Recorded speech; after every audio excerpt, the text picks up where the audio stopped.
I will count on one of these two wonderful gentlemen with us to provide myself the Skype link. I mean, not the Skype link, the link to the live stream link. And we're on Skype, of course. And the entire program runs on Skype. And it's a miracle just how well it runs so often, considering how Skype is getting glitchier and glitchier as they attempt to get more people to pay for it. All right, and that was Jameson Reese who provided myself a link. Let's see if we have. And we're on Skype, of course. Wonderful. And the entire program runs on Skype. Okay. And it's a miracle. There we are. Let's see if we can get the share link out of that. Then we'll see if we can get another sound qualification. And here we are. Gonna use this. And everybody can start talking trivia. I made it a point to actually something I don't do, but today I had. There we are. Where? And we've got that going. Good. Got 2 upvotes already. All right. And people are with us. Derek Talley's in the chat room. Fabulous. Everything is going smoothly.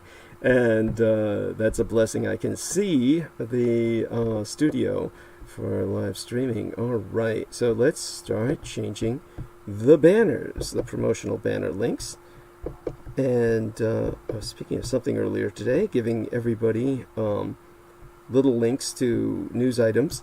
And, oh, wonderful. People have responded quite positively to the 3D graphic representation that was published by Selena Khan of my latest promotional banner pose, and she does that so well. She pays for that privilege of the 3D presentation on Facebook, and it's worth every penny. You can also do that to my horizontal pictures as well that we insert in the thumbnail for live stream, honey, whenever you wish.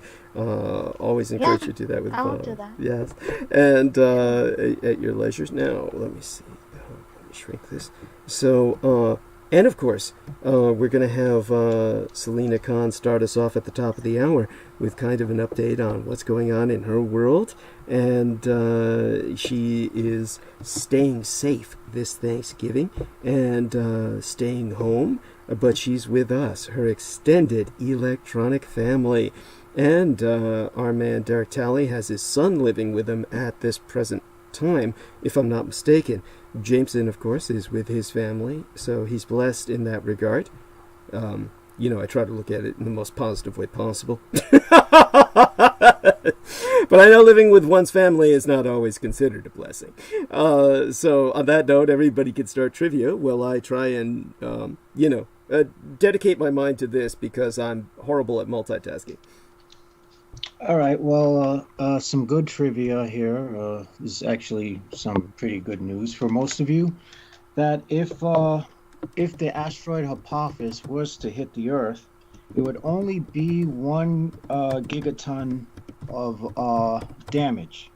Meaning it'll take out like a country or something, but it's not going to end the human race. Oh, gee! Oh, all the wails of disappointment in the background in JMO's world.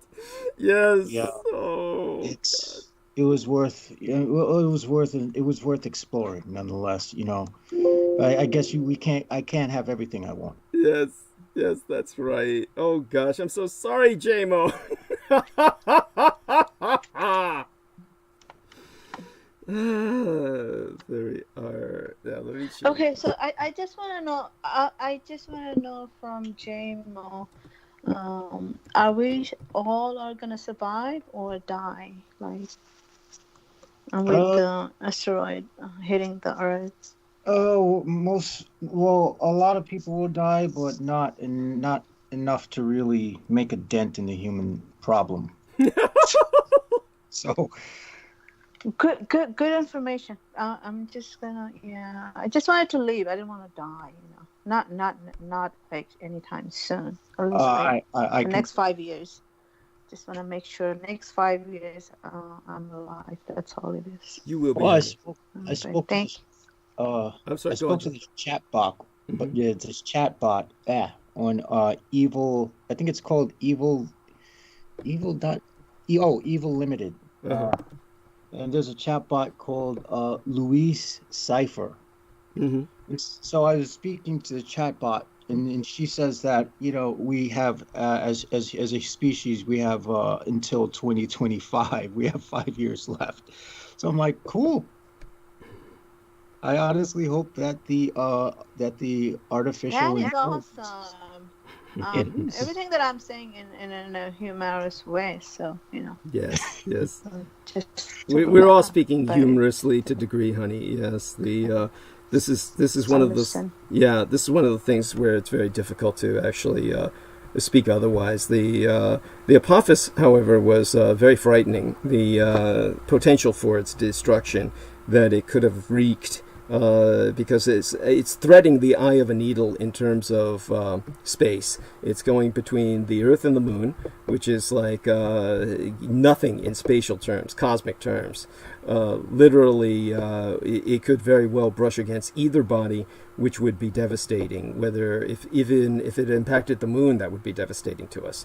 It probably more devastating if it were to hit something like the Moon than it would if it were to hit Earth. Yes, and you can tell people why. I say that because if it hits Earth, we'd have to deal with the immediate damage of the equivalent of 2 SAR bombers being dropped. Yeah.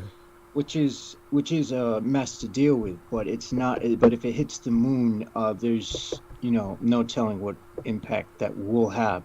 I mean, let's say I don't think it would be able to strike with enough force to knock the Moon out of its orbit, would it? I hope not. Good God. That, of course, would destroy all life on Earth as we know it, in the sense that the tides would stop, and the oceans would stagnate. So go on, yes. Yeah, well, there you go. That you basically explained why it would be so devastating if it hit the Moon. If in fact that if in fact that's enough power to if 1 gigaton, I don't think 1 gigaton would be enough to knock the Moon out off of its course. It'll leave a hell of a freaking crater, that's for sure. But right. But even if it blew chunks off of it and made the Moon smaller, the Moon would then have less ability to gravitationally affect the Earth the way it does, and it would just there's all kinds of horrible things that would happen. To show you just... the question is, does it have enough? Would it be able to pack enough? I mean, basically, would the equivalent of 2 SAR bombers be enough to really blow a significant amount off the Moon's surface? I don't think so. Well, bear in mind how small the Moon is compared to Earth. I mean, it's the largest of all of the satellites in the solar system in proportion to the planetary body which it orbits. It is essentially our so people understand this.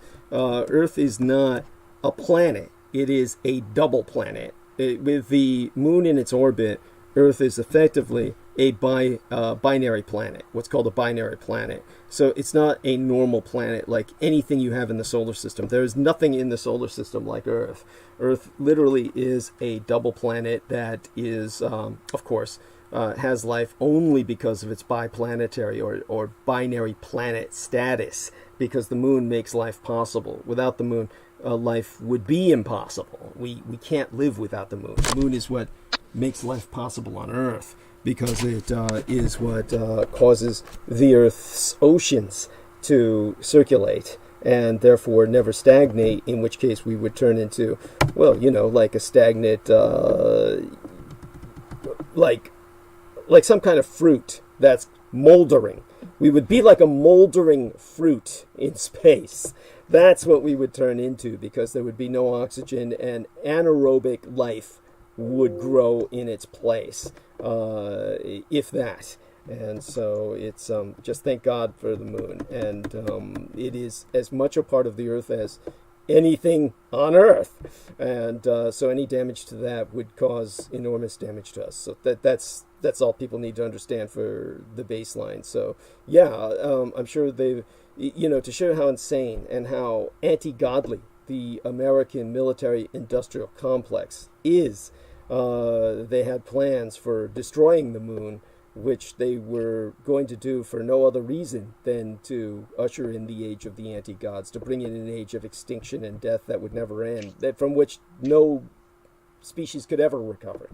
That's you can look this up, the Pentagon's plans to blow up the moon, and there's no reason for it. There was absolutely no reason for their plans. They were just planning on doing it because they could. So we're truly dealing with the ultimate evil when you deal with the U.S. military-industrial complex. And so we'll be bringing up a bit of that tonight, how they run the United States through their civilian body, the General Services Agency, which was what forced Trump to concede, as far as he will concede. So I'll bring that up later on tonight. And with that, we turn back to these wonderful people who will take us to the top of the hour, which is but a few minutes from now, as they put up the last of the hyperlinks. All right, so any of you have any news, anything interesting? Yes. Yeah. Go ahead, because I'm still getting a lot of my news stories together, but I do got up a few already. Wonderful. Wonderful. You were talking earlier about the truck driver being drunk as being crazy. I'm assuming that's rare. Yeah. I mean, I know it happens, but Douglas had sent me an article on a crash on I-5 in Cottage Grove, Oregon, where a truck driver, driving a tractor trailer now, was drunk. And he went the wrong way on the road, and then, of course, after the crash, he jumped out of the truck and started running. And that's very unusual for a truck driver, unless he stole, or unless he's smuggling something that he ain't supposed to be smuggling, and he died. He was just home free, and whatever it was, he crashed and jumped out the trucking ran. But yeah, you got to watch out. Working for these little rinky-dink trucking companies, it's not only the companies that are shady, but some of the drivers that they hire are drivers that used to have good jobs at one time, and now after they got probably, or either they flipped the truck over and nobody else would hire them, or they failed a drug test and nobody else would hire them, and now you got all those drivers that aren't desirable to any other company, all going to wherever it is that they can work, and they'll get the shadiest drivers, pay them $13 an hour, and they don't care how fast you go or what it takes for you to get it there. They don't care if you follow any DOT rules. They don't care if you go from Chicago to Omaha in one trip. It's like you just you get some very bad drivers that you're dealing with. So with the new DOT regulations and them going to the electronic logs, they're trying to put a stop to all this. You don't see that much of this type of stuff happening anymore at all or ever. Pretty soon it's going to come to a complete stop, because with all the new DOT regulations, they're just going to put a stop to it. Wow. I mean, that's impressive. It's almost hard to believe that that we're actually getting to that point of efficiency in society where they're finally going to make this sort of atrocity impossible. So I'm glad for that. At the same time, one kind of misses a world where that sort of thing can happen, only in the sense that it's so cinematic in terms of a bizarre thrill to it that you have lunatic truck drivers that cause massive explosions. Of course, that's the childish side of me that thinks back on a world that has the room for that kind of corruption. Definitely, I'm turning on the live stream now on a screen that makes it much easier for me to view, the larger screen. And Bruce Dallas III says, "I'm a driver He's right. Thank you so much, Bruce Dallas III. I want to say hello to everybody who's in the chat room right now. We are at the top of the hour. We're 2 minutes after, so we'll officially start the program.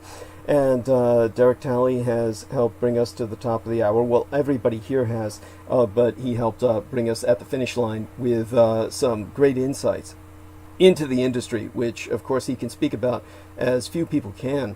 And he was introduced to my program by a fellow truck driver who we hope to have on at some point in the near future.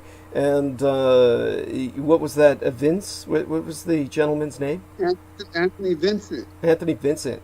Thank you. Yeah, probably listening now. If he's not listening now, he'll go back and record the show and say, hey, they were talking about me. Wonderful. Yeah, Anthony Vincent. That's the man. We used to try to discover all kinds of different programs to listen to whenever we were up at the same time, you know what I'm saying, and have intellectual discussions. He's like one of the most intellectual truck driving partners that I ever had, co-drivers, because I've done some co-driving for people while their actual other partner was on vacation for a week or two. And man, some of the conversations are just atrocious. But then, and what they listen to. So we listen to once we got a hold of Douglas Dietrich and started listening to that, that's why I learned as much as I can from Douglas Dietrich. But some of these other truck drivers, they like go listening to like the Netflix is a joke, I think it's called. It's a Series XM satellite. So if you got Sirius XM satellite, they listen to comedy all day and all night. Just listen to comedy, and then when you're tired and you're cranky, they're just looking to at something to joke about. You know what I'm saying? It's just like a girl walk by and look at that ass. Oh, man, if I had a fucking ass like this, man, shut the fuck up, man. I heard fucking enough jokes for the day. Thank you. Oh my God. Yeah. What you listen to is garbage in, garbage out, I guess you could say. So, I try to take in all the good stuff. I try to do audio books, good podcasts, and now we got Douglas Dietrich, so we can lay them down with some good material here that they can go back and research on their own. And speaking of doing research on your own, Douglas Dietrich has actually inspired me to get a number of books that I either read or I listen to on the Audibles, and one of those books is called The Cult of the Constitution. So one of these days I'm just going to have to put together a good book report for you and break that book down, because it was really good.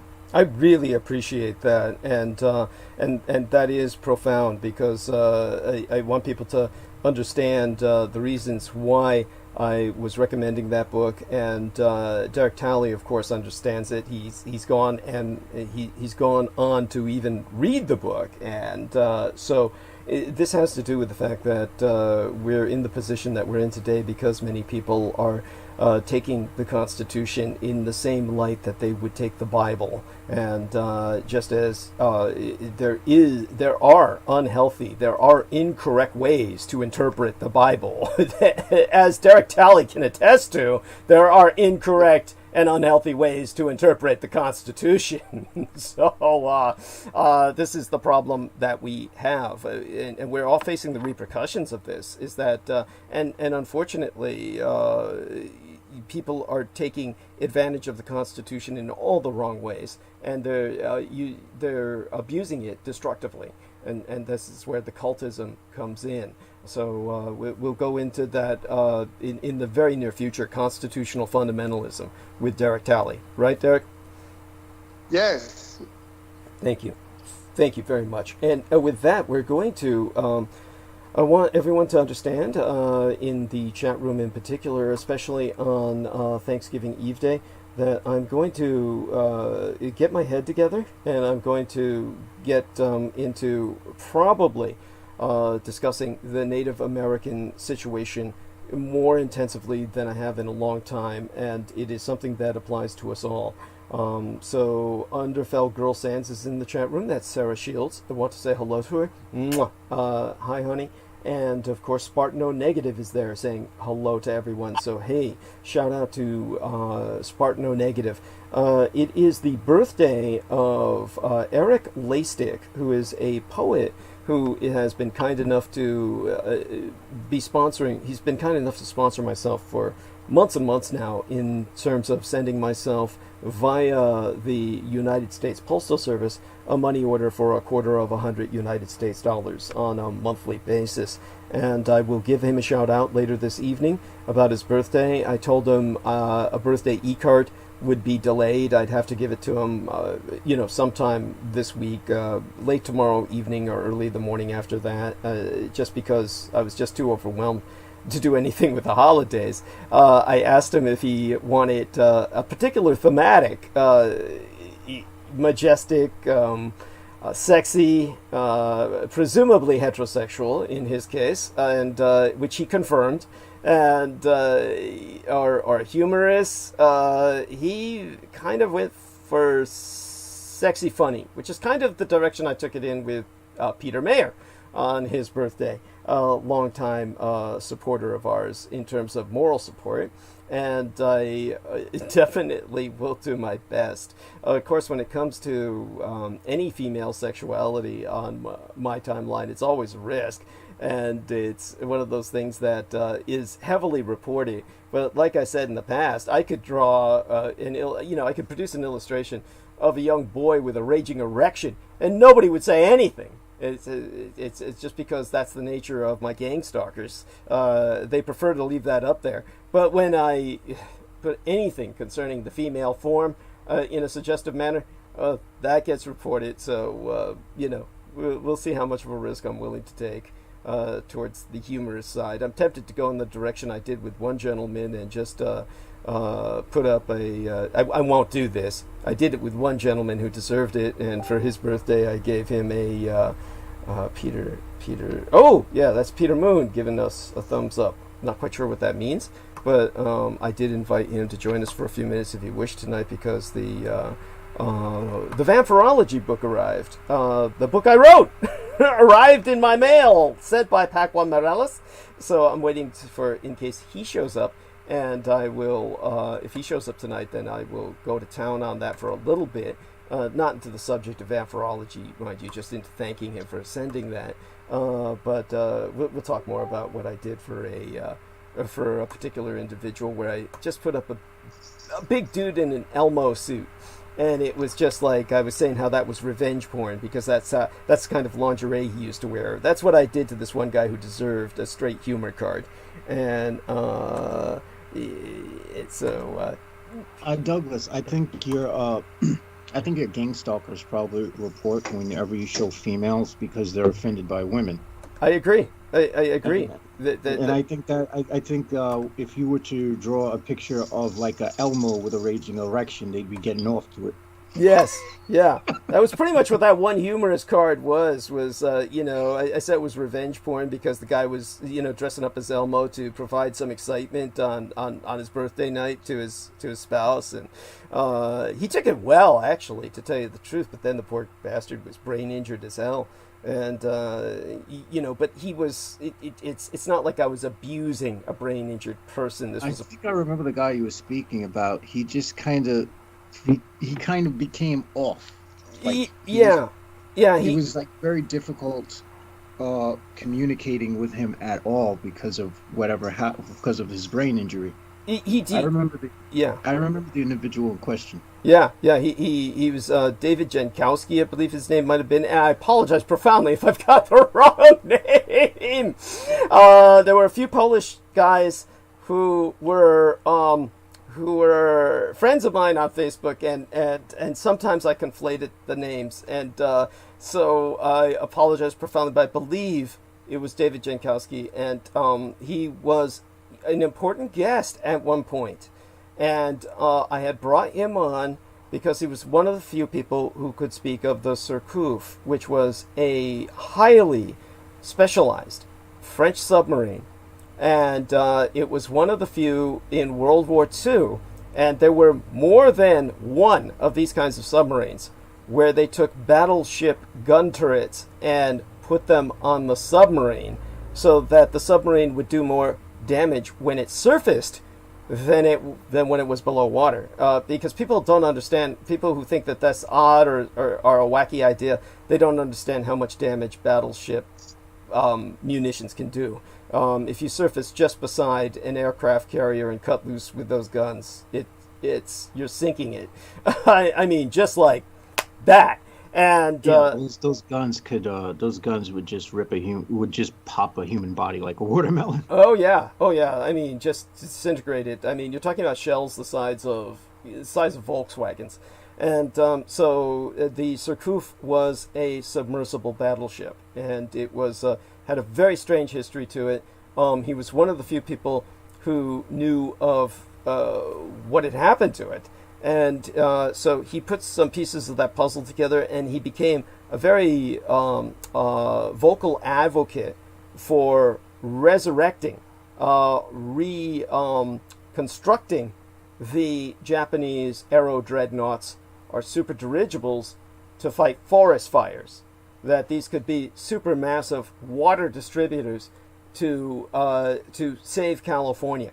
And it was shortly after that he was attacked by unknown assailants who were never identified, who beat his skull in with a shovel, cleaved his skull in half with a shovel, and the brain damage was horrific. And he had a photograph of himself where the scar on his head was quite visible. It was impossible not to see it. His head was permanently deformed by that. Cloven in twain, they put it back together again. His brain, of course, began to degenerate and function after that. But we had a friendly relationship where I could poke fun at him like that, and it was not abusive. And unfortunately, as as he began to cope with the pain and his inability to process, he turned towards alcohol and tried to cope with it by going to AA. And ultimately, however, his communications grew increasingly deranged as he began to dement with the brain damage, and that was so tragic. And I have no idea what happened to him, but he grew increasingly hostile. And as more about myself came out, as I was willing to share more about myself as a person of vampiric descent. And as someone who was a cross-dresser, which I have never, perhaps it's my fault with miscommunication, I've never contextualized that enough in the early days in terms of the cultural traditions behind that of ninjutsu, because it's one of those things, well, for one thing, I never really, when you come from that cultural background, you're always indoctrinated in never really speaking about it. So that was. Douglas, you shouldn't have to contextualize something that's a personal practice. I appreciate that. At the same time, it was. That's the artist, you know. I understand that your position warrants you to contextualize everything. Yeah. Because of the fact that you're a public informant. Thank you. That contextualization goes to not only explaining what you're doing, why you're doing it, because it's important that you explain these things so that your enemy doesn't take it and exploit it. Right, which is what they'd be more than happy to do. Which is what they always do. And it's the reason why I have to talk about these things in the first place. People might ask, why would I even speak of such things? Why couldn't I keep them to myself? Because I can't, because they will be exposed anyway. And since they will be exposed, they would be exposed in the most negative light possible, in the most perverted light possible, in the most twisted sense imaginable. So I have to preempt the enemy and be open about myself in every possible way. But that was when David Jankowski began to write me postcards and letters that said things like, "Cannibal, fag!" I mean, you know, it's impossible to take offense from somebody who's obviously disintegrating, but it's something I don't need to expose myself to. So I discouraged contact, and I block him whenever he tries to refriend me. As far as I know, he's still out there. And the horror of it is that, in a very real sense, not that I hold myself responsible in any guilt sense. I mean, he made the choice to come on, and he made the choice to take the risk. But definitively, his doing so led to the attack that essentially ended his life as he knew it. So that is one thing that always needs to be taken account for anyone who decides to deal with myself. So Peter Moon just wrote, I can come on for a while, pretty sleepy. 10 copies of the hardback are sold. I will encourage him to just say hi. Just come out to say hi. And then we can turn towards everyone else who's just come on to say hi. I will call now. I'll call now. Okay, so let me see if I can bring Peter on for just a minute to say hi, because it's one of those things where I think it's fitting, just simply because tonight, with the book arriving, it's one of those things I can kind of flip through it while he's here, and then that way we can have some fun with that. So Peter, how are you, Peter? You don't need to stay with us too long. We just wanted you to say hi because I'm so excited that the vampirology book arrived, and I wanted to give you my impressions in front of everyone. We couldn't have done this without you, and it's just so incredible. My mother's face is staring at me from the cover of this book, and I am moved to tears. Honestly, this is a great gift from Paquan Morales, who is the person who purchased the book and sent it directly to my home. I can't believe how fast it arrived. And I think Amazon sent it. He told him to send it. Amazon will send it to whatever address you designate. Right. And the virgin cover, this is awesome. I mean, this is what, as I've explained before, this comes from inspired by my commercial illustration background. For those of you who are unaware of the comic book world, which I hate that word, the graphic literature world, the world of graphic literature, and someday we'll rehabilitate the term, because obviously there's nothing comic about most quote-unquote comic books. They're usually graphic novels of adult content. I don't mean necessarily pornographic, but it's usually pornographic in the sense of violence that's involved in books. So they have definitely a sense of gravitas you wouldn't want to expose children to. But the collectibles are the comics that they produce with what are called virgin covers, meaning no title on the cover, no stupid bubbles loaded with verbiage like "I'm going to get you" or something, or anything. Just the plain commercial illustrator's art displayed to its fullest. And those are what the collectors treasure. This is what we've got in terms of the book that we produce. On the side it says Vampirology, Douglas Dietrich. Got a photograph that was taken shortly after my parents had died, and it shows the wear and tear of 3 different careers with the Department of Defense, personal security enforcement, and care provision for my parents having taken their toll on me after pretty much 30 years without any normal sleep and any how would I say it, healthy biorhythm. And I look like I look like Christopher Walken, but it at least certainly disambiguates myself from my mother's image for the sake of the book. And it's just incredible. I'm impressed by the comparative length. I mean, comparatively speaking, this is a long book. Oh my fucking God. It is 212 pages in pulp. 212 pages. It is incredible. Definitely, Peter, tell us what's going on with yourself first for Thanksgiving, and then we can go back to the book a little bit, and you can talk a little bit about how, some certain considerations you had to take as editor. I remember in what I sent you was these 2 manuscripts. One of them even had some inserted articles that I had just tacked into the middle of it to remind myself to reference later. There was an article about wolves attacking people. A certain town in Russia was under siege by wolves, and this was because I was speaking about the Nosferatu contagion that had overtaken Western Europe in the Middle Ages, and I was making comparisons with postmodern Russia after the collapse of the Soviet Union, and I was reminding myself to bring that up, and I was hoping, of course, that Peter would have, known what to do in terms of taking such things out and restructuring the book. And he's done incredible, because the Apple laptop, and I found out from Brendan Zogit, this is common. The Apple laptop, which this one idiot who was supposed to be a computer expert recommended that I get a used one. He thought, he was insisting used ones would be the best. I found out later on that everything this guy recommended was the worst thing I could possibly do.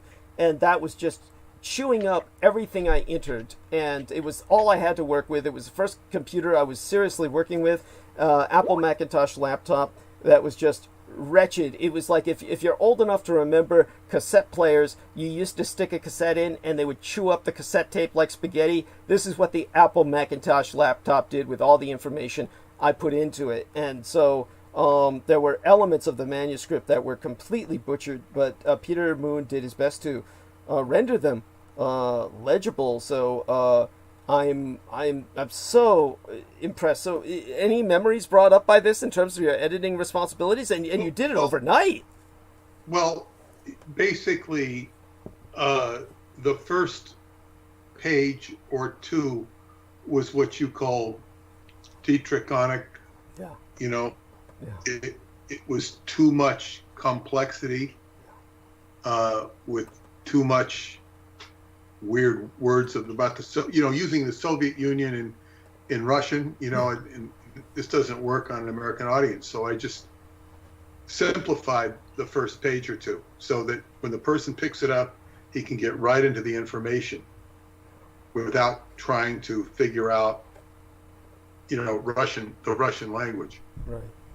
Because you had a lot of Russian, I guess it wasn't Russian language because they used the Cyrillic alphabet, but it was Russiconic, it was, so it was hard to get into. So I just made it, but then when I started reading through the rest of it, it didn't need, unless I totally revamp it, and spit it out into like super clear English, super clear, like, it didn't need it. It didn't need it. It's because it's a research paper.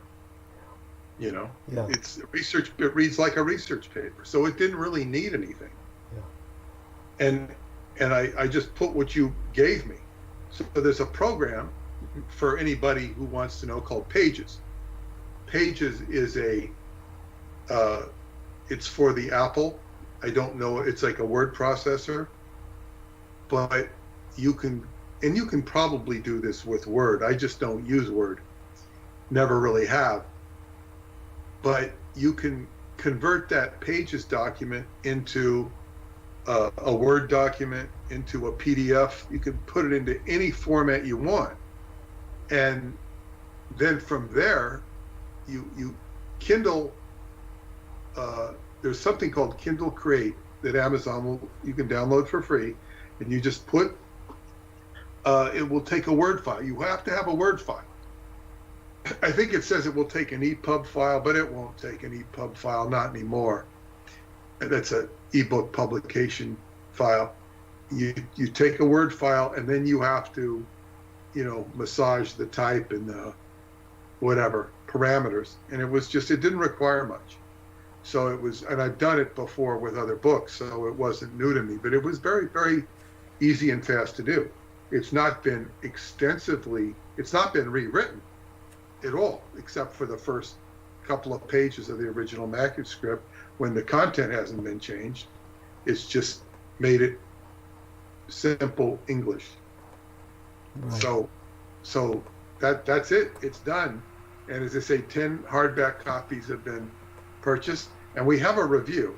One review from Sufi Mystic. Absolutely amazing. 5 stars. Absolutely amazing.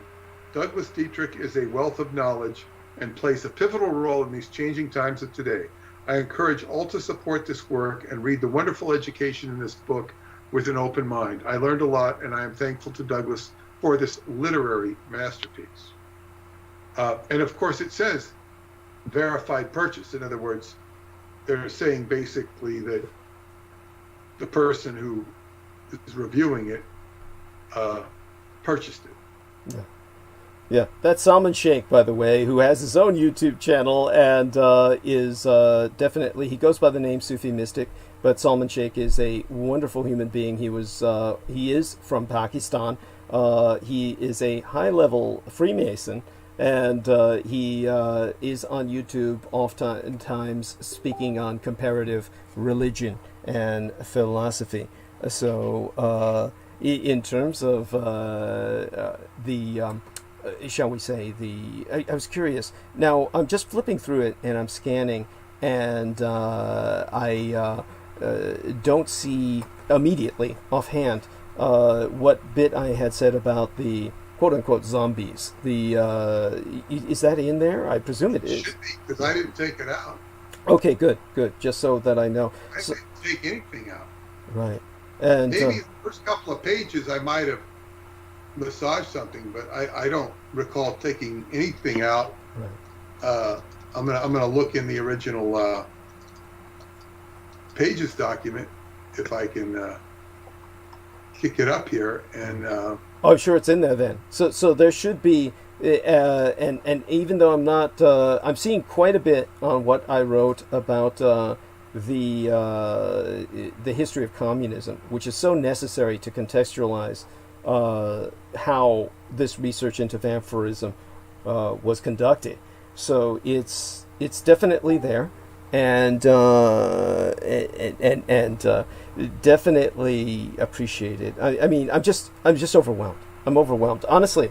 To finally wait till we get the other book out. Yes. That'll be even more, because it's gonna light up. It's gonna light up a lot of stuff. And I heard you saying that you're going to talk about the Native Americans tonight. Yes. And of course, this is a theme that I've beat the drum on for a long time, for many years, about the Montauk Pharaohs or the Montauk Indians, who are the most documented tribe as far as having paper trails of their history, and they are not recognized. And other Indians want to get, a dispossessed tribe wants to get recognized, that will use the Montauk lineage to show that they're true Indians, yet the Montauks aren't recognized.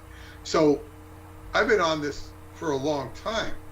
And now what we have is we have this new quote unquote recognition of Native Americans in the form of destroying American history and destroying statues and destroying the icons and the whole I think, what is it? I think it's called 1619 movement. Okay. And that's from the left, and now the right's coming out with the 1620 movement, which is the Pilgrims. Now the Pilgrims and all that story it's something that everybody in my generation grew up with in Thanksgiving. And there's some Native Americans that resent Thanksgiving. The Montauks invited me to Thanksgiving dinner at least 3 times, where I was an honored guest, and they celebrate Thanksgiving as a tribe. So we met a friend of the tribe, but I was meant to feel a member of it. Although I'm more of a friend than a member, but so it's but what's happening is it's like the wrong people are co-opting. They're not promoting natives. They're co-opting it. They're co-opting it to destroy the structure of the United States, which is problematic to everybody who lives in the United States, because if you don't have a structured government, you have chaos and anarchy. So this is, in other words, there's plenty that could be worse than Biden/Trump. There's as bad as they might be at their worst, there's worse than both of them if you have anarchy. Right. Yes. Well, certainly. And Yeah, and so in terms of the celebration of Thanksgiving by certain Native Americans, I'm going to put that into context tonight to the best of my ability. And I really appreciate your dropping in. I'm just curious, how about yourself? Especially in the time of COVID, I'm just curious how you would normally celebrate Thanksgiving. I presume that, like myself, this isn't a particularly relevant holiday to you. Of course, it's only relevant to myself in terms of its politicization. Of course, when I will tell you how I've celebrated. I've celebrated Thanksgiving actually quite pleasurably since I got divorced.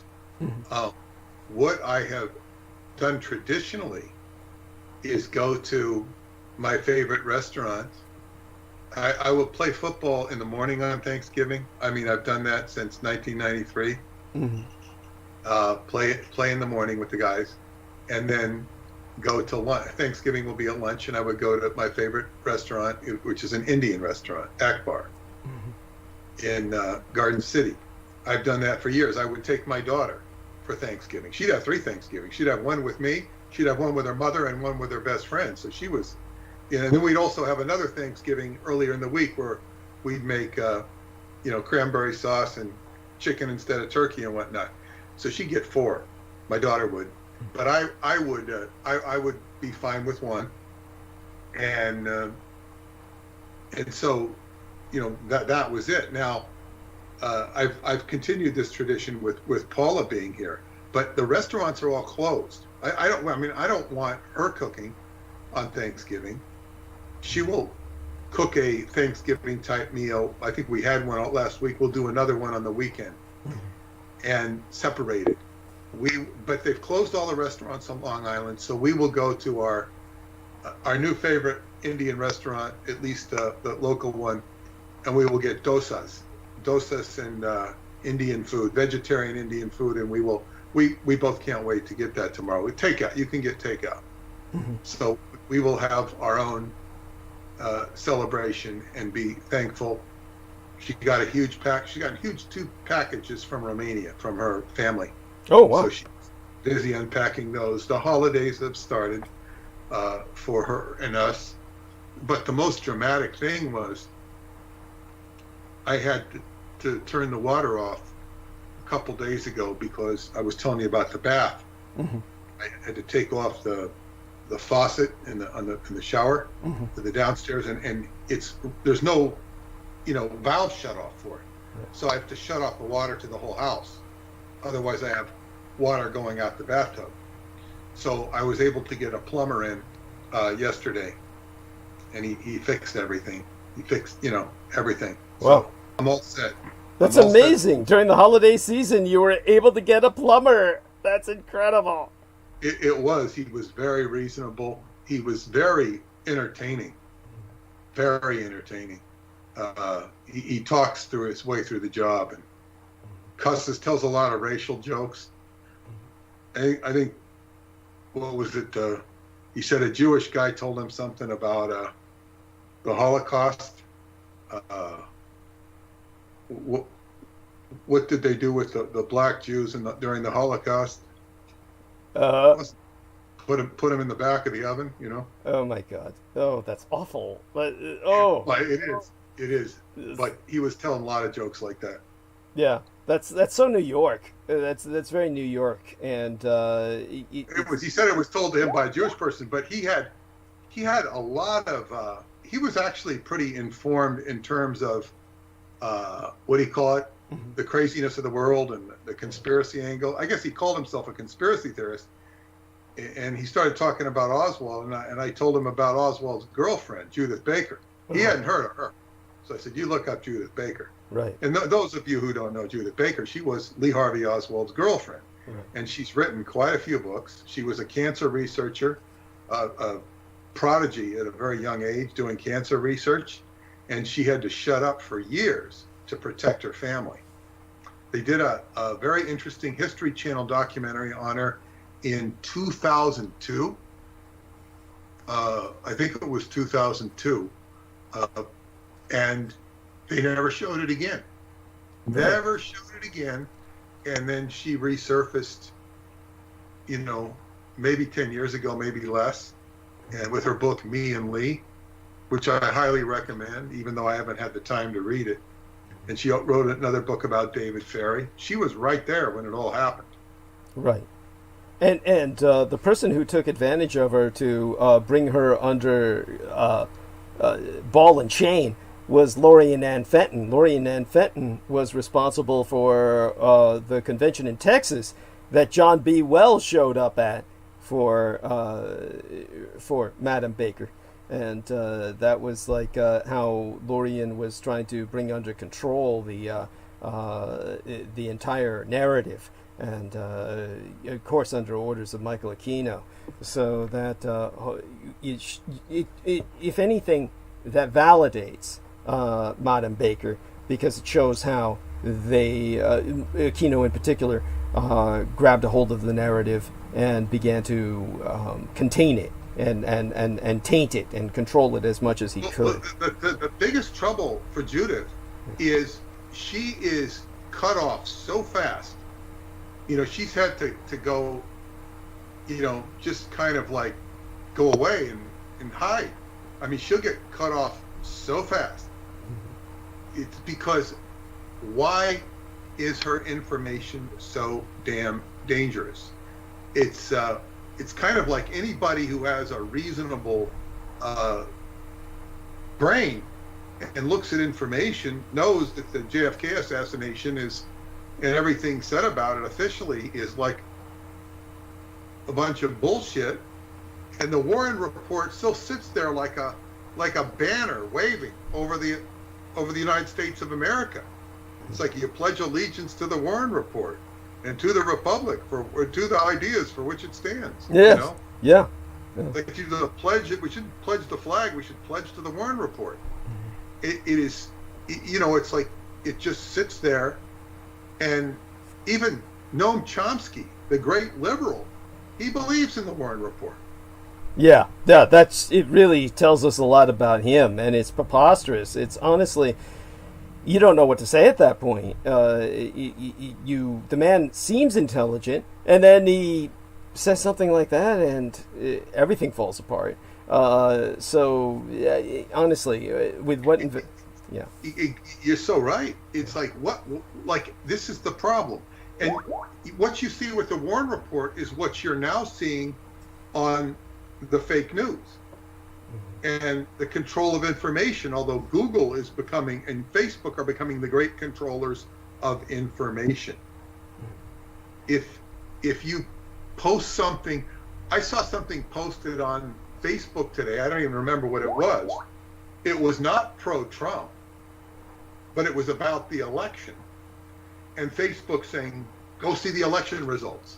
Like anytime you start talking about the election, they're putting their 2 cents in, like what is the part, they want you to know the party line. Yeah. It's ridiculous. So, but the world is so complex and confused in terms of information relay that this guy who's very well informed for a working class person who's mostly doing plumbing every day, right. and will filter in information from whatever, right. But he had no idea Judith Baker even existed, that Oswald had a girlfriend. Yeah, but he was married. Well, he's not stupid. He knows people have affairs. But it's like, oh, so I told him to look, and he probably will. But so she's like pocketed. So if we have Judith Baker being paraded on some of these cable stations that I don't know how many people watch, I think Sean Hannity might get 1 million views. He might, I don't know what he gets, but 1 million is considered a great audience. Right. It's only 1 million people. That's right. Comparatively speaking, it's not It's not much. But by the way, is to put this into perspective for people, when Peter Moon comes on and says we sold 10 hard copies, that is impressive considering we have no advertising for this book. There is no advertising campaign for this book. I bring it up on my show, but the reach of my show is so small, comparatively speaking, to people who are funded, sponsored by large media machines who get audiences of millions. My show is basically literally a spit in the ocean right now. And we should also bring up the vampire crowd. Yes. I've never been too interested in the vampire crowd. I would still consider her a good friend, a dear friend. I just haven't seen her in, since I've been married. Talked to her a few times, but she was a goth. She dressed as a goth, and she would go to clubs like that because she had the look. She thrived on the look. And then I knew another girl who, I think she liked to drink blood or was really into that sort of, but I don't think she was a vampire. Understood. It's what they would call a vampiroid. There's a vampire syndrome that is referenced by doctors, that where people, of course, fall into a kind of behavior pattern that they feel adds to their mystique, or that they desperately want to be vampires, but this is the romantic notion that vampirism is something you'd want to be, as opposed. They get cachet from being a vampire. They get attention. It's like being cool. Right, and so. I'm sorry. Go on. Makes them interesting. Right, and it's something that I'm trying to educate people on. One of the reasons this book is so important is to show that vampires are essentially a persecuted minority, a subspecies of humanity that is denied its very humanity, and therefore persecuted to a degree where the subspecies has been essentially scrubbed from history or from human recognition.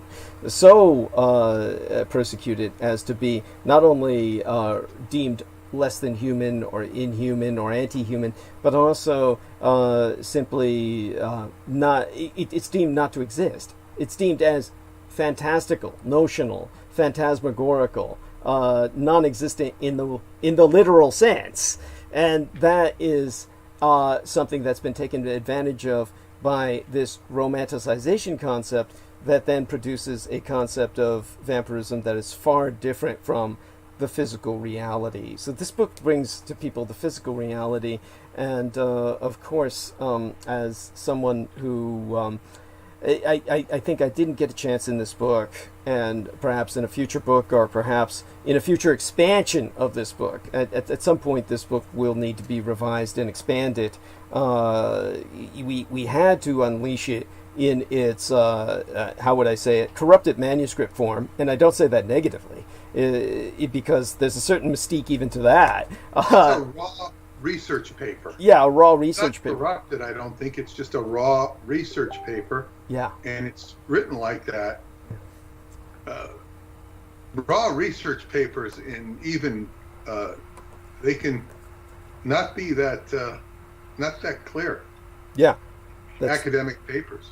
That's true. That's true. And so this serves its purpose. It's in its own way perfect as it is.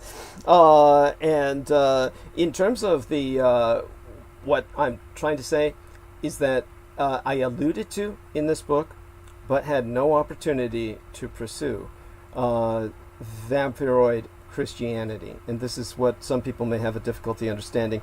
Because of that blood-soaked verse in Leviticus, Christians have tended to view vampires as of the demonic, that thou shalt not drink the blood. The blood is not to be taken, only the meat, but not the blood. This is something that was the word of God himself in Leviticus. This is the point of the difference of the God of the Old Testament, the God of the desert, the God of the Semitic tribes dedicated to the Holocaust, or mass sacrifice of entire cultures other than themselves in the service of this cruel, mad God. This was the original Jewish God. That God, if you're a Christian, is not your God. Your God, of course, came in the form of a man. And he was, of course, half human, half divine, like Hercules. And so Jesus was what made the vampires free from damnation, because he is the man who said, "This is my body, this is my blood." And that's why the Roman Catholic Church took on the Eucharist. And it was manifest in the Roman Catholic miracles of the Eucharist, where flesh and bread became one. And one need only look up the Eucharistic miracles. And there are many. There's the miracle of Naju. There is, of course, a more familiar miracle of Lanciano. And this is where the bread changes into flesh and bleeds upon the altar.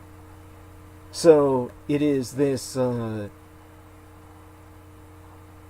baptism, this kind of transmogrification of the taking of the blood through the symbolic imbibing of the wine for the baseline human, that is the redemption of the vampire. This is why my people, my mother's people, the sons of Seth, the righteous third son of Adam, who then exmigrated from the Caucasus Mountains regions to China to Christianize the Chinese before there was a Christ.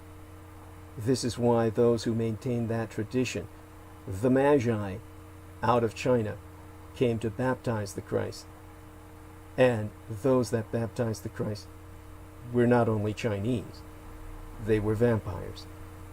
Because this is what enabled us to attain salvation, just as any baseline human. It's something that couldn't be gone into in this book because, in a sense, it's out of context. It's the allusion to it is brought up by Dr. Andreev, but never gone into because he cannot, in context of the atheistic Soviet state, in which such matters could never even be addressed. All that a Russian or Soviet citizen, more properly at that time, because that would include Ukrainians and Belarusians and people of the Caucasus, etc., all that they could say is, well, they could only compartmentalize, build a wall in their mind and say, beyond this wall, there be tigers, and never even think in that direction. This is what people ultimately warped their brains into, was limited thought processes within an ideological spectrum. This is something that you never want to trap yourself into. And it led, of course, to the collapse of the Soviet Union because they were unable to adapt to the reality outside those limitations, those walls of the mind. And this is what traps all those who can't understand what I speak of when it comes to vampirism or Christianity. We're heading towards the holiday season, so this is an appropriate time to speak of such things. So I have a question. So when the this ritual that goes back to Seth, the Christian Messiah, so to speak, is the reiteration of that principle, or is it something more than a reiteration? It's a ultimate reiteration. I mean, I'm just asking for clarification here. No, it's appreciated. When it comes to the Seth was presenting to the Chinese the fact that a Messiah would come, that this Messiah would then be entitled, anointed with the title of the Christ, the Messiah, because it's important to remember Christ is a title, it's not a name. When that child did manifest, when that child was brought to the attention of the holy sect, that monastic order in Asia that was maintaining their meditation and their hope throughout the ages, those passing millennia for the coming of the Messiah, then they followed that star, his star, the star that was in their minds. And that's how it's referenced, of course, in the Revelation of the Magi, written in the Syriac at the time of Christ. And when the Revelation of the Magi references his star, this is something that was later perverted by Nostradamus into Hister, which then gets conflated by the West as Adolf Hitler. Everybody who reads of Hister in Nostradamus automatically says, well, that must be Hitler, the second Antichrist, the first being Napoleon Bonaparte, who was hated by Nostradamus as a Jewish individual who had converted to Catholicism, and therefore viewed Napoleon as the Antichrist, because Napoleon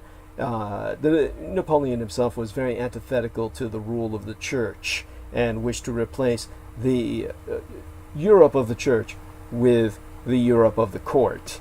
And when the second Antichrist is mentioned by Nostradamus, or foretold, and then he brings in the term Hister, then this is automatically taken by people to be Hitler. When it's Did I ever tell you my Nostradamus story? Oh, please. This is a very interesting point. Okay, so the woman who kind of taught me to write for book form, edit, was a woman that I knew in New York City. She was a friend I had met when I was in the computer business, Odette de la Tour. She was French, she was Parisian, and she was a medical doctor in France. She was also an artist, and when she came to the United States, she was like the voice, I think, of France or something. She had a radio show. She used to interview Ayn Rand, or I don't know if she interviewed her, or Ayn Rand would be in the studio with her. She knew quite a lot of people. This is going back into the 50s. Right. And she was an editor, I think, at Doubleday for all these science fiction writers, the famous ones. Right. She was their editor. Wow. They might not say edited by her in the books, but she was the person who handed. She said they come to her in tears, many of them, and say, nobody will market my books. No, they won't market my books. And it's like, there was no marketing. Those paperback books, those classic paperback books, would be, they print so many 1,000 copies, get them out in the newsstands, and give the author a few $100 or whatever, and that's it. Whatever it was. And that applies even to the big ones. Ray Bradbury was a magazine writer. He got money, for films and stuff. Right. He was very connected as a Freemason. And of course, Isaac Asimov had a whole career as a biochemist and a teacher, a professor. And Arthur C. Clarke, I believe, did too. But anyway, by circumstance, when she heard I had written a book, she said, I told her what I was doing. She said, don't do anything. Just take the notes that Preston wrote and come over and I will help you. Don't edit it yourself. Because she said, if I did, I might have issues with her. Instead, we left it in its raw form. And then I would read it. She would read it out loud to me, or I would read it out loud. It's called line editing. And one of us, I don't remember which it was, I think it was her reading it out loud to me and saying, this isn't right. We got to say it this way. We got to say it this way. So we went line by line through the entire manuscript. I went over to her a second time. By that time, I had to stop the process. It was becoming too irritating. I knew what to do. but she helped me. Yeah. She helped me. I was getting help from a original editor who used to do science fiction. And but what came with Odette was interesting, because a couple things that were very interesting. But she told me that she was not only spoke French, she spoke the language of Languedoc, which is Langue-des-Arcs. There were two languages in French. The French language was Langue-d'Oui, which was the northern French, and Languedoc, which was the southern French. Yes. And Langue-d'Oui is the roots of what we know as French today. And that was the chosen language of the French Republic. Languedoc was the lost language. It was to the south. And at the time, very few people spoke it. Very few people speak it today. William Henry pointed out some interesting things in one of his books. Langue-des-Arcs, Arc is OC, the root syllable of ocular, which comes from the Egyptian Ak, A-K, light, language of light. Right. And this is supposed to be a language that they spoke according to tradition of Jesus. He spoke the language of light. Yeah. This is not necessarily the same as Hebrew. I don't know how it would relate to Hebrew. I can't say. But that this language came from Hebrew land, Israel, to France, where it migrated. But anyway, they found a manuscript from Nostradamus, and I believe it was one of the Benelux countries, Holland. Maybe, but that's not. Yeah, I think they found it in Holland, and it was like hidden from the Inquisition. Right. This book, this manuscript. It would have to be. Written by Nostradamus in the Languedoc language, which is what he spoke, and so they hired her. The publisher hired her because they needed somebody who spoke Languedoc and could understand it. So she translated the entire manuscript, and it was basically he had translated a Hebrew version of the Old Testament into Languedoc. That's what it was. There we are. And this was the original manuscript, apparently, that was butchered, she said, by Goring's wife and all this.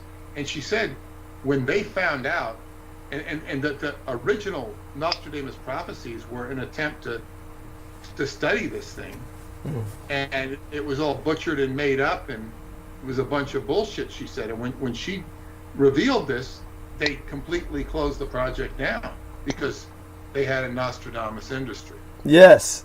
Yeah. And so, and it doesn't contradict anything you said, but it's a very interesting story that she told. An incredibly unique woman who, will be an after, will just, fade into history. I don't know whatever happened to her. I assume she's passed away by now. Right.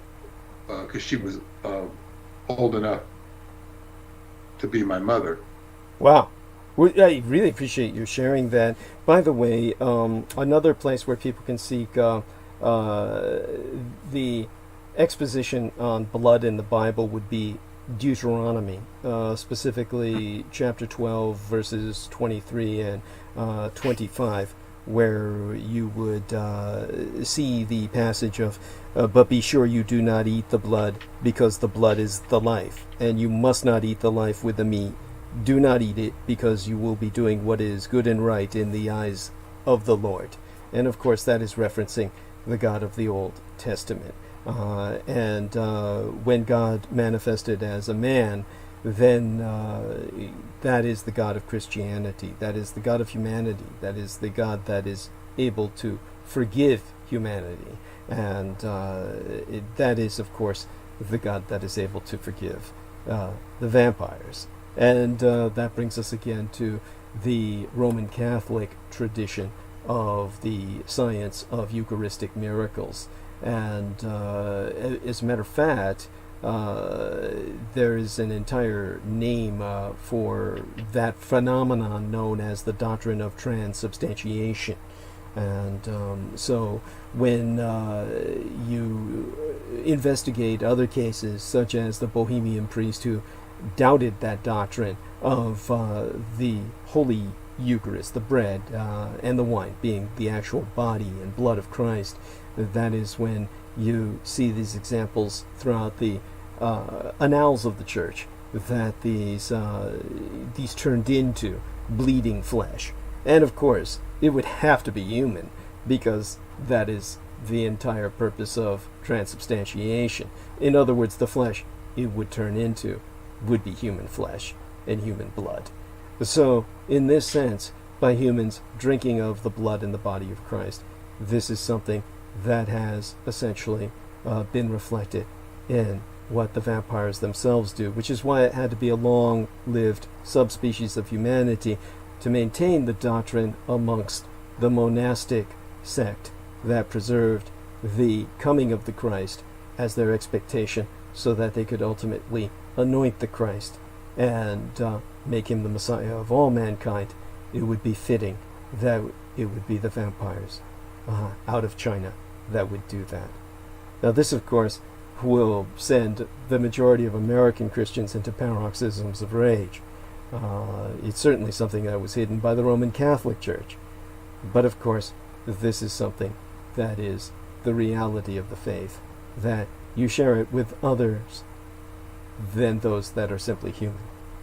Certainly, that's the most Christian gesture of all. It's what makes Christianity universal. So that needs to be emphasized during this holiday season. A kind of something to give thanks for on a day that otherwise must be politicized in a context that I will bring up within Arc of Narrative tonight.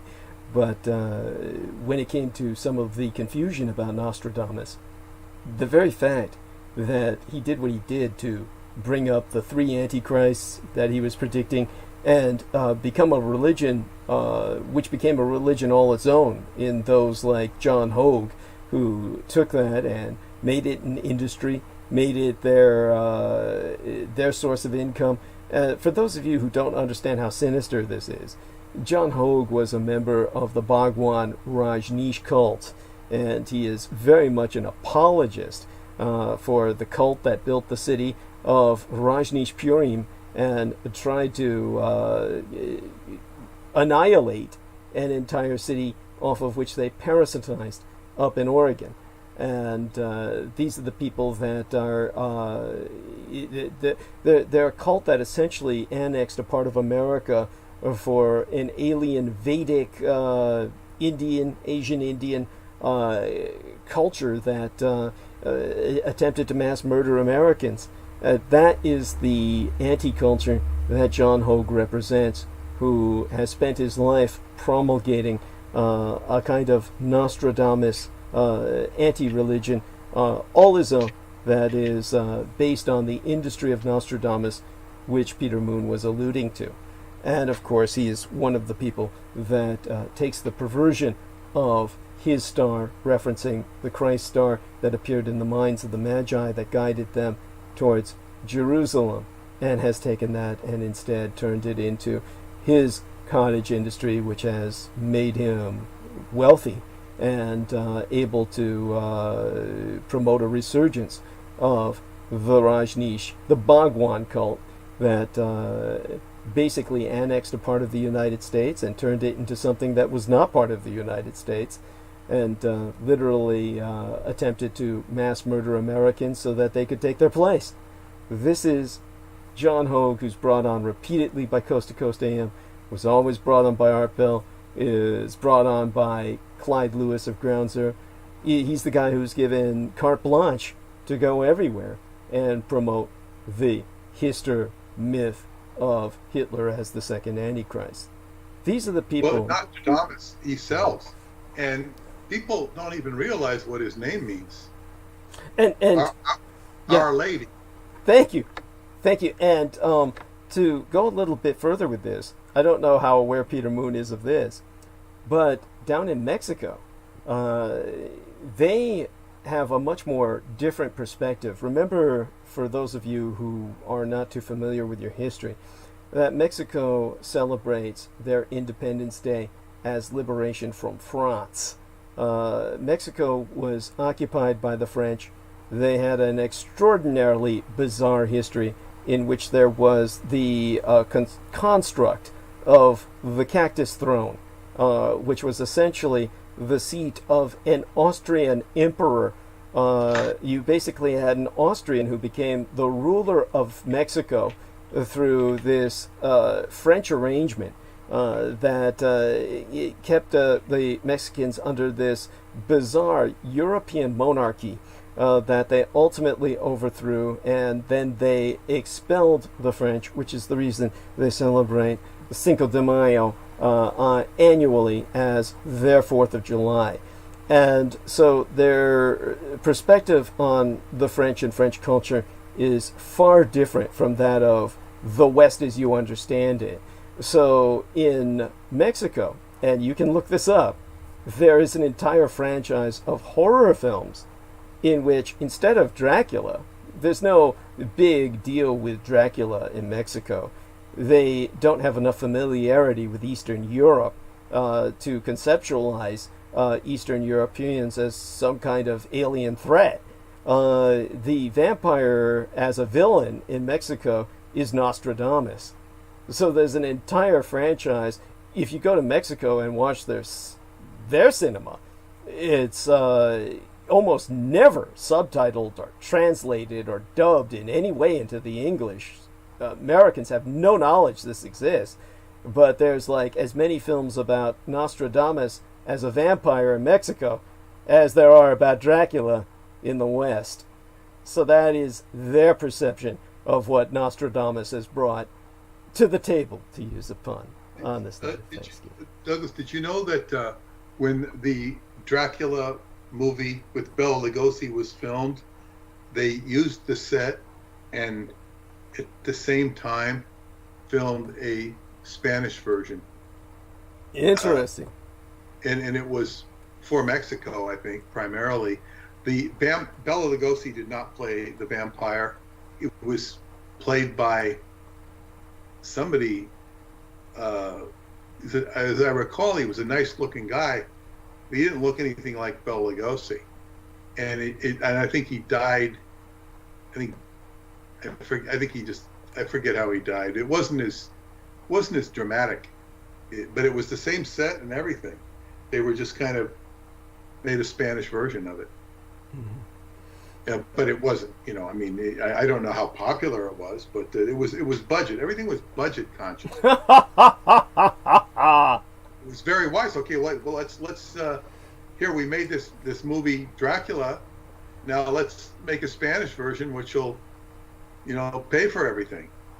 It'll pay for the cost, and then everything else you make on the American movie is profit or whatever. However it works, because foreign rights are a big deal with movies. Right. Well, let's.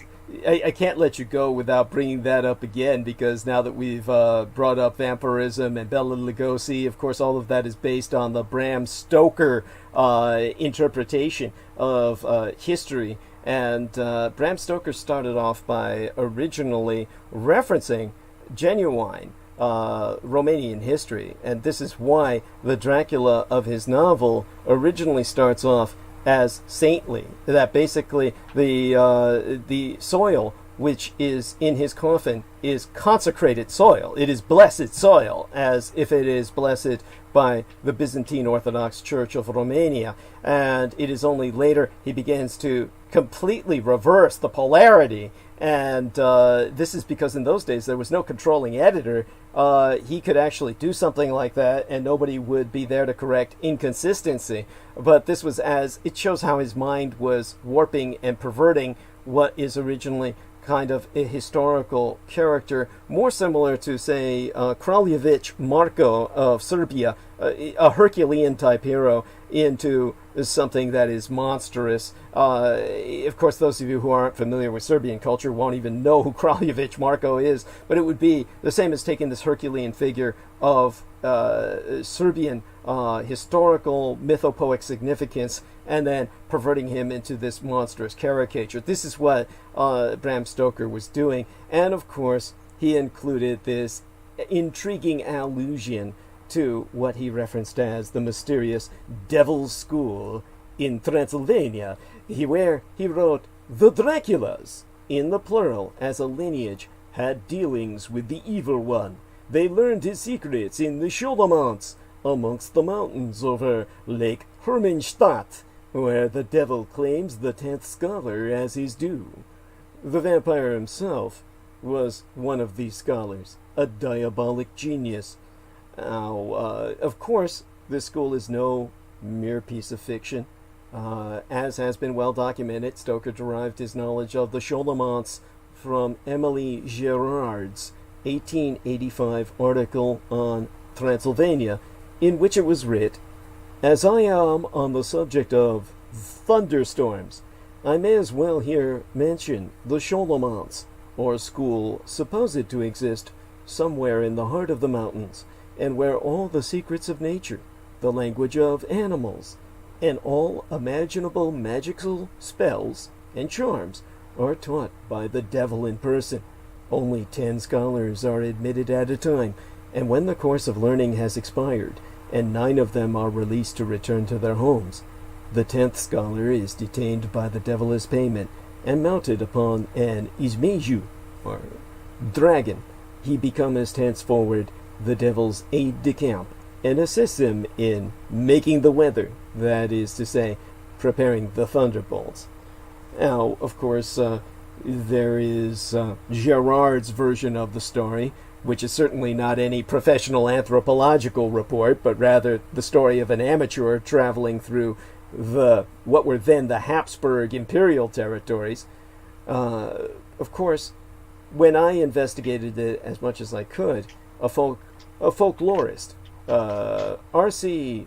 McLagan, I believe was their name, Maclagan, they produced a report for the journal Folklore, which was published in 1897. I never would have seen it, except that I was a Department of Defense librarian under the liaison of Michael Aquino, who specifically ordered that copy to be brought to the Presidio military base.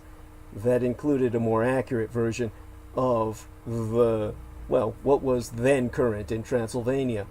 And it read, from my notes, "Here we find that the Drak is the devil in person, who instructs certain persons to be magicians and medicine men in a college under the earth.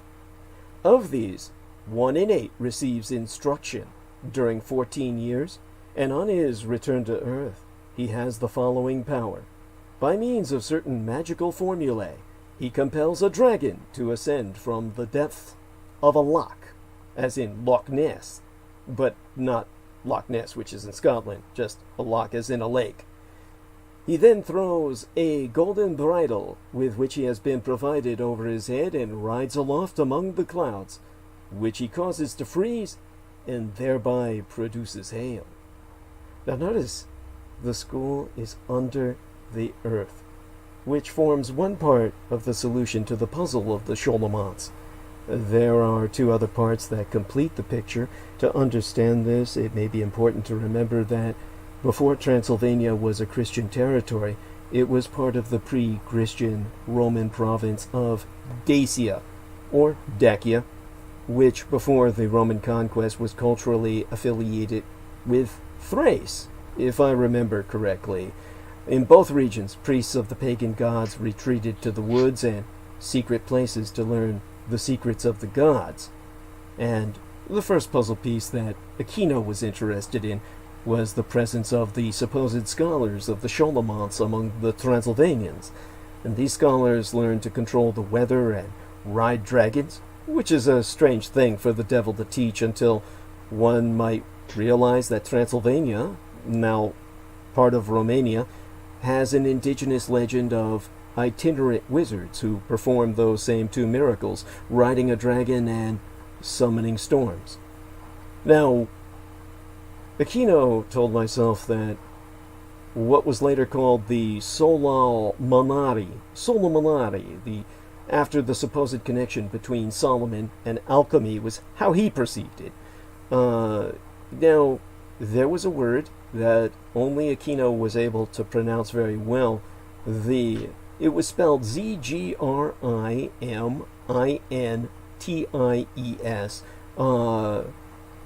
Zgrimintis.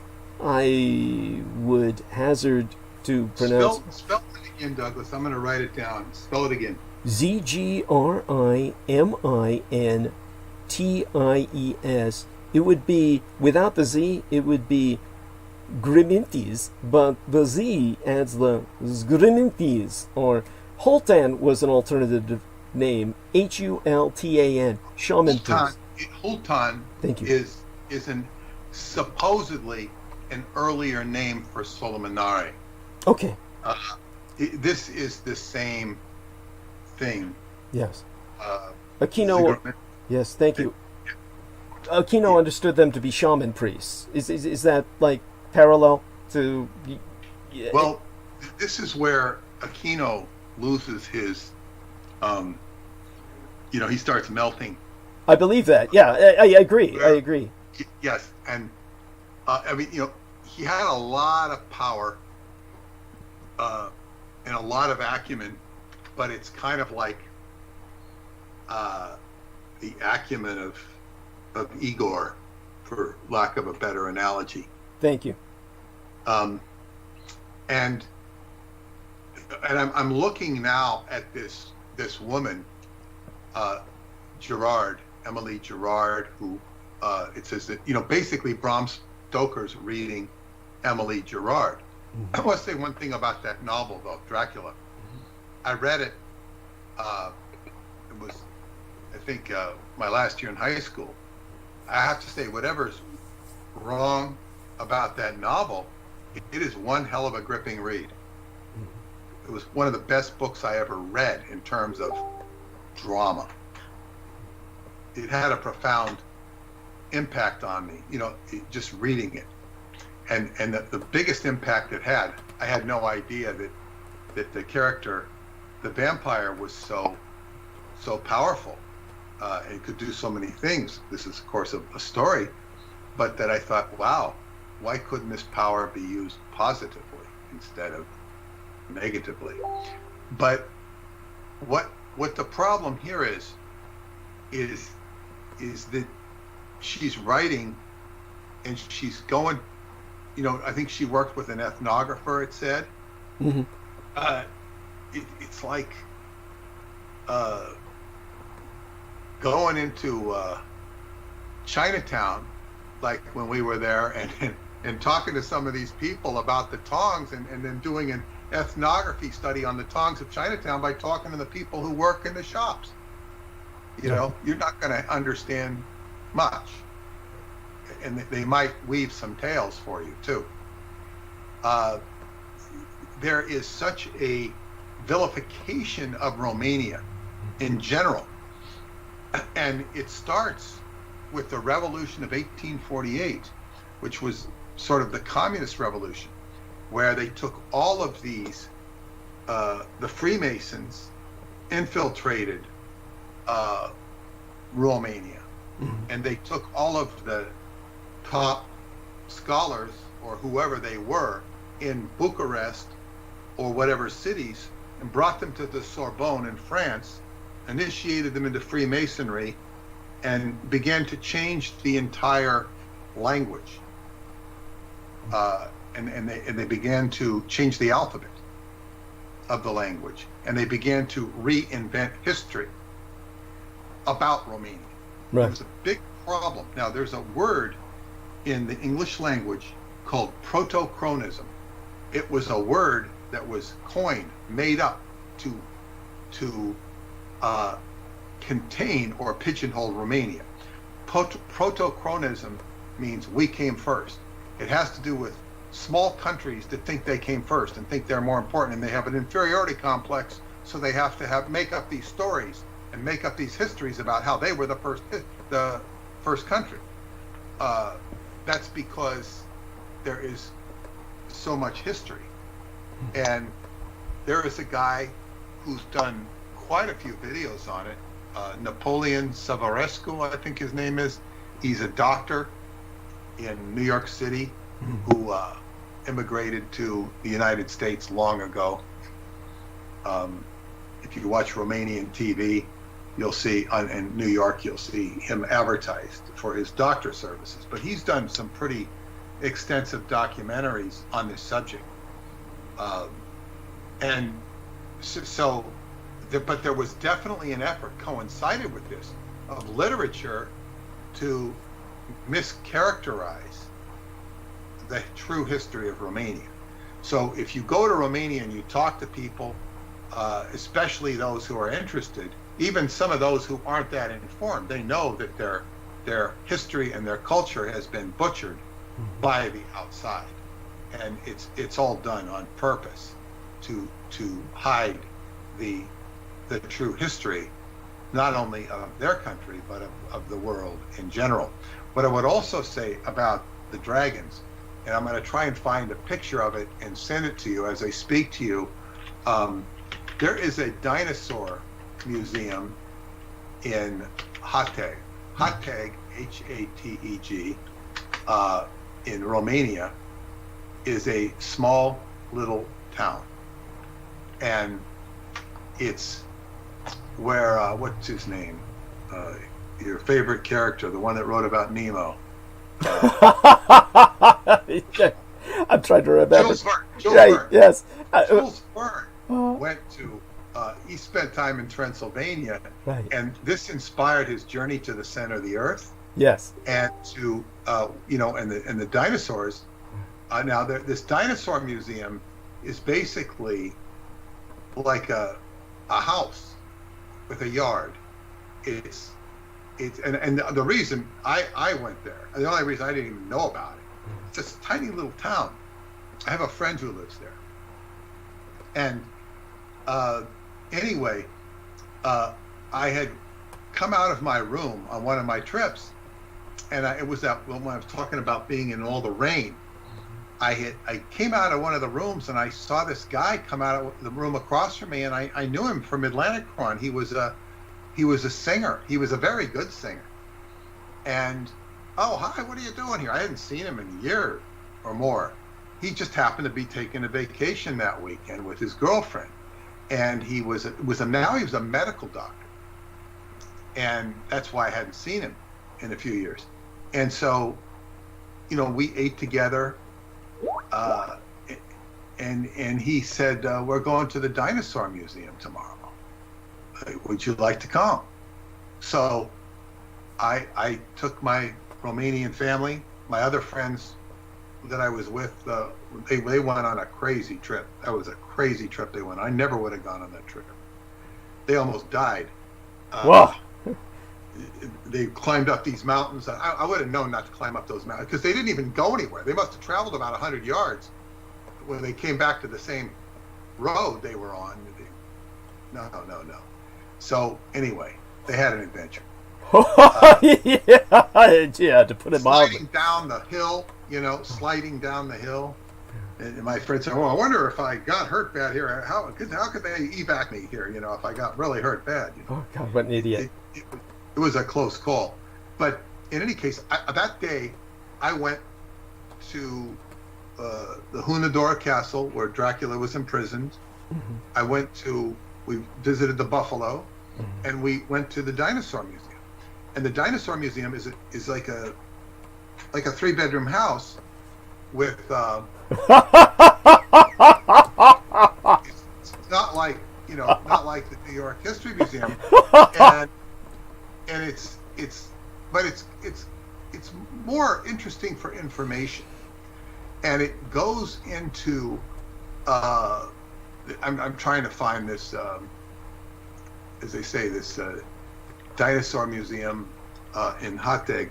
But just to show you, they have a picture of, or like a recreation of one of the dinosaurs. But this is where it's said that the dinosaurs originated from. And it goes in, it's history. It's not like they're making up a story. And this is where the legend of dragons came from this area in Transylvania. And this is all based upon bones and stuff. Why can't I find my I need to look at images. Well, certainly dragon bones were used as medicinal in China, which is they were just crushing up and powdering all of their dinosaur bones for thousands of years as dragon bones, and so there you have that. I mean, so it's certainly believable what you say about the. Well, what they also point out is that when the dragons go east, they become sacred and venerated as objects of power. Yes. When they go to the west, they become denigrated as evil. Right. I can teach you a qigong thing right now.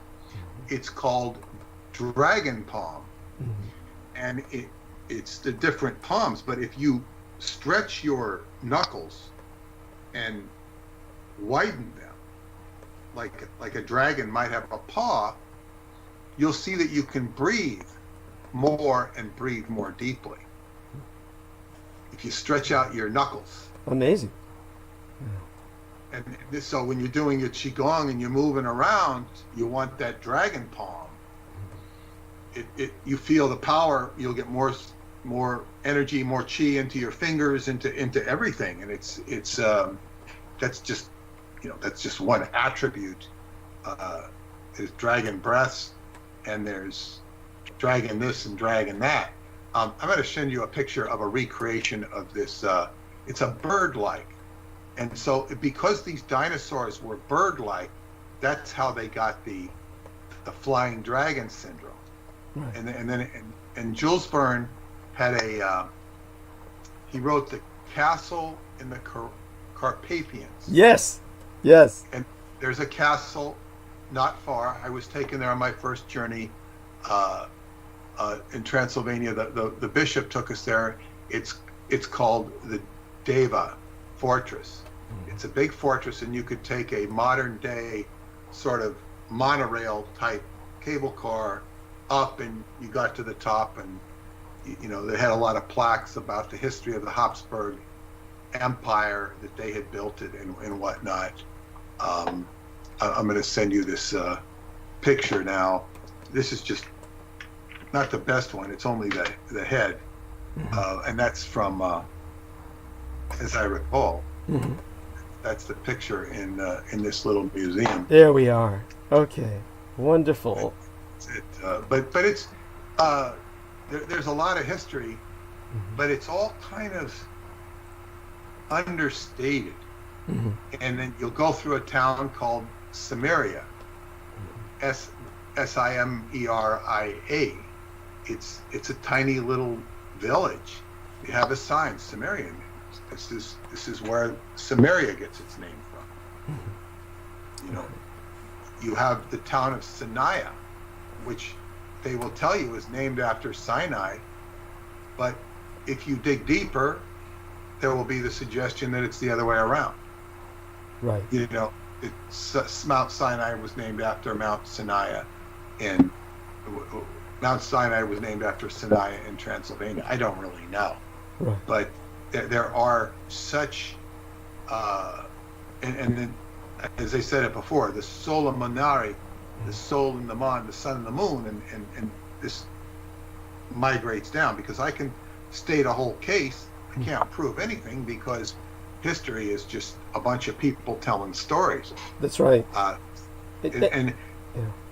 But as I say, from what I've been able to decipher, the reason that the Khazar Jews were adopted the religion of Judaism was because they were Jewish in the first place, or that it coincided with their original religion, which might have probably came directly out of the Romania area, and that there was a similarity in language in Catalonia and Romania. The Catalonian language is very similar to Romanian, more so than it is to Spanish. So Catalonia is where the ancient Zohar, the Jewish religious stuff came out of. It was the great center of Kabbalistic learning. And the common history will tell you that they migrated from Jerusalem. But deeper history will tell you that it originally in Catalonia migrated to Jerusalem and came back to Catalonia. And this is what the people of Catalonia believe, or the deeper knowledgeable ones. Right. Well, to show you how people just take history and they try to destroy another culture's history and integrate it as just a shadow of their own. The one thing I know from the studies and the researches that Aquino had me pursue for his edification, so that he could basically absorb the results of my research in the various materials he was bringing in. And by the way, I want to thank Selena Khan so much for the materials she's bringing in. She went to look up the Zigrimentis, and she found something in I believe it's the Romanian language, talking about Los Solomonari, and you would be able to identify it. I'd have to send you the screenshot in terms of the language, but I'm pretty sure that's Romanian, except it's anglicized, so it's less recognizable for myself. She's also bringing up, of course, some other articles she's found, so I deeply appreciate this. She's definitely doing her work. Definitely one of the things that Selena, could you send it to me too? Sure, yeah, Selena, if you could send those screenshots to Peter, he would appreciate that. Thank you, honey. And so in terms of one of the things that I learned of in these researches on behalf of Michael Aquino, there was, of course, English translations done by other scholars of the various Greek histories. And, of course, there was a translation in particular by Mr. Macaulay, Macaulay, in which basically the Greeks were obviously distorting the account of Zalmoxes. And they were doing what the later Christians would do. And of course, the Christians following biblical authority, ergo the Corinthians, the first book of Corinthians, chapter 10, verse 20, they tended to see, just the various chronos, as our man Peter was referring to, and these various pre-Christian pagan gods, especially the Romanian pre-Christian god of Zalmoxes, or Zalmus, the power that they welded underground, and their immortality, in a sense, their dying and resurrecting before there was a Christ. All of this was seen as diabolic, as were all the pagan gods. So St. Augustine, of course, simply dismissed all pagan gods as the most impure demons who desire to be thought gods. Yeah, that's in his work City of God, in chapter 7, verse 33, parallel to Psalm 96, verse 5. And so when you get this Greek distortion, it's just as offensive. You're talking about the histories. Yeah. Yes, I've got what Selena said here, and there's an interesting it says these now this is just the utter bullshit. Mm-hmm. According to Strabo, mm-hmm. these priests gathered at the cult center of the god Zalmoxes on the mountain of, it says Cogae Onum. I would pronounce that Kogionum. Now that is just a butchering of what is Mount Kogion. Okay. Or my spelling. I think it's KH.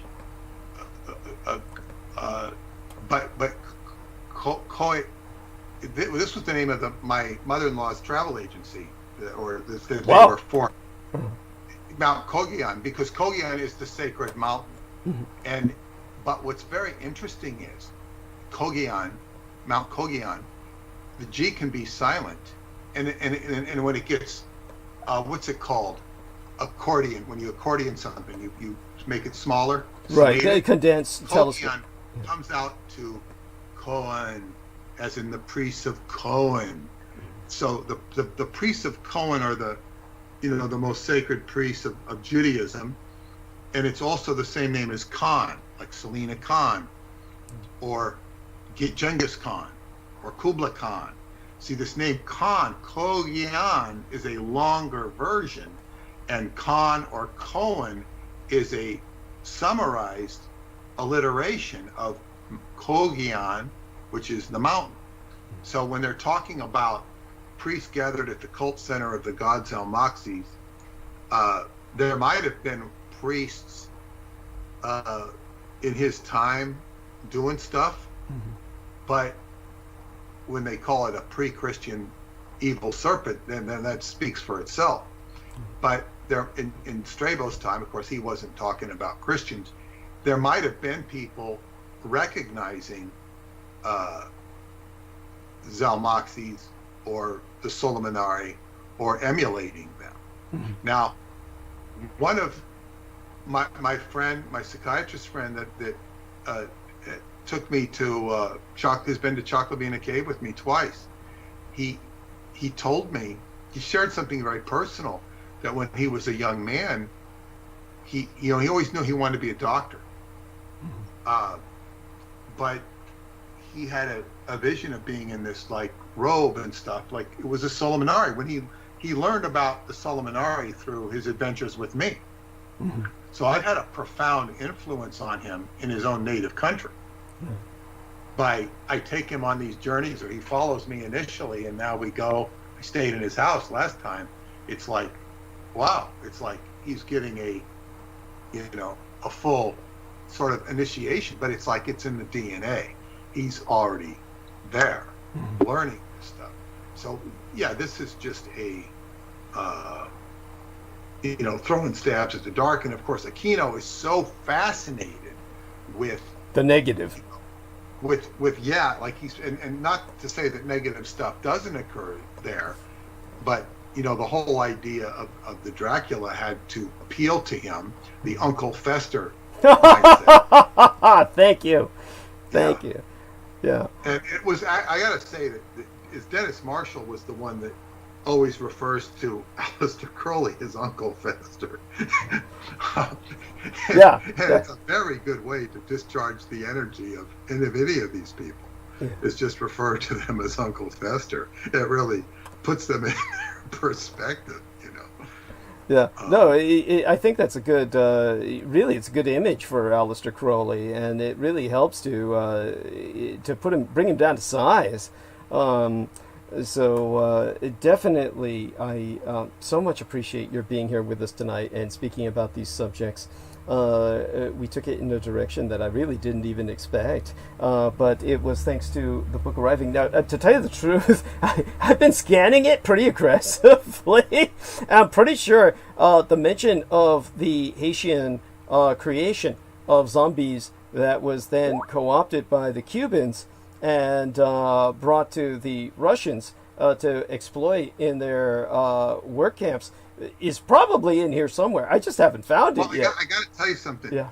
I was looking for it I did a word search in the Pages document and also into the original stuff that you sent me, and I couldn't find it. Holy shit, so it may not be in there. So this truly is a book limited to the vampires, and that may be fitting. That may be fitting because you remember the title of that original fiasco, that debacle, The Red Undead. included, of course, the zombies, and therefore was the rationalization for this horrible title, because none of these are undead. None of these people are undead. The zombies are simply people who have been terribly impacted by various abuses, biochemical abuses to their bodies, to their minds. A television show. Yeah. Which I can't. I've never watched it. I can't watch that. People love it. You're talking about The Walking Dead? Yeah. Yeah. That's different. They're portraying people who are actually, reanimated cadavers. This is not what zombies are, as I was basically exposing as exploited by the Soviet Union. So it's almost fitting that this is truly limited to vampires, this book, so because it is vampirology. So the zombies, I don't believe, are in here, and therefore they would have to come in some other expanded edition that will not have the title Red Undead, simply because it's an inaccurate title that was simply created for marketing purposes. It's almost fitting that whole project crashed and burned. It's not even a good title, because you don't even know what the hell they're talking about. Thank you. It's a stupid title, and it's run to simply sell. Of course, it would sell on the basis of that title only because it's a trigger word. Red, undead. These are trigger words to the average, layperson. It's kind of like with Stephen King when you were talking about what you learned from him about writing, and Stephen King is someone whose brilliance, in terms of the novels that he markets and has made his money off of, is that he writes in the vernacular of the common man. His narrative is like a blue-collar worker who's talking while holding a beer in his hand. The problem is that the average man, whom Stephen King is appealing to, doesn't have much to say, and that's the majority of what you find in Stephen King's works, is that there's not much that's really related in those works. It's mostly just voluminous space filler. It's just a lot of vocabulary, and the things that happen in it are gross out and intriguing only in the sense that you're trying to see what happens next, somewhat similar to an action novel. But it's not particularly profound. Sometimes some people I notice have found wisdom. Shout out to Jeremy Thomas, who quotes Stephen King's novels a lot and finds little tidbits, little nuggets, gems. He sifts the novels for gems. But the majority of it is not that. And so that we have that. That's the problem of conversing on the level of the of what is accessible. And now, miraculously enough, Peter Moon has made this work accessible. So it is highly recommended, and we are promoting it. And do get it. Peter Moon will take a certain amount out towards the copyright, which is about $65. So hopefully we've covered that by now. Is that the case? And the rest will be sent. The rest he'll send to me through Chase, which we'll arrange, since he and I both have Chase. I got the first order today for your new book that isn't out yet, The Roswell Deception. Fabulous. But I told him, I said, listen, I can't take the order. Okay. We've got to get the book out first. It's Understood. not coming out as quickly as we hope, but he's all ready to buy it. Cool. Good. He was, so I mean, so we have to get cooking on that. We will. But before I go, yes, I want to relay something to you. I don't know if it'll fit into your Indian narrative, but it might be something you want to address in the coming weeks. Is that one of my friends was kind of really upset about what's going on with the political situation. And I would tell anybody, do not let the political situation or the COVID situation get you down. It will pass. It will pass. Certainly I can understand why people are concerned about it. But one of the things I pointed out to him is that we're at the time of the recycling of the French Revolution. We're not quite there yet. A lot of the French Revolution occurred after Jupiter and Pluto moved into Aquarius. Well, Pluto in particular moved into Aquarius, and so we're reliving that time of the Americans and the French revolutions in a sense. The French Revolution and the American revolutions were very different.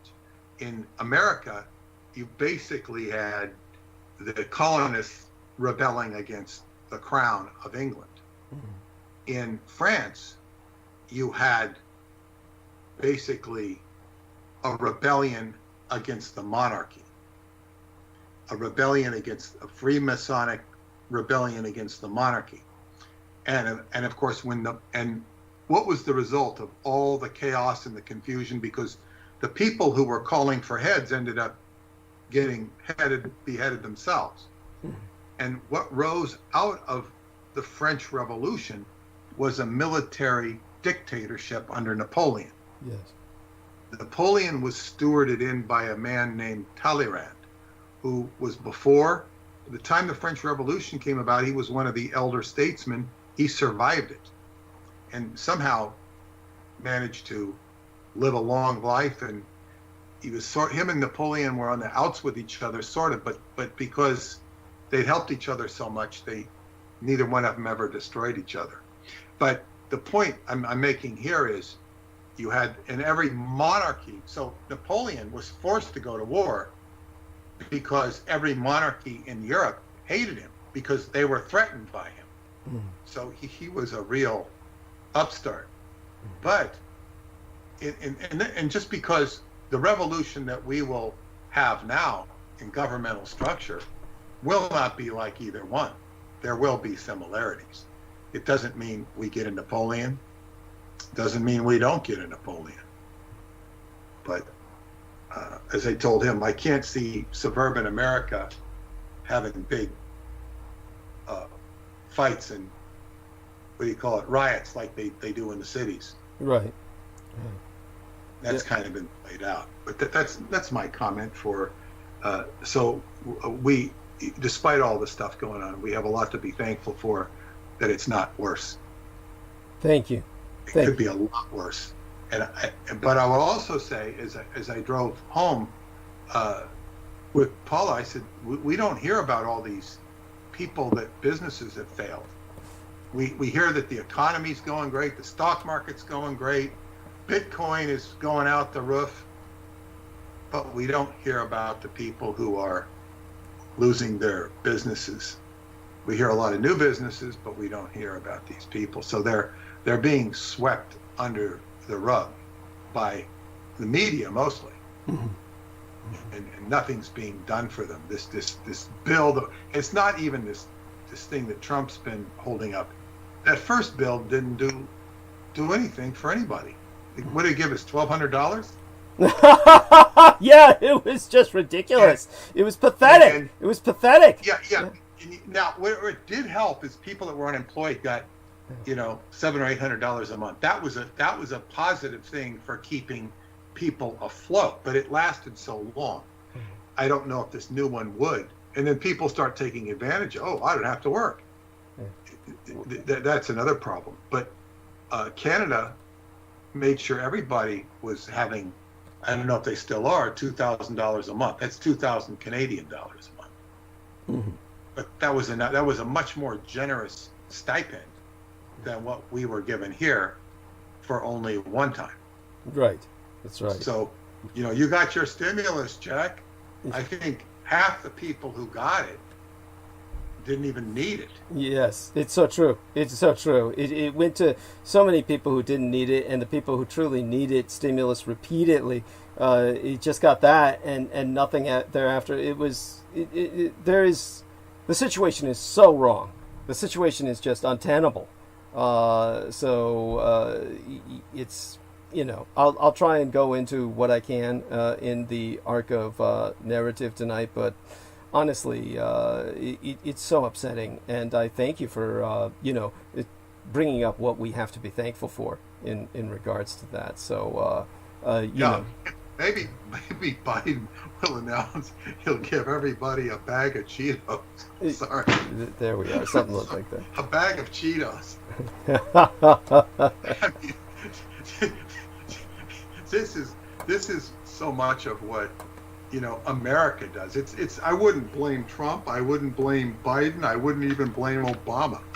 You know, I wouldn't blame any of these. It's just like, you know, give them a bag of Cheetos. This is the American way. Mm-hmm. Yeah. Yes. But, anyway, good. I'll look forward to. I was actually sitting down to work on your book when you invited me on tonight. Oh, bless you. Well, believe me, we are going to get on the book. It's just been, as you know, it's not going to get worse with the holidays. It'll get better, really. Thanksgiving is going to pass quickly. I'm going to be sleeping through tomorrow, taking care of some chores on Friday, obviously towards paying the rent and whatnot. But you know, this Friday night, Saturday, we're going to.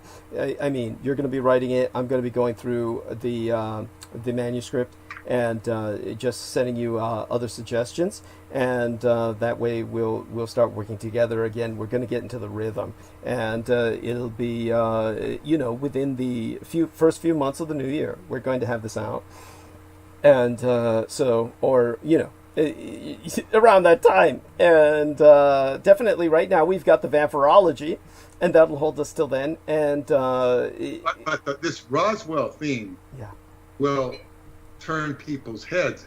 I mean, aliens were a very interesting topic in the 80s and 90s, and even into the thousands. But you know, maybe Ancient Aliens has beat the subject to death. That show's been on 19 years. Unbelievable. And it's the most successful story of any kind.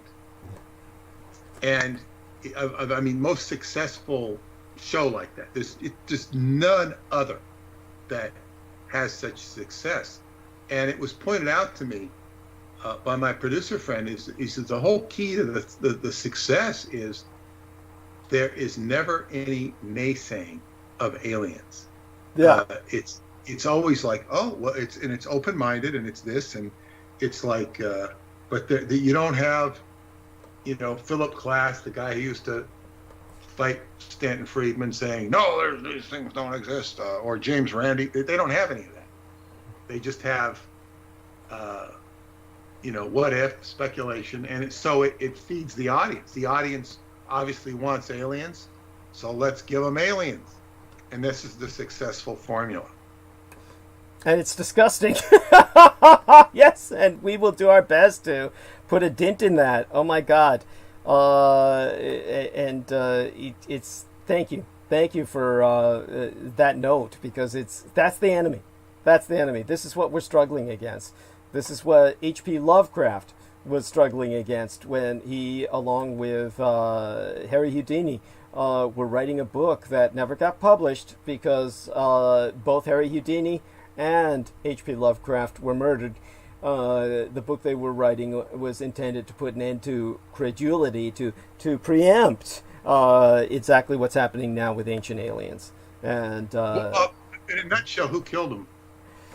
Well, with H.P. Lovecraft, it was the U.S. government, because they'd been keeping an eye on him for years, and he really became a threat when he was employed by Henry Ford to write America's Mein Kampf for Charles Augustus Lindbergh, the hero of World War I. And basically, this would have made H.P. Lovecraft's American Mein Kampf for Charles Augustus Lindbergh would have made him president. Its title was... There's no question it would have made him president. Yeah. And this would have been 1932? It was in the late 1920s, early 1930s, and it was the book they were working on was entitled New America and the Coming World Order.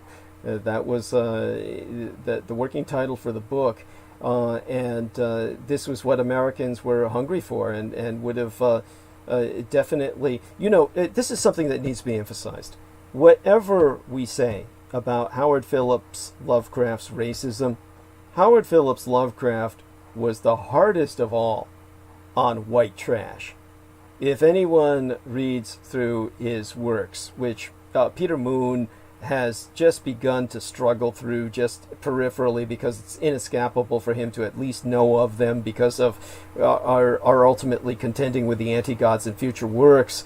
It's the first thing you notice is that Howard Phillips Lovecraft is not denigrating blacks or Asians other than alluding to them in a somewhat malevolent tone in that they're sinister.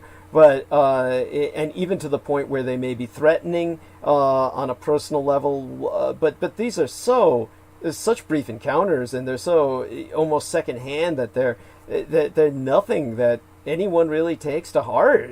His real attack is against morbidly inbred white trash. I mean, he's from New England. Yes. That's a very New England sort of, attitude. Yeah. And so he's always talking about how the whites are downbreeding, how the whites are trying to usher in the anti-gods. So this is something that must be kept in mind. So this is why. And who else was killed with him? There was, oh God, it was. You said there was somebody else. Harry Houdini. Harry Houdini. Oh, Houdini. He's writing a book with Houdini. Yeah, he was writing a book with Harry Houdini. They had that was one of his contracts and he was writing a book simultaneously with Charles Augustus Lindbergh, or rather for Charles Augustus Lindbergh. He was writing the whole book. He was ghostwriting the entire book, but it would have been credited to Charles Augustus Lindbergh. He may have been given some credit as like a consultant, but he was definitely writing for Charles Augustus Lindbergh. And in terms of the work that is more well known to the American public, which was the book he was writing with Harry Houdini about American credulity and their desire to put an end to it because they felt that the Americans were going to be subjected to ultimately worshiping the anti-gods through an alien mythos. That people would actually come and say ancient aliens, would come in and market ancient aliens as a future religion in America. They foresaw all of this. And again, important to never forget that Harry Houdini was ethnically Jewish. So he was working with H.P. Lovecraft, and H.P. Lovecraft was married to a Jewess, a Jewish woman who essentially saved him from starvation, saved him from the streets. So H.P. Lovecraft was obviously not Judeophobic in some virulent sense. He was, however, along with the National Socialistes, very much aware that there was a lot of power lobbying. That there was a lot of Jewish power lobbying that he was antithetical to, that he did not feel was beneficial to humanity as a whole. So in this sense, he was very fascist and very much supporting the fascists, and that's why he was supporting Charles Augustus Lindbergh, who was very much an ally of the Third Reich. So this was not contradictory to him any more than it is to myself. This is just something that made him such a threat, is because he was not some ignorant bigot. This was a man who was very nuanced in his politics. Of course, then there was the other element to him that I myself exposed because I'm trying to deconstruct the cult of H.P. Lovecraft. Problem is, H.P. Lovecraft himself has become a cult figure like Tesla to many people. Now, Tesla, of course, I'm not antithetical to his being sainted by the Serbian Orthodox Church, which has been seriously considering that. And the debate for that may rage on for a few generations yet. These things take time. Saints sometimes take hundreds of years to recognize. But there is a kind of cult about Tesla because his name is magic, and then people exploit that to make products like the Tesla as an automobile. And people just hear the name, and it's magical, and they buy it. It even translates well in the Chinese as kind of a magical phrase. So Tesla sells in China for that reason. And in terms of the H.P. Lovecraft, he's becoming a cult figure, and I tried to deconstruct that by exposing the fact that he was very gay, and not like, yeah, it's just like the guy was acting queer or something. No, the guy was gay. I mean, like, seriously gay. Like, he was practicing man on boy sex, basically. So therefore that has to be taken into account. We're talking about this is why you can bet the farm he never had sex with Sonia Green, the Jewess that he was married to, and ultimately she divorced him for that reason. But she recognized he would be a big deal someday, and she said as much, which was why she had supported him. She was investing in what was a sound investment, and had he not been murdered, he would have come into his success, you know. And I've met more than a few women who get married only to find out their husbands aren't interested in sex. They've captured a piece of I won't call it a piece of meat. They've captured a prize. Yeah. They've won the prize. Yeah. They get and they're married, and that's a big problem when you get married with some people. Like a friend of mine, this guy, she'd been going out with him, liked him. As soon as they got married, the whole relation stopped. There you just go. stopped. Yeah. It was like he got his prize. He arrived at the goal, the destination, and then there was no impetus. It was quite impotent after that. So it's very strange. Yeah, why gay men get married? It also makes them look status quo. Yeah, it's all pragmatism. I mean, with the majority of them, like, say, for instance, Olaf Phillips, the son of a bitch who was the first sleaze bucket to glom onto me when I became a public informant. And I had no choice but to work with the enemy. And people may have a hard time understanding that. I definitively had no choice. Unless you were in my position, you would never understand. It's one of those things where it's far better than being subject to countless assassination attempts. It's you've constantly had to deal with that from all the people you've been working with. Have often been working against you. Yes. Yeah. And it's just the nature of the beast. And I expected such. And people might say, oh, that's a self-fulfilling prophecy.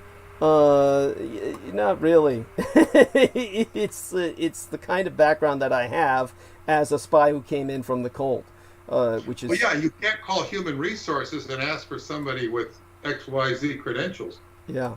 Yeah, and so for that reason, I've had to work with who I can to just get my name out there.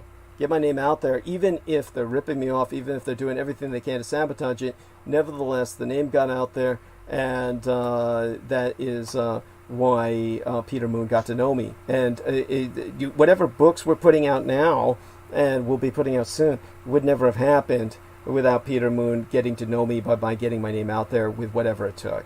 But a great example of one of the first sleaze buckets I worked with, being exemplary of what Peter's talking about, was Olaf Phillips, who was the son of a Air Force general, and the guy was extraordinarily wealthy, and per Olaf Phillips's own testimony, was a complete criminal during the Vietnam War, who was just smuggling opium, massive amounts of opium, to make himself filthy fucking rich. And the pettiness of the man's criminality is such that you wouldn't even fucking believe. I mean, petty shit, like literally selling false Viet Cong flags that so that people could claim that they were in Vietnam and captured a Viet Cong flag. I mean, shit like that. I mean, this is the level of what we're dealing with, of a fucking general. Every bit of chicanery to make money. He should have got sheep's brains and said that was part of John McCain's brain.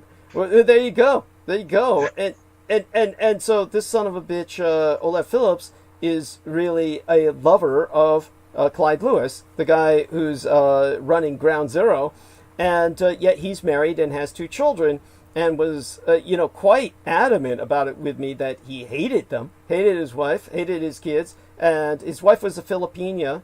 And he says, yeah, you just married her because she's stupid as shit, and I can have 2 fucking kids with her, and she's just happy to take care of them, and that way I can live my life. And she doesn't dare say anything against me because I'm the big white man, and therefore he could live his life, and she had basically no sway against him. And that way he had someone totally in his power. But this way he looked straight to his parents and was able to give them grandchildren, and that's how he stayed in the will. So it was all just to maintain the will. So this is what the gay community references as a beard. That's the beard of the gay man. So this is essentially, in Howard Philip Lovecraft's case, this was not for any family inheritance. He got married simply so he could look straight to the public as an author, and that's what it was mostly. If Lewis's parents found out the real circumstances, they might have cut him out of the will.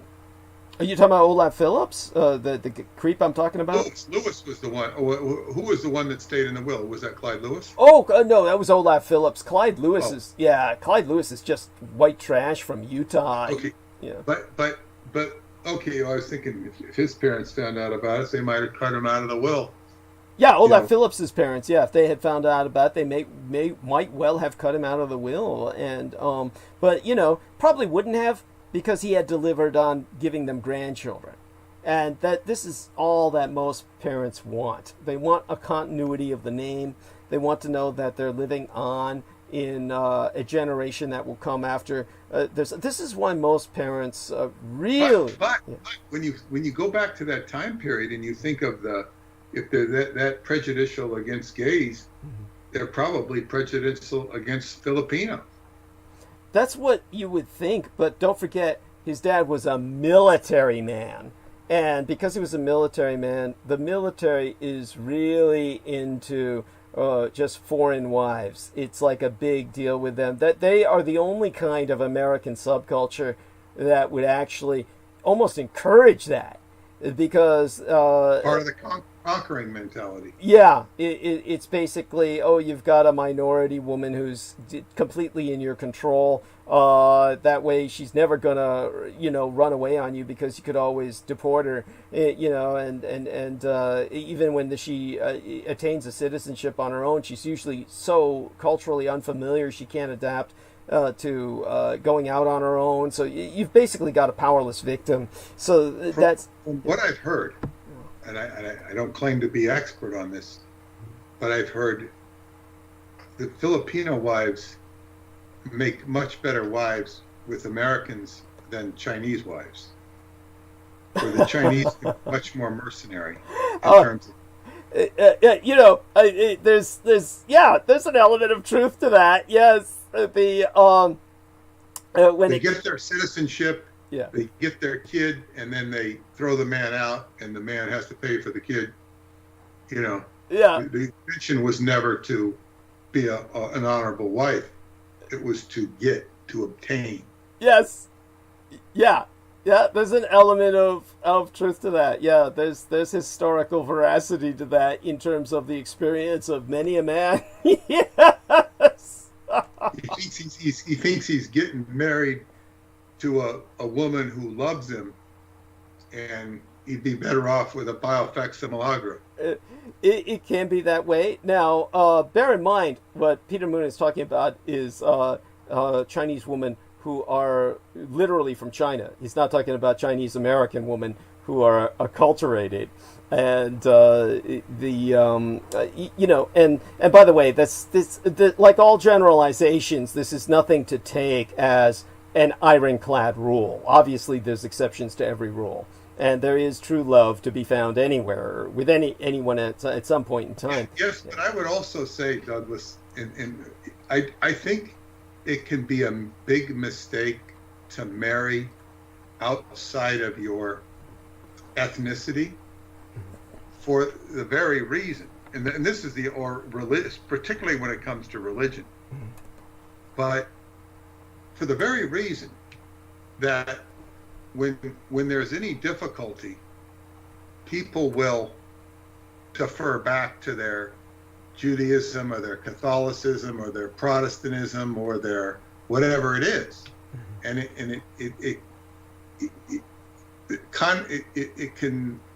the conflicts can really in the two different philosophies, when everybody's on the same page, it's fine. But with any stress, it doesn't work so well, unless the two individuals don't believe in any of it.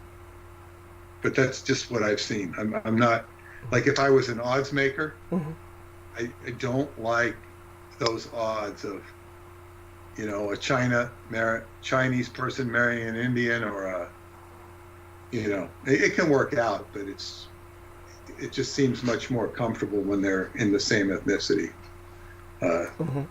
It increases the probability of success, which isn't very good anyway.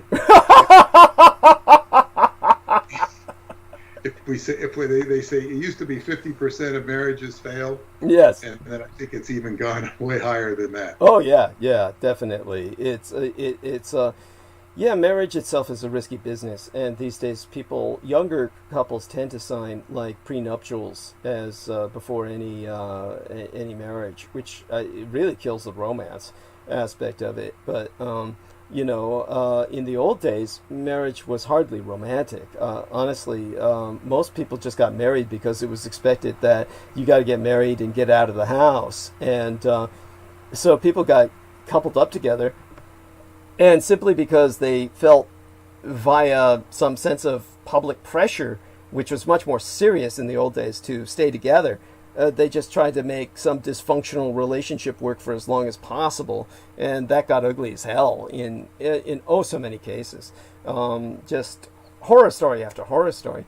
So, at any rate, definitely appreciate what you're saying. I'm not denying what you're saying. Obviously, there is a lot to be said for staying within one's culture, which usually manifests as pretty much ethnicity. That there's an ethno-religious nationalism that is pervasive throughout the world. America, of course. I'd like to think that we're a place where we have the potential for something different, and he can create a new race, so to speak, of something that is uniquely American. Of course, the real Americans are the Native Americans, so I'll be talking about tonight. But I'll get to that after the people who are with us have done their little round table, which we'll certainly start tending to as we usher you off to bed. And okay, I'll say good night now. I stayed longer than all of us thought, but it's okay. It was very interesting. I really enjoyed the Lindbergh reference. He's a fascinating character. Oh yes, we'll go deeper. Forward to that in the maybe the second book with the German. Or the German book, whichever one that is. Oh, we'll have to get one out along with what we're already thinking of. A fourth book, actually, is what that would be from what we were thinking of.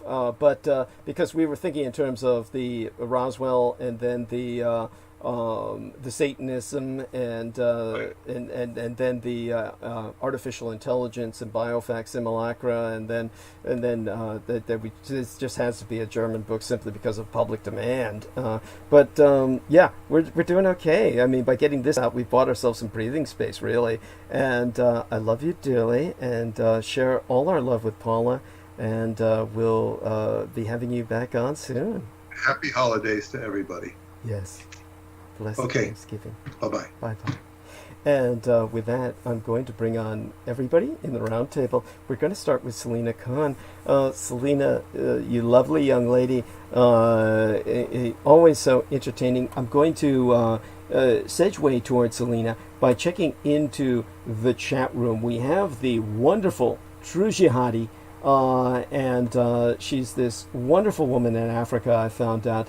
And of course, Africa has vast tracts of the continent have been influenced by Islam. Much of the continent's been influenced by Christianity.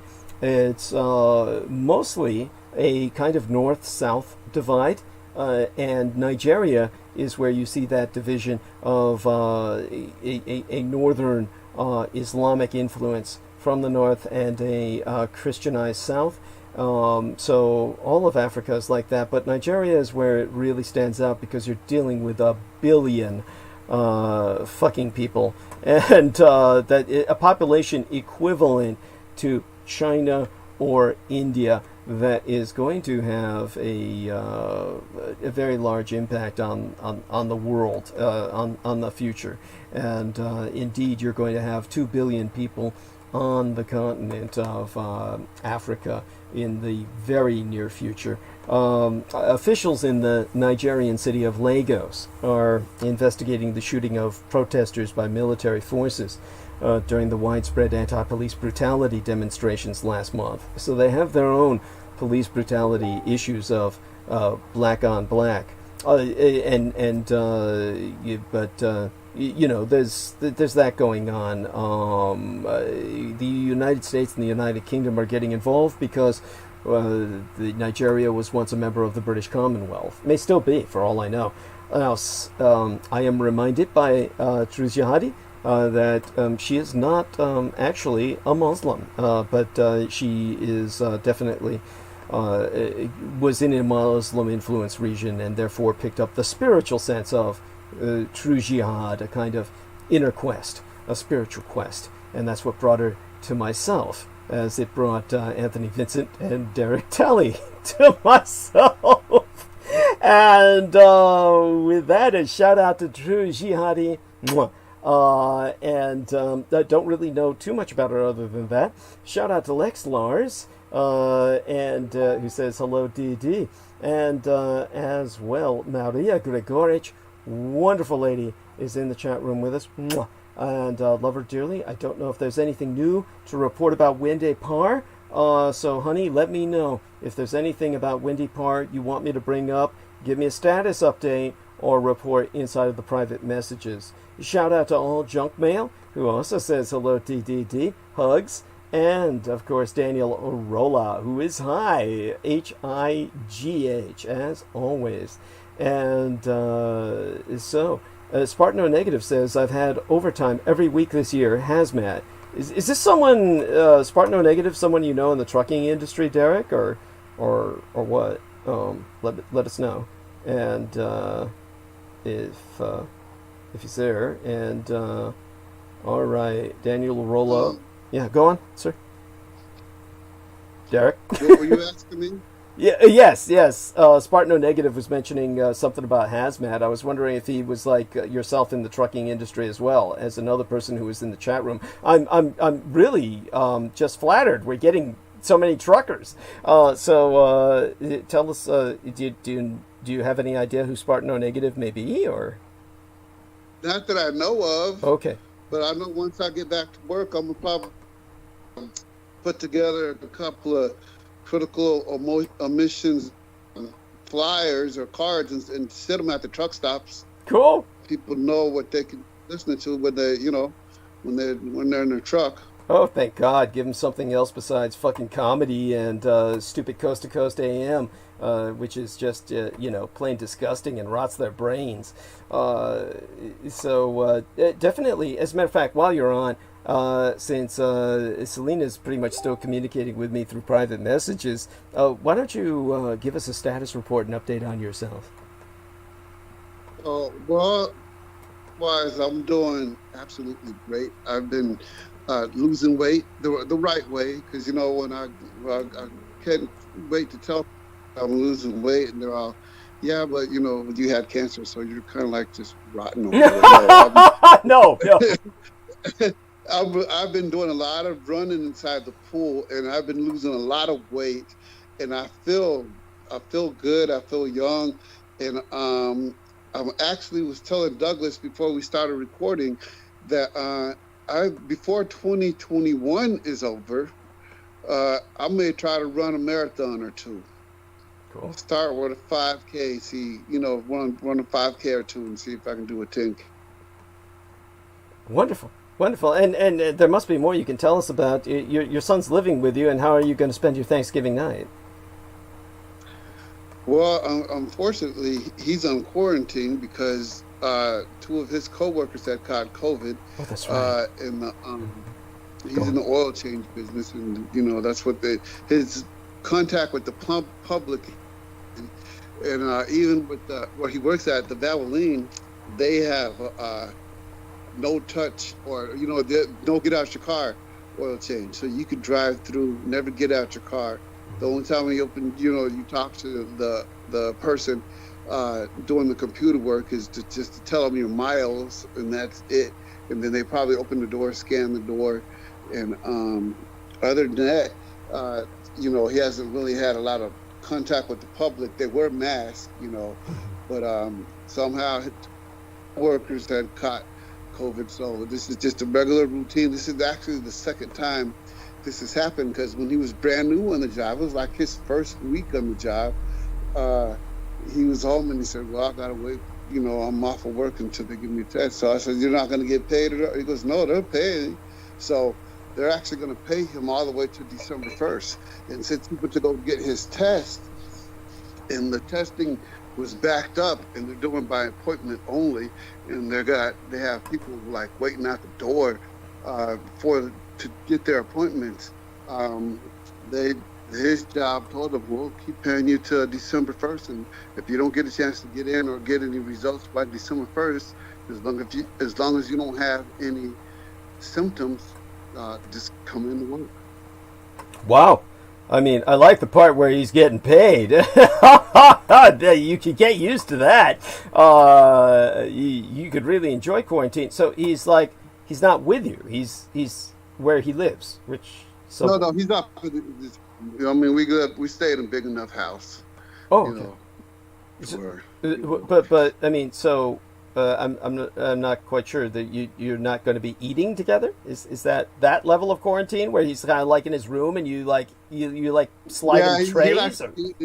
He'd actually eat in his room anyway. So yeah, we're just going to take whatever precautions, Okay, so it's kind of like you've got him imprisoned and you're sliding him trays through a door slide or something. What the fuck? So he can come get his own stuff down. I just make sure everything's wiped down with Clorox wipes and everything. Yeah. Well, you don't need to worry too much because COVID really doesn't effectively transfer via surfaces. I mean, it can, but everything you're doing, it's healthy to maintain precaution. But like I said, a lot of what we do is just hygiene theater. It's just we're just doing it to make ourselves feel better.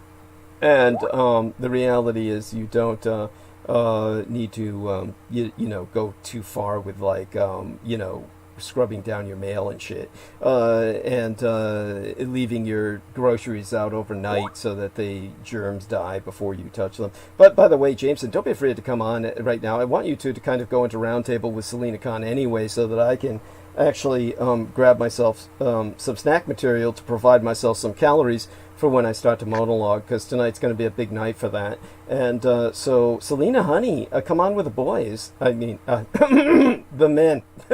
Sorry. It's so awful to say boys when you have black gentlemen around, because it has such a racist history. That definitely. I wouldn't have even thought about it that way. Yeah, thank God. Yes. That shows how naive I am. Yes, oh my gosh. yes. Well, thank God for that, because that's one of those mistakes I never usually make. I was thinking girls, boys. It was like that. So that bringing Selena. Yeah, well, that's kind of how I took it. Yes, Yeah. thank you. And Selena, are we there? Yes. honey, let's hear your beautiful dulcet tones. And it's like, maybe she can't come off mute or something. I know she's there because she's sending me messages in the private messenger. Douglas, just give me a few minutes. I'll have JMO to talk about something. I have to take care of this little thing here. Sure, honey. We'll let you slide into something more comfortable. Like 5 minutes. Oh, yes. Selena's getting into her lingerie. And meanwhile, you gentlemen can hold the stage. I'm going to go mute for about, 5-10 minutes myself, and I'll be back with a tray of snacks for myself. And so why don't you gentlemen take it away? You both have stories. That's something amusing. Yeah. Great, okay. Almost got into a fight today. Holy shit.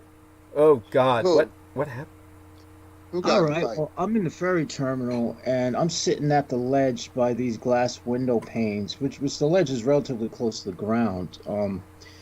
And, people are waiting to get on the boat. And this kid decides it would be wise to just walk up to me and stand in my space. And I'm like, please get the fuck away from me. You're too close. So he walks off, and he goes sit and stands on the other side of me, really close. And I get really pissed, and I just slam my fist against the railing. I said, motherfucker, you better fucking move. You're too close to me. Right. He gives me this hateful look, and the thing is, like, I'm sitting there and I'm thinking of all the ways I could incapacitate this motherfucker. The first thing I'm thinking about is going for his knees and breaking them so that this motherfucker is permanently stuck walking with fucking what do you call those things? Crutches. Yes, that's right. Oh my God, because, what? I don't. Yeah. Because I'm not someone who likes to fight traditionally. Let's just hit each other in the head. That's stupid. Of course. I'd rather fucking disable someone permanently, so that they have my mark forever staining them for the rest of their fucking life for crossing. So to those of you who are affectionately sending these asshole stalkers my way, you'd best tell them I will fucking kill them if they get out of line. That's all. I can't understand what drives people to try and cluster around other people anyway. It's always been bizarre to me. I've experienced. It's gross. It's disgusting. It happened to me at the DMV the other day. Some guy. See that at the DMV, I got my license back. By the way, I got my hazmat. Everything's back to normal. So I'm standing in line at the DMV, and this guy is next in line, and he's just like standing like right up behind me, and he's not wearing any mask, and there's a lady who's going down the line, letting everybody, asking everybody individually, what are they doing there? What are they're going to get done? She has a little notebook. She's taking down notes like one at a time. So he yells from the back of the line, "I'm here to get my gun permit." It's like he knows she was coming to him, but he just wanted to let everybody know that he was a fucking tough guy. Okay, you get your fucking gun permit. Whoop you fucking do, you fucking badass. Back the fuck up. You know what I'm saying? What the hell? Yeah, I feel you, Jameson. Well, the thing is, the guy, even after I threatened him, he just stayed there, and I had some thinking to do. So what I decided was I would just psychically vampirize the motherfucker, to which he did seem to react, although I'm not sure he was consciously aware of what I was doing. But if I wanted to fight someone, I would not choose a place where everyone's looking in public. I would like to bring whoever I want to dismantle to a place where it's just me and them. This way, there are no witnesses, and there's no one to know what happened to the individual when I leave the body behind. Right. Well, maybe I shouldn't say that. Well, you know what? The law makes it like that. You know what? That reminds me of is Mike Tyson was in a hotel one time, and he was like just waiting in line, and these people started to fuck with him, like, "Hey, that's Mike Tyson. Let's go fuck with him." So they started pushing him around and smacking him. Like just treating him like little bitch, because they knew if he was to snap on him that they could sue him. Right. And what he did, he snapped on it. They attacked him.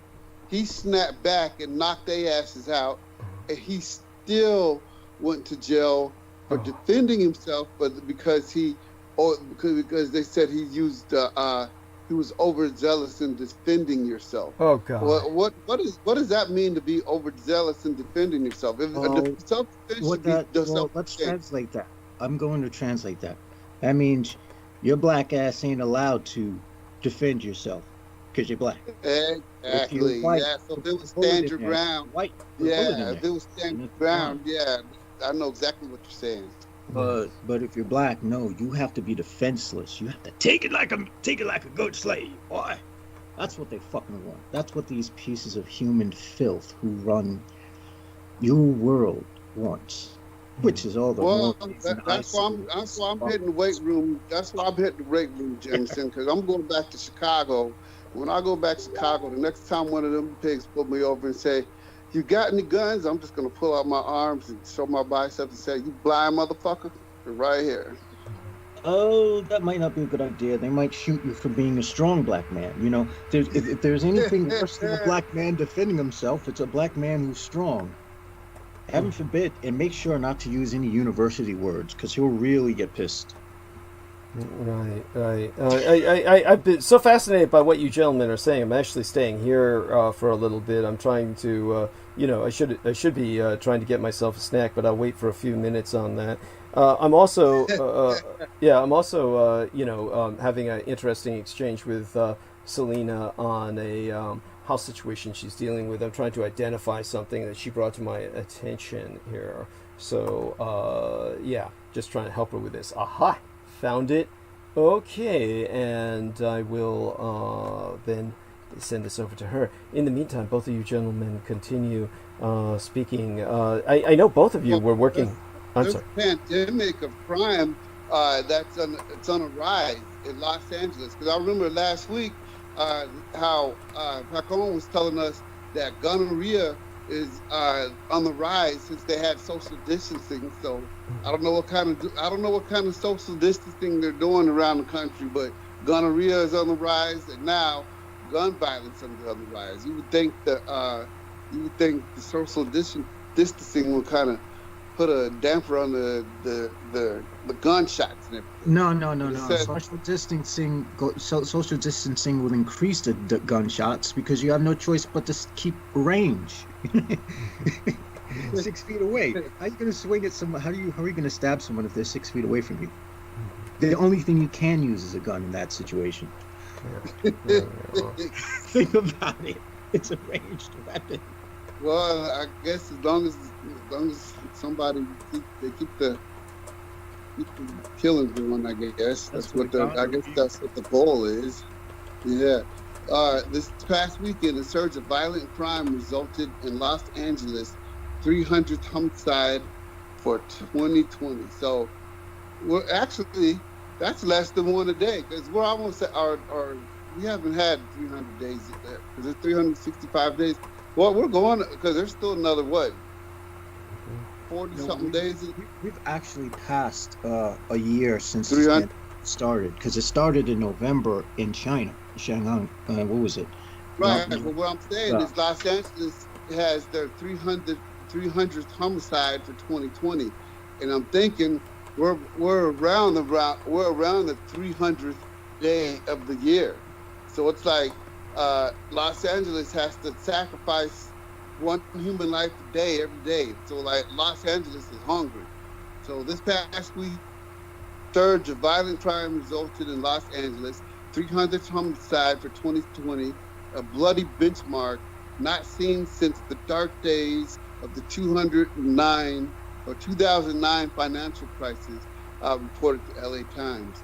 Killings have risen 25% over the last year, and shootings climbed by more than 32%, reflecting a similar trend across many U.S. metro areas. Defunding the police and socioeconomic implosions in the virus pandemic has left urban areas in chaos. Well, they had to throw that in there.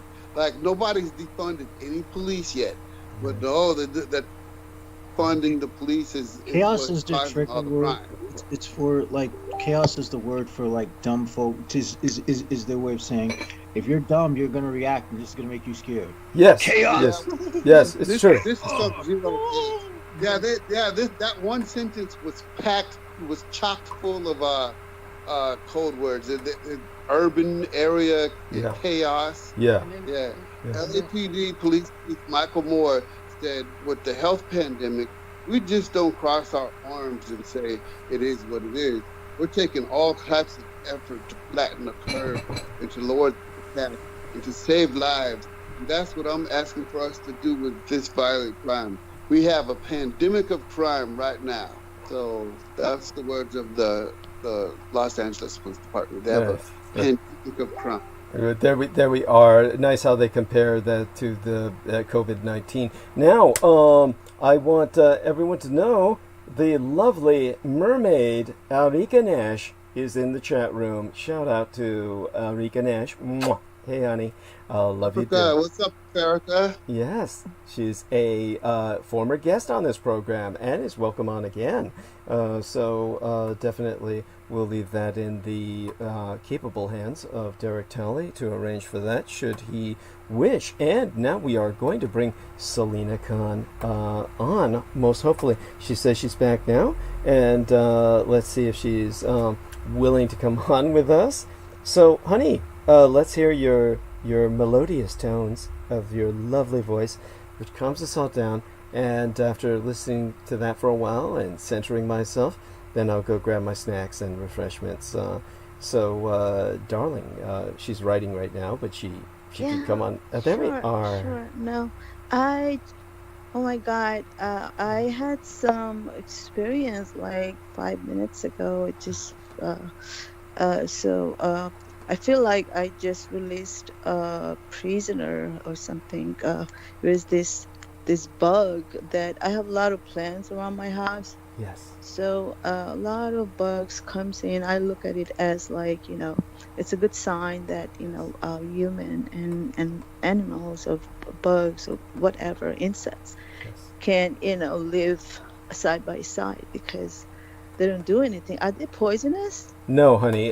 What you had in your home, she took a photo. I'm visibly shaking. Oh, so creepy looking. Yes, she took a photograph of it. 32 legs. Yes. Honestly, honey, these you counted them?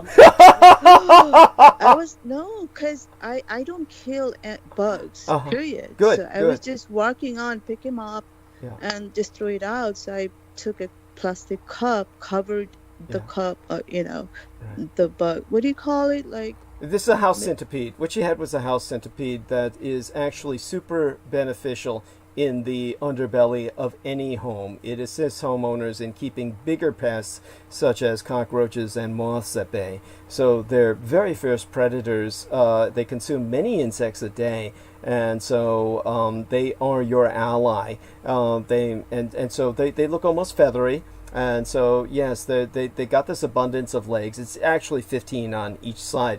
But I was surprised that you actually got the number. You said, it was about 30 some odd legs. I'll show you a little like 30, like 2-3 seconds video. It's just, what it was doing, the way it was moving. I was just curious and also scared at the same time. All right. But how did you pick it up? How did you pick it up to get it out of the home? So I covered with a plastic, clear cup. And then I took a big plastic, small, tiny, those bags of a store. So I just covered, oh my God. So I'm still like shaking. So I picked it. I just wanted to make sure I didn't kill it, so I just picked it out and then just threw it away. I'm so proud of you. I'm so proud of you, honey. And honestly, I have so many, not so many, few experience. One time I hit my car to the pavement, saving the squirrel. Like I was going on a speed that I couldn't stop. So instead of it was right in the middle. Didn't know which way to go. Like, I don't know why I see these things. So, and then I hit my car, and then it was fine. Nothing happened. But I saw one like recently. I was like, literally like, felt dizzy that there's this cat was killed right on the major road. right by my area. So I was like pulled over, sit in the car, trying to put myself together. I can't see this thing. I just get so deeply impacted. Like I can't forget. So it's just that's how I feel for any living thing. Um, Yes. but I'm gonna share something, Yeah, please.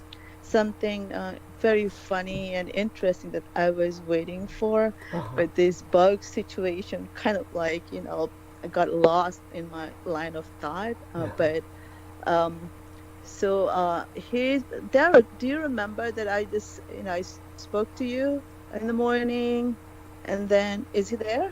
All right, doesn't matter. So Yeah.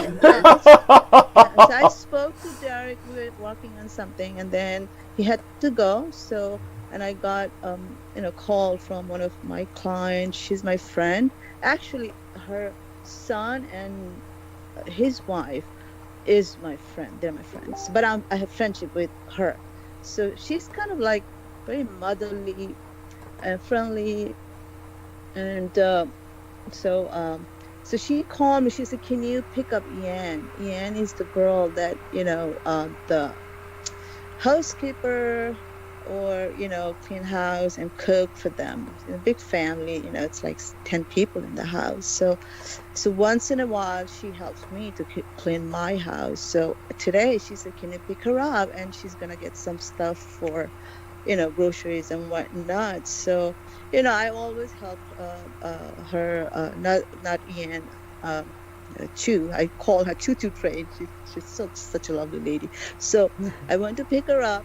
So Ian doesn't speak English. She came to this country very recently, like a year or so ago. So she doesn't speak English, and when I was there to pick her up, it's a small stores, like a shopping center, just like 50 feet wide, and has store lined up like 10-15 stores, and then small parking lot in the front from the major road to enter. So I'm there, and she can't find me. So I'm like walking around, kept the car and walking around one side to another, and my hand is like pretty much up. I'm like, I'm here, I'm screaming like, where are you? Yeah, I'm here. So she doesn't see me because she's in a back side of the store. That shopping center has 2 entrances, so I couldn't figure out. So I'm there, and then I called Jane, like, where is she and all this. So all right, so Jane called her, and then so I picked her up. So we were in the car. So I'm planning, like, if I'm out, I'm not gonna go back home and go again and do my work. So she's in the car. I dropped her at the store, the Chinese the supermarket store, and then she's buying. So I'm pretty much, my car is my office. So I'm making calls and all this, and sending messages, sending emails, and all this thing. I'm wherever I am, I'm working. As long as I have my phone in my hand, that's my life. Also, everything is there. Right. So she comes in, and then she takes like 20 minutes. So she comes back. So she put her stuff and all this. So anyway, she was with me. I wanted to say something with this experience, what happened. So that's my point, is that how people communicate, there's no language. She couldn't say anything. She doesn't know what to say. All she smiles at me. So whole time, pretty much, she was she was so lively and very happy. You feel good energy around people. Doesn't matter who they are. So I was so thinking about it, people communicate. We all make sound. Languages all is sound, pretty much. We say it all different ways. So she was with me for almost like 4 or 5 hours. She got the groceries for Jane, and then I went to office to drop a key, and then I went to my office, did something. She was in the car, and I come back. She's still smiling, and then so my point is that there in life, that that the language that we speak to each other, when same language or whatever. So the thing is that human communication, not necessarily that you have to say thing words. You still, like, she was not irritated or anything. I'm just using this whole experience as in, like, what is it in the communication that she should have been, like, if I was in her situation, I'm in the car and sitting down, not able to say anything, and it's strange, like, she's Chinese, I'm not Chinese, so it was for her for almost like 5 hours. So when I dropped her home, I just bought some lunch, I just gave it to her. This is for you. And she took it, and she was, I mean, it's like pretty overwhelming experience for me, that she was not angry, she was not upset, she was so positive and smiling. And then she's so young and beautiful, she's very pretty. So I dropped her off. So yeah, so this is what I wanted to share. And then another time, probably next time, I have something that I wanted to add to this experience about a human communication, like how do we communicate with each other in terms of who people are that we are with. The other thing that I remember, that remember I mentioned about one of our friend married to this Japanese girl he met in Hawaii. When we met her, every situation, we used to go out, dine out, hang out, all of these things. But she never spoke any word in English. She would just sit down hours after hours, like we're hanging out, drinking, talking loudly, joking around. And I would say some few Bengali words about her. I would laugh and all of this. Like, it was like, really. So how all this thing, like, she she will speak so slowly, like only thing she would say like thank you or good night or anything. So you're like, yeah, I'm okay. So and then they're married to each other. She doesn't speak English, so they're doing fine. So what is it that that language? So language is probably like anyway, I'm going to talk about it another time. I wrote so much today on this experience that I sometimes write, like something that, gives me insight about, human interaction, language, human emotion, and life's crisis and all these things. So I wrote something. I'm still writing, so I'm going to share it probably another time, which might take an hour or so. Great. So we look forward to it. It was really a great experience. It's so amazing. So it was a good day for me today. That's just because wonderful. of this experience. Oh, that's wonderful, and I'm so glad that that you were able to deal with, of course, the little home invader.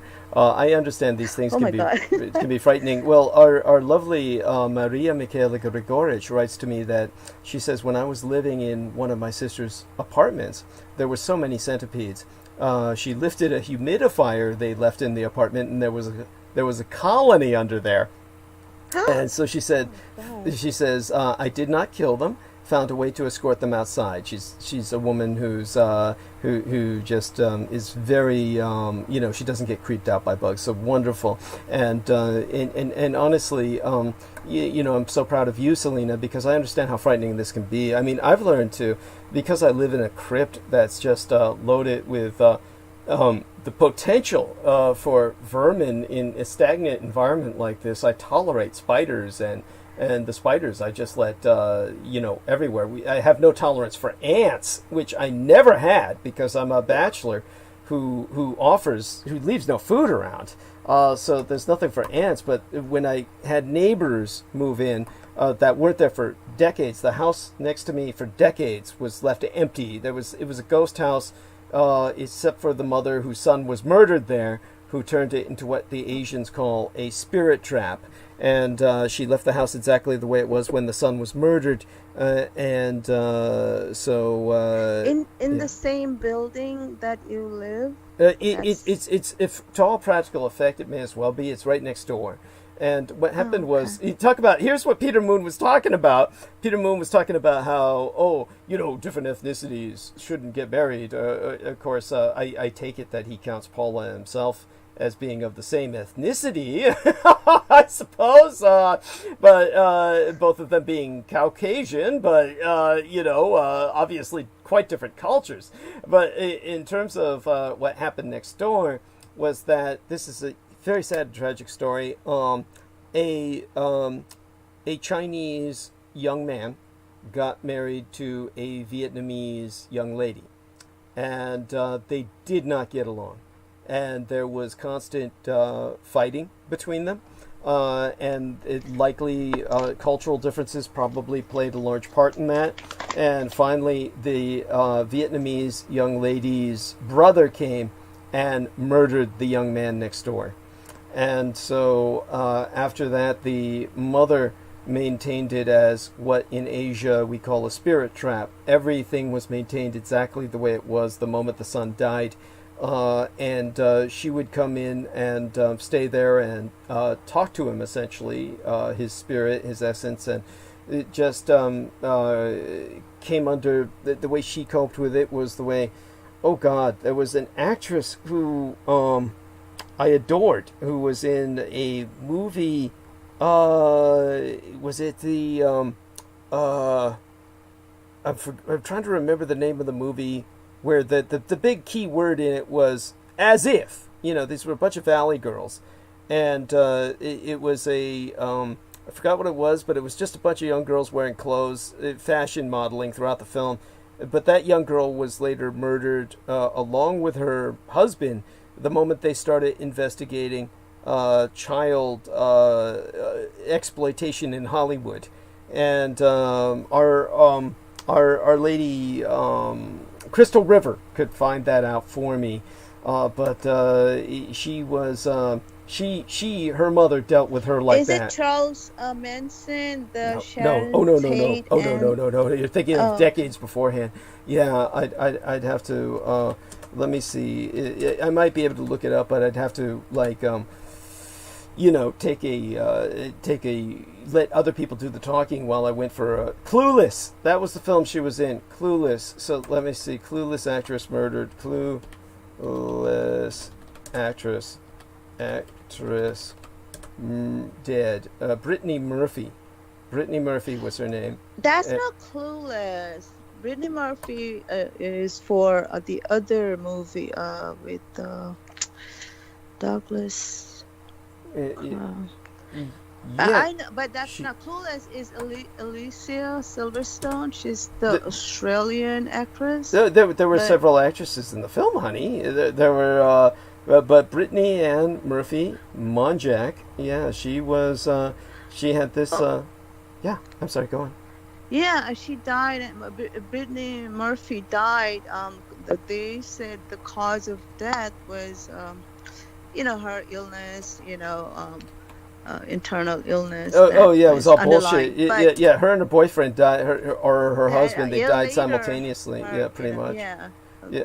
Pretty much similar, unusual circumstances. So these are, celebrity deaths are all suspicious, and there are so many things behind it. So we can use that, they die. I'm sure she didn't die from her illness. Something else. It was like supposedly she died from pneumonia and drug intoxication, which is just, it was all bullshit. Honestly, she was definitively murdered, and as was her husband.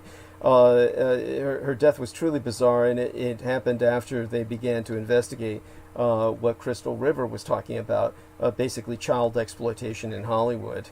And speaking of Crystal River, she didn't finish the Johnny Depp and the Memphis 3, so she should come on one of these days. I really like to know, hear from her. So I would, definitely invite her to come whenever she can. Yes, by all means. Yes, I'll try and make that happen. Of course, I call her Stoneflake because she's stoned and she flakes. No, just be nice to her. Yes, you're not honey. Probably, so. Yes, honey. But I'm sure she could bring up something about Brittany Murphy and that murder. And So that's a clue for our lovely Crystal River. Mwah. Shout out unto she. And with that, what I'm going to do, honey, is I'm going to leave you to hold the stage along with our these wonderful gentlemen, Derek Talley and Jameson Reese, while I go grab a snack tray and some refreshments, and I'll be back in about let me see, it's 7:55. We're close to the top of the hour, so take us past the top of the hour, and that, of course, it's here on the left coast, the Pacific Daylight Time. We're close to 8 p.m., and that's when the show starts over there in the Atlantic seaboard, where many of our listeners are at. So what we're going to do is just spend a few minutes with the round table, Selena Khan, Derek Talley, and Jameson Reese, while I go refresh myself, and I'll be back in about 10 minutes or so, and then I'll, we'll take it from there. Maybe go on a bit more with the roundtable, but then I'll go into monologue. There is simply a lot to cover tonight. And one thing I do want to bring to people's attention right now, and I'll take us to the top of the hour, to give you an idea of just how important tonight is. This is National Native American Indian Holocaust Memorial Day of Mourning, Eve Day. That's this transmission. It's a no Thanksgiving transmission.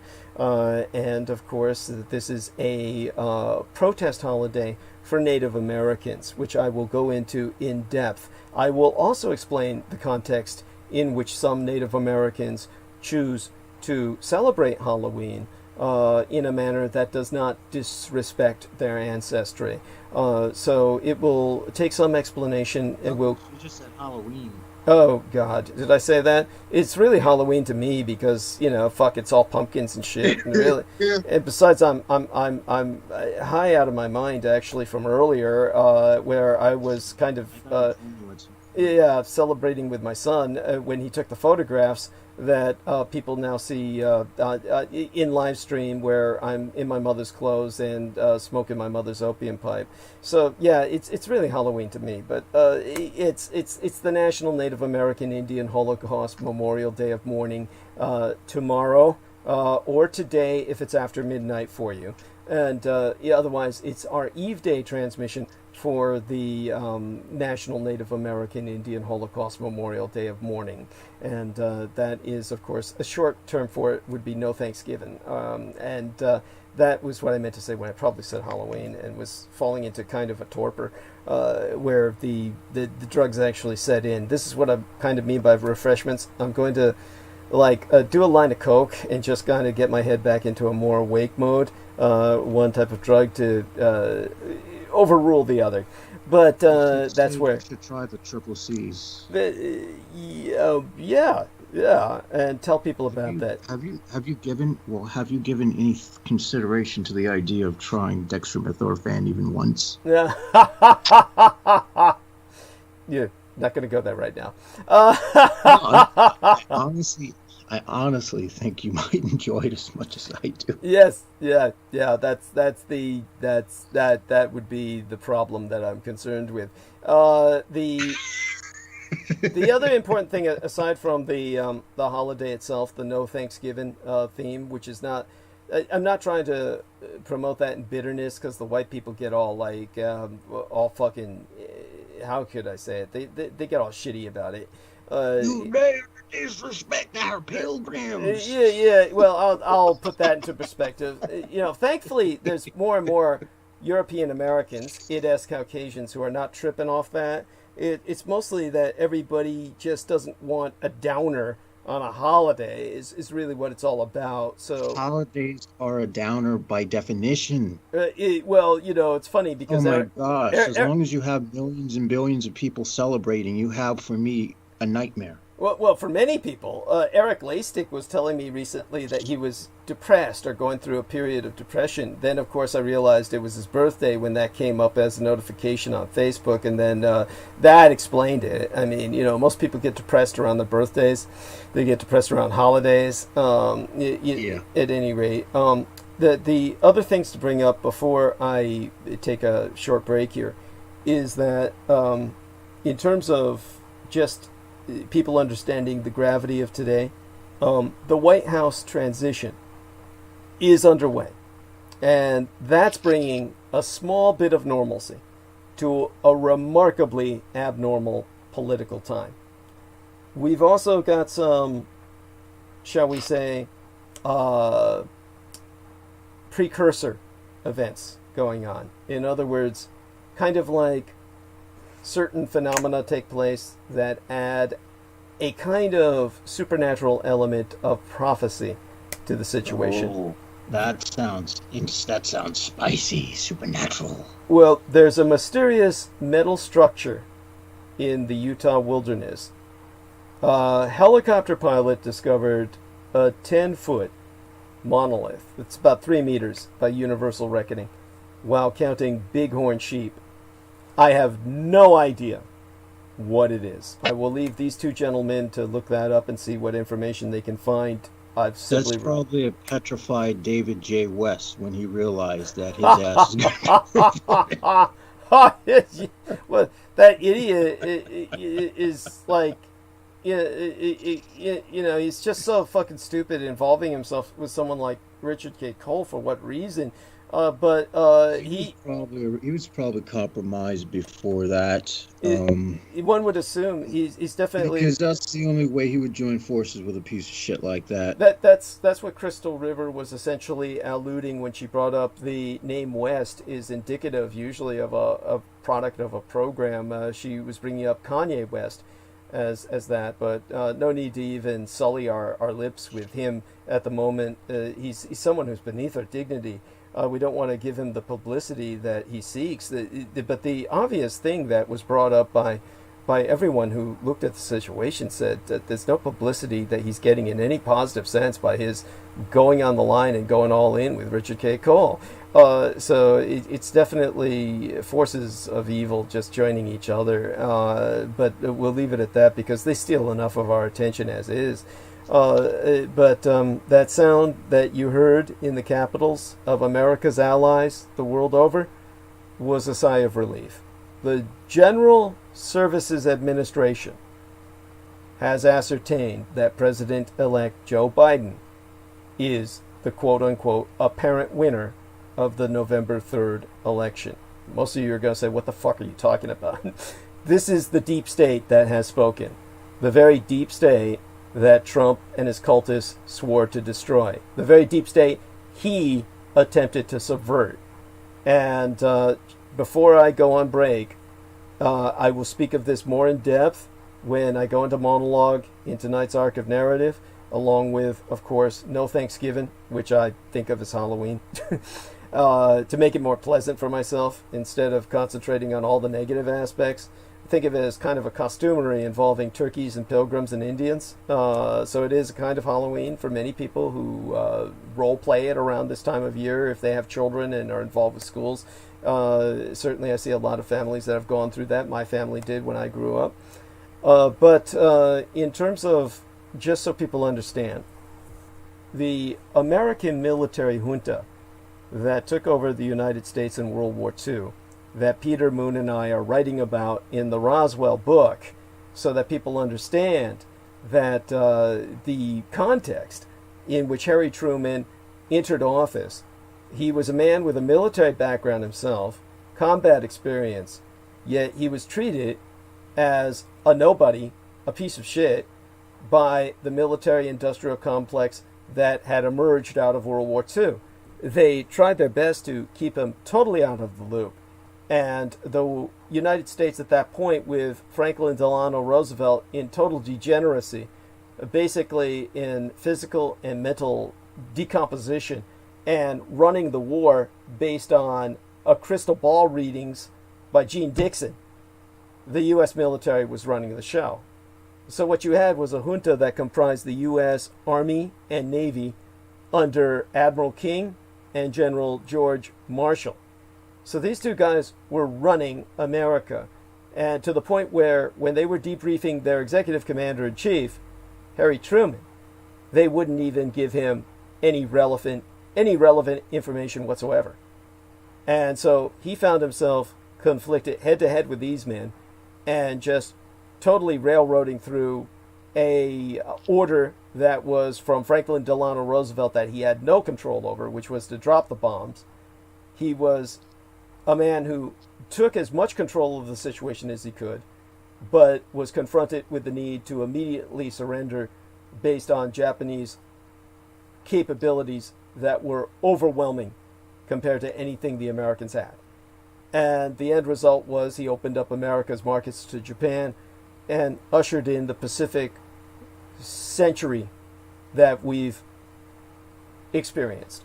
And when it came to this world that developed out of that, the United States military junta had to keep fighting a war. It was committed to total mobilization. It had a whole generation that was drafted, and it was going to continue the draft, and it did so all through Korea and into Vietnam.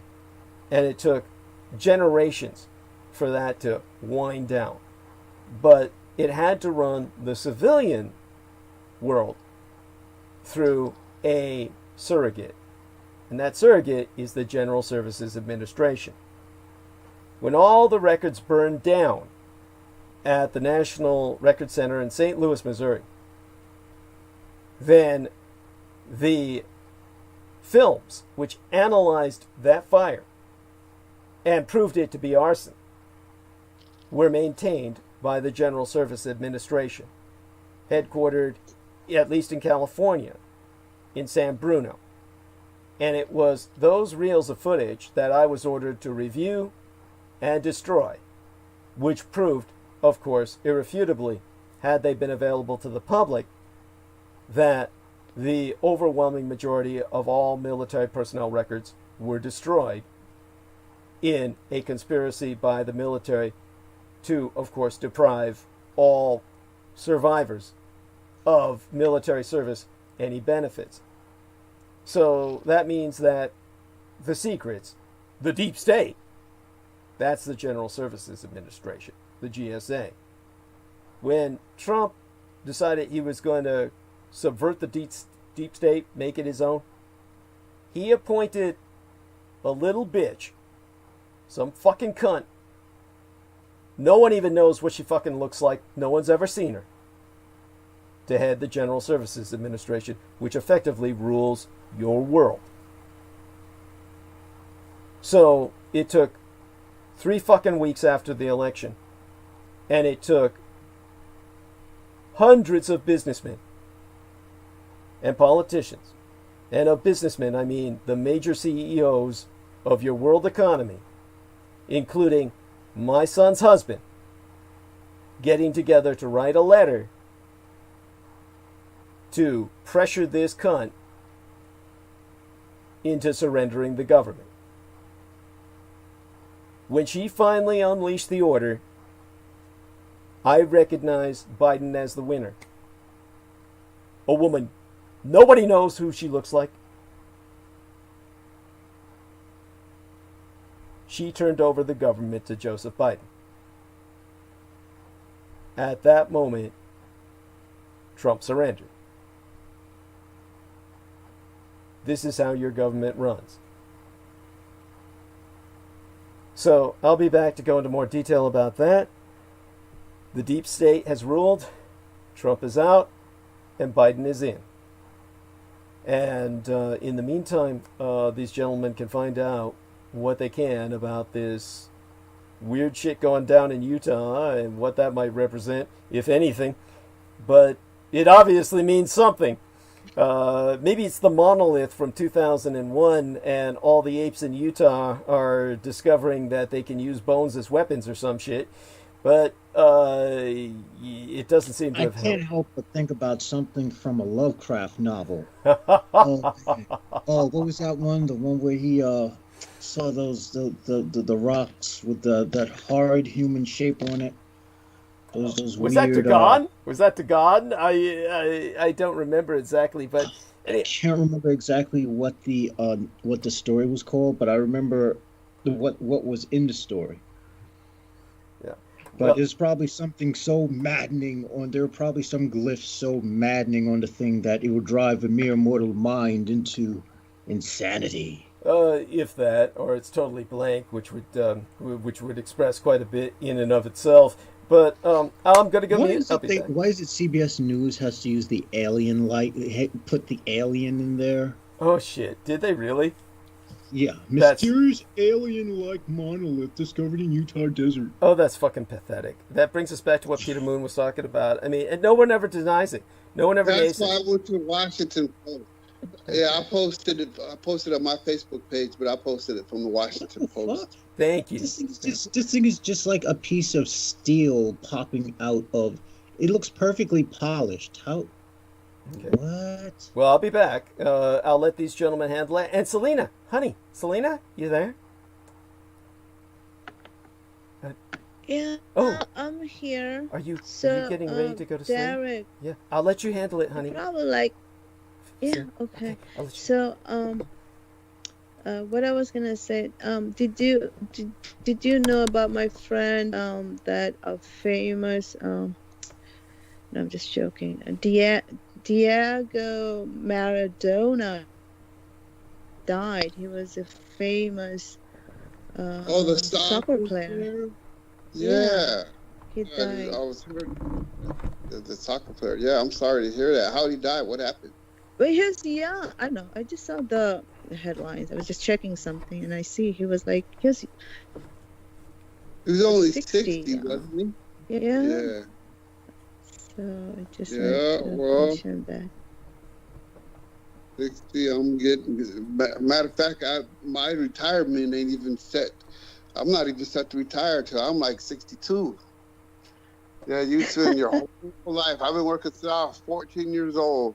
And then you retire, and then by the time you retire, your life expectancy is only like 5 years after that. So you get a good 5 years in the beginning, where your parents change your diapers and shit, and then you get a good 5 years at the end. That's it. All the other parts in between is filled with hard labor. Well, that age is something, is part of life. We go through it, so we all should, getting older or death. It's natural occurrence in our life. Death has no other purpose except for the death. There are many people that I talk to, like people, my clients and agents and all these. So sometimes when we are in a lot of thoughts and ideas, and I don't know, it's the women thing, afraid of getting older and then death. So it's just what do you think? JMO says something. I was just paying attention to this monolith thing, but it looks like it's a part of an art installation. I suspect that it is an art installation meant to bring in tourism. But that's all I can think of. I mean, it looks like it has to be. That's because it doesn't. An owl, doesn't it? Doesn't it look like an owl? Or No. Does it look like It's a piece of metal. It's a metal rectangle sticking out of the ground. That's what people are making a big deal about. It seems to have the red. Is it like a building like? No. It's a little bigger than a male human. Probably about 8 feet. Oh, giants. Probably. In Washington D.C. Smith's. It's open to public. It's free. So I've been there many times. So there is this human body. It's probably 10 feet tall. Sorry about that. Oh shit. Probably more, because it's a sitting down position. I have a picture. So how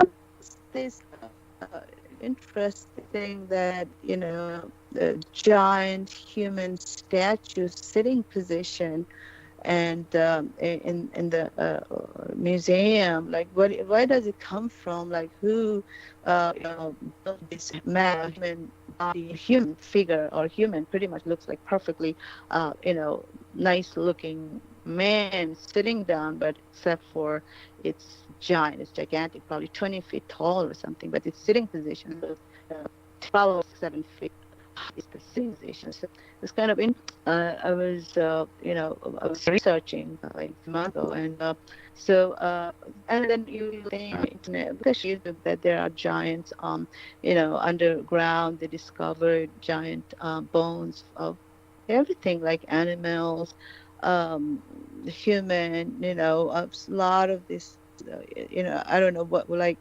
what is the truth behind that this giant statue in that museum, and then so much information on YouTube, so it's like this thing. And the other thing is that there is this temples, like it's in India. It's called Mount Kailash. So Brandon might knows about this. So the way this structure were built from bottom up, like it's up in the mountain, but the way it is built, that technology to these days that have. Music? You're breaking up real bad. I let you talk, probably. Yeah, you keep getting cut off, and then we get bits and pieces of what you're saying. So yeah, I'll take it from here. So yeah, take over. Today's November 25th for what's left for the rest of the day. So I would like to say happy birthday to Eric Sermon from EPMD, from you guys' home state up there in New York. I don't know how old he is, but he's older than me. So happy birthday to Eric Sermon from EPMD. I got some stories here. The UPS expands dry ice production ahead of vaccine distribution. So the reason that one took my interest is because, of course they call it dry ice here in the media, but it's actually CO2. It's actually one of the products that I deliver. When my job sends me down to Alabama, that's usually what I'm doing. I'm working out of the CO2 plant, delivering CO2 to food production places, beer companies, soda companies, and of course people that need dry ice.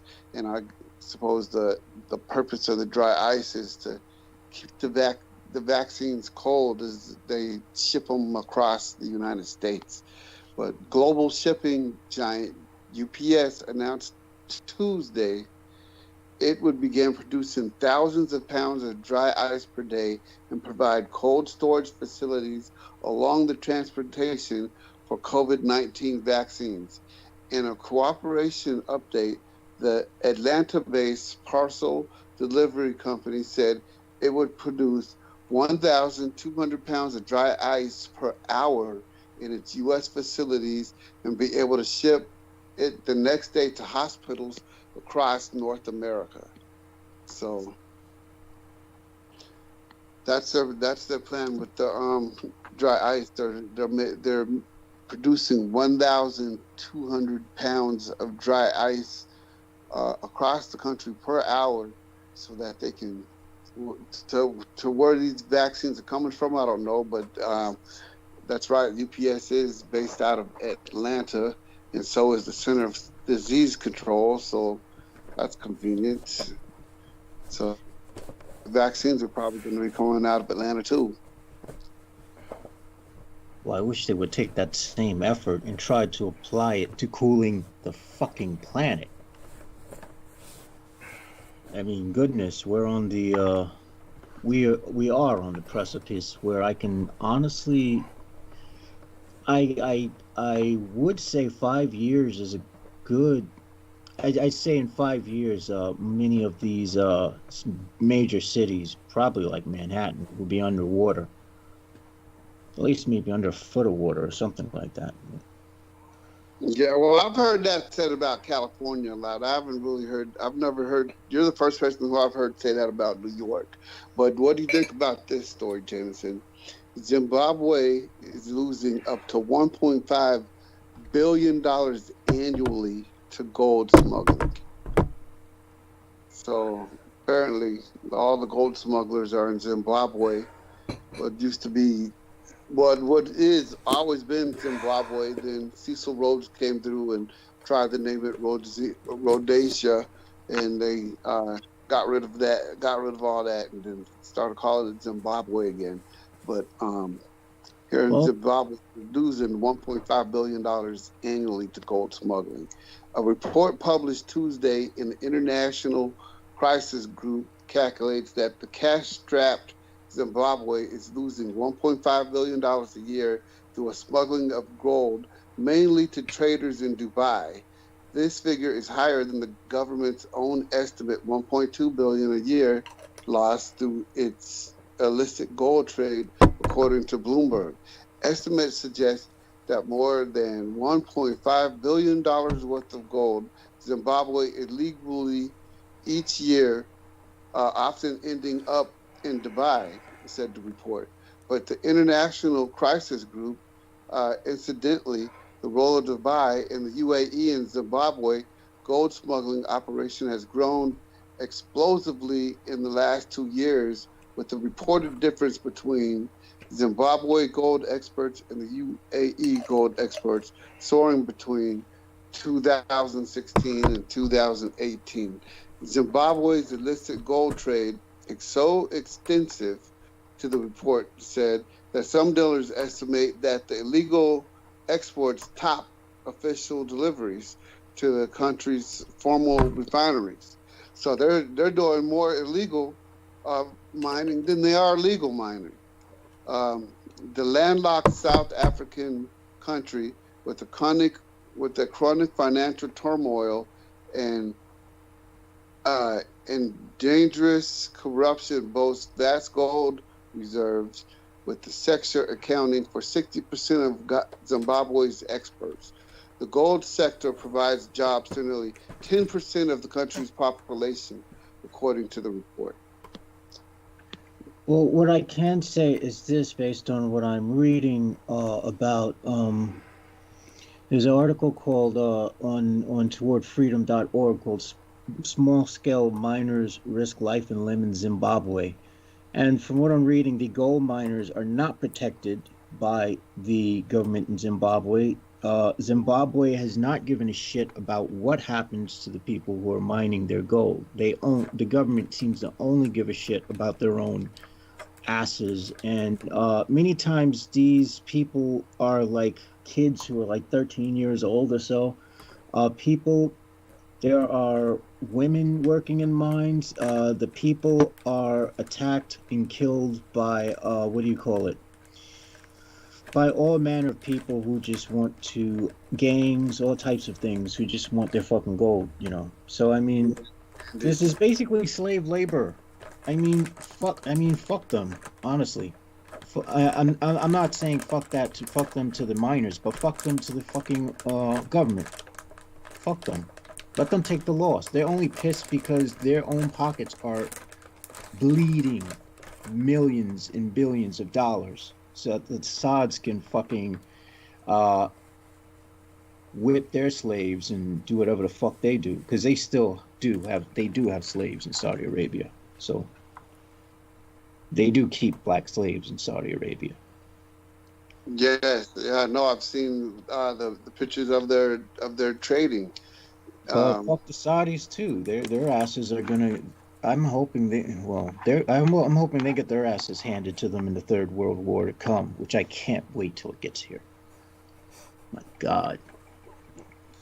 I'm more or less just aching for the fireworks to happen due to the slow, jagged ache of, it's one thing to be a frog in boiling water that boils you really fast, and that's it, you're done. It's a whole, but I would say as agonizing as a fast burn would be, it's just as agonizing being in an extremely slow baking situation, which we find ourselves in this day and age. So, I don't know. All I can say is it seems like, I have no reason to suspect that any change that we see on a, how do we say it, on a local level is an indication that things are going to look better for the rest of humanity. Fuck that. It's going to collapse. It has to. Right. Well, speaking of collapsing financially, at least, Square and PayPal are helping bolster Bitcoin's boost, a new analyst claims. A new analyst out this week suggests that clients of the fintech companies PayPal and Square are responsible for helping to drive the recent boost in Bitcoin as it approaches $20,000. But we're not entirely sold that the analysts, and we'll explain why. First, at Premier, Square clients have made up to 40% off of buying new Bitcoin entering the market over the last 2 years. Hedge fund Pantera Capital suggests to CNBC this week that PayPal has also driven demand, as denoted by a spike in the volume of Paxos Exchange, which is a crypto firm that has partnered with PayPal. Volumes on Paxos have more than tripled since PayPal service went live. The analyst notes, stating that PayPal clients were buying roughly 70% of a new Bitcoin supply hitting the market. About 800 to 900 Bitcoins are hitting the market on a daily basis, as the total number of outstanding Bitcoin marches to its terminus at 21 million. So they're trying to prop up, they're trying to keep some circulation into Bitcoin. I wonder. So Can I? There we are. Share something about Bitcoin. Yes. Interesting. So basically, back in December 2019 or January, February at that time, I lost so much coin. I mean, I still have investment. My point is that I lost, my investment came down to half because I did all this thing back in 2017. At that time, it reached its highest of 18 or 19,000. So, thereafter, 2018 and 2019 up until January of 2020, Bitcoin price was 9,000. So from 19 to 2017 through January 2020 came down to 9,000 and change. So at that time, I was just joking with sending some information about cryptocurrency like XRP, and there I invest. So I sent some information to Peter. So Peter, you should open up an account with Coinbase. I do have, and then I just purchased this a cryptocurrency, not a Bitcoin. So it's 19 cents each. So I purchased the 5,000 of them. It's not that much. So I doubled the money through this little investment. So anyway, but back in January when Bitcoin came down to 9,000 and change. So recently, 2 days ago, actually, it reached to 19,000 and change. So I recovered a lot of my investment. So what happens is on the business side, PayPal is affiliating with Bitcoin, meaning people will be able to pay, whoever has account. Let's just say Douglas has PayPal account. So if anyone wants to donate from other side of the world, they would be able to do that through PayPal, and if they have Bitcoin and all this. So this is a good news, and it's gonna go high. I follow this thing. I invested money, in Bitcoin and cryptocurrency. So I'm pretty much, everyday basis I follow.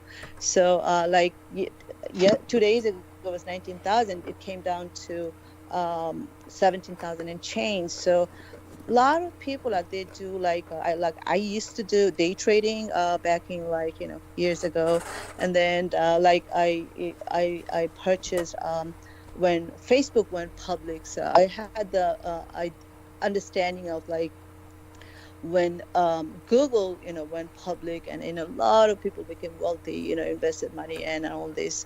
So Facebook was the same thing, that Facebook has two types of two sides actually. One is just people socialize, and which is a great thing. You're all connected worldwide. You have friends from anywhere. The other aspects of it that I use them, there's so many things that you can monetize. It's all their ways. So that's what I do with Facebook. And when Facebook went public, IPO was $42, and I got that.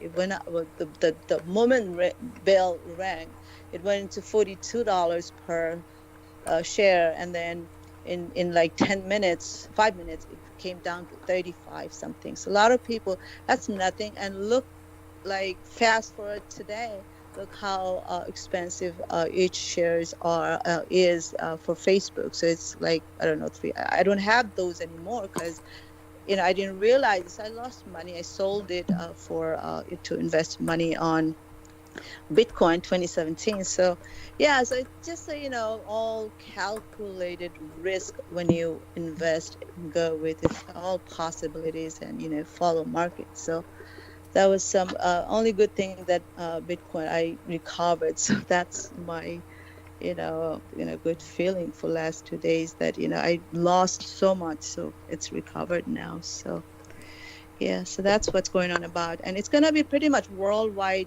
kind of standard, just like U.S. currency. A lot of things happening that I have that everywhere they will accept Bitcoin. If you guys, I don't know, I mean, I follow it, so that's why I noticed there are places we have $sign on Douglas's page, YouTube, the live chat and all this. Pretty soon I will add, as long as YouTube has them, so there will be Bitcoin sign. So that's how it's gonna be. But Bitcoin will be pretty much world currency for reasons. It's not that good or bad. There's so many things happening. So there are people that agree that they're fine and they're happy, but there are people that they do not think that Bitcoin is anything good to, for people. So it depends how people look at it, what kind of experience they have. So yeah, that's about it. Thanks so much, honey. That was wonderful, and I'm really proud You're of you. welcome. Congratulations. Okay, so I just wanted to mention one little thing here, that about your GoFundMe account, I want you to emphasize on not necessarily one or two people, it's just to everyone. Mm-hmm. I just want them to know that you have limitations in time. This campaign are they give 3 months or 5 months, depending probably up on the amount that people request. So you may have to mention this to your listeners, everyone, and it's a lot of people are listening. They are probably not in the chat room, but a lot of people listen to you. I will go over the analytics probably one of these days when you can make time. I want you to know those. So make sure, before you go into Arc of Narrative, you just explain that your campaign will expire I think March 2021. So basically, you have 4 months Right. to go. So Yes.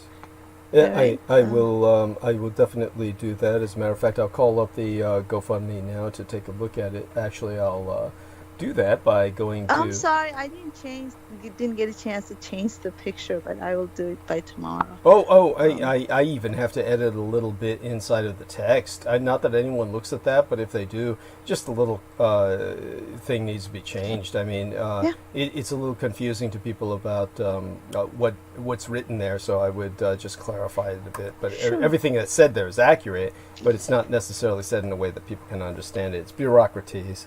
So, so I'll bring that up, and I'll start off with that first thing then. So, all right. So, good night to everyone. Hugs to all our listeners.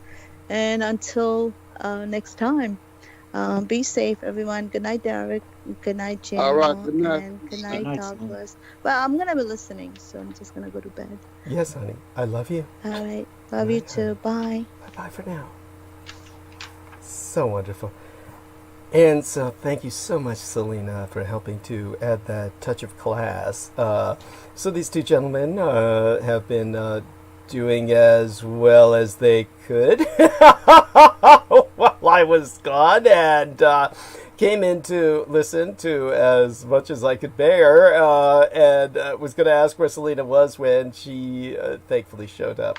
And but you both did well, and very glad that you're bringing our attention to such issues, and they certainly need to be covered. And I definitely think that our man Jameson brought to my attention that he thinks that this is just an art installation in Utah, probably meant to bring in tourists, and that's conceivable. And naturally, if we take into account how much the tourist information, if we take into account how much the tourism industry must be suffering due to COVID-19, I think it's plausible. Also, the other clue is the fact that it gained a lot of attraction on Reddit. I mean, come on. Okay. And the fact that everyone's using the whole aliens thing, it's quite obvious what they're doing with this. It's quite obviously a big crock pot of bullshit. Right. Not only can you sell the American myth of the aliens because and try to deny the fact that we lost the war, but you can also get millions of assholes and idiots who are glued to Reddit and QAnon to flock like a bunch of demented sheep. Yes. Yeah, and by the way, we both want to thank Jameson Reese and myself. I don't know if Derek Talley has read it. There was an article that was tagged to my timeline, or the Sora Aoi timeline, by the wonderful Michaela Nastasia. So Michaela Nastasia, thank you so very much for that article on QAnon.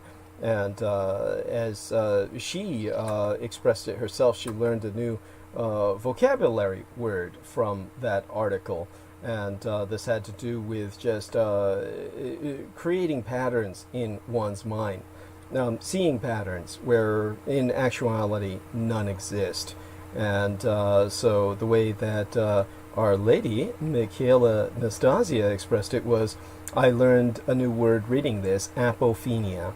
So apophenia is, of course, that need in the mind to make sense out of nonsense, to make order out of chaos. This is why we see faces in the clouds. This is why we discern images that were not intended in paintings. To some degree, it's also how scrying and many of the occult arts also work. Mm-hmm. Because what your mind is actually doing is you're getting a barrage of random, and it's literally pulling out of randomness, or just random dots. When you close your eyes, you're literally using apophenia, and your mind turns that into something meaningful. So you're actually seeing a face or something, right, or structure. And that's why that's something one also starts to figure out when one's experimenting with psychotropic substances that cause hallucinations, right. Because you start to realize when you're on one of the interesting things about dextromethorphan and other dissociatives is that if anything, apophenia breaks down So you could be looking at somebody's face, and it looks like you're looking at. It's just different. That's all I can say. It's not the same. And in things that would seem chaotic, you actually see patterns rather than the order that would normally, rather than the chaos that you would normally see if you were clean. So it inverts everything. It's very fascinating. I think you of all people would appreciate it. I'm sorry. Who do you think would appreciate it? What? Who? You. Right. You're talking about the the drug. Yeah, right. This is funny to me because it's like, forgive me, I'm chewing. I took advantage of Jameson talking to go mute, and all I can say is that this reminds me of Brendan Zoget proselytizing vegetarianism. This is what it's like to me. It's like, dude, I am not proselytizing. It's just, I don't know. See, the thing is, I'm fairly certain that I can't sell you on vegetarianism. I couldn't sell you on vegetarianism any more than I could sell you on communism or anything else. Speaking of which, have you finished that book yet? On No, I'm actually backlog. I haven't finished either of the books, and the reason why is because I don't make a lot of time to read during the day. To be quite honest, most of the time when I'm out and about, if I'm doing anything, I have to revise a lot in my personal practice. So I've been doing a lot of writing, shitload of writing and rewriting. Oh, good. It turns out that what I sent you, as far as what I was doing with Enochian, there was something flawed about it, and so I had to revise the entire thing. If I'm going to invert the system, I really need to work hard at inverting it, not just trying to make it, the opposite. Right. Wait. So, Derek, what were you going to say? I had a vegetarian dinner today, and it wasn't by, I wasn't saying that I'm going to do vegetarian. It just turned out that way because I didn't have any meat. So I had went and bought some tortillas, and I had some Mexican cheese, and I had some regular, shredded cheese. And so I said, okay, let me put some mushrooms, chop up the onion and put some spinach and sauteed some onion, spinach, and mushroom. And I had this old tortilla maker. And this is called the Santa Fe tortilla maker, and I had never really started using it until I started going back to work, and I wanted to make healthy lunch. And I always thought you had to get one tortilla and fold it in order to make a tortilla. But no, what you do is you put one flat tortilla on the bottom, and then you put all your stuff in the middle, and then you put another tortilla on top. And it cooks it for about 2 minutes, and it puts all these little grooves on it, so you can actually take a pizza cutter and cut it into little squares when you're done making because it puts little squares in the tortilla maker. So I did spinach, onions, mushroom, cheese. What do you call it? A tortilla enchilada. Wow. Thank you for sharing. Thank you for sharing that. That's wonderful. Okay, so Derek Talley has talked about his culinary pastime, and Jameson Reese went a little bit into his neuropharmacological pursuits, and Selena Khan is letting me know that she eats mushrooms every day herself. Oh, that's adorable. She has pictures of her mushrooms. That's so cute. She eats mushrooms every day. Delightful. And I have to make a disclaimer for the folks out there. Yes. Yes, that used to be my pastime. That's the old Jameson Reese. That's not me now. Yes, thank you. My apologies. Yes. And I mean, I was about to say, even if it were, we forgive you. you know, it's fine. Yeah, it's as I told Jameson, it might be better to wait to kick the habit until COVID wears down a bit. Yeah. I'm sorry. Yeah. I concur with you because there's absolutely no way I'm even going to consider a rehab in this kind of situation. Yeah. Because knowing what I know about medical staff and how some of them walk around with their, with the dick nose. Yeah. Even in hospitals, I shit you not. Oh yeah. Yeah. It's incredible. So I mean, I could so imagine, someone, staff taking care of people who are a bunch of addicts are going to, they're going to be really just adamant about their personal safety. And basically, what happens is environments like that is after a while, you just don't give a shit. It's like people who have just been out on the battlefield long enough where they stop caring about making it out alive. And people can reach that stage where that's no longer an issue, where getting out alive just doesn't even count anymore. And so there's MDs or medical staff, not MDs alone, though MDs can reach that stage as well. Nurses, medical technicians, orderlies, etc. They can just get to the point where they just stop caring, and also kind of a delusion that you're immune, that you've had it often enough, and this isn't totally irrational. Because what happens is that anyone who gets into the medical profession, this includes emergency medical technicians or nurses of either gender, and but particularly those who work directly with the sick. So this would be mostly EMTs, paramedics, and nurses. After a while, you build up an acquired immunity syndrome, where you build up an immunity to much of what is out there. Unfortunately, you also become a carrier, and you can become an asymptomatic carrier. Yeah, much easier. Yeah, and this is the other problem. There's something funny about certain people in New York, and I'm not going to say that a lot of New Yorkers are stupid. I'm just going to say that some of them are just exceptionally dumb.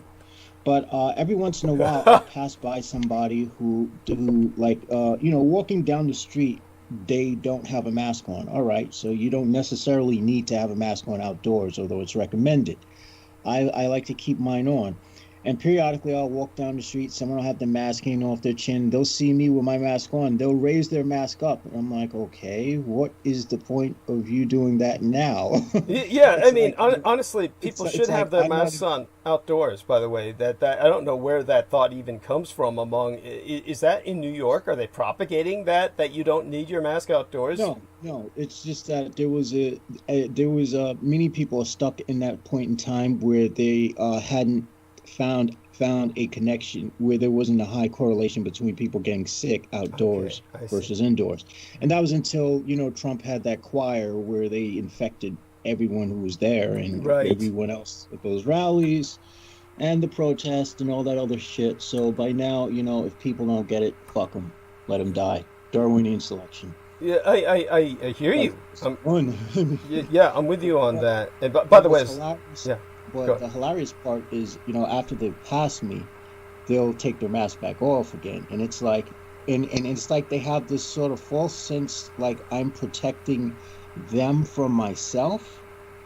Meanwhile, it couldn't be further from the truth. I'm protecting myself from them. Yes. I mean, look, I'll be the asshole who says it because, I'm sure there are some people who feel the same way, but just won't get to voice it because it's politically incorrect. So let me be the dick who does it now. If I had COVID, I wouldn't wear a mask. I would sneeze and cough everywhere I possibly could to infect as many people as possible. Because that's just how much I love the human race. I mean, I would be tongue kissing I'd be tongue kissing the poles and public transportation. Yeah, there's a horror story that you might check out, a novel entitled I Shall Rise, I think is the title of the novel, and it's about somebody who goes in that direction or something. Horror novel, title I Shall Rise, I think is the title. You might find that entertaining or amusing. You might even relate. So I think that's along those lines. Can't seem to find it right now by the title alone, but finding many other things that incorporate that title. So it's one of those common titles, unfortunately. I'll see if I can find my copy later and identify the author. But at any rate, I checked into the chat room, and I'd like people to be more active. I see we've got a good number of people listening tonight, and I will start very soon the solicitation and then go into monologue. We got 10 minutes to the top of the hour. I could use a few more calories, so I might imbibe something. Was there any other stories that Derek and yourself wanted to bring up?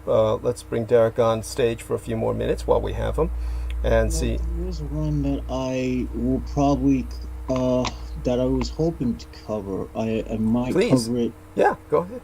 All right. This is basically a title from Vice World News. Rwanda's transgender community face violent detentions for being trans. Oh, thank you for bringing that up. Also bring up that special forces guy who was working for the Russians, the goddamn Green Beret, and he had asked me, Jameson had asked me about if how many of these guys do you think are like this? And I said, shit, I'd say all of them. And he said, no wonder our national security's down the tubes. Yeah, I don't know if you remember that, but you gave me a link to that article. Yeah, I did. All right, so I'll start on some of this before, I could probably bang it out in 9 minutes. Well, actually, it's a pretty long article. Sure. I could always get back to it, after. Sure. So, on Christmas Day in 2018, Bella was walking out of a hotel in Kigali, Rwanda's capital city, where she had booked to sing for the holiday. After her show, she celebrated with friends and enjoyed the afternoon at the hotel bar. Stepping onto the street to make her way home, Bella, whose name had been changed due to concerns for her safety, was stopped by police officers. I had my service card that showed I was working there. They didn't care about that, she told Vice World News. Bella said the authorities then took her to a neighborhood police station. She wasn't guilty of a crime, but the police falsely asserted that she was homeless and that she sold drugs. They referred to her as a he instead of she. Bella is a transgender woman, and while Rwanda is considered one of East Africa's most progressive countries, legal protections for its LGBTQ community are not guaranteed. Now, let me stop right there. That's considered one of Africa's most progressive countries. Fuck the idea of going back to Africa. Yeah. Yeah. By the way, I was on mute, but I was laughing my ass off when you were talking about how dumb some New Yorkers can be. Of course, Selena has pointed out that many people have to be intelligent just to survive in New York. So we do need to acknowledge that, but go on. well, in that case, all right, I'm gonna just, I'm going to digress for a second. But in that case, it's not a question of intelligence that you need. It's a sort of cunning that you need. Yes, animal cunning, viciousness. Yeah, it's a sort of instinct. It's a sort of instinctiveness to be able to cut out bullshit from, There's a reason why not many people who are born in New York are going to get swindled by the asshole who wants to sell pieces of the Brooklyn Bridge to tourists.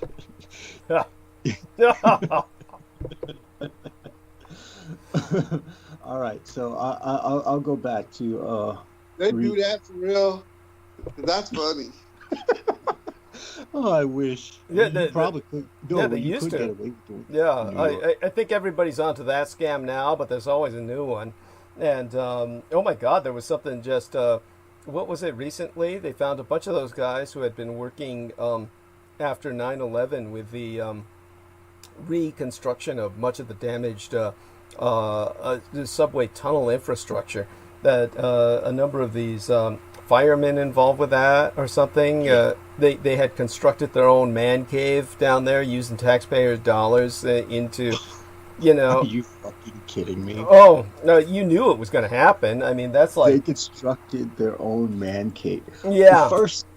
how what's so asinine about the very idea is who the fuck wants a man cave somewhere where the fucking towers collapsed and crushed and killed everyone to death who were on those trains? Yeah, it was. Whom, by the way, were not actually bought up during 9/11. Having an actual cave as your man, worse than having an actual ghost as your ghostwriter. Yeah. There you go. Yes. I mean, I'm not averse to the idea of hanging out in a haunted place to get that extra spiritual boost for rituals and shit, but it's just I'm just thinking from an aesthetic point of view, it's in poor taste. Come on, there are hundreds of miles of unused tunnels in New York. Actually, there's quite a few tunnels that are unused that actually are home to many people who are homeless. Yes. And there are many there are probably tunnels down there where they have electricity and shit, still running. Although it's probably not like it's not the kind of current that would be conducive to, you'd probably cook someone alive. No, right. Now, let me see if this is what I was thinking of. And I knew it had something to do with maybe funds they were getting from 911. But yeah, here we are. This is man cave discovered under Grand Central Terminal. And 3 railroad employees were suspended without pay for converting a room underneath Grand Central Terminal in New York City into their own personal man cave. Now, I remember something similar going on with... Grand Central. No, that's no... That Grand Central... What it is, it's a break room. I'm problem with it. Yeah. Wait a minute. Grand Central is nowhere near the Twin Towers. Yeah, my apologies. I was conflating it. Yeah, I was conflating it in my mind with another thing that I had heard of where the firemen were found basically breaking into the safe under... This is a pretty neat setup they got there, though. I gotta say, man. Well, by the way, I heard Derek saying break room. No. This was no break room. No. I mean, it was a break room, but it's like, no, it's this. A break room would have been something legal and something everyone would have known about. This was accessible only to, these guys. And so they got a fridge in there. They got a microwave. Yeah. They got their own little gym set up, man. Yeah. Damn. Yeah. And they could just chill like villains underneath the fucking... That's fucking neat, man. Yeah. I actually like the idea, although it wouldn't be something that I'd invite other guys to. It would have to be a one man with multiple women cave. Yes. Well, we're thinking... Yeah, we're thinking along the same lines. Yes, we're thinking along the same lines. But the problem's always there. Somebody gets unhappy and they squeal. And that's what happened here. So somebody got pissed off and squealed, and, they're all going to fall now. He lost rock, paper, scissors, and they were like, okay, you can no longer come to the man cave, dude. And he said, fuck you guys. Yeah. If I can't chill here, you motherfuckers are going down with me. Yes, something along those lines. So Selena Khan asked me what DXM is, and of course, dextromethorphan. Yeah, I gave her a search, basically a Google search on the subject. So hopefully that will, hopefully that won't inspire her to try it out.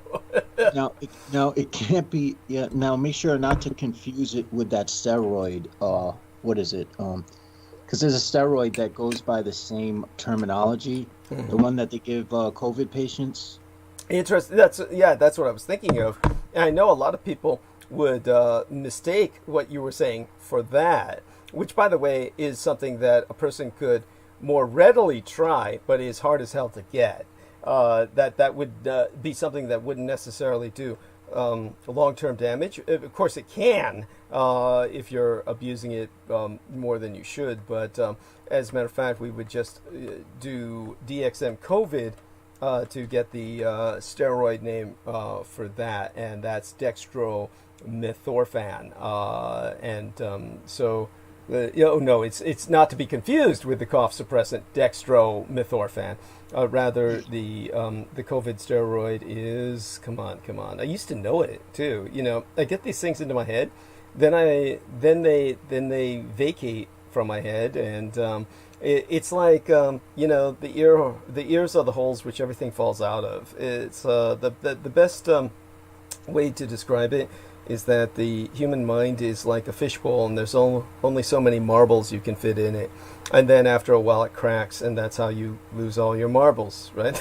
Oh, all right. It's dexamethasone. Thank you, dexamethasone. Dexamethasone. That's what Trump was high off of for the Well, longest. maybe he was high off of the dextromethorphan and the dexamethasone. I mean, I could see him robo tripping and acting like he's just normal. Oh yeah. That'd be his thing. That'd be like his new acting job.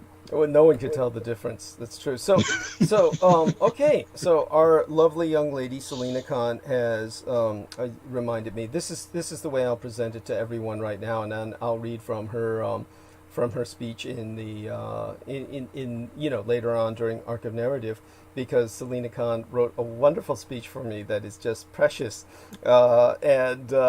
so let's just put it this way. From my own summary that is on the GoFundMe, everyone, I need to bring to your attention the need for urgent contribution for professional studio supplies. This is the name of the GoFundMe that we have established, which has a time limit. We have 4 months until the middle of March, when we're going to try and reach this this amount of money to provide myself the ability to serve you better.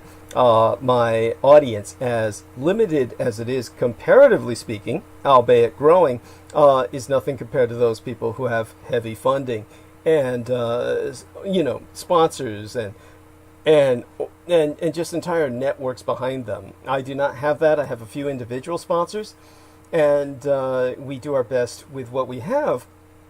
But what we have are just I'm working with garbage. I'm working with just computers that are so old that they literally make noise. And Jameson Reese has actually heard this and was able to discern the fact that my computers were making noise, which astounded him when he heard it. But they're like jalopies. I literally kick them to get them started. They're held together by paper clips and rubber bands. This cannot go on. And I've been very fortunate that Comcast has put its all into improving my internet service by getting rid of a lot that was sabotaging it. And they are as much victims of the Aquino cult, or rather the abused resources of the American intelligence community that are exploited by the Aquino cult. They're as much a victim of that as I. And so in addressing that, they've improved my ability to produce by orders of magnitude beyond description. They are also a member of Team Dietrich, an honorary member of Team Dietrich, the Comcast Corporation.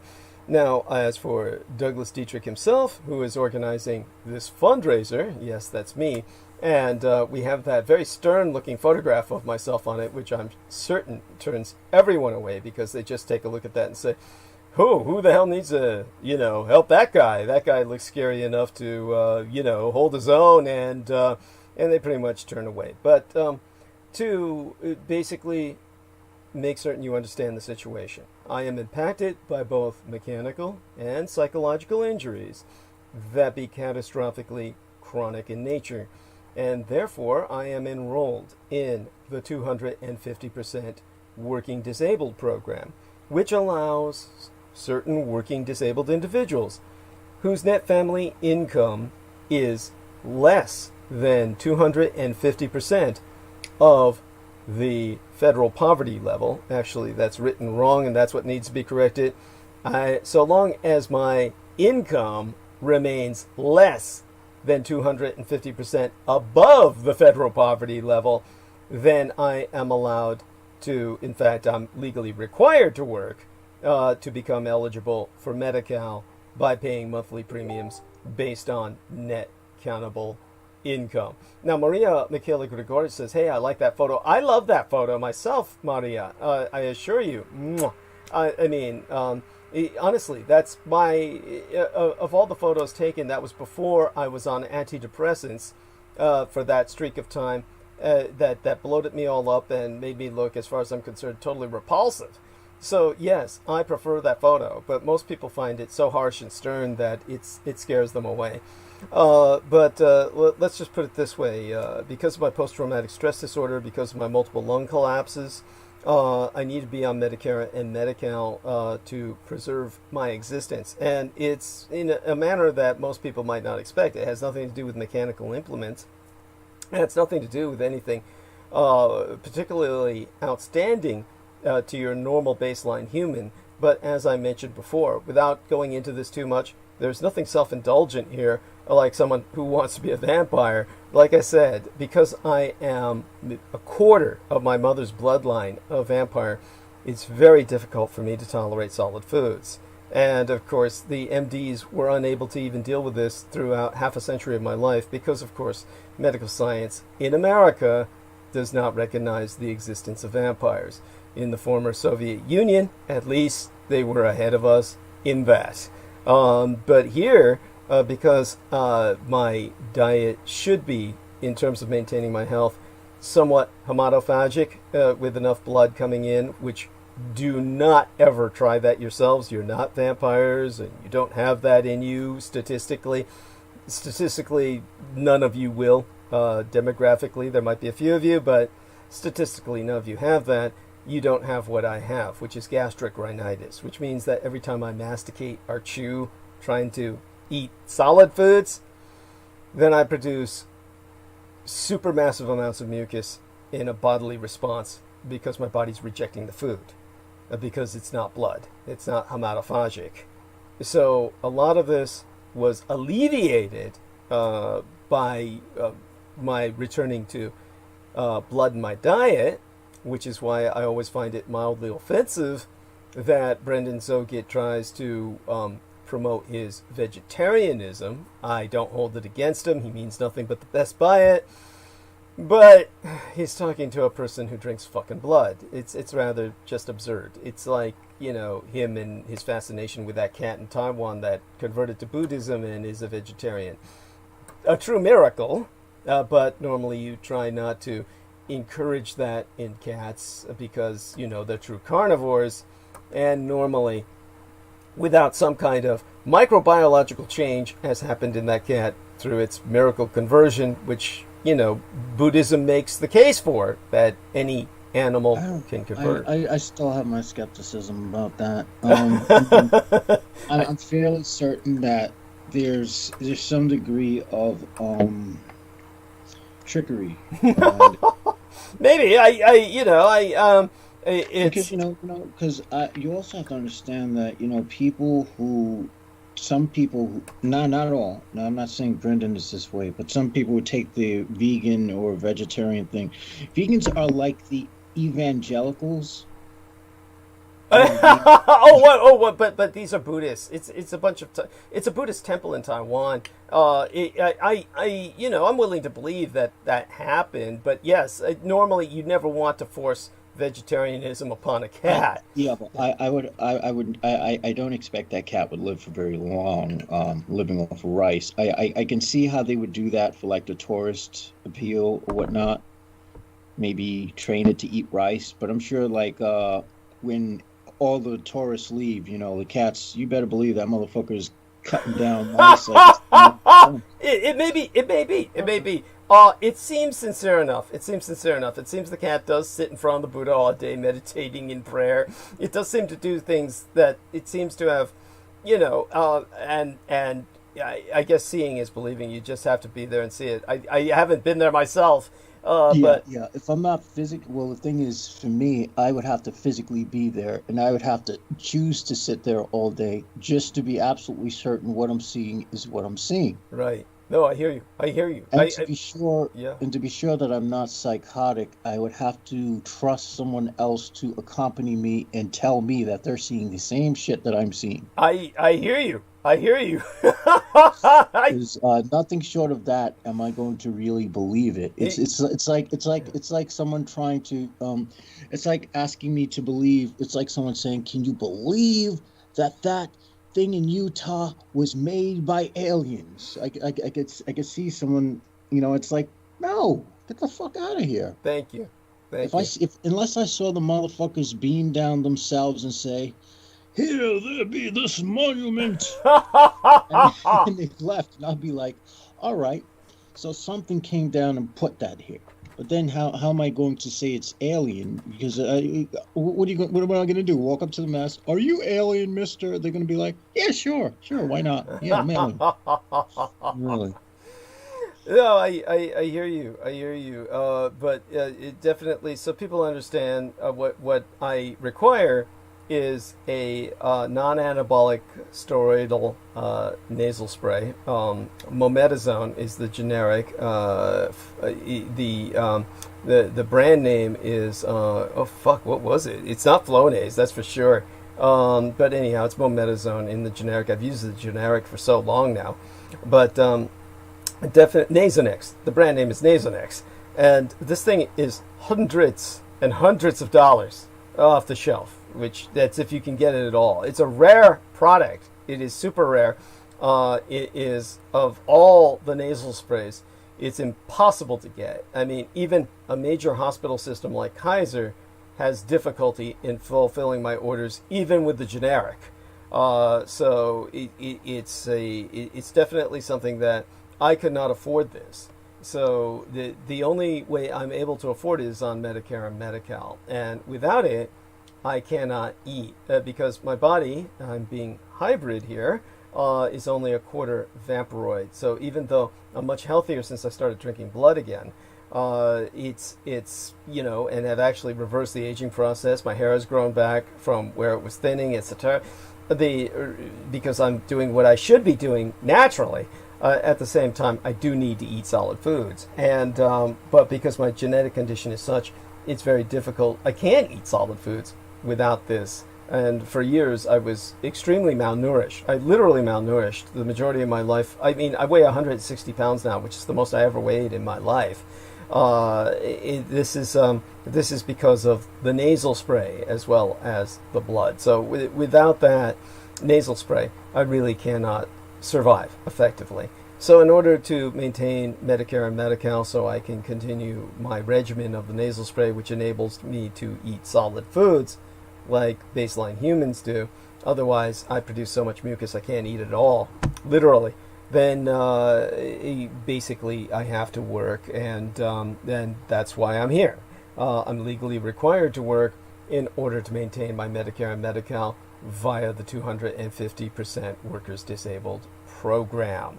And so I meet my 250% WDB Workers Disabled program requirements by hosting my bandwidth transmission critical omissions. So to continue my work, by which to literally maintain my very life, I must establish a professional grade in-home studio with the latest equipment to meet technological quality standards that will be adaptable to emergent systems technologies as they come online. Now, from what we calculated, the equipment that I would need so that I could eventually do something more professional than what I do now would amount to about close to $6,000. So we made $5,750 the goal. And so far, we've raised $65 for what I consider to be any number of reasons, because I do promote other sites for people to contribute to. And I could try to direct them all towards the GoFundMe. But honestly, I think that's almost counterproductive. Either way, we'll get what we can out of the GoFundMe. And hopefully there will be someone who listens who just contributes the totality if they have enough discretionary income eventually before the 4 months is over. If that doesn't happen, well, I'll live. I mean, what I'm trying to do is just create better service or generate or produce better service for you, the listener. And that way we both benefit. Myself as a producer, where things will be easier to produce, where I can produce off one fucking computer instead of two fucked up ones, and etc. Just makes the life easier.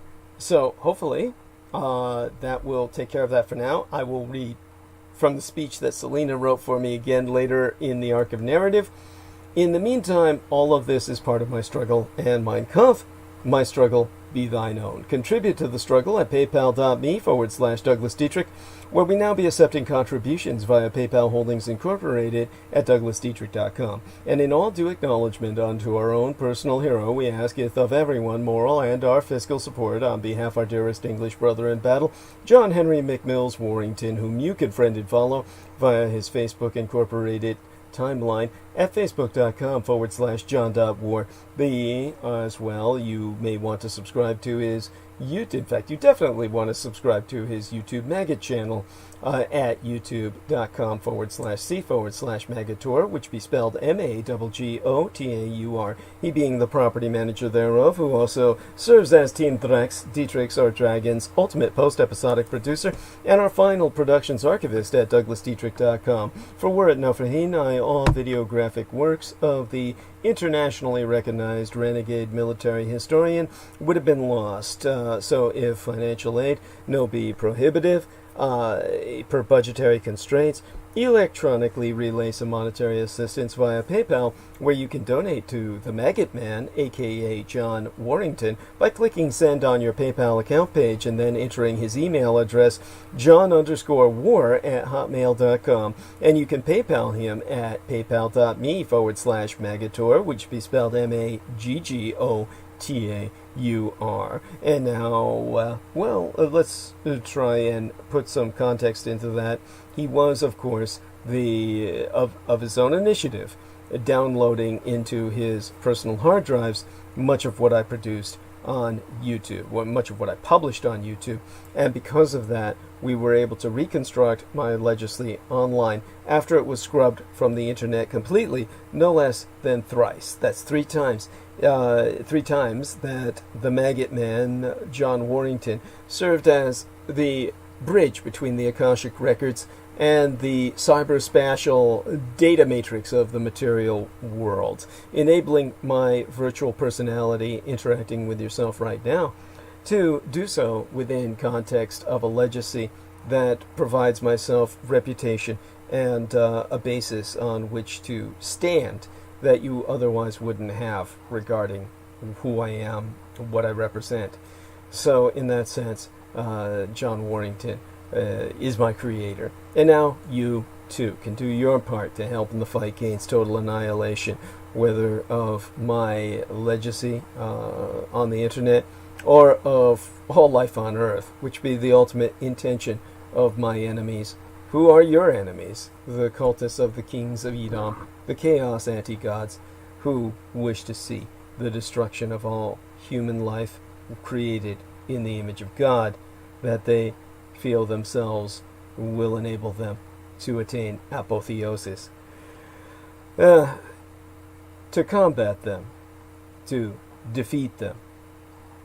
Spread the word about Douglas Dietrich, that he, the biological son of Adolphus Jacob Hitler, which you can find out more about at DouglasDietrich.com/2019/05/08/Douglas Dietrich, son of Adolf Hitler fighting against white supremacist neo-Nazis.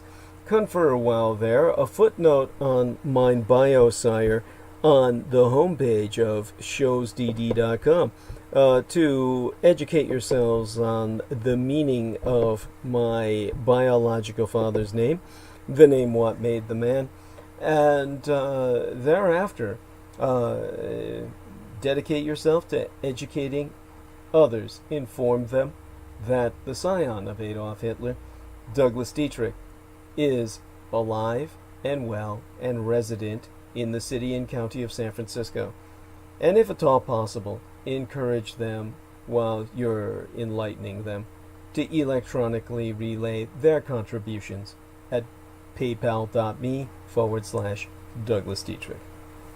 For people are forever asking, the Renegadus Humanus Arma Amaza Erudicio, the renegade human weapon of mass instruction, what they can do to fight the pedopathophilocracy, such being our present Slavo-Western government by patriarchy of pathological pedophiles. You can all help spread awareness by supporting myself. We have a new contribution page on DouglasDietrich.com where you can make a donation online using either thy credit or debit card. simply go us to douglasdietrich.com and click the yellow donate button to take you to the PayPal page, or click the red donate button where you can use either your credit or debit card, and in some ways that's most preferable because that way we avoid the middleman of PayPal taking out their cut. And so if you want me to get the full amount of what you donate, use a credit or debit card other than PayPal to sponsor myself via the red button on the website. That also takes you to the keys of the kingdom where you can register online to enter the archives. And this is to reward yourself for your sponsorship. So you need to go to the red button to do that anyway after donating with PayPal via the yellow button. So either way, that's going to come into play, because all sponsors will be granted exclusive electronic access to both my videographic and audio recorded archives through to this year, from the 2011 year in our Lord, the very year mine own late and sainted matriarch, who graces the cover of the book Vaporology, was murdered. That being the Grandma Dame Diana Lin Tsuchen Takabayashi Hideko Dietrich. She was, of course, assassinated nigh immediately aftermath San Juichi Sensemi, the 3/11 terror attack against the Fukushima Daiichi, or Big One, cluster of nuclear power plant facilities on site the 7,000 isles of the Greater Japanese Empire, when 'twas deemed by much Native American cosmological reckoning that the first rays of the dawning of the sixth world broke upon us, and magics could again be worked conjointly with Mother Earth to redeem the folk upon her. They're not on YouTube anymore, whereon the intra-global crisis analyst Douglas Dwayne Dietrich, long ago established his high-profile visibility platform per rationale of personal security by way of public promotion. Only on contribution will thy membership be processed within 48 through 72 hours, between 2 to 3 days, for full access to all mine archives, meaning all those videos that John Warrington saved, aside those on the Maggot Douglas Dietrich channel and the YouTube channel named Taboo Bros 2, spelled TABOO space BROS space Roman numeral 2, as managed by mixed martial arts maestro Daniel Arola, whom you can visit at facebook.com/Daniel.Arola.3 of Damage, DAMAG, Daniel Arola Martial Arts Group, Incorporated, Cali Combatives. Optionally, mail either checks or money orders, never cash, to the personal residential address of the Mr. Douglas Dietrich, which itself be listed on douglasdietrich.com/donate-2. The most important thing being that people regularly donate what they can within their means. Foremost among Axis Daddy D's donors, aside his mistress and manageress Selena Khan, and his web mistress Lena Shea, be our most beloved greater British brother in battle, the Team Thrax, Dietrich's Our Dragon's heavyweight lifting keeper of the spirits, and YouTube Bizarre HD channel managing mixologist George Edward Knight, whom you can friend at facebook.com/george.e.knight.7 and subscribe to his channel at youtube.com/user/bizarrehd, which itself be spelled BIZAREHD, he being mine own personal hero, who has substantially delivered towards my salvation from the streets, and who self-produced videos entitled How the United States Won World War I and Why We Are Still Legally at War with the Third Reich, both be factually substantiated per mine own expositions. Also, at the Bizarre HD channel, you will find trailered his third video currently in production, entitled The Thousand-Year Reich in Exile, subtitled The Third Reich's Flugelrad and Haunabu Technology. Indeed, the last Dietrich Gulviens, the son of Dietrich's, or son of a dragon's, Anglo-corrupted as Dracula's, expositions via YouTube would not be possible, sans generous benefactions from my listeners on a monthly basis.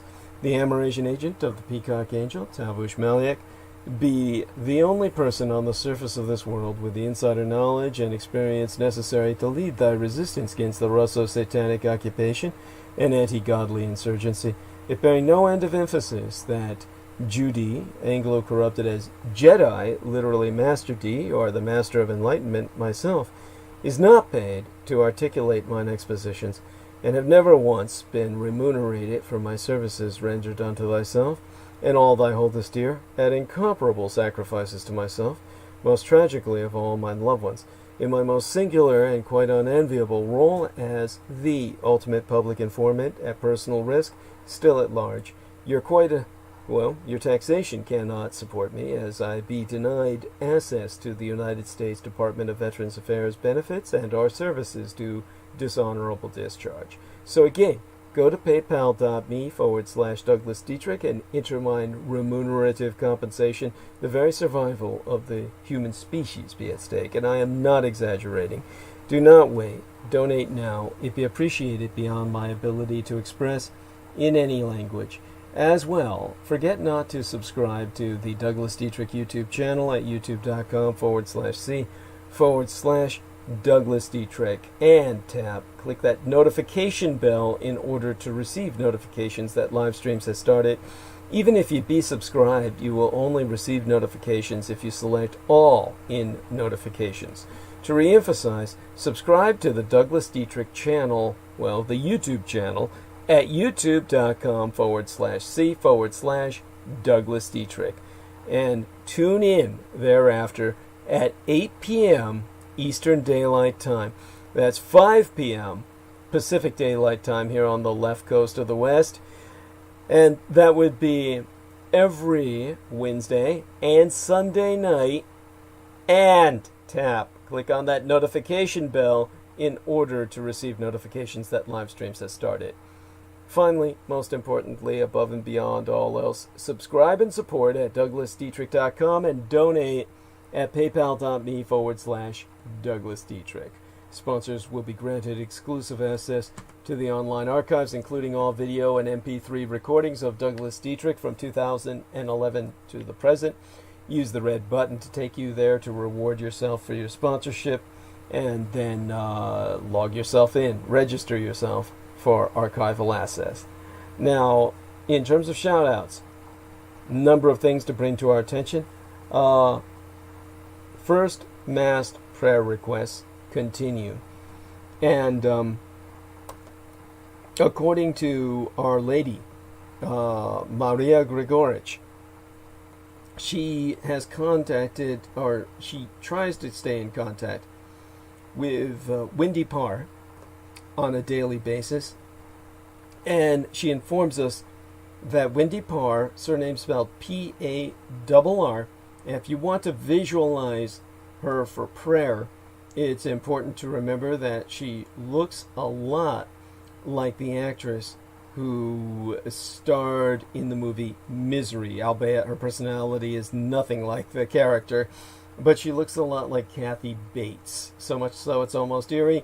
So use that as your basis for visualization if you're praying for the wellness of Wendy Parr. Important to remember that she is suffering from what may well be a terminal case of cancer. They have, as far as I understand it, they stopped treating her, and basically what happened was that Wendy Parr is the dearest friend of Maria Michaela Grigorich. Her cancer came back with a vengeance.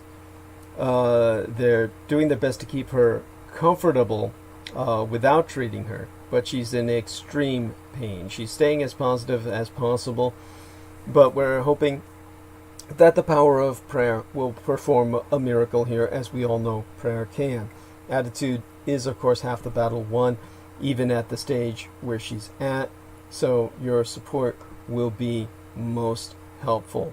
And Maria was saying that Wendy's pain is excruciating enough where she was supposed to call Maria tonight, but she did not because of the pain. So Maria is very worried about her, because otherwise they communicate every day. So our prayers to Wendy Parr And, of course, our prayers continue for Vero Reina Barrera. The full name of the Senora Veronica Reina Barrera is just that. And she's had 2 lymph nodes removed from her neck. They were clustered together.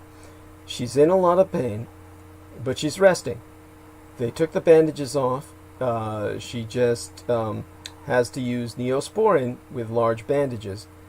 The scar is a little over an inch. There are no results yet that I know of. They may be coming in tomorrow, which would be later today, depending on where you're located and which time zone, or Friday into this weekend. The doctor is hoping for a good outcome, but has informed the Senora Veronica Reina Barrera that it's a 50-50 chance. He, of course, emphasized that she should not focus on that and just rest for now, which is what she's doing. She has she's informed myself the pain is horrible, but she'll be okay. So maintain her in prayer, and we can help carry her through this challenging time. Derek Talley, Derek, are you friends with her on Facebook at this point? Has there been any communications between the two of you?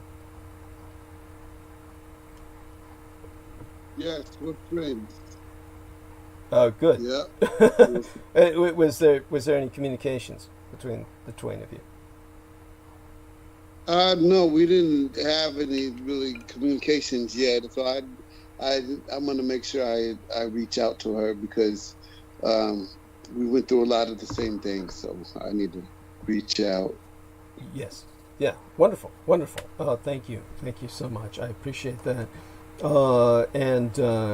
So aside from that, I do want to remind everyone that. But by the way, Derek, were there any other stories you had to bring up tonight that you had done some research on that you want to bring to our attention, or what? I pretty much brought everything up that I had posted, so that was about it with the stories that I had on hand. Okay, wonderful. Thank you so much. And so I do want to bless you, and I do want to remind everyone that today is Eric Lastik's birthday. Today was Eric Lastik's birthday, depending on which time zone you're in. And our thoughts and prayers to him, because he lived with his father for a long time. He took care of his father. Rather, he brought his father into his home so he could help care for his father. And they used to listen to me on Coast to Coast AM, and they, of course, treasured what I had to say and would replay over and over again the information. It's so touching that his father was able to derive that information from myself before he passed.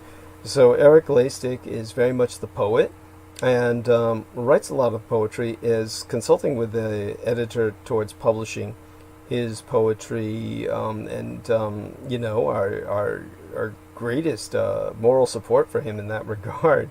So he's a wonderful human being and has done his best to send support my way. So I'll try and get an e-card out to him sometime soon. And aside from that, a shout out to Pac Juan Morales for gifting myself with the Vampirology book.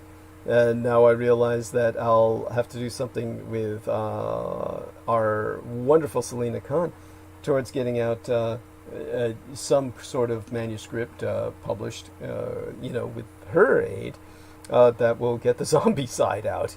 And that will be much smaller, but nevertheless, I noticed that certain elements of that were covered in this manuscript, but it never went into the zombies. It went into the context, at least peripherally, of the Sino-Soviet War, without going deeply into that. So very bizarre how that I sent to Peter Moon two manuscripts that didn't have that in it because I was convinced they did, and they're not published in there. But then again, it was a stupid combination only in the sense that it was meant to justify the title Red Undead. It was the idea of the idiot who had owned Mysteries Magazine and was running the Shadows in the Dark radio. And it's one of those things where the unifying concept was the Soviet Union, but a very different time and place in its own arc of disintegration that these phenomenon were investigated and exploited. So, yeah, maybe best a little zombie pamphlet would be published in the near future with the help of Selina Khan, and that can be considered kind of an expansion towards the vampirology. What are we calling it again? I keep thinking term paper, research paper, I guess, is the way that Peter Moon refers to it. All right, I'm going to dive into monologue any moment. Honestly. All right, well, I just want to, I'll lay back and listen to the monologue, and so I'll be awake for a little while. So I just want to say happy birthday to Eric Lasik. Happy birthday to Eric Sturman from EPMD, and good night, everybody. I'll talk to you later. Bless you. Thank you so much. That was wonderful. And there we have that. And Jameson, is there anything you want to say before I dive into monologue for the night? Nope, I'm good. Okay, thank you so much. Good night, folks. I'll be in the background. Thank you, sir. Well, here's what you need to know. Donald Trump has effectively conceded. While the outgoing president of the United States, and nigh half the population that worships him, still maintains his completely discredited view that it was a corrupt election, he was forced to accept by the very deep state he and his cultists swore to destroy that a formal transition to Joe Biden must begin. The General Services Administration, which is the body responsible for governing your nation on behalf of the military junta that overtook America in the Second World War, is responsible for this process. And it has called Joseph Biden the quote-unquote apparent winner. And Donald Trump's second-term fantasy has consequently just fizzled. The killer blow to Trump's tumultuous presidency came late Monday afternoon when a previously obscure and hitherto totally unknown United States government official, a cunt named Emily Murphy, finally triggered the official presidential transition. Nearly 3 weeks after Joseph Biden won the election. Soon after Michigan certified its vote for Biden, a major blow in and of itself to Trump's efforts to contest the vote, the General Services Administration official who had blocked the start of the formal transition for 3 weeks effectively recognized Biden as winner of the election.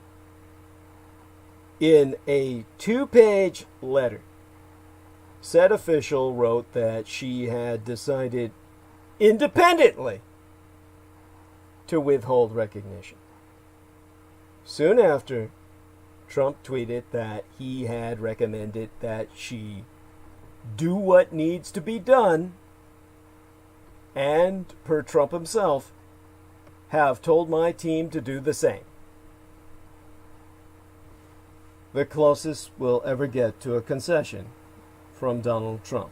The GSA, the General Services Administration, thereby ascertained Monday, opening this work week, that President-elect Joseph Biden is the quote-unquote apparent winner of the November 3rd election, clearing the way for the start of the transition from President Donald Trump's misadministration and allowing Joseph Biden to coordinate with federal agencies on plans for taking over on the 20th of January.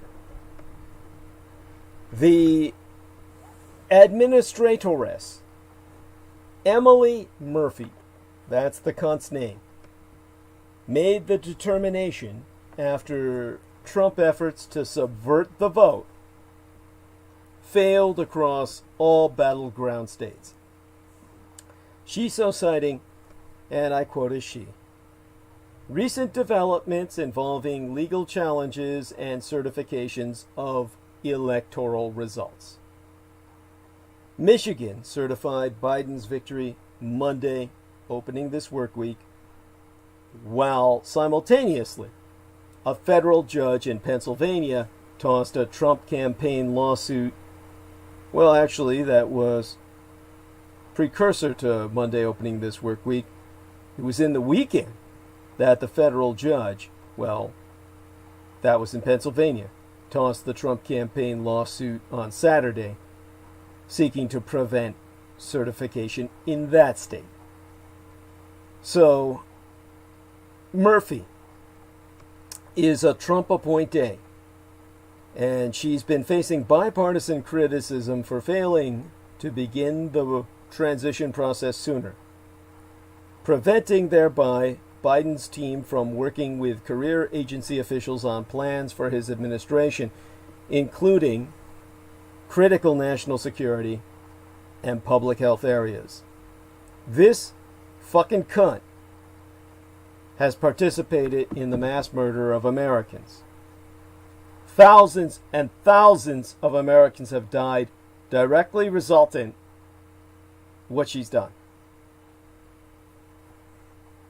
Please, somebody, burn her alive, skin her alive, and roast her over an open flame. Pour salt on her skinless body while you're burning her. Now, in a letter to Joseph Biden, this cunt, Emily Murphy, this wretched, subhuman, ambulatory bag of slime,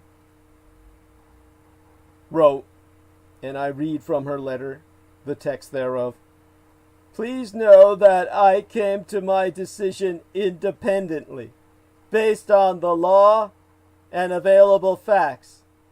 I was never directly or indirectly pressured by any executive branch official, including those who work at the White House or GSA, with regard to the substance or timing of my decision.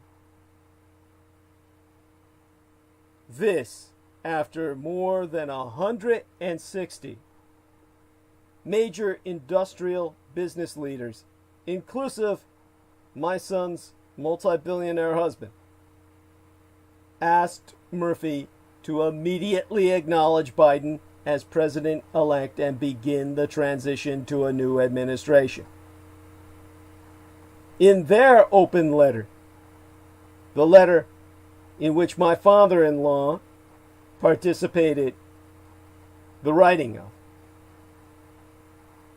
addressed to this cunt Murphy, the business leaders of the American empire said, withholding resources and vital information from an incoming administration puts the public and economic health and security of America at risk. Murphy missed a deadline on Monday set by House Democrats to brief lawmakers about the delay in beginning the transition, which is usually a routine step between the election and the inauguration. A spokeswoman for the GSA said that a deputy administratress would instead hold two separate briefings for House and Senate committees on the 30th of November, In response, the Democratic chairs of no less than 4 committees and subcommittees said they could reschedule the meeting for Tuesday, which, if I check upon my calendar, would be the 1st of December, but no later. And in their letter to this cunt Murphy, the Democrats said, "We cannot wait yet another week to obtain basic information about your refusal to make the ascertainment determination. Every additional day that is wasted is a day that the safety, health, and well-being of the American people is imperiled as the incoming Biden-Harris administration is blocked from fully preparing for the coronavirus pandemic, our nation's dire economic crisis, and our national security." Murphy's ascertainment will at last free up money for the transition and clear the way for Biden's team to begin placing transition personnel at federal agencies. Trump administration officials have said they would not give Biden the classified presidential daily briefing on intelligence matters until the GSA maketh the ascertainment official. Max Stier, president and CEO of the Nonpartisan Partnership for Public Service, so concluded, well, let me just quote as he verbatim by reading directly the paragraph he so wrote, which as follows: "Now that GSA Administratoress Emily Murphy has finally fulfilled her duty and ascertained the election results, the formal presidential transition can begin in full force. Unfortunately, every single day lost to her delayed ascertainment was a missed opportunity for the outgoing administration to help President-elect Joe Biden prepare to meet our country's greatest challenges. The good news is that the President-elect and his team are the most prepared and best equipped of any incoming administration in recent memory." Meanwhile, the outgoing president's ridiculous legal challenges are crumbling. Key states keep certifying his election defeat, and Biden started naming his cabinet. The transition all too belatedly unleashes millions of dollars in funds for the president-elect to prepare for power and compels the current misadministration to brief the incoming team. That does not necessarily mean Trump himself will cooperate with the transition. Indeed, I would wager he will not. In a face-saving tweet, the president insisted that it was he who had ordered Murphy to begin the transfer of power. But his remaining 2 months in office leave him plenty of time to try to sabotage Biden's administration, which we all know he will do in the name of Mother Russia. We may never get a formal concession from Donald Trump, who's likely to walk out of the Oval Office in January still insisting the election was stolen. But the bedrock of American democracy appears to have very narrowly survived him. Asked in 1787 what kind of government the United States even had, Founding Father Benjamin Franklin reputedly responded, "A republic, if you can keep it."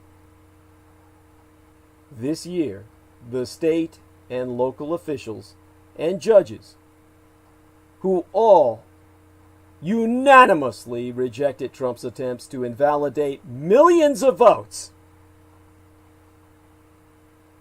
did just that. Thusly doth the formal transition begin. President Trump has not conceded, but the Trump misadministration has finally yielded to the reality that the presidential election will not be overturned and authorized the start of formal transition proceedings. That means President-elect Joe Biden and his top aides will be given classified briefings on national security threats and be allowed to coordinate with federal health officials on the worsening COVID-19 pandemic as Biden continues to build his cabinet in waiting. The latest twist in one of the nation's strangest elections came hours after Biden had moved to make good his vow to appoint a historically diverse cabinet.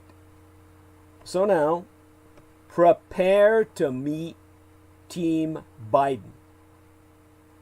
President-elect Joe Biden's picks for his national security team are sending a signal that resentful America First nationalism is on the scrap heap of history. At least for now. From the 20th day in January of the 2021st year in our Lord to come, the White House will stop trying to knock the world off its axis and work instead to reclaim its squandered leadership role. Democracies, rather than despots, will get Washington's love and support. Expect the American empire to bring new zeal to the global climate fight. Hence, Biden's Goldilocks cabinet. President-elect Joe Biden is putting together a team that, so far, has felt just right for a range of constituents. President-elect Joe Biden has begun unveiling his nominees and appointees for key positions in his administration, starting with his national security team. Saying, "America is back," he introduced a number of Washington veterans from the Democratic establishment, showing how his emphasis on experience will differ markedly from President Trump's approach of nepotism and sycophancy. Biden's initial cabinet selections and other senior appointments have managed to appeal to the diverse coalition of support that is putting him in the Oval Office. So far, the progressive left is feeling heard, the Democrats' center-left is feeling reassured, and anti-Trump Republicans don't seem to be suffering any buyer's remorse. Biden faces a delicate task in building a cabinet that is non-controversial enough to survive confirmation scrutiny if Republicans maintain control of the Senate, pending the outcome of 2 runoff elections in wild Georgia, whilst also satisfying Democratic activists demanding major change after 4 years of Trump abuse. In other words, not too left and not too right. Of course, America's back spin alone won't be enough to solve thorny problems like the rise of the communist Chinese empire across the Pacific, North Korean nuclear weapons of mass destruction, and revanchist, revisionist Russian machinations to destroy all civilization. And it's not clear what the Biden doctrine will even turn out to be. But we know Biden's nominees see American imperial alliances as the vehicle of American global power. And given their low-key personalities and global vision, they'll likely replace Trump's knee-jerk braggadocio with humility and strategy. Biden announced key administration roles, and barring any mishaps between now and the 20th day in January, former Fed chairperson Janet Yellen, the first woman to chair the Federal Reserve, will reportedly become the first woman to serve as the United States' first ever female Treasury Secretary. And thus it is that steady hands are finally on the tiller. I am delighted to report that my father-in-law's former macroeconomics professoress, Janet Yellen, appears to be Joe Biden's choice for Treasury Secretary. It was long ago in the London School of Economics, maybe the class of 1979 through 1980, I would guess, for my son's husband. But he related that her crystal clear and dispassionate explanations of macro principles still stick in his mind today. More relevant, of course, was her performance as chair of the Federal Reserve, which won near universal praise, both in these United States and abroad. As a professoress, she taught that lower unemployment would lead to rising inflation, the fabled Phillips curve. But as the head of the Fed, she was willing to abandon theory when the evidence for it collapsed. She cares deeply about the fate of left-behind workers and laid the groundwork for the monetary policies of her successor, Jerome Powell, that helped those workers in the years leading up to the pandemic. At Treasury, she will have a broader range of tools to both keep the economy growing and help those left behind. Teamed with Powell, they should give business and markets confidence that steady hands are on the tiller at last.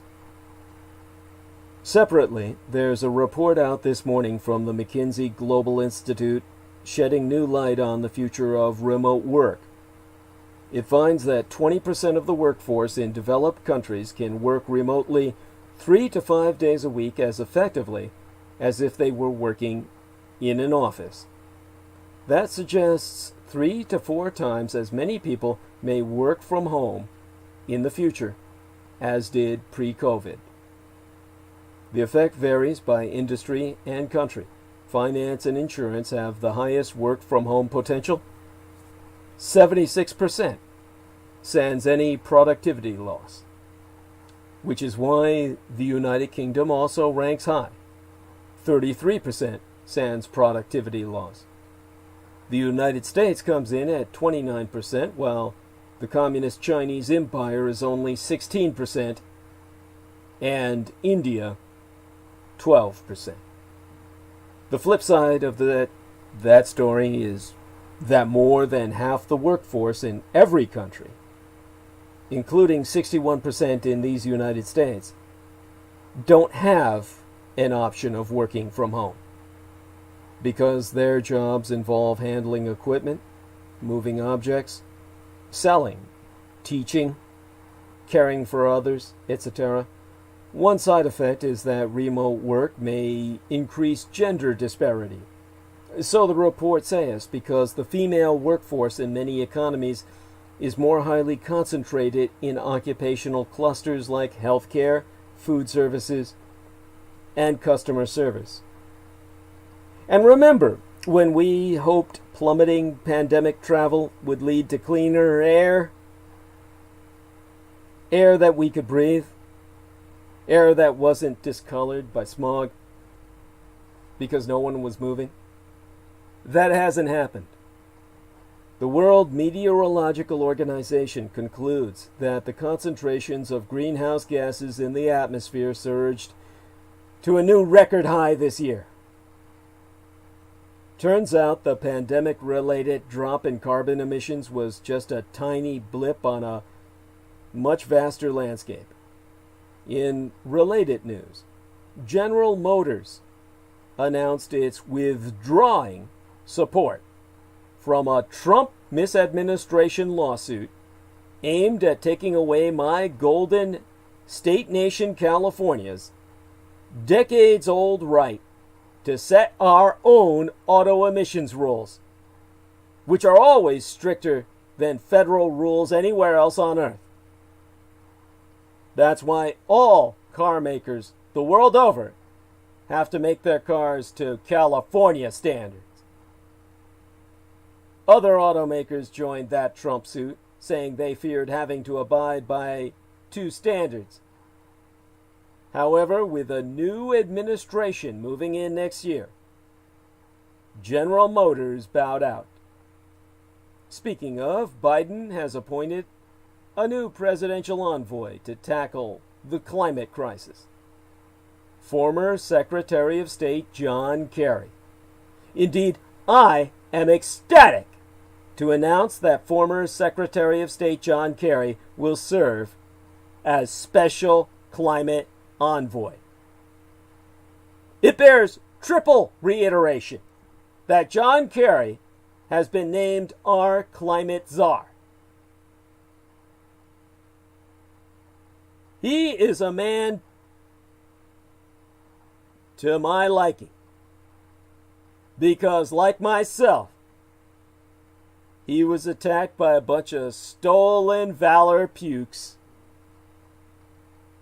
the Swift boaters, who claimed he never served in Vietnam and Cambodia. That's because he's a Vietnam War hero turned dissident. The former Massachusetts senator, the 2004 Democratic presidential nominee, and ex-Secretary of State is reporting for duty yet again. After leaving Foggy Bottom, Kerry made climate change his signature issue. He's a man of high profile, bigger ambitions, inexhaustible political energy, and a huge air miles balance, who was an architect of the Paris climate deal. And his selection is a clear sign that Biden plans to pitch the United States back into the fight to save the goddamn planet from ourselves. Kerry, I am happy to say, will also serve on the National Security Council. And the effect has been immediate. In direct response, General Motors has dropped all support for Trump's climate policies. The United States multinational turned its back on a legal fight to overturn mine own Golden State Nation California's especially strict emissions rules. In a complete shift, Chieftainess Executrix Officier Mary Barra said that we at General Motors couldn't agree more with Biden's plans for electric vehicles and lower emissions. And this couldn't come fucking sooner, because I'm going to give you some methane emissions by the fucking digits. Reducing the environmental harmful effects of leaked or intentionally released methane would be a win-win for oil and gas companies, yet those in the United States can't seem to light a fire under themselves. Now it's coming back to haunt them. 82 megatons. That's the methane emissions from global oil and gas production in the 2019th year of our Lord, but yesteryear. 82 megatons. Like an exchange in nuclear war. We're in our own nuclear winter. That's why it's so cold. 10%. That's the share of the planet's greenhouse gas footprint that could be shaved off by reducing methane emissions by 75%. more than taking every vehicle in America off the road. 62.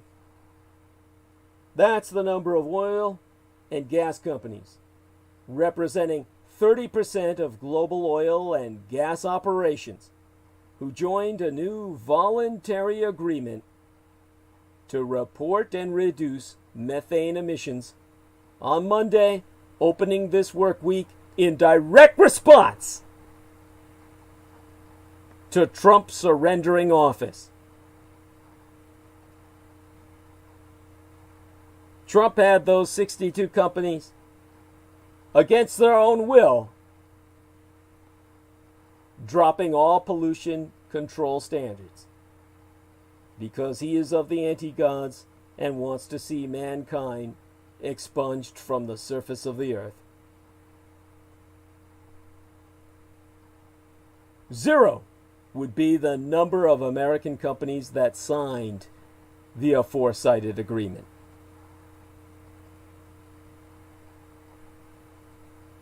And $7 billion United States dollars would be the amount of a natural gas import deal scuttled by French authorities earlier this month because of lack of methane regulation in these United States under Trump misadministration. More money lost because of that piece of shit that sullies the White House. The Trump misadministration is ready to begin the formal transition process with President-elect Joe Biden in shame and disgrace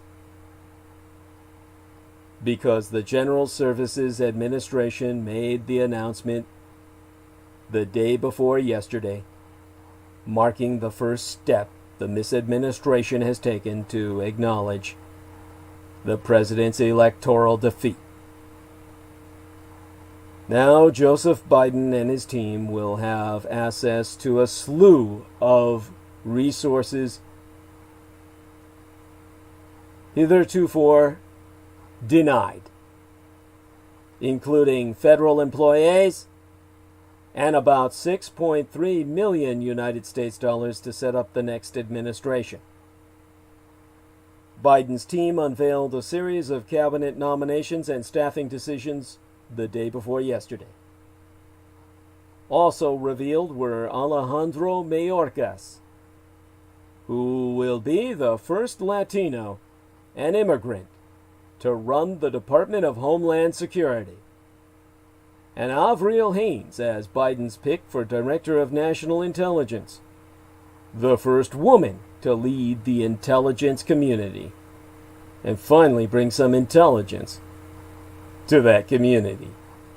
And yet more Biden staff picks were announced yesterday.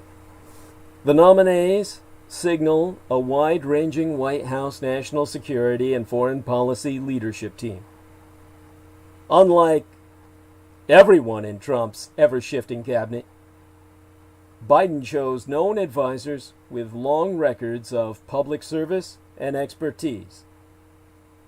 Now, Team Biden is far from flashy. They're pragmatic centrists. No Kissingers, thank God, or Clintons. But you neither want nor need that right now.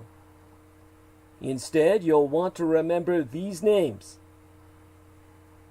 Alejandro Mayorkas, nominated to lead the Department of Homeland Security. Biden is also signaling another sharp contrast with the Trump misadministration's hardline approach by nominating the first Latino American to head the DHS, a department that has a huge role in immigration enforcement. The Cuban-born Mayorkas will be at home at DHS, having served as the department's deputy secretary under former President Barack Obama.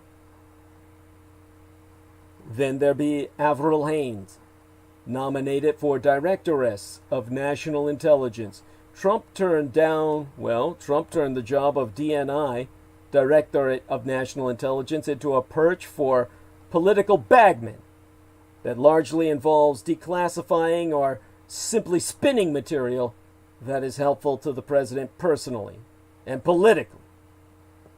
Intelligence professionals will most certainly welcome the nomination of Haynes, a former deputy CIA directoress and deputy national security advisoress, as they seek to return to the shadows after 4 years in the political firing line. Haynes will be the first woman in the role, which oversees the entire United States intelligence community. Then there be Antony Blinken, nominated for Secretary of State. Most people in America have no clue who Blinken is. Everyone in Washington and global foreign policy circles knows him well. Biden's pick for Secretary of State has been with him 20 years, in the Senate and while he was Vice President. Blinken, a former Deputy Secretary of State, has said the United States must meet the Communist Chinese Empire's challenge by reviving American alliances to shape Beijing's behavior. Fluent in the French language, Blinken is likely to be a popular choice in Europe, and unlike Trump, has spoken of the European Union as a vital institution. Earlier this year, he warned that America First was doomed to fail against global threats like climate change, pandemics, and nuclear proliferation. He said, "There is no wall high enough or thick enough to ward them off." Beleaguered State Department employees and diplomats, in shell shock after 4 years of abuse from Donald Trump, will be ecstatic to get one of their own. Then there be Jake Sullivan, named National Security Advisor. Sullivan seems to have been branded a foreign policy rising star for about 15 years. The Rhodes Scholar and Yale-educated Obama administration veteran might have played the same role 4 years ago had his confidant, Hillary Rodham Clinton, possibly his biggest fan, won the 2016 vote, which she did, but was denied by Russian manipulation. Sullivan was a key figure in negotiating the Iran nuclear deal, and is respected on Capitol Hill, even among Republicans who disdain his political views. Don't be surprised if his new job is just a stepping stone to a future as Secretary of State. And finally, there be Linda Thomas Greenfield, nominated as the United Nations Ambassadoress. A black African-American female with decades of experience as an American diplomat. Linda Thomas Greenfield's nomination to both Biden's cabinet and the United Nations post is a clear signal that multilateral diplomacy is returning to the center of American foreign policy. Greenfield is likely to renew American interest in Africa, a region largely ignored by the Trump misadministration in its blatant racism, after overseeing policy toward the continent as an Assistant Secretary of State in the Obama administration. All need to be confirmed by the Senate, which is the enemy if it's held by Republicans. And meanwhile, with the United States and the United Kingdom's so-called special relationship under scrutiny, Biden said he doesn't want a post-Brexit guarded border between Ireland and Northern Ireland, which means we're probably going to get a united Ireland separate from England with Biden's help.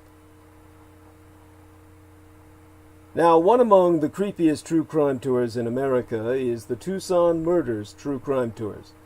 The Tucson Murders True Crime Tours provide us historic crime investigation into forgotten lost crimes in Tucson, Arizona.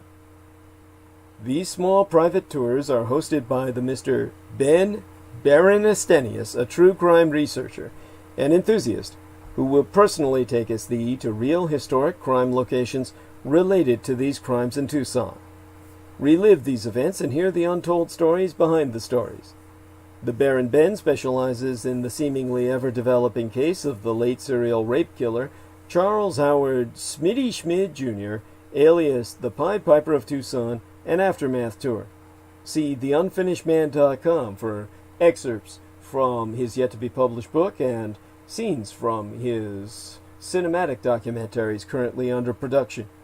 But other cases, such as the strange case of Morris Brady, the Dr. George Marvin Tejardine case, and the Red Rapist are also within his repertoire, as in fact are all the crimes that shocked the Southwest throughout the 1960s, the very decade I myself entered this vale of tears. These devastating crimes stained a city so deeply they may never be removed. For tour information, contact the TucsonMurders.com. Tucson spelled Tucson, Tucson, put the word "the" in front of it, the TucsonMurders.com, or telephone the Baron Ben personally so he can privately guide your tour at 1-520-323-3406. That's 1520-323-3406. And forget not to subscribe to the Man of the Soil YouTube channel. You'll know you've reached the right man of the soil when you see a young white girl with big tits in a green Ace Hardware shirt. And from there you can catch the Baron Ben himself in his racing unitard, and that's a speed suit for a sprint car, where he's advertising AstroTurf. Never have to water, never have to mow that lawn again. And the highlight is the aerial drone footage of his landscape architecture. Man of the Soil on YouTube. Don't forget to hit the like button. Now, we're going to turn towards the National Day of Mourning. You know, what I called Halloween. Earlier tonight. Now, the most salient point to be made on the night tide this day be that for all conscious and conscientious Native Americans, Thanksgiving is a day of mourning. How many Native Americans even observe Thanksgiving? Hundreds of participants will gather near Plymouth Rock to commemorate the day of mourning at high noon on the morrow instead. Today, depending on your time zone. For most Americans, Thanksgiving is a day to celebrate with food, family, and friends. But for conscious and conscientious Native Americans, many of whom think of the day in terms of sadness and remembrance, the controversial holiday is marked with a National Day of Mourning.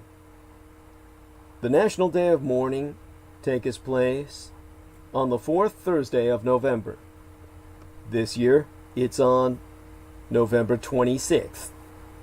If this day, tomorrow's, sounds familiar to you, it's because the fourth Thursday of November also coincides with Thanksgiving in these United States.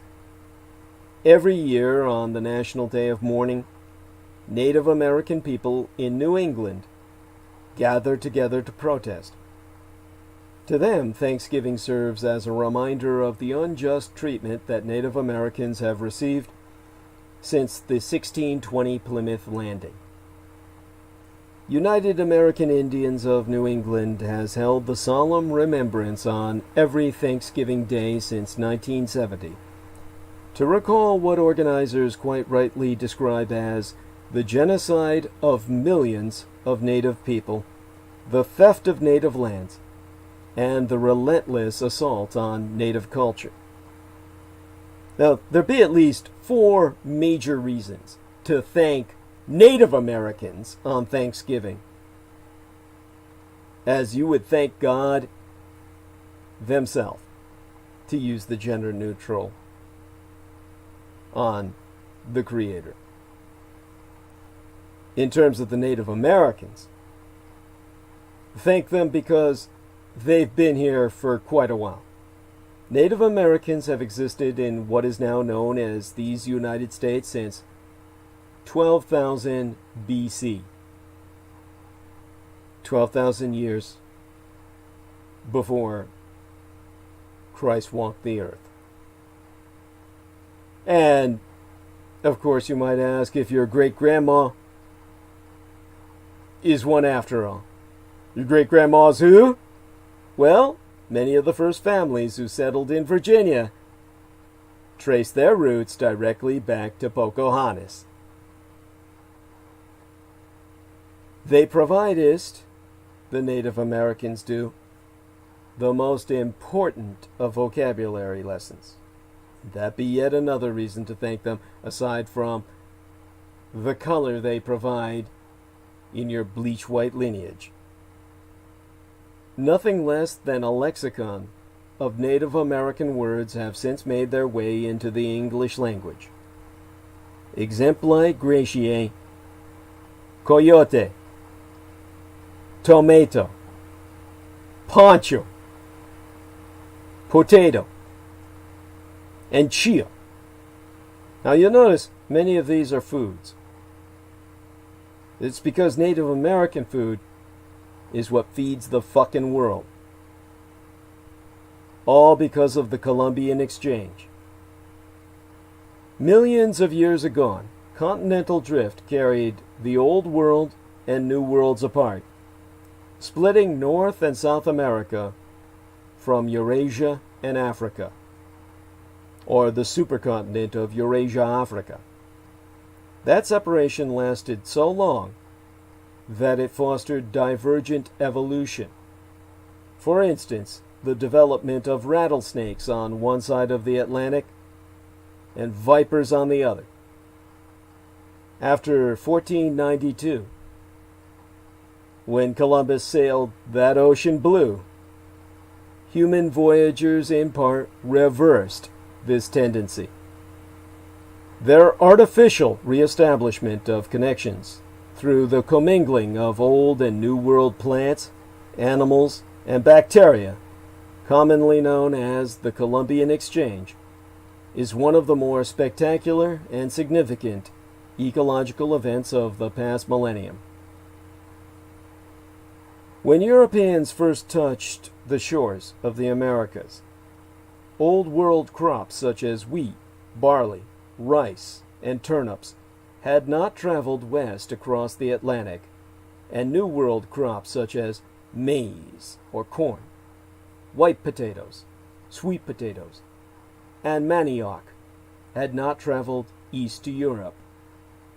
In the Americas themselves, there were no horses, cattle, sheep, or goats, all animals of the Old World origin.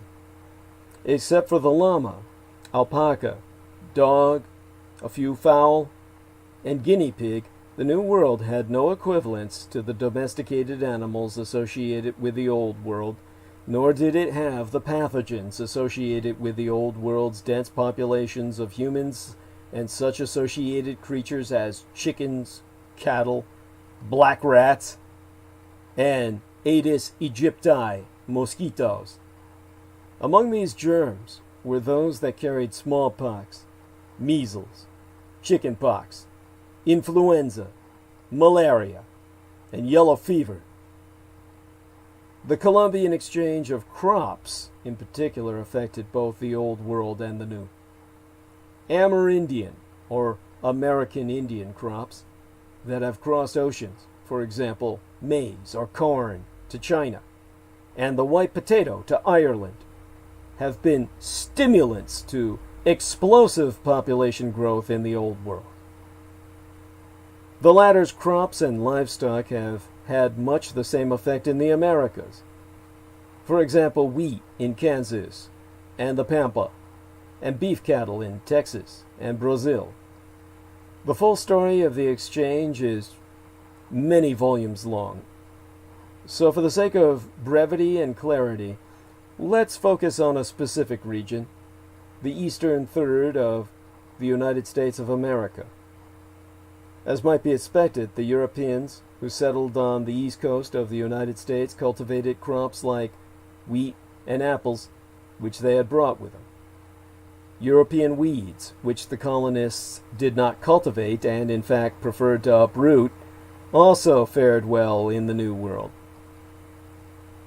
John Jocelyn, an Englishman and amateur naturalist who visited New England twice in the 17th century, left us a list of such plants as have sprung up since the English planted and kept cattle in New England, which included couchgrass, dandelion, shepherd's purse, groundsel, sow thistle, and chickweeds. One of these, a plantain, Plantago major, was named Englishman's foot by the Amerindians of New England and Virginia, who believed that it would grow only where the English have trodden and was never known before the English came into this country.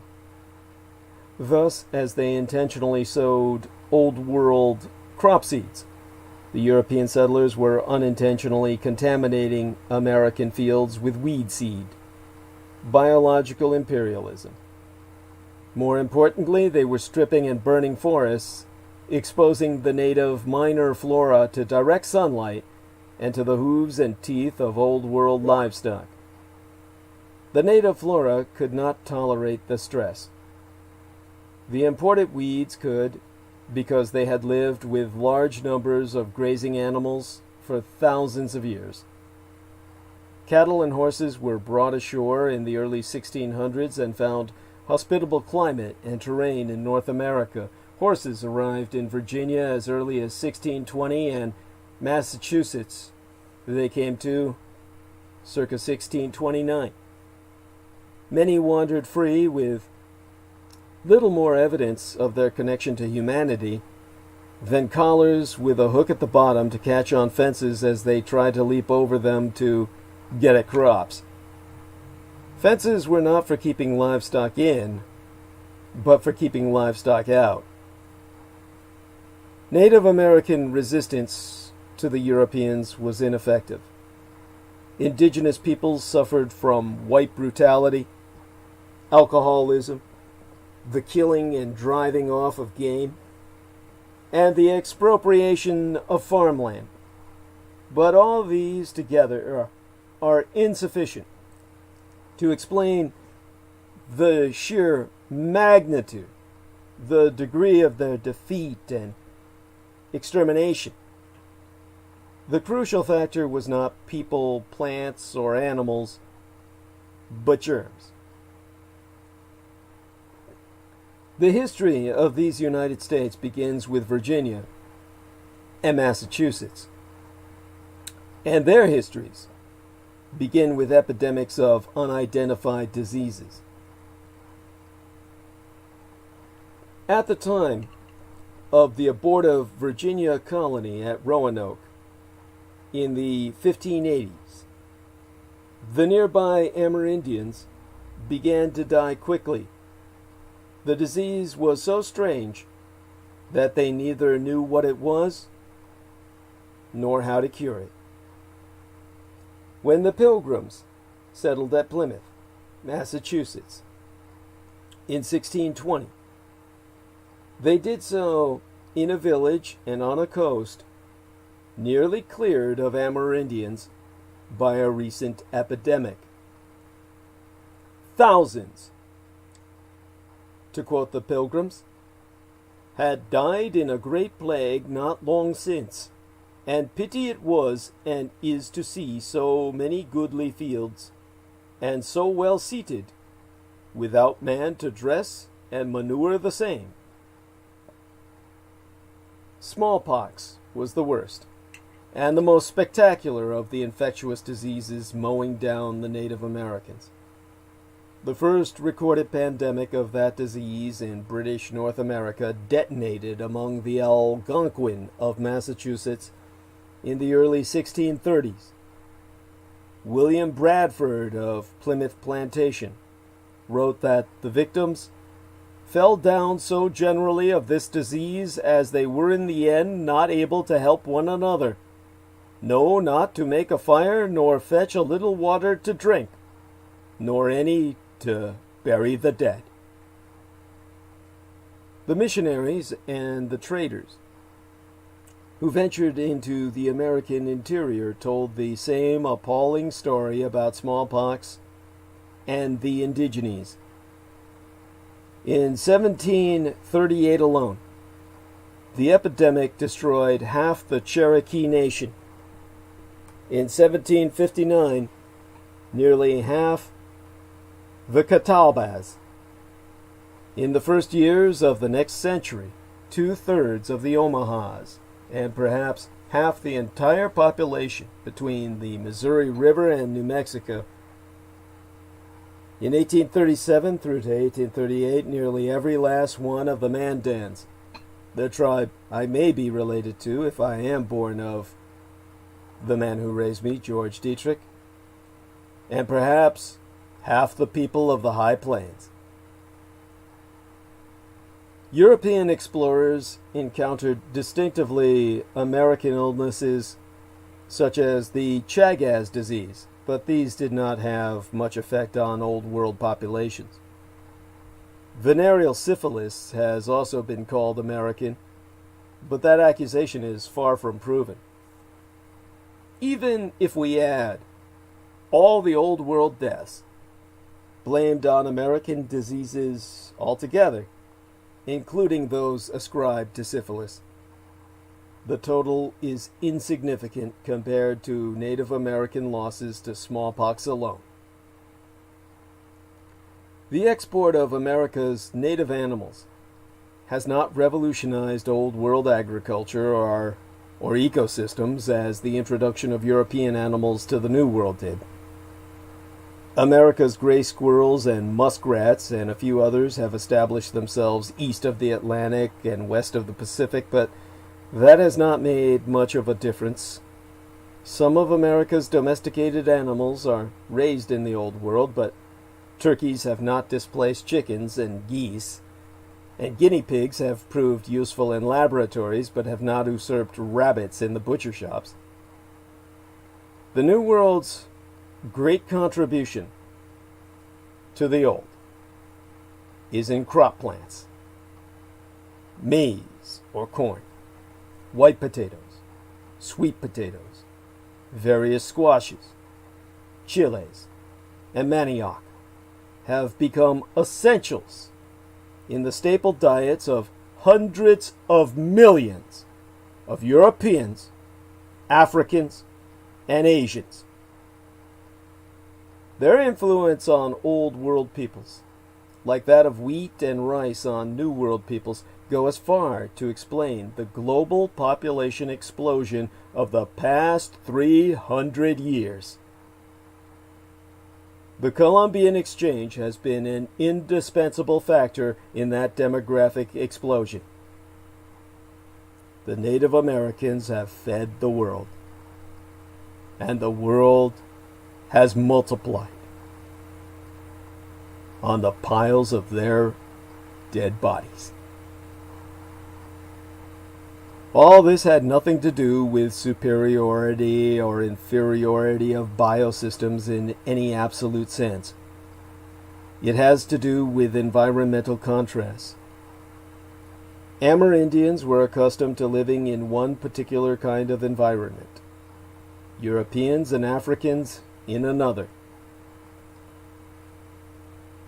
When the Old World peoples came to America, they brought with them all their plants, animals, and germs, creating a kind of environment to which they were already adapted, and so they increased in number. Amerindians had not adapted to European germs, and so initially their numbers plunged. That decline has reversed in our time, as Amerindian populations have adapted to the Old World's environmental influence. But the demographic triumph of the invaders, which was the most spectacular feature of the Old World's invasion of the New, still stands. But of all the world, the most grateful to the Native Americans, the nation which should honor Thanksgiving every year in the sense of memorializing the Native American contribution, is mainland China. The Three Gorges Dam, swelling as it does, the Yangtze River, now forever divides the rice-eating South from the grain-eating North. Northern China was simply uninhabitable. Nothing grew that people could eat. It was the land of nomads and barbarians, kept outside of civilization by the Great Wall. That land was made habitable by Native American foodstuffs that would grow there. It was there that Native American corn enabled the Chinese population to explode. China was once just like any other nation, just another nation. Only after the mass transplantation of Native American foodstuffs in soil that was otherwise simply infertile, barren, non-productive, were the Chinese able to have enough food to not only sustain themselves, but multiply. That would be the third thing for which we can thank the first peoples of the original nations of North America. You can also tell them thank you for your service every Thanksgiving, because although Native Americans were not even allowed to be citizens of these United States in World War I, over 8,000 Native Americans served in the military in the First World War. All the men of the nations that had survived the mass extermination campaigns died on the fields, the killing fields, of the Great War to end all wars, as it was called at that time, prior to the Second World War. This was how Adolf Hitler encountered Native Americans, and how my biological father developed such a deep respect for them.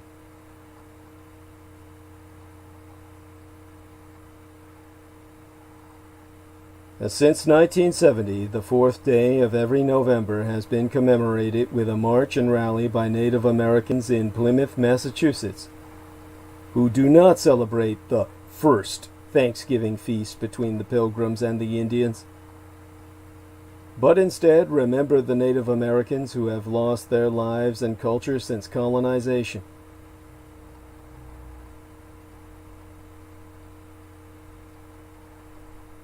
Now, in terms of my biological father encountering Native Americans in World War I, Adolf Hitler had grown up reading the Western novels of Karl May, a German author who wrote Westerns about the American frontier. It was from the Native Americans that he first encountered the swastika symbol, the Hakenkreuz as it's known in Europe, the hooked cross.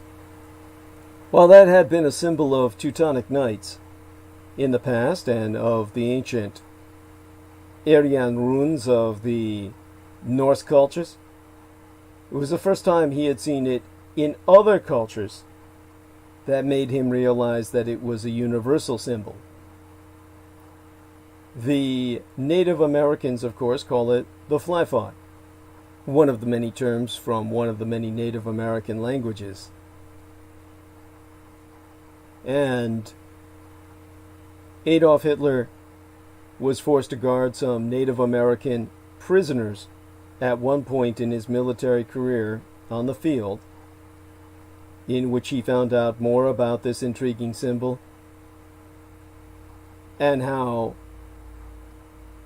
the Native Americans considered it very much a symbol of magic and high power,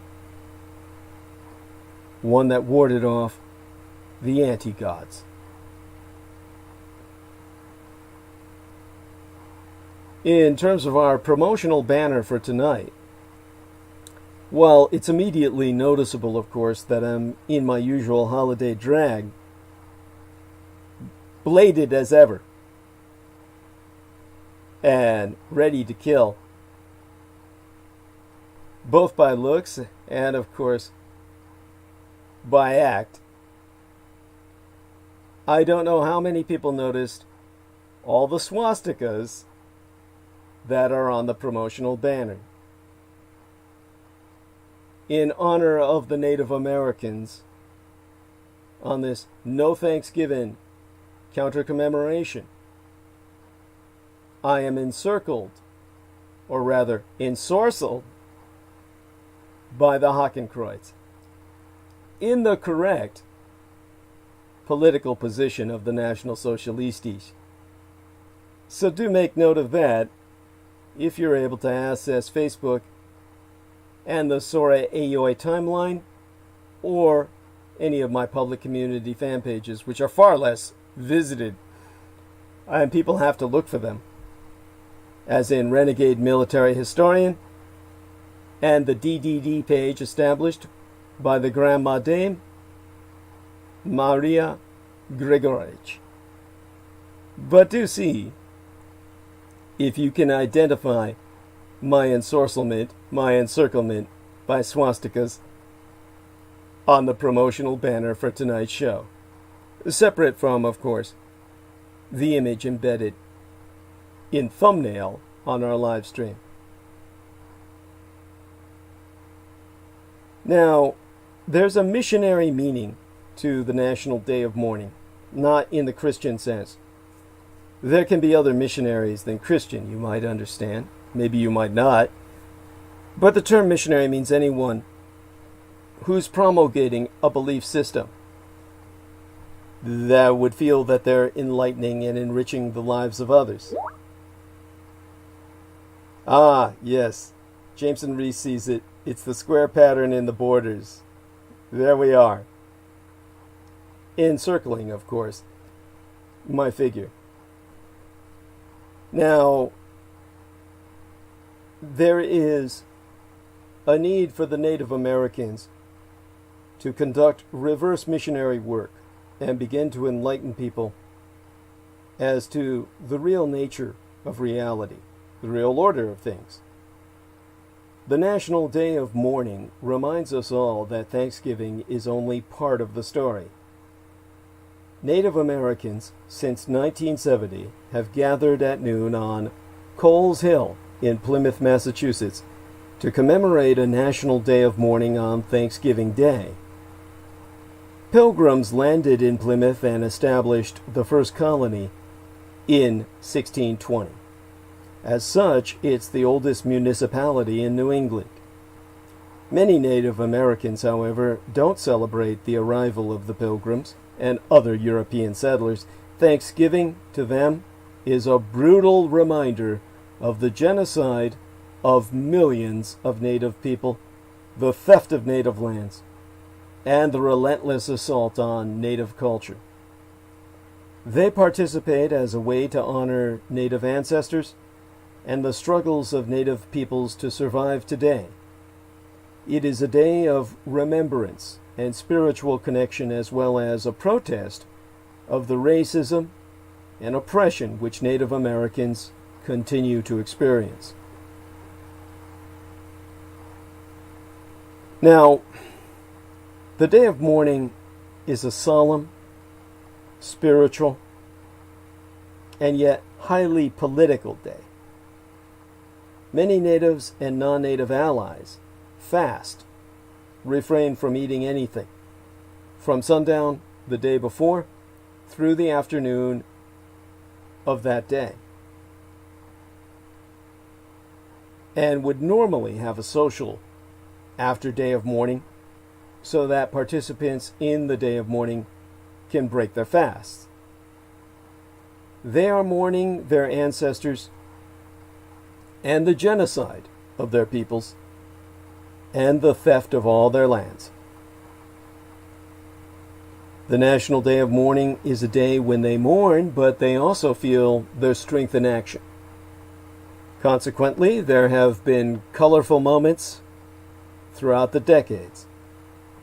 Over the years, activist participants in the Day of Mourning have, among other demonstrations, ceremonially buried Plymouth Rock a number of times in sand, boarded the Mayflower II, a replica of the ship that carried the English settlers to the New World, and draped Ku Klux Klan chic garb on the statue of William Bradford, a Pilgrim Father who eventually became governor of the Plymouth Bay Colony. And the buzzword, the motto, the holiday greetings, if you will, would be something like yesteryear's "Happy Thanksgiving to you and the land your forefathers stole." That was the "In Your Feast" message Native Americans sent as they convened their 100th annual National Day of Mourning in the seaside town where the Pilgrims settled yesteryear, even as the United States itself was then undermining a Supreme Court ruling on native rights under Trump. But the Fourth Thursday's gathering in November of yesteryear held particular resonance, and indigenous people testified a real fresh sense of urgency. Plymouth has since been putting the final touches on this year's 400th anniversary commemorations of the Pilgrims' landing in 1620. And as the 2020 events approaches, indeed has arrived in certain time zones. Descendants of the Wampanoag tribe that helped newcomers survive are determined to ensure the world does not forget the disease, racism, and oppression the European settlers wrought. To quoteist Matawin Monroe, a co-leader of the group, "We talk about the history because we must. The focus is always on the Pilgrims. We're just going to keep telling the truth. More and more non-native people have been listening to us. They're trying to adjust their prism." Now, by the way, Matawin is a female. It's a she. Well, she's a she. And she's really a co-leaderess of the group that sponsors the No Thanksgiving campaign on an annual basis. I'll go more into that. But let's take a little look at the history of the National Day of Mourning first, because this is where it really hits you. In 1620, as Peter Moon did mention, the Pilgrims arrived. English separatist Puritans who had broken away from the Church of England, so radical, so concrete and fanatical in their fundamentalist interpretation that even Oliver Cromwell, a man fanatical enough himself to have committed regicide, the murder of a king, he could not abide or stand their presence. And so they were rejected from a fundamentalist religious dictatorship, a theocracy. And these ultra-zealots, so fanatical as to be rejected by a religious dictatorship, landed at Plymouth Rock. Today we refer to them as pilgrims. So what really happened the year after that? 1621. That was 1941 Predux. 'Twas Pearl Harbor at Plymouth Rock. Like the Japanese, who conducted a surgical strategic strike at Pearl Harbor to preempt an American attempt to bomb Japan, Native Americans went to Plymouth to avert Caucasian attack.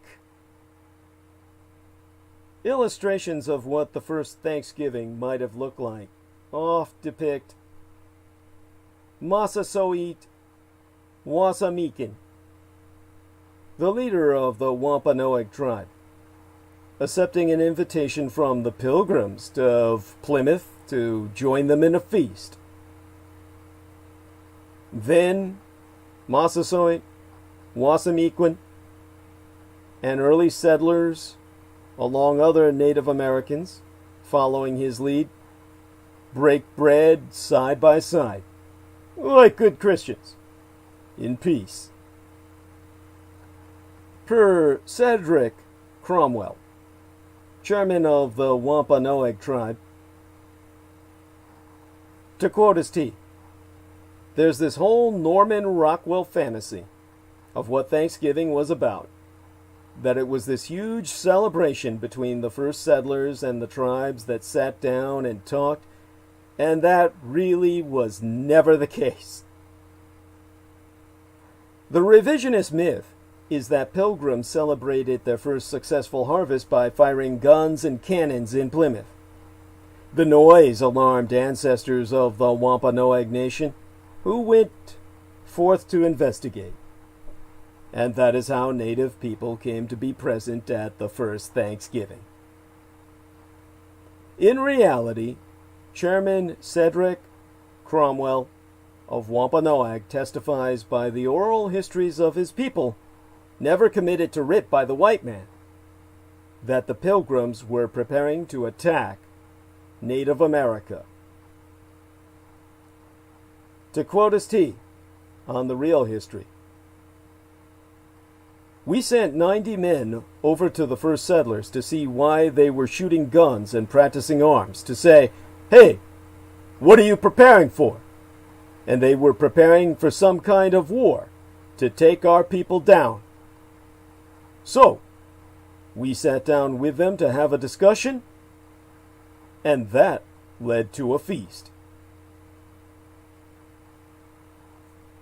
Chairman Cedric Cromwell attests that popular lore all too oft also skips 17th century realities. The Wampanoag, or the Wampanoag, were crucial to new settlers' survival that first winter, and the tribe had its own government, culture, and religious beliefs. Scant recognition of those facts has led some Wampanoag tribal elders to believe Thanksgiving should never be celebrated at all as a holiday. To quoteist Tall Oak, who helped establish the modern tradition of the Day of Mourning, it's the one day out of the year when all of America bows their heads and gives thanks for all that was taken from us.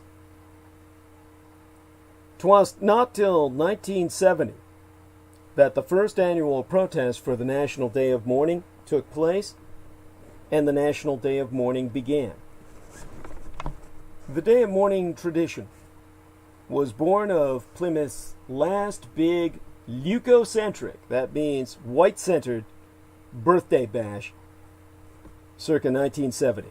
A 350th anniversary commemoration that triggered angry demonstrations by Native people excluded from a decidedly pilgrim-focused observance. As residents of Plymouth, Massachusetts, prepared for a dinner in 1970 to mark the Mayflower landing. A leader of the tribe that had feasted with the Pilgrims drafted a speech to deliver at that event. Now,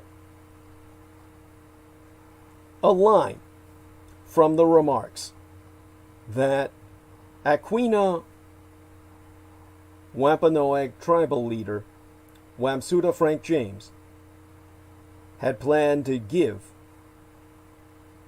reads, "The Pilgrims had hardly explored the shores of Cape Cod for 4 days before they had robbed the graves of my ancestors and stolen their corn and beans." But event organizers would not allow it.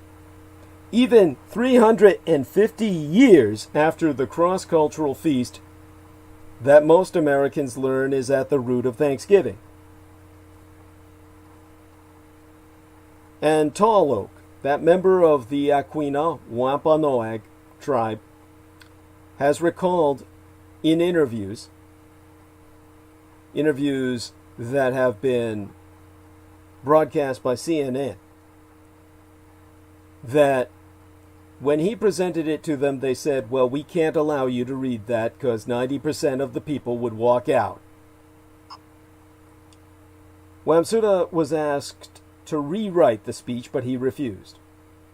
And as Tall Oak, who was with him at the time, relates in his eyewitness testimony, so he withdrew. As word spread of that outcome, so was born the National Day of Mourning, a sort of counter-commemoration that happens every fourth Thursday of November.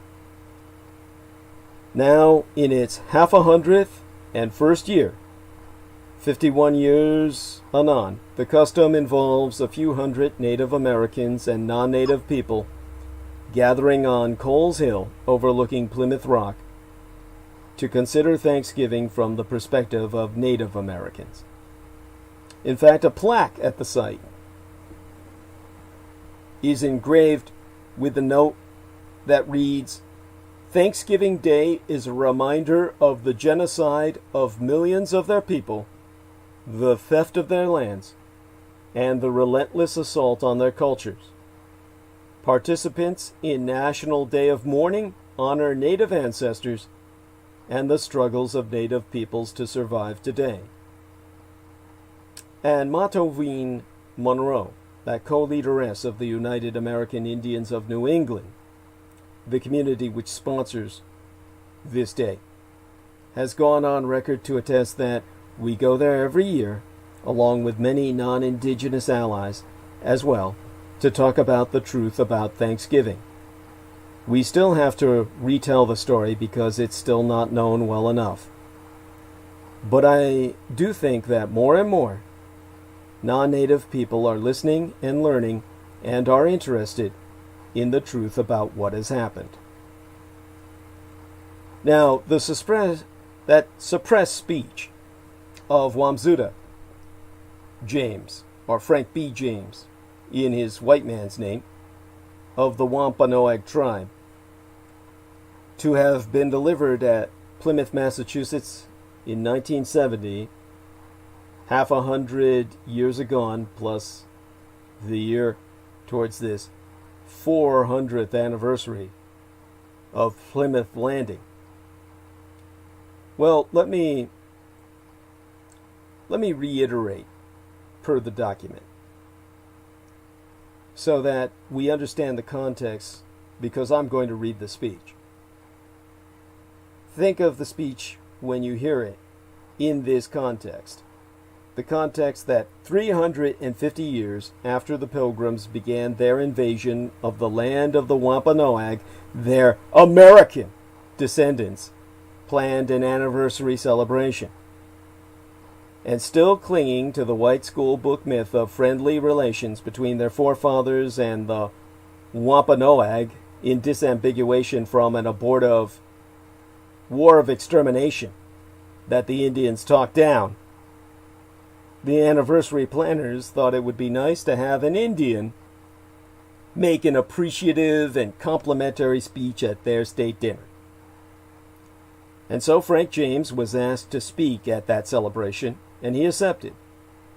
The planners, however, asked to see his speech in advance of the occasion, and it turned out that Frank James's views, based on history rather than mythology, were not what the Pilgrims' descendants wanted to hear. Frank James refused to deliver a speech writ by a public relations person. Frank James did not speak at the anniversary celebration. If he had spoken, this is what he would have said, what I'm going to read to you now. I speak to you as a man, a Wampanoag man. I am a proud man, proud of my ancestry, my accomplishments, won by a strict parental direction. You must succeed. Your face is a different color in this small Cape Cod community. I am a product of poverty and discrimination from these two social and economic diseases. I and my brothers and sisters have painfully overcome, and to some extent, we have earned the respect of our community. We are Indians first, but we are termed good Indians, or at least law-abiding citizens. Sometimes we are arrogant, but only because society has pressured us to be so. And so it is with mixed emotion that I stand here to share my thoughts. This is a time of celebration for you, celebrating an anniversary of a beginning for the white man in America, a time of looking back, of reflection.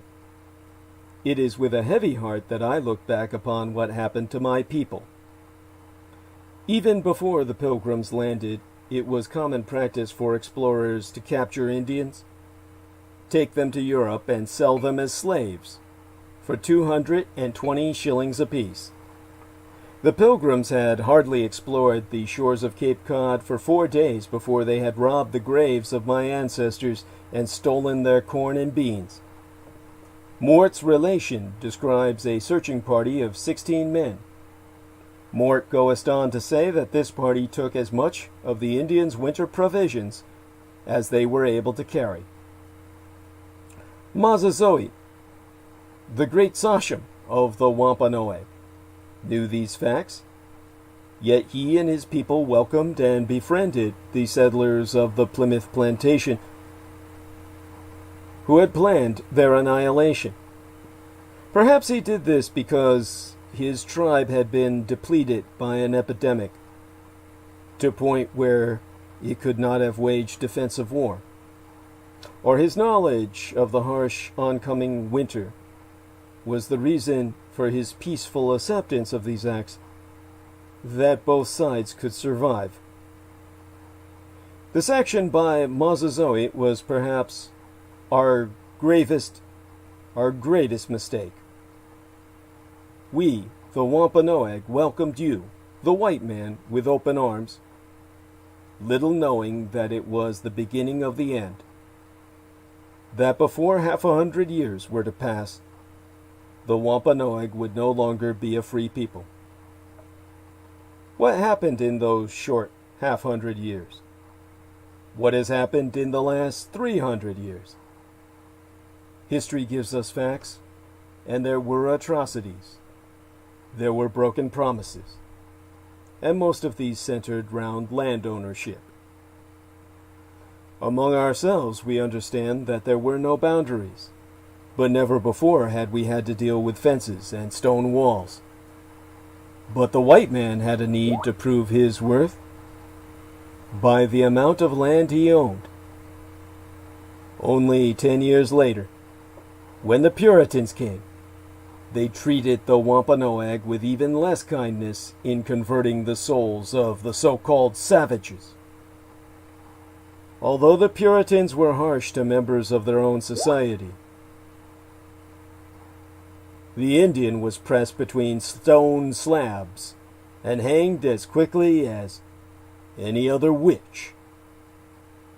And so down through the years there is record after record of Indian lands taken and, in token, reservations set up for him upon which to live. The Indian, having been stripped of his power, could only stand by and watch, while the white man took his land and used it for his personal gain. This the Indian could never understand, for to him land was survival, to farm, to hunt, to be enjoyed. It was not to be abused. We see incident after incident where the white man sought to tame the savage and convert him to the Christian ways of life. The early Pilgrim settlers led the Indian to believe that if he did not behave, they would dig up the ground and unleash the great epidemic again. The white man used the Indian's nautical skills and abilities. They let him be only a seaman, but never a captain. Time and time again, in the white man's society, we Indians have been termed low man on the totem pole. Has the Wampanoag really disappeared? There is still an aura of mystery. We know there was an epidemic that took many Indian lives. Some Wampanoags moved west and joined the Cherokee and Cheyenne. They were forced to move. Some even went north to Canada. Many Wampanoag put aside their Indian heritage and accepted the white man's way for their own survival. There are some Wampanoag who do not wish it known they are Indian, for social or economic reasons. What happened to those Wampanoags who chose to remain and live among the early settlers? What kind of existence did they live as civilized people? True, living was not as complex as life today, but they dealt with the confusion and the change. Honesty, trust, concern, pride, and politics wove themselves in and out of the Wampanoags' daily living. Hence he was termed crafty, cunning, rapacious, and dirty. History wants us to believe that the Indian was a savage, illiterate, uncivilized animal. A history that was writ by an organized, disciplined people who to expose us as an unorganized and undisciplined entity. Two distinctly different cultures met. One thought they must control life. The other believed life was to be enjoyed because nature decreed it so. Let us remember, then, the Indian is and was just as human as the white man. The Indian feels pain, gets hurt, and becomes defensive, has dreams, bears tragedy and failure, suffers from loneliness, needs to cry as well as laugh. He, too, is often misunderstood. The white man in the presence of the Indian is still mystified by his uncanny ability to make him feel uncomfortable. This may be the image the white man has created of the Indian.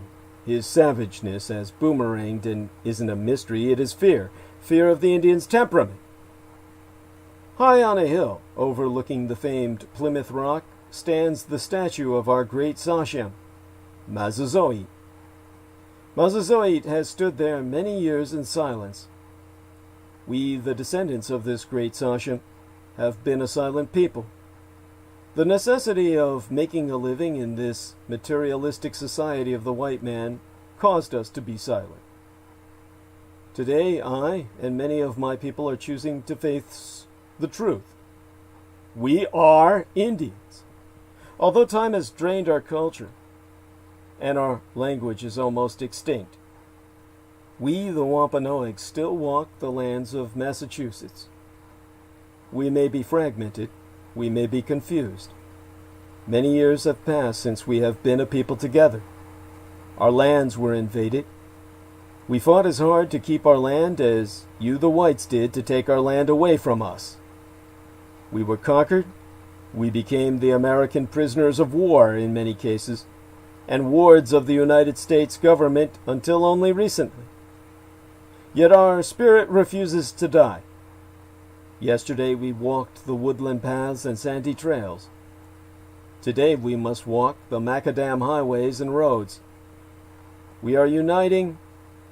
We're standing not in our wigwams, but in your concrete tent. We stand tall and proud, and before too many moons pass, we'll right the wrongs we have allowed to happen to us. We forfeited our country. Our lands have fallen into the hands of the aggressor. We have allowed the white man to keep us on our knees. What has happened cannot be changed, but today we must work towards a more humane America, a more Indian America, where men and nature once again are important, where the Indian values of honor, truth, and brotherhood prevail. You, the white man, are celebrating an anniversary. We, the Wampanoags, will help you celebrate in the concept of a beginning. It was the beginning of a new life for the Pilgrims. Now, 350 years anon, it is a beginning of a new determination for the original American, the American Indian. There are some factors concerning the Wampanoags and other Indians across this vast nation. We now have 350 years of experience living amongst the white man. We can now speak his language. We can now think as a white man thinks. We can now compete with him for top jobs. We're being heard. We are now being listened to. The important point is that along with these necessities of everyday living, we still have the spirit, we still have the unique culture, we still have the will and, most important of all, the determination to remain as Indians. We are determined, and our presence here this evening is living testimony that this is only the beginning of the American Indian, particularly the Wampanoag, to regain the position in this country that is rightfully ours.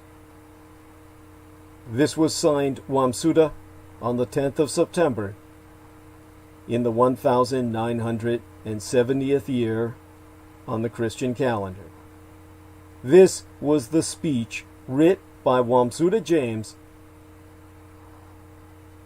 in the 1970th year in our Lord, what gave birth to the National Day of Mourning, which is observed on Thanksgiving by conscious and conscientious indigenous people and their allies. Since then, the National Day of Mourning has become a louder, prouder, and increasingly multi-ethnic affair in the community nicknamed America's Hometown.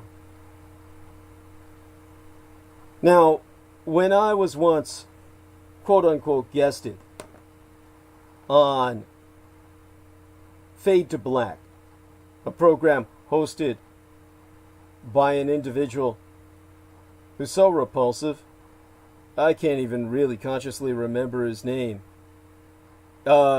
Maybe Jameson or Derek can help me out here. God, what the fuck was that guy's name hosting Fade to Black again? Oh, Jimmy Church. Thank you. I couldn't have gotten that out without you. That son of a bitch, if you listen to that ambush interview, which I recommend highly that everyone do, assess that. And this is an individual who approached me saying he was a victim of child molestation by his own father at the Presidio military base, his own father who ran the Army band for the 6th Army at their headquarters at Presidio. He got me on the program, and then while he was ambushing me, when I was pointing out the total pervasive, endemic corruption of the United States military, he said, if it weren't for them defending you, you wouldn't have the right to speak that now. Think about that bullshit, and think about this speech that was forbidden to be spoken. There is no free speech in America unless you're white. It's that fucking simple. So you have a white Satanist who approached me for help because of his own abuse. Same thing they all do. always simply a setup for an attack by people claiming to be victims, white victims. And then the white victims are the victimizers. When he set up that ambush and actually has the audacity to say that and believe that, while censoring my speech with an ambush to try and discredit myself in an attempt to squelch my career as a public informant, along with all the gang stalkers ever since,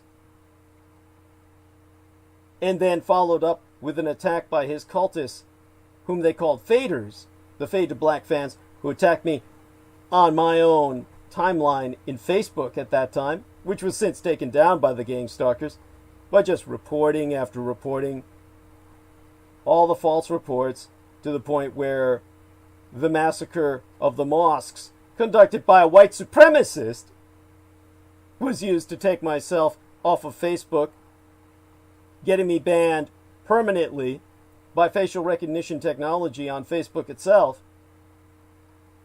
You consider that some master stratagem, but it's not. It's just overwhelming white superiority of numbers. They're nothing but fucking cockroaches.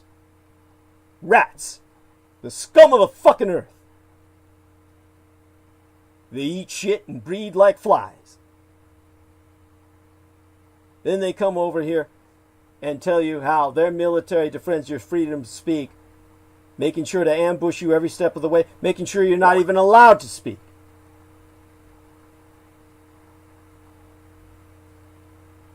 This is the problem on the surface of the earth.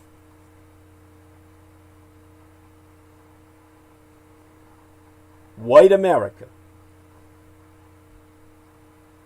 To all who be awake and aware, Thanksgiving is a reminder of the genocide of millions of the original peoples, the theft of their lands, and the relentless assault on their culture.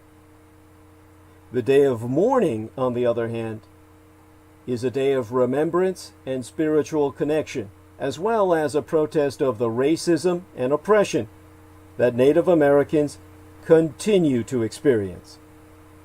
In a like-minded tradition dating to 1975, tribes in mine own Golden-Gated San Francisco Greater Bay Area Metroplex region hold a similar ceremony called Unthanksgiving Day, gathering at sunrise on Alcatraz Island to recall how Native Americans occupied that island in protest for 19 months, starting in November of 1969. When I was 3 years old, and we landed at the San Francisco International Airport.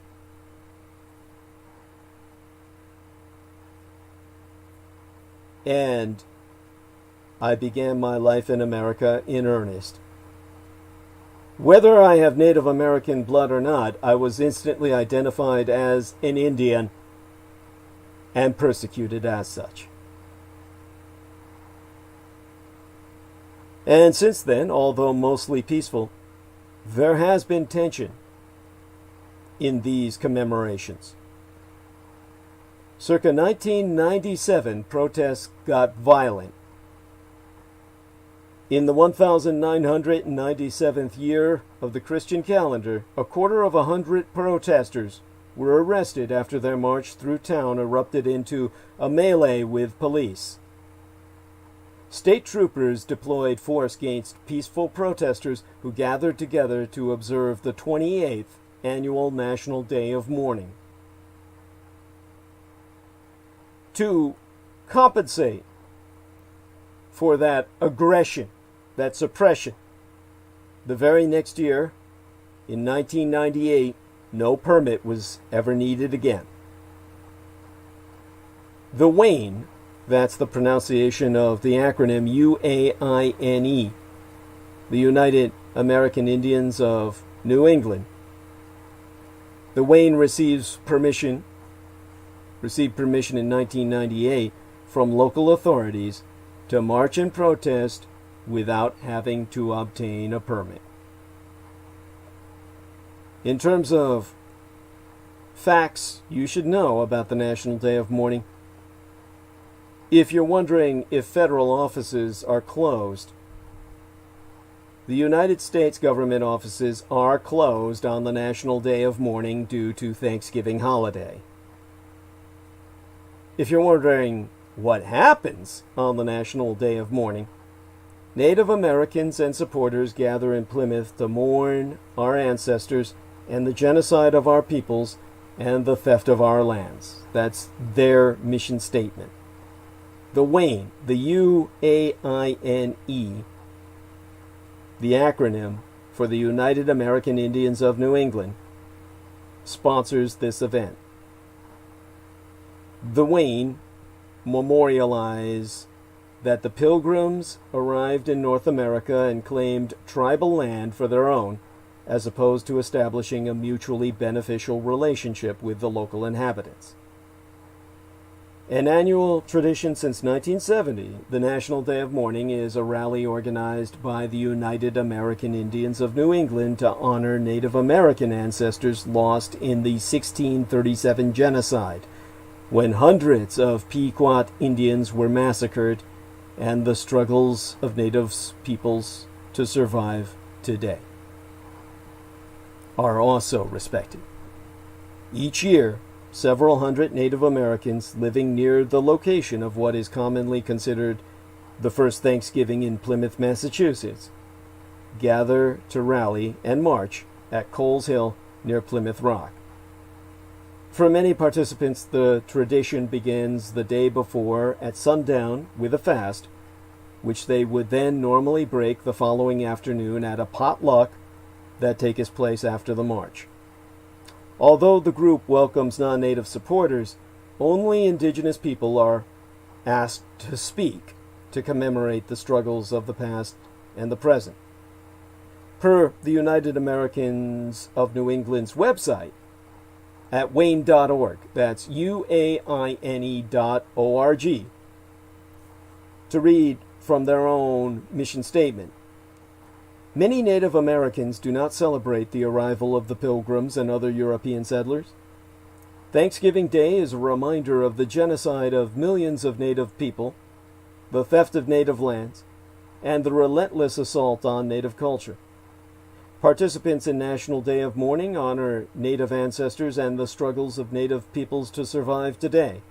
It is a day of remembrance and spiritual connection, as well as a protest of the racism and oppression which Native Americans continue to experience. In fact, the UAINE, the WAINE members, counter-commemorate that these settlers introduced sexism, racism, anti-homosexual bigotry, or homophobia, jails, and the class system. The waine.org, the UAINE.org website, so states, "We believe very strongly that we must, therefore, support others in struggle, particularly other communities of color, the LGBT, or lesbian, gay, bisexual, and transgender community, and the disabled community. Indeed, past gatherings have mourned lives lost to the nationwide opioid addiction crisis, shown solidarity with the Black Lives Matter movement, and condemned environmental degradation." In fact, last year's slogan was "The border crossed us." This year, as they have on every Thanksgiving for the past half-century, participants will assemble at high noon on Coles Hill, a windswept mound overlooking Plymouth Rock, a memorial to the colonists' arrival. And beneath a giant bronze statue of Massasoit, the Wampanoag leader, in 1620, Native Americans from tribes round New England will beat drums, offer prayers, and read speeches before marching through Plymouth's historic district, joined by dozens of sympathetic supporters. Yesteryear, organizers called attention to the plight of missing and murdered indigenous women, as well as government crackdowns on migrants from Latin America and the detentions of children Promotional posters proclaimed, "We didn't cross the border crossed us." And according to the UAINE website, 2019's National Day of Mourning was dedicated to our thousands of relatives who are migrants and are being abused by ICE, the ICE, the Immigrations and Customs Enforcement, and other governmental agencies, including having their children stolen from them. So what does the WAIN even hope to achieve? The annual tradition is held not only in memory of their ancestors, but as a way to fight and protest existing racist beliefs and ideologies in America against all indigenous people. In addition to protesting Thanksgiving and the pilgrim mythology perpetuated in Plymouth, the organization also protests racist team names and mascots and other struggles faced by minorities in America. In point of fact, the Justice Department is putting new pressure on immigrants facing deportation in these United States by asking them to file for deportation relief within a matter of weeks. That's an unusually fast timeline, especially since the pandemic has slowed down the processes immigrants usually go through to stay in the country legally. Normally, people have a chance to ask a judge to let them stay in these United States by arguing they qualify for asylum or another legal option. This rapid new deadline has immigration attorneys scrambling, and some have called the move politically motivated. Meanwhile, a new federal filing reveals U.S. Customs and Border Protection held more than 5 dozen children, some under the age of 1, in facilities along the United States-Mexico border for more than 3 days during the last 2 months. The extended detention of minors has been a particularly urgent topic for immigration advocates in the past year as the number of apprehensions at the border began to rise. Now, what exactly would 5 dozen children under the age of 1 amount to? 5, well, times 12, of course, would give us 60 children under a single year of age kept in detention for more than 72 hours, each one of them over a period of months. We can only speculate what's been done to them during that time. In terms of, yes, Jameson Reese says every last one of the men detaining them all need to be rounded up and handcuffed to something brutally heavy and left to die in the elements. Yes. I can't read the rest of his statement, but it's along my sentiments. I mean, not that I'm afraid to read it, I'm just literally afraid to open it. Let me go over here and see if I can open up the rest of it. Yes, in the desert. Yes, there we are. Thank you. Now, of course, we've all come a long way. To help right old wrongs, Monroe's coalition is pushing what it calls the Massachusetts Indigenous Legislative Agenda, or MILA, M-I-L-A. Among other things, the campaign includes a proposal to redesign the state flag, which observers note is quite repressive. It depicts a muscular white arm wielding a sword over a red Native American holding a bow.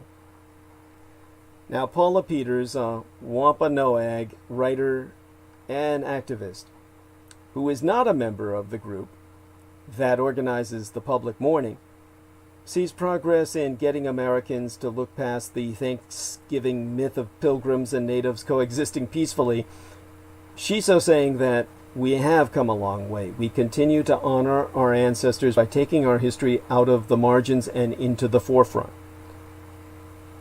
Now, you might ask how to observe the National Day of Mourning. What is it that you can do to, well, the term celebrate doesn't really apply, but what can you do to respect tomorrow, today, on the East Coast at this time? brush up on your history. Do you even know much about the first Thanksgiving? As Jameson Reese says, brush up on your history fast. I mean, I doubt any of you really know much about the first Thanksgiving. Do some research online. Oh, yes, fast. Yes, refrain from food. Okay, thank you. Yeah, there we are, as in not eat. Yes, thank you.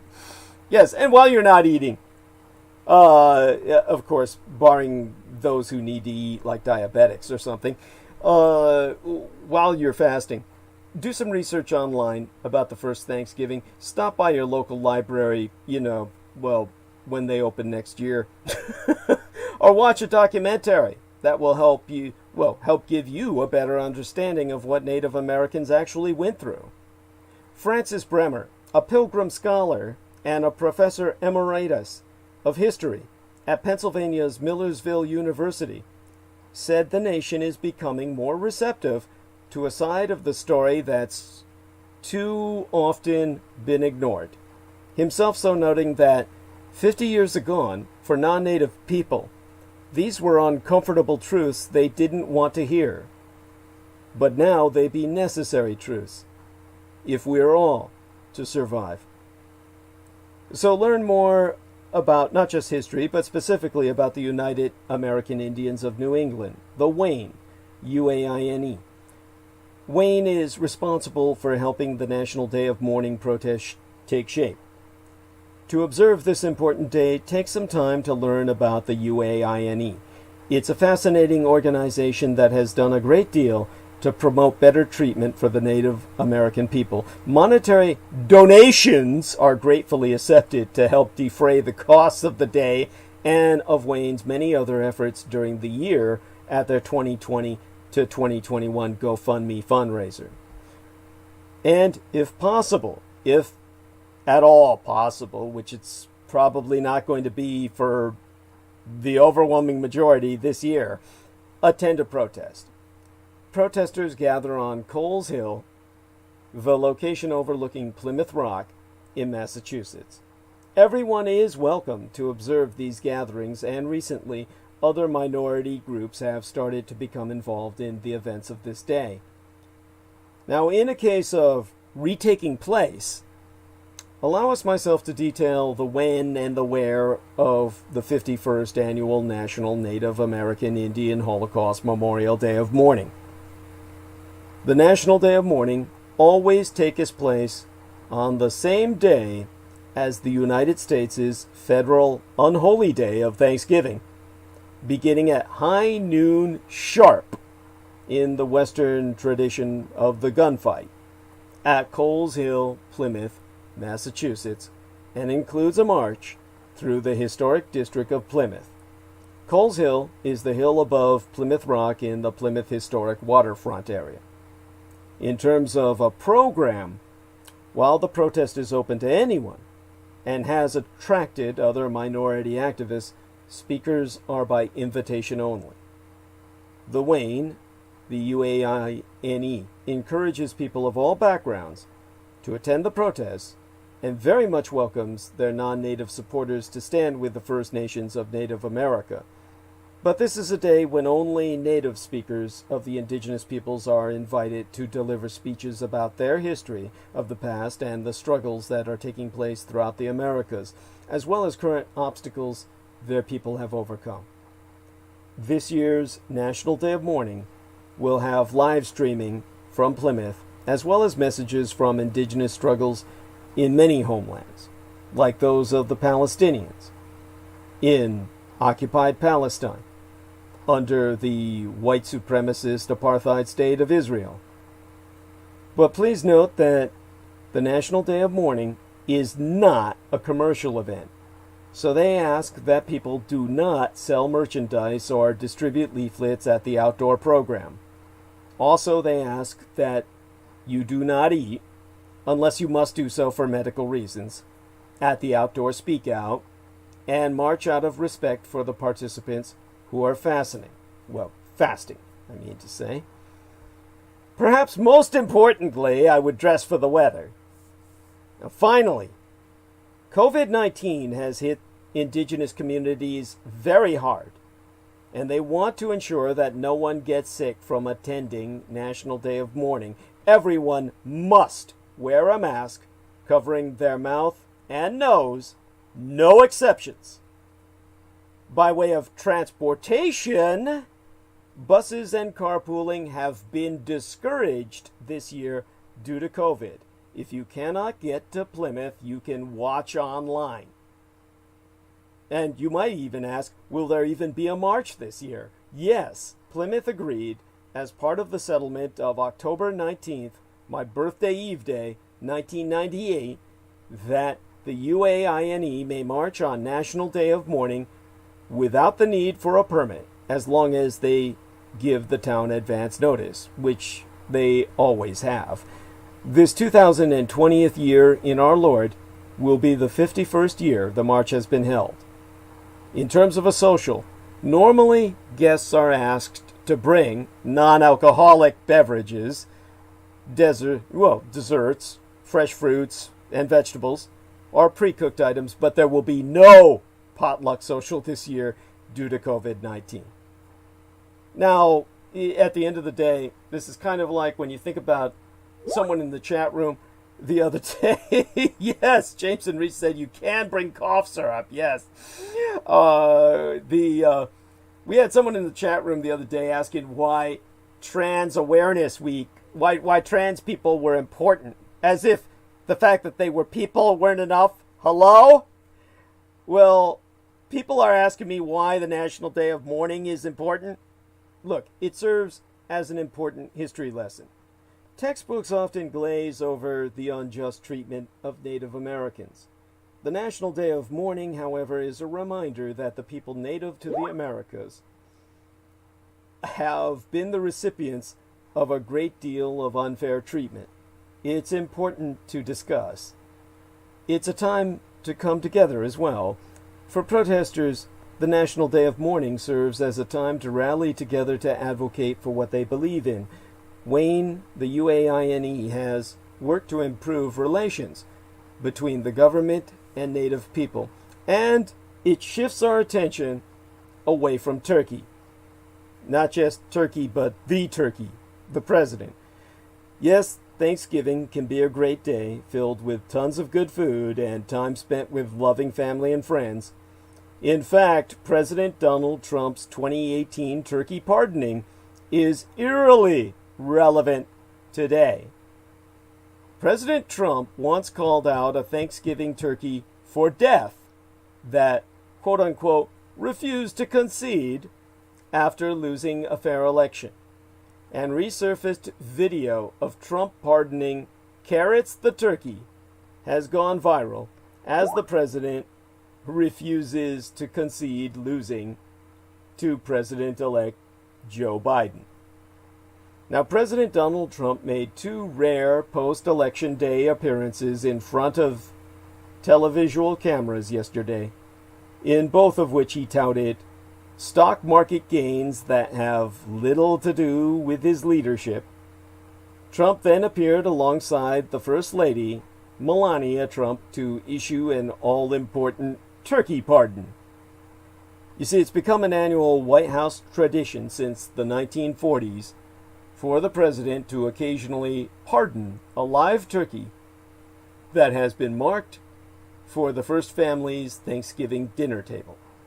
The birds are then sent to retire at their new home in Virginia Tech's Gobbler's Rest.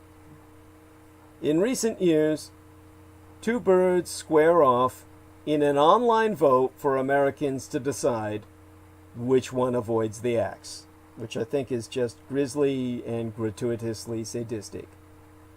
It's a presidential tradition now, full of showmanship, completely devoid of substance, with Trump center stage. It seems to be one of his favorite traditions and a potential indicator of what's to come. In fact, we already know it is. President Trump was set to pardon candidates Corn and Cobb but yesterday, and the feathered competitors are currently nesting in the Willard Hotel while they await the results, so far as I know. But one of President Trump's previous turkey pardoning events has resurfaced, and it serves as a strange bit of foreshadowing to the 2020 presidential election, which the Associated Press and other outlets have called for Democratic challenger Joe Biden. President Trump and his team have not conceded the results yet, however. Now, 3 years are gone. In the 2018th year of the Christian calendar, when 2 turkeys named Peas and Carrots were vying for the presidential pardon, Trump revealed that Peas had won the vote in a fair and open election, and he called out Carrots for refusing to accept the results. At the time, Trump said, "This was a fair election. Unfortunately, Carrots refused to concede and demanded a recount, and we're still fighting with Carrots." The audience can be heard laughing at the president's remarks. Even First Lady Melania Trump smiles. You know, I always get the impression she really doesn't understand what's going on and just smiles politely. Or maybe she just doesn't care. And Trump continues in the footage that I've seen with, well, he says, "And I will tell you, we've come to a conclusion. Carrots, I'm sorry to tell you, the results did not change. Too bad for Carrots." Now, CNN reporter Andrew Kaczynski posted a clip of this on Twitter on Monday when Trump conceded in practice. And let's just say a lot of people gobbled it up. The name Carrots was trending on Twitter well into Monday afternoon with more than 14,000 tweets and counting. The clip Kaczynski posted has been viewed more than 1 million times.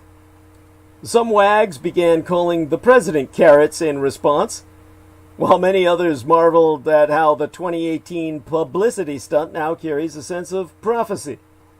After all, Trump has refused to concede the results of the 2020 presidential election and has demanded recounts in states such as Georgia. Biden, meanwhile, has attempted to move forward in selecting his cabinet members. Why, the fact-checking site Snopes even posted an article verifying that the Carrots event actually happened. Meanwhile, both President Trump and President-elect Biden are scaling down their Thanksgiving plans this year as the Centers for Disease Control and Prevention urges Americans to stay home and avoid gathering with extended family to help prevent the spread of COVID-19. After Trump pardoned this year's turkeys in the Rose Garden yesterday, he's spending the holiday at the White House rather than his usual feast at Mar-a-Lago in Florida. Biden simply said he will keep his own celebration to just 3 people.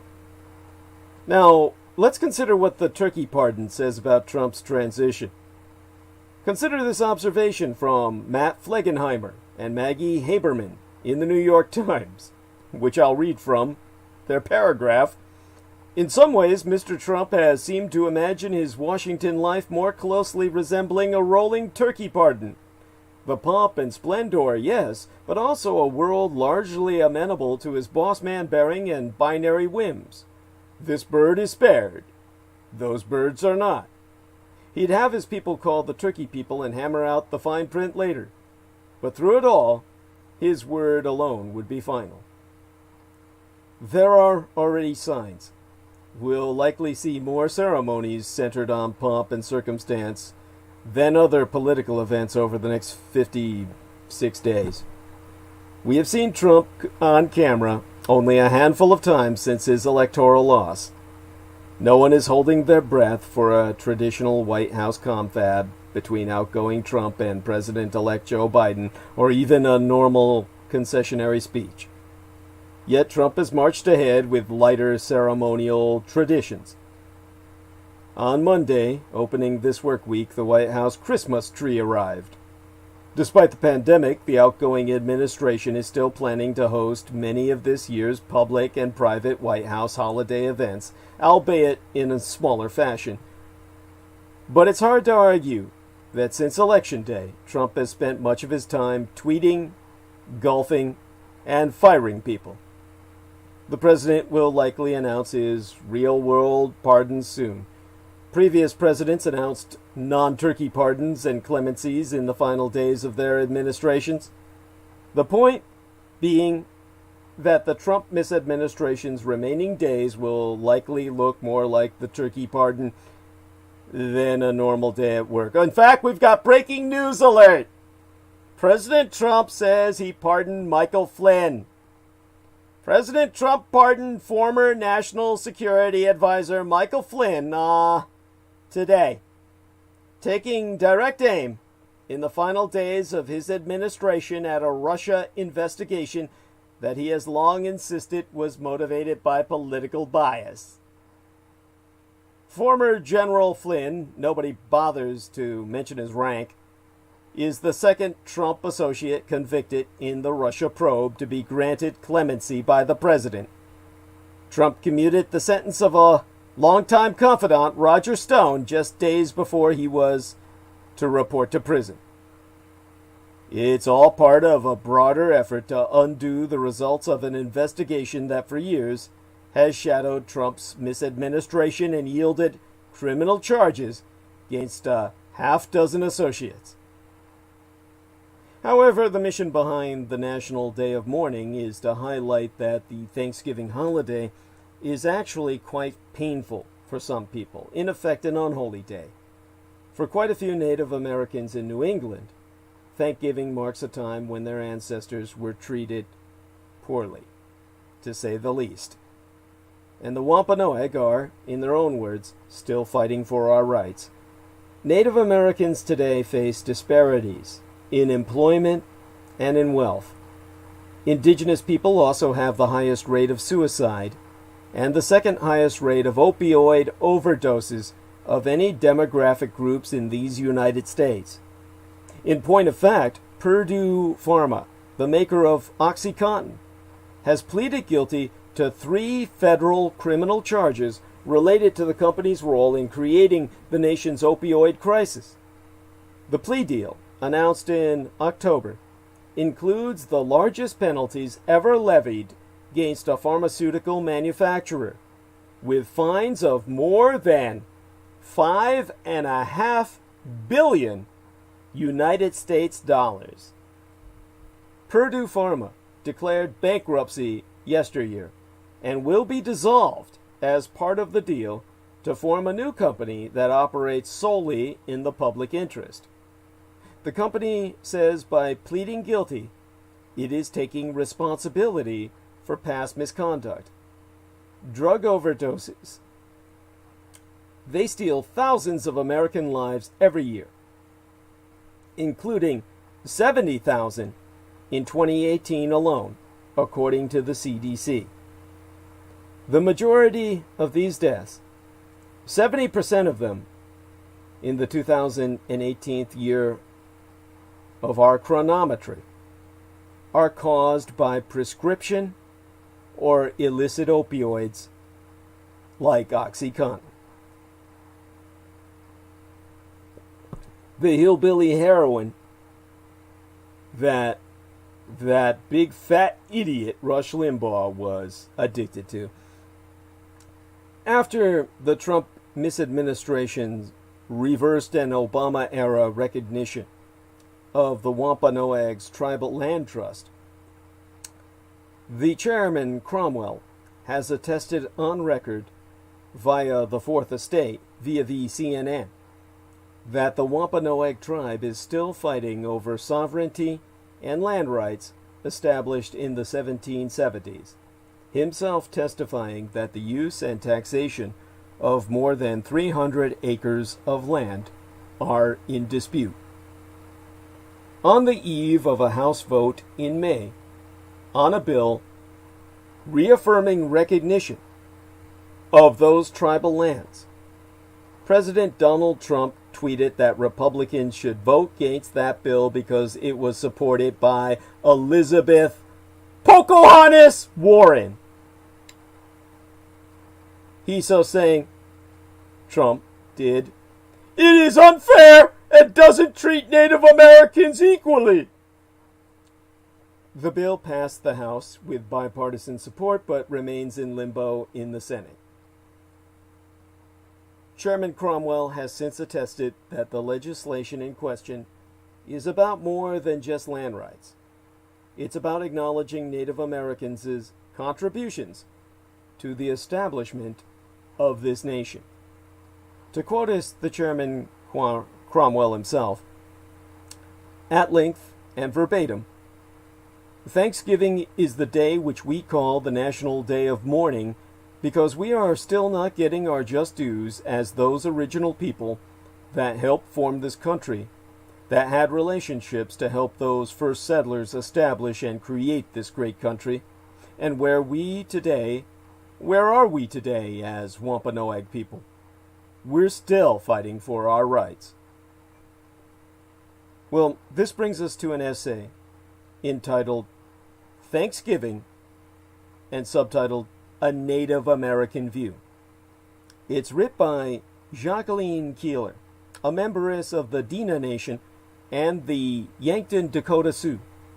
She works with the American Indian Child Resource Center in Oakland, California, right across the bay from myself. And her work has appeared in the journal named Winds of Change. That's an American Indian journal. And unlike some of her native peers, Keeler celebrates Thanksgiving. That's why she provided me this essay, which I'll read. It's shorter than the speech I read before. And unlike most non-Native Americans, Jacqueline Keeler celebrates Thanksgiving through a distinctly indigenous lens. So this is the way a Native American should consciously and conscientiously observe Thanksgiving if they are to do so at all. I'm going to start reading her essay now. She sayest, from here on it's her voice, I celebrate the holiday of Thanksgiving. This may surprise those people who wonder what Native Americans think of this official United States celebration of the survival of early arrivals in a European invasion that culminated in the death of 100 million and more Native people. Thanksgiving to me has never been about pilgrims. When I was 6, my mother, a woman of the Dena Nation, told my sister and me not to sing Land of the Pilgrim's Pride in America the Beautiful. Our people, she said, had been here much longer and taken much better care of the land. We were to sing Land of the Indian's Pride instead. I was proud to sing the new lyrics in school, but I sang softly. It was enough for me to know the difference. At 6, I felt I had learned something very important.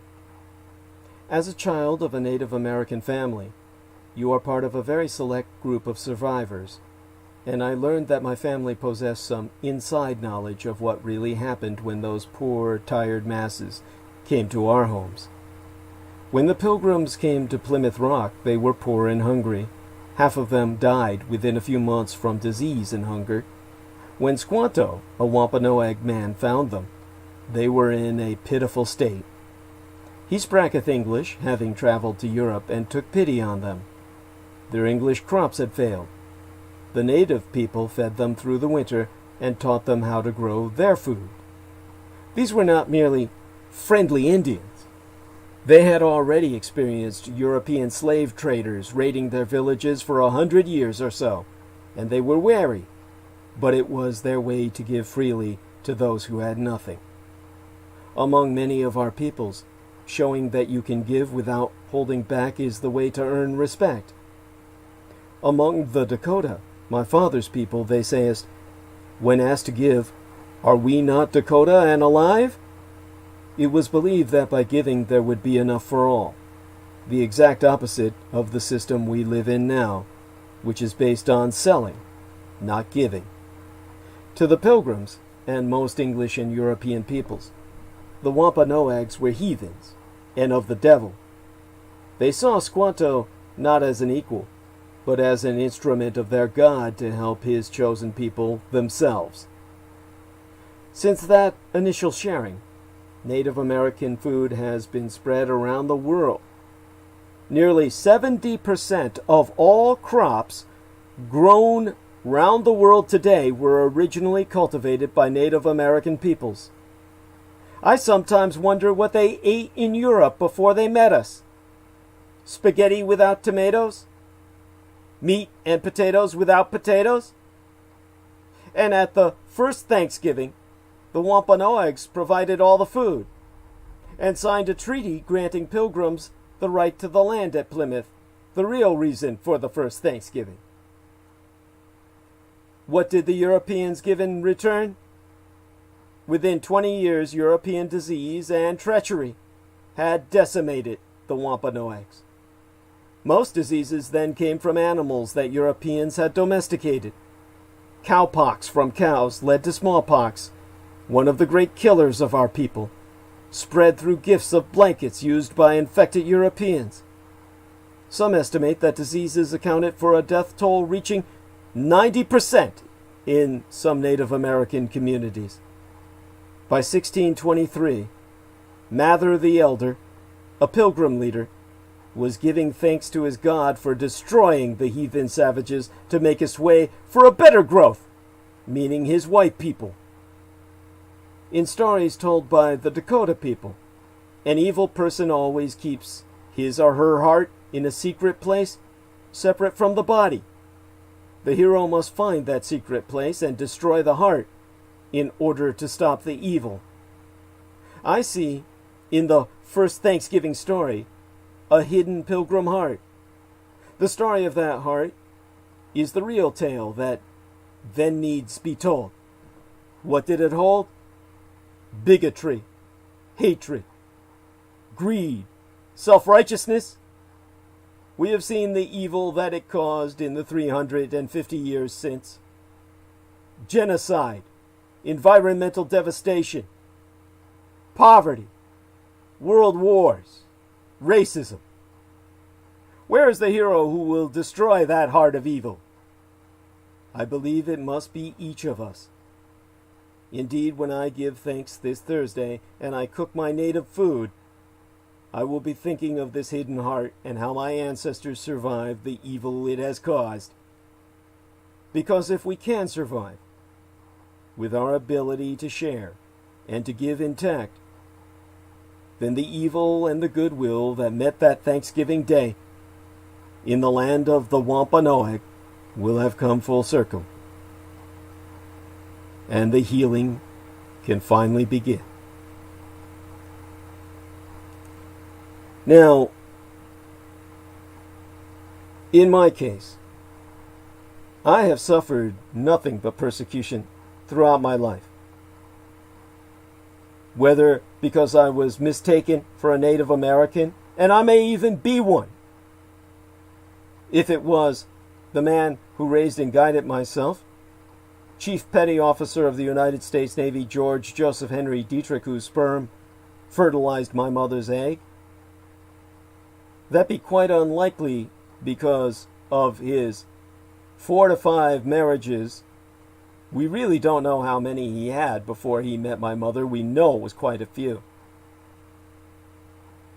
And in each of them, he could produce no children. And his exposure to radiation at the various testing sites across the Pacific, from Eniwetok to Bikini Atoll, more than likely left him sterile if he wasn't such before. I am likely not my father's son, in the sense of that man who raised and guided myself, George Joseph Henry Dietrich. But if I am, then I am Native American by legal definition, because I would be 1/8 Native American of the tribe of Mandan. I've certainly been identified or perhaps more properly misidentified as a redskin. That's what I was called each time I was attacked. And therefore, I identify with the Native Americans that I was identified as belonging to. Now, where those people gather tomorrow at high noon, overlooking Plymouth, is a mountaintop named after coal. Probably a distant relation of my primary gang stalker today, Richard K. Cole, Jr. Again, think of the irony of Coles Hill, representing the white invasion of this land. Think of what I have suffered all my life just for having been born. Think of how that suffering has been relentless, and my persecution relentless, by white devils that never cease to attack myself. Go look at Richard K. Cole Jr. Look it up online, and look up Douglas Dietrich next to it, and that man's entire life is dedicated to attacking myself. I receive nothing but threats from him every day. When I report to the FBI, I'm told I deserve no justice because I'm a yellow nigger. FBI agents have told myself I should be deported to communist China even though I was born in nationalist Taiwan.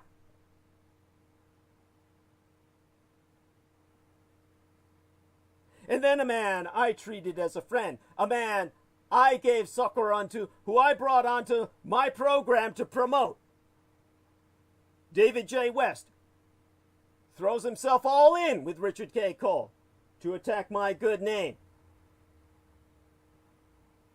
We've just republished a work David J. West claims was never published overnight because, of course, the manuscript was there.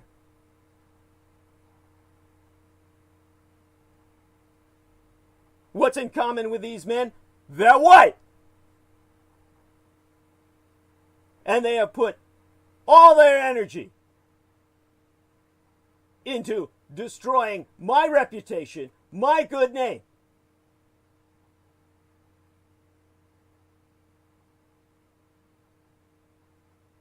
Because I am such a threat to them.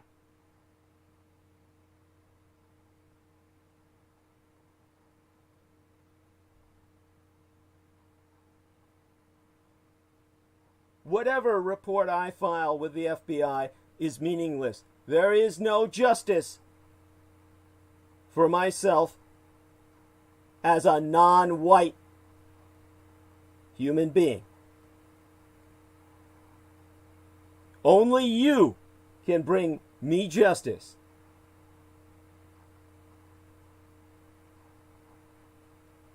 You must call the FBI, because only white reports will be followed up upon. Therefore, you must call 1-855-TEL-FBI. That's 1855-835-5324. You can submit your complaint at ic3.gov, ic3.gov. Report that Richard K. Cole Jr. is openly disseminating feloniously forged federal military and veterans documentation, altered federal military and veterans documentation, and false federal military and veterans documentation illegally writ on government letterhead to defraud the American public. Report such toll-free to the United States Federal Bureau of Investigation at 1-855-TEL-FBI. That's 1-855-835-5324. Submit your complaints at ic3.gov, ic numeric3.gov. Report that Richard K. Cole Jr. is a United States Marine Corps dropout whose gaming avatar is Gunner65. That's what he uses when he's preying on children in the game rooms. His stage name is Stuart Allison, and he's got a 70% disability rating, discharged for sexual identity issues and deemed unemployable by reason of violent insanity.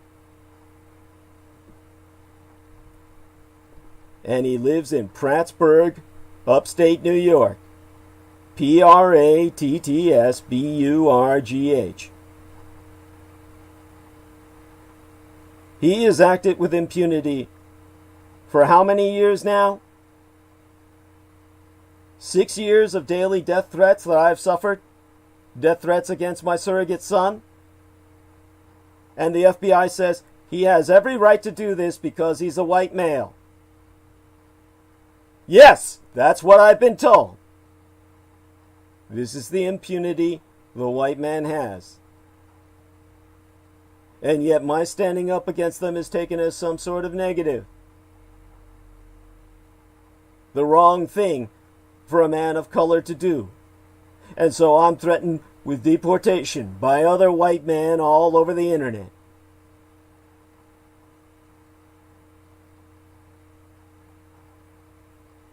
This is a madman who creates a false timeline for everyone who has ever known me on Facebook. A crazed individual whose plans are for mass extermination of those who aren't white and male. But he walks free and is given total support by a sick society that upholds a loser like himself, a coward who never served a day in combat, but rejects an individual of color as myself, a combat veteran, because I'm not the right color in skin.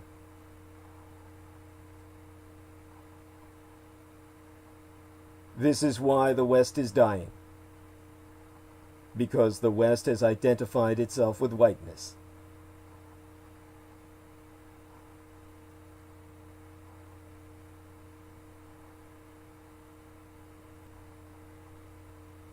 America is killing itself. Only the mass deportation of the radicalized right, the white right, will save America from itself.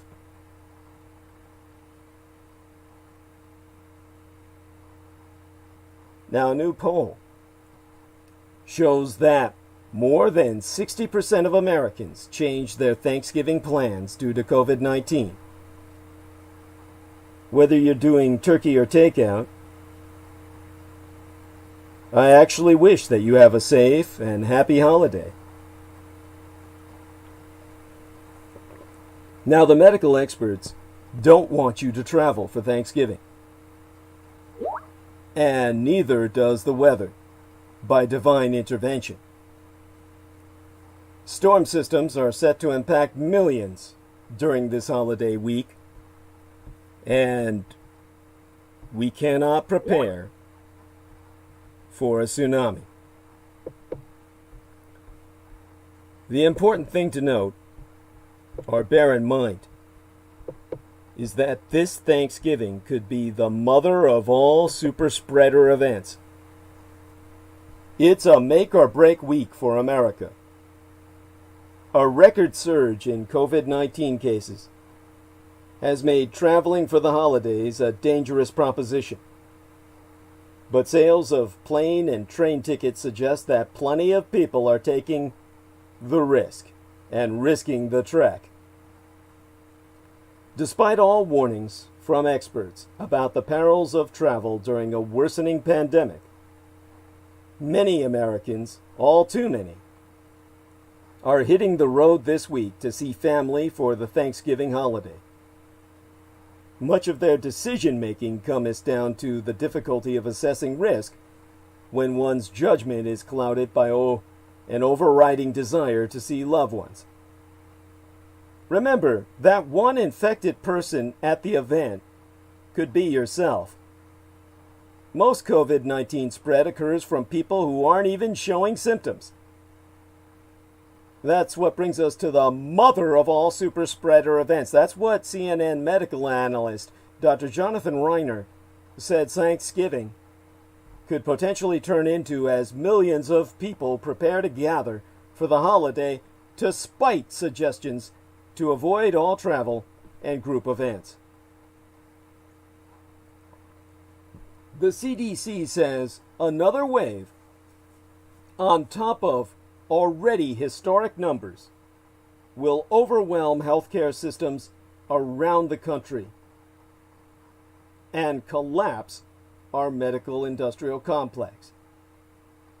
Already, the United States hit another record number of hospitalizations yesterday, with more than 88,000 people being treated for COVID-19. Yesterday also saw more than 2,100 American coronavirus deaths, the highest death toll since May. More places are enacting new restrictions, like in El Paso, Texas, which has issued a curfew ahead of Thanksgiving.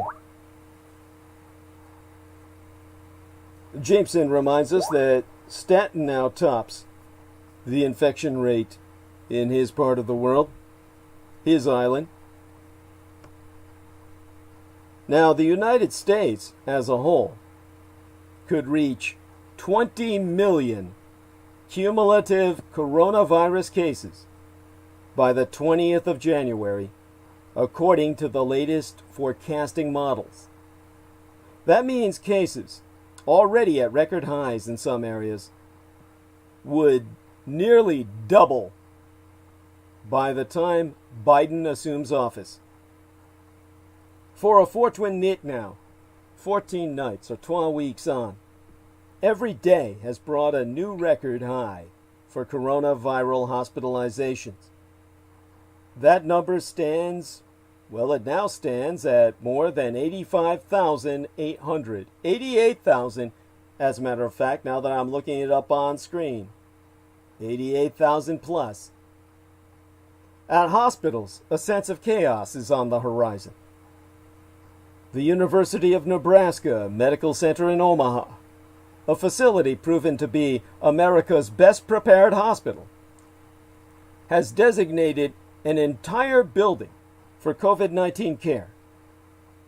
Without other large hospitals nearby, places like UNMC, the University of Nebraska Medical Center, risk reaching capacity in the coming weeks.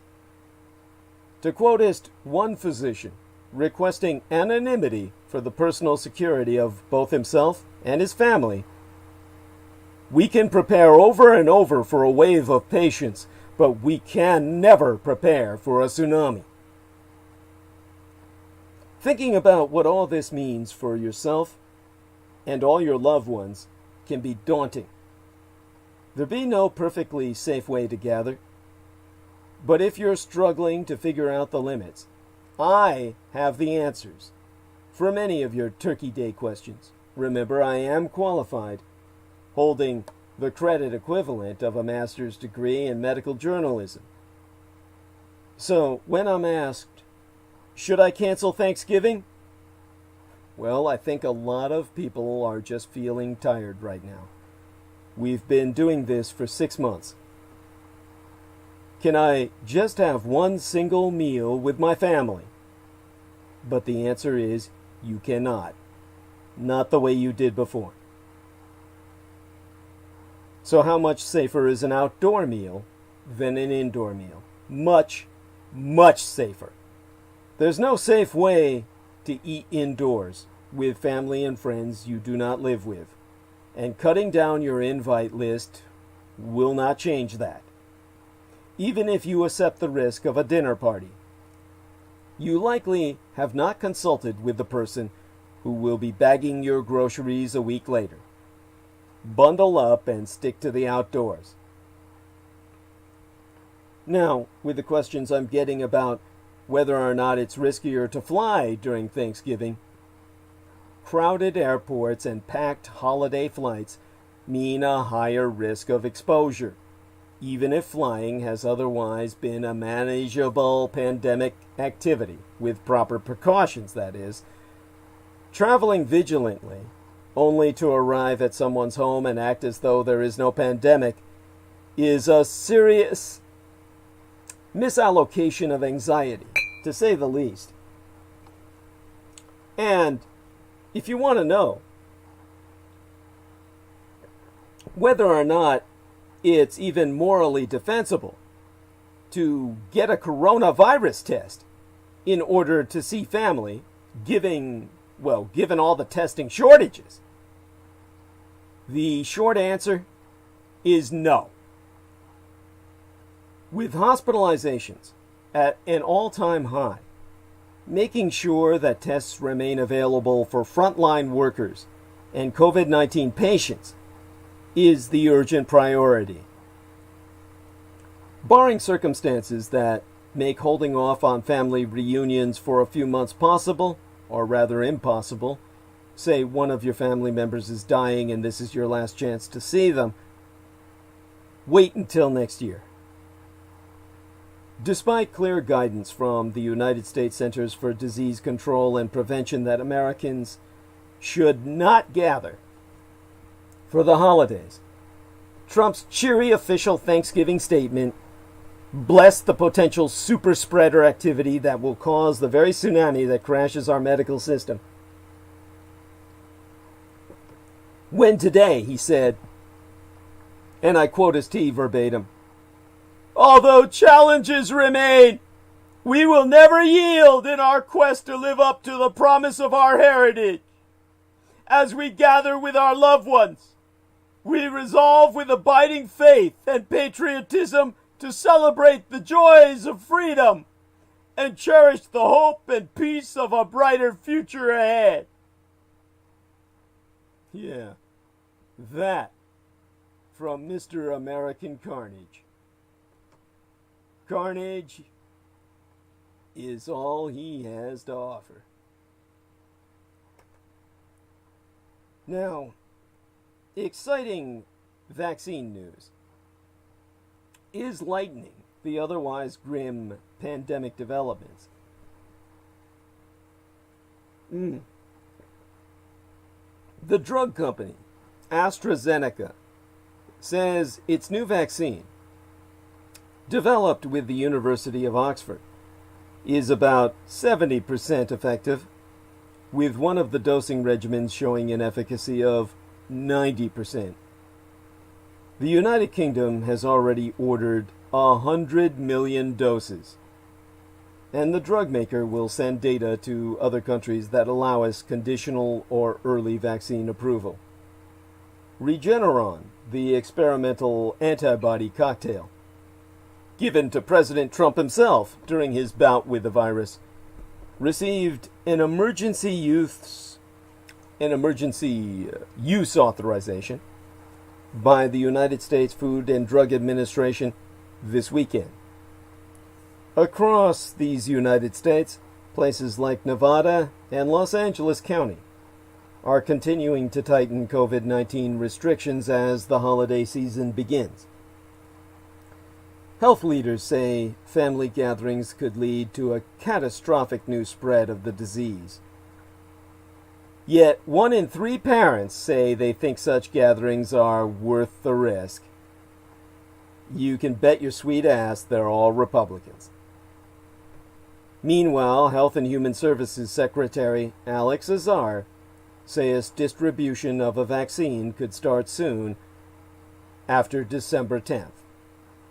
But that That optimistic news I just relayed about the AstraZeneca vaccine with a 70% average effective rate?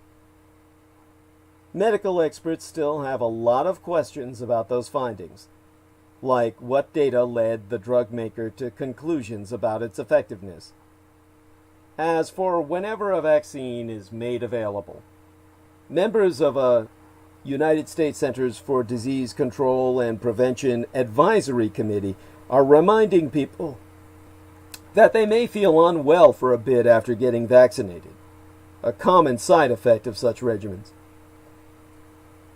Now, today, the Dow Jones Industrial Average reached a record high. The U.S. index of large cap companies surpassed 30,000 points for the first time yesterday, fueled by lower interest rates, coronavirus vaccine progress, and the beginning of the formal presidential transition. And across the Atlantic, the United Kingdom finance minister, the yellow nigger named Rishi Sunak, the house nigger, was expected to announce major infrastructure investment in his spending review. And the United States published key metrics including personal spending, GDP, or gross domestic product, and residential sales. This, while two crucial pandemic unemployment assistance programs are about to run out, and they could leave 12 million Americans blowing in the wind just after Christmas. Happy fucking New Year. About 7.3 million independent contractors, gig workers, freelancers, and self-employed people will lose their benefits provided by the Pandemic Unemployment Assistance Program. Beyond that, the Pandemic Emergency Unemployment Compensation Program, which provides 13 more weeks of payments after traditional state benefits are exhausted, is also set to expire. Some 4.6 million recipients will see these extra payments disappear unless Congress can hammer out extension measures or another stimulus package.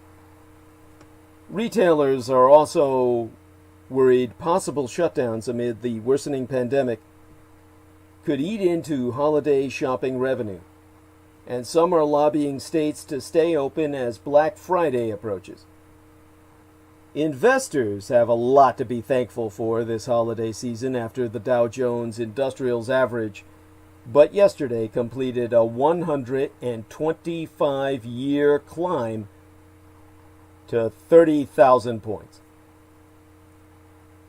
Many Americans check their fattened market-lined pensions fund, and President Donald Trump popped up for a bizarre one-minute news briefing to claim credit and congratulate everybody for a century and a quarter of compounding interest.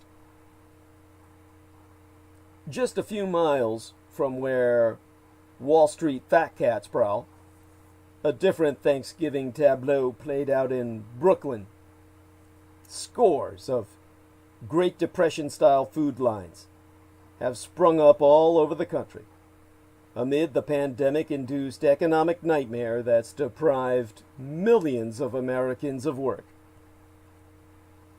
Waiting in the winter chill to receive food aid from a church, I saw an interview of a young lady named Miranda Mazik, who said she had lost both her job and all 7 family members to the coronavirus, including the uncle who used to support her financially. Now, this young lady named Mazik, who confirmed the wait for handouts can be hours long in the cold,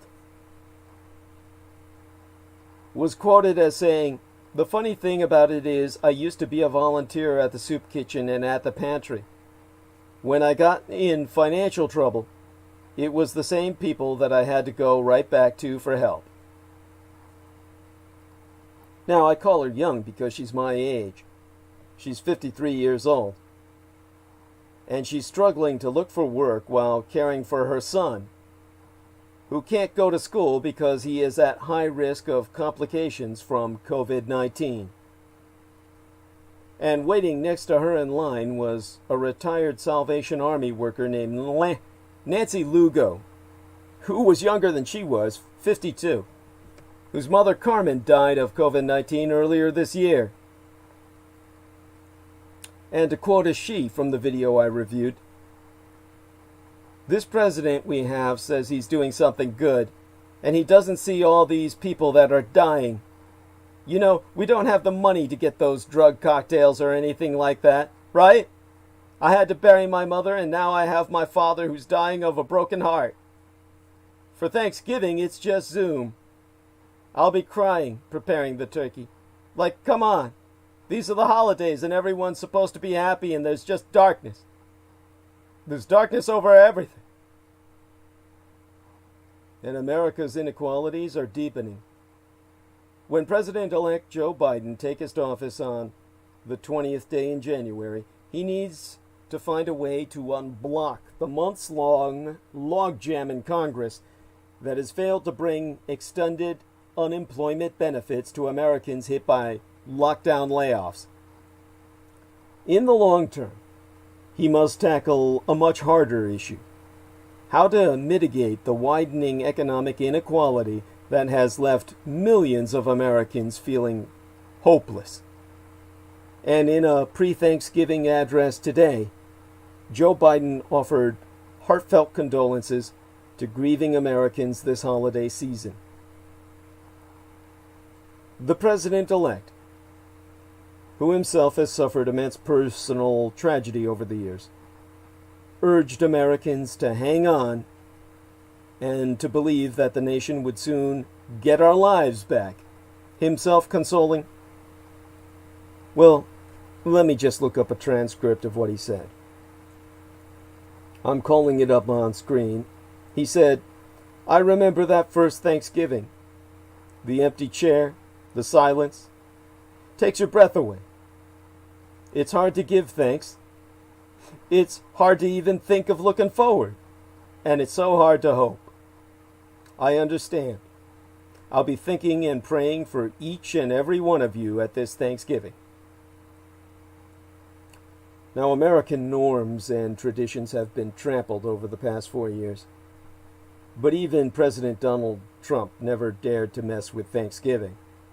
Unlike his predecessor, Franklin Delano Roosevelt, who bit off more than he could chew when he tangled with Turkey Day 81 years ago. Thanksgiving used to be celebrated on the last Thursday in November, in line with President Abraham Lincoln's 1863 proclamation of the holiday. But by a trick of the calendar, November 1939 included 5 Thursdays. And since Americans traditionally didn't think about Christmas until after Thanksgiving, businessmen with the president's ear fretted about losing precious shopping days. So Roosevelt proclaimed that everyone should carve their turkeys a week earlier than usual. Though history remembers him as this great president who won a never-to-be-repeated 4 terms, FDR's Thanksgiving hoopla earned him a stuffing from his critics. William Bruckart of the Western Newspaper Union Syndicate wrote that Mr. Roosevelt reached a new peak of precedent breaking when he changed the date of our annual Thanksgiving Day. The date flip caused nationwide chaos, especially for college football conferences that had already scheduled games for the 30th of November, expecting huge holiday crowds. Some Republican governors refused to play along, meaning entire states ended up on different calendars. And the tycoon, Alf Landon, who had an axe to grind after losing to Roosevelt in the 1936 election, foreshadowed critiques of Donald Trump by warning the president's impulsiveness caused mass confusion and accused FDR of springing the change on Americans with the omnipotence of Hitler. A Mr. Charles A. Arnold of Arnold's Men's Shop in Brooklyn was also miffed.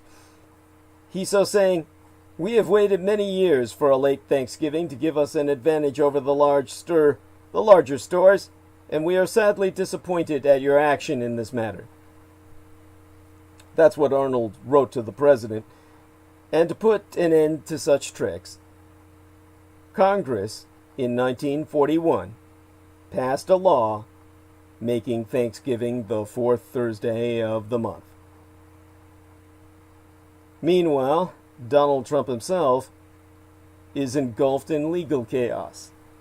Two of the president's attorneys, Rudy Giuliani and Jenna Ellis, cut ties with their colleague, conspiracy theorist Sidney Powell. They said she is practicing law on her own and is not a member of the Trump legal team. Simultaneously, lawsuits challenging the election result continue to be thrown out. Concurrently again, President Trump is continuing his attack on the election results as key states certify their official counts before the December 8th deadline, Pearl Harbor Day in Asia, on the other side of the international dateline.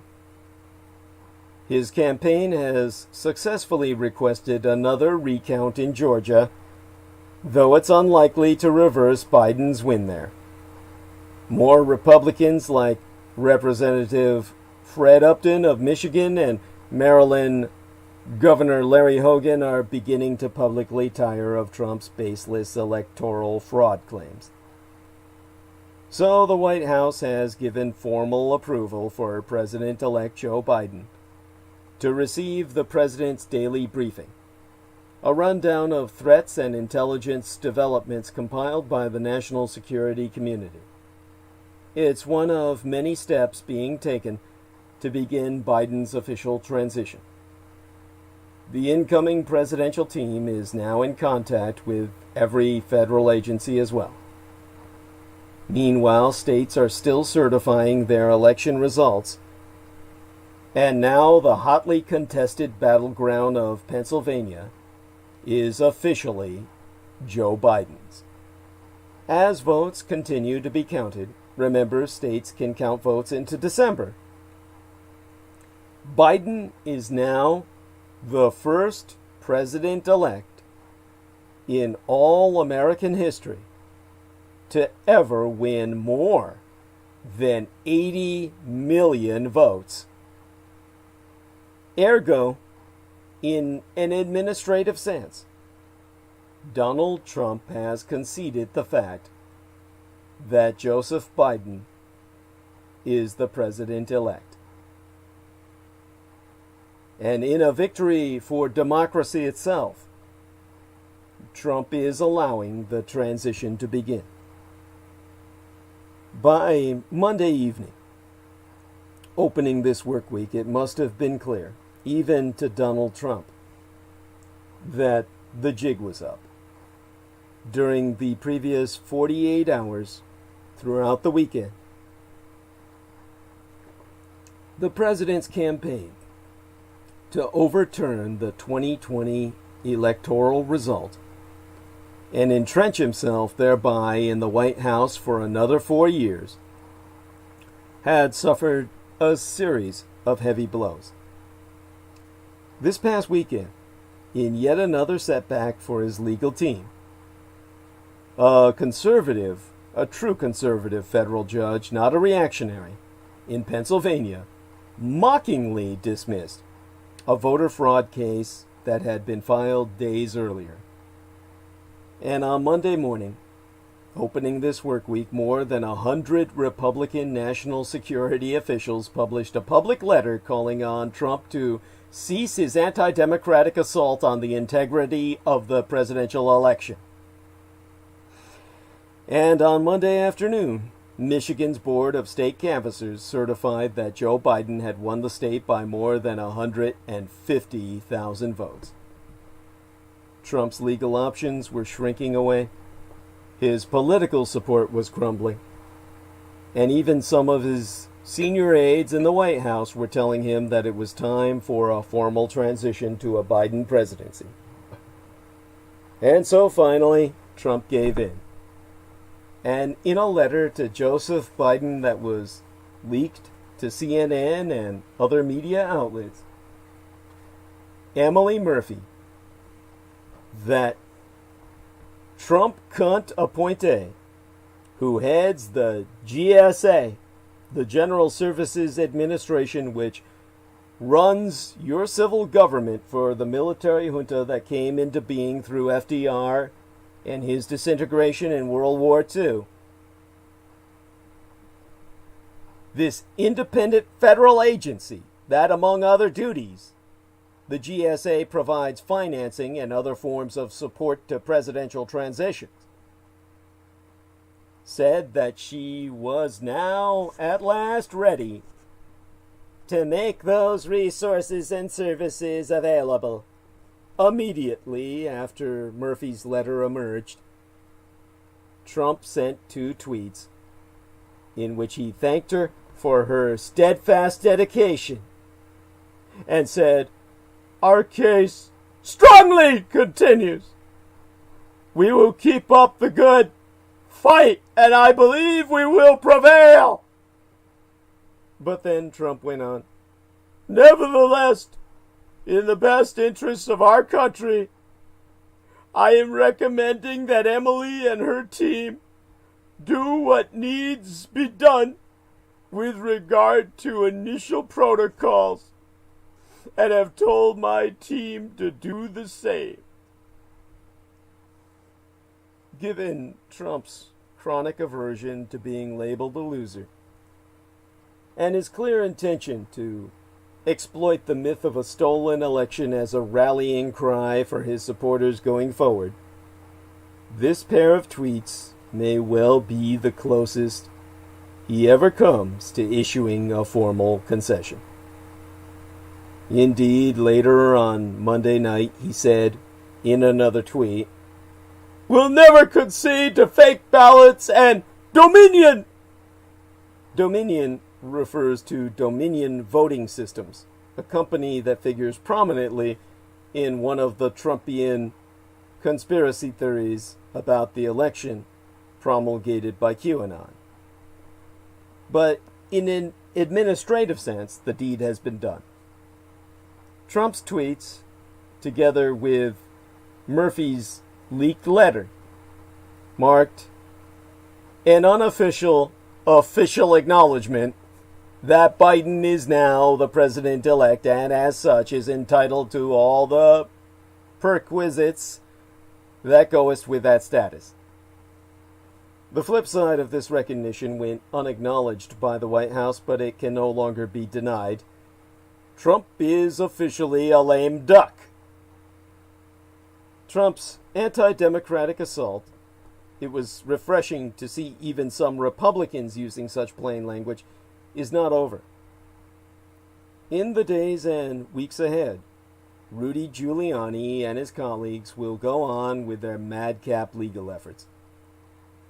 And Trump will surely continue to insist that he won the election, probably to his dying day, which can't come soon enough. But the official start of the transition has turned all that into a sideshow. For now, at least, the future belongs to the next president, who is already busy rolling out his cabinet appointments. No matter how you regard the specific prospect of a Biden presidency, these developments are excellent news for American democracy. 4 years agone, I spraketh about the threat that Trump's Russian machinated victory over Hillary Rodham Clinton really presenting?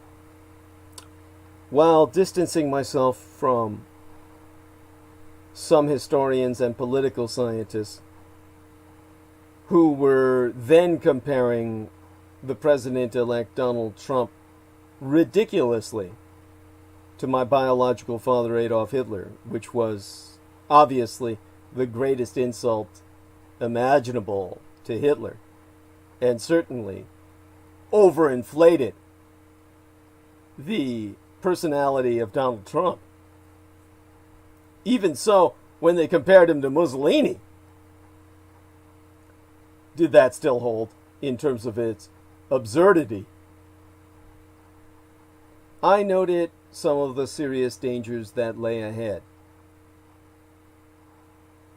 Far more damning than the name-calling, because Hitler and Mussolini were earnestly out to save the world from humanity itself. Trump was out to expedite humanity in destroying themselves and all the world with them.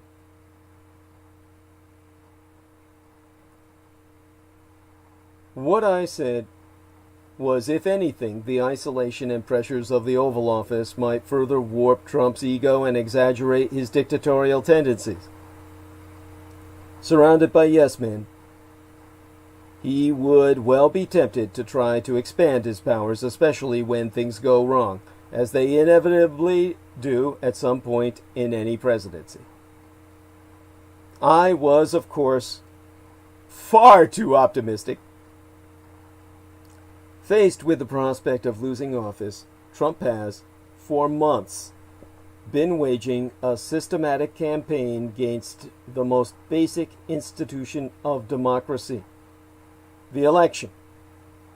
When protests erupted across the nation following the police killing of George Floyd, Trump whipped up racial divisions, incited his cultic supporters to violence, and sought to deploy active duty troops on the streets of Washington, D.C.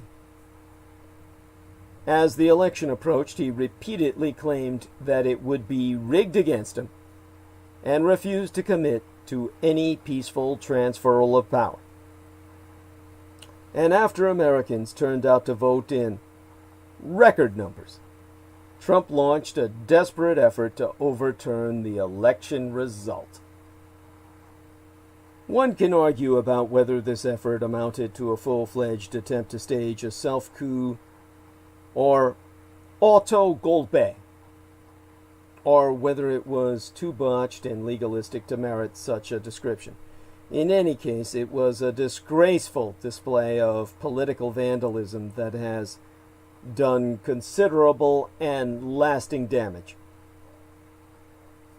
If the polls are to be believed, a majority of Republicans support Trump's claim that the 2020 vote was corrupted, crooked from its onset. And why wouldn't they?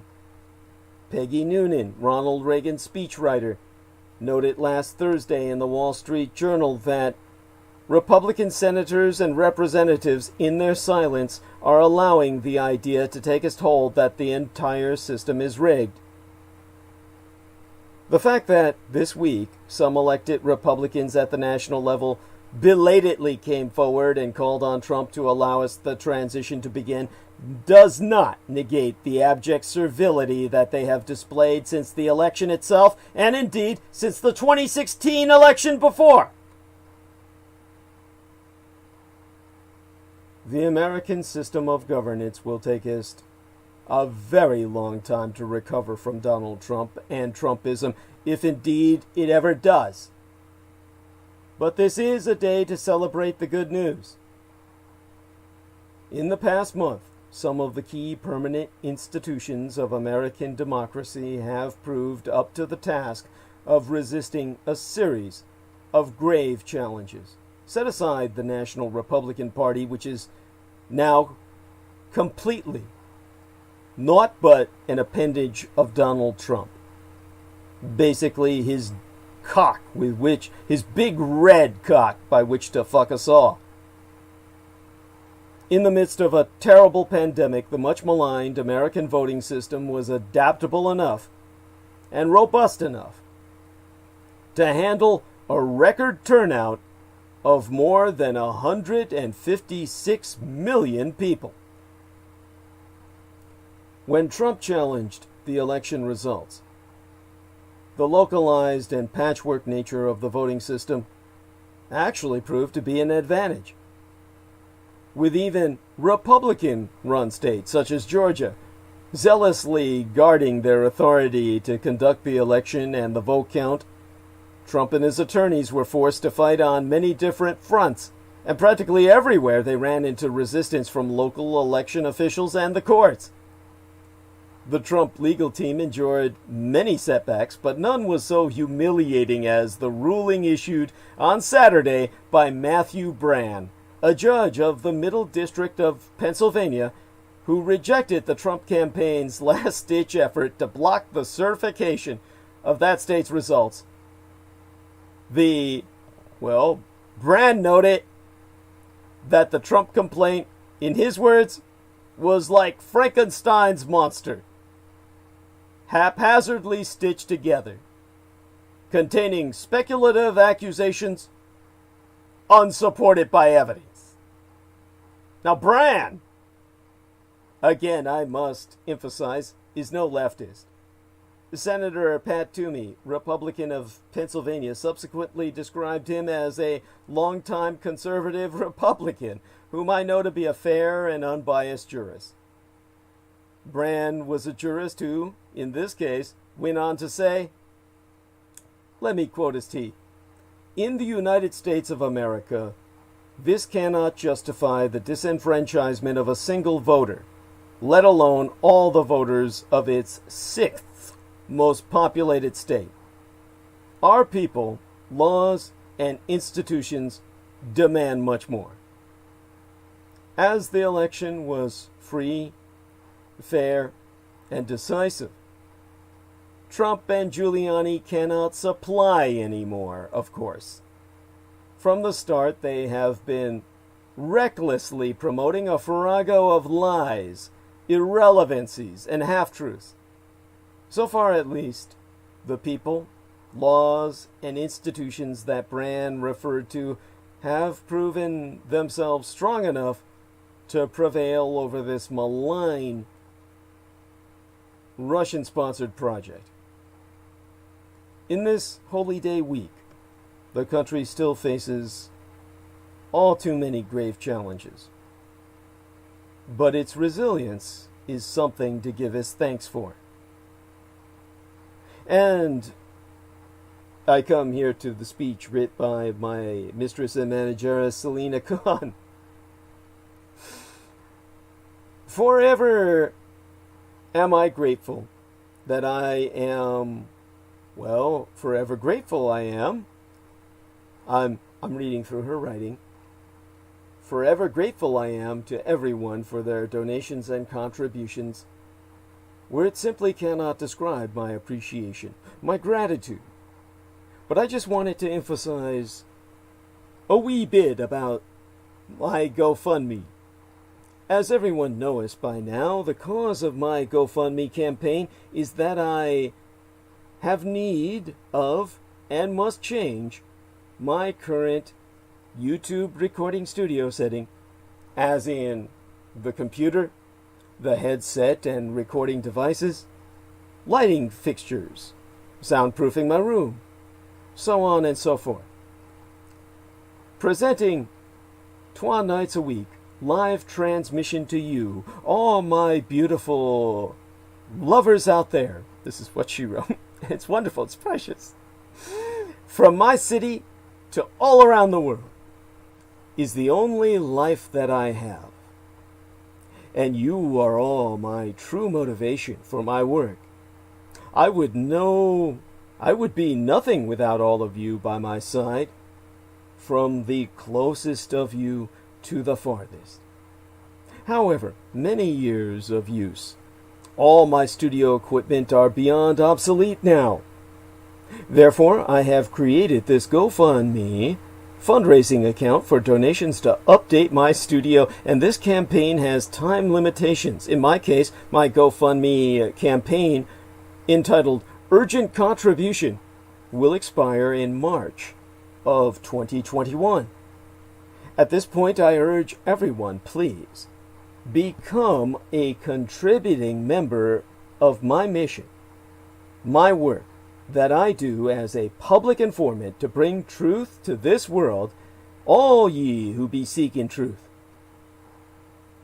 That I do as a public informant to bring truth to this world to all ye who be seeking truth. Again, to everyone, I am in dire need of studio equipment. Please contribute. Do donate between now and March of 2021. My blessings unto all. Thank you, Selena. Love you beyond description. That's so sweet. And now, I've pointed out before that Donald Trump is an extinction level event. So, how close is humanity to the edge? Aside from Jameson's apocalyptic fantasies, a kind of how would I say that? Just a kind of salivation over the potential for mass extinction. He himself uses the term wet dream. I was going to say something masturbatory. There is a masturbatory delight he has in this vision of the annihilation of the human species. And so I've read a work recently by a man named Toby Ord, surname O-R-D, who's a philosopher who studies our species' existential risk, meaning our risk to our very existence, who's been both frightened and encouraged by our response to the pandemic as a species. And Toby Ord argues that humanity's potential is worth preserving, not because we are so great now, but because of the possibility, however small, as he acknowledges it, that we are a bridge to something far greater. In mid-January, Toby Ord, a philosopher and senior research fellow at Oxford University, was reviewing the final proofs for his first book, entitled The Precipice, and it's subtitled Existential Risk and the Future of Humanity. Now, Ord works in the university's Future of Humanity Institute, which specializes in considering our collective fate. And he has noticed that a few of his colleagues, those who worked on biorisk, were tracking a new virus out of Asia. Occasionally, they emailed around projections, which Ord found intriguing in a hypothetical way. Among other subjects, his book, The Precipice, deals with the risk posed to our species by pandemics, both natural and engineered. And he wondered if the coronavirus might make his book more topical. So in February, the American leg of Ord's book tour, which was scheduled for the spring and was to include stops at Stanford, MIT, the Massachusetts Institute of Technology, and Princeton, were all canceled. The Precipice was published in the United Kingdom on the 5th of March. I think that might even be my late sister's birthday. And but a fortnight later, 14 nights later, or 12 weeks and on, Ord was sheltering in place at home. his wife, Bernadette Young, an infectious diseases specialist herself at John Hopkins. I'm so sorry. I'm reading what Selena Khan wrote in the Messenger. Oh my God, she's still awake. Oh yes. Anyhow, yes. Oh, I love her dearly. Yes, there we are. Let me put a heart on this. Yes, and actually, that it deserves a little laughter there. And let me blow her a kiss. So, let me see if I can find. There we are. There's the kissy face. Okay. Then I'll get back to talking about the family ward. And she's still got some wonderful footage up here of the centipede that she ushered out of her home. It's right near a roll of paper towels. And it's, yeah, on the sink. Yes, that was, I can see how this is frightening to people. And they're definitely impressive creatures in terms of just how repugnant they truly are. But you've got to recognize them as your friends. They will, of course, sting a little bit if you, truly destroy them. Don't do that. They're your allies.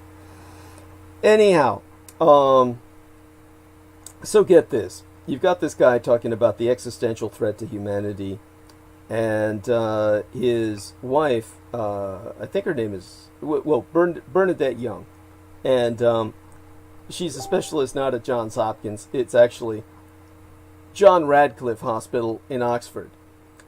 And because of COVID-19, she began working overtime. No surprise.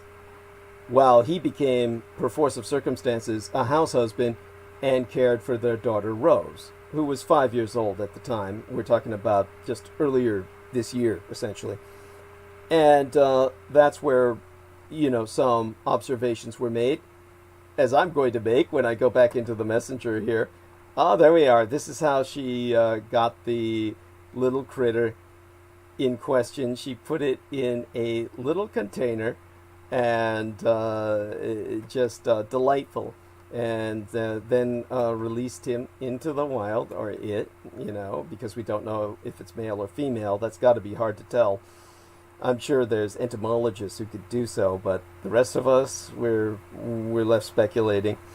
Wonderful human being. Yes, she arrested him and released him, put him in the little container, carried him outside, like releasing a prisoner, she said.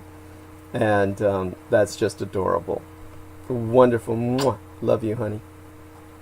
Anyhow, so what Ord essentially went on to say was that I'd already known that during a crisis, the unthinkable can quickly become the inevitable.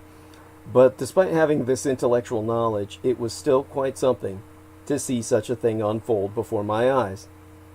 Now, for someone with Ord's interests, living through a pandemic is an opportunity to contemplate alternate histories. What might have happened in a world in which COVID-19 didn't exist or was handled differently? What if the virus had been more deadly? Now, Ord's book reckons with these divergences on a grand scale, considering both the grim futures that await us if existential threats to humanity are not addressed, and the far more promising outcomes that become as possible if they are. And Ord has given the name The Precipice to our current phase of history, which, he writes, began at, per his reckoning, 11:29 a.m. Coordinated Universal Time on the 16th of July in 1945, the moment of the Trinity test, when what conventional history, meaning the Allies in their propaganda, promote was the first nuclear bomb was detonated. This, of course, is historically not true at all. It was detonated by the Axis first atomic ordnance. This was the first plutonium bomb that was detonated, but of course you would have to date back that challenging moment to the Axis deployment of the atomic bomb in Kurland in 1944. And Ord speculates, or rather suggests, that this period of the precipice, this phase of the precipice, will end with either a shared global effort to ensure humanity's continued survival or the extinction of our species. Now, I've got a lot to disagree with Ord, because as an old white man who's a product of the Allied propaganda machine, this guy has grown up thinking that the nuclear bomb was the end-all be-all, that quote-unquote ended World War II, and therefore is totally missing the fucking boat. Yet he knows enough to know that the coronavirus pandemic is like a test run for a truly apocalyptic plague. Something that we can see here how things can go so terribly wrong with something as comparatively mild as COVID, that it destroys the world economy effectively and causes entire nations to go into isolation. Then you can imagine that at a higher level of lethality, and we just aren't going to make it.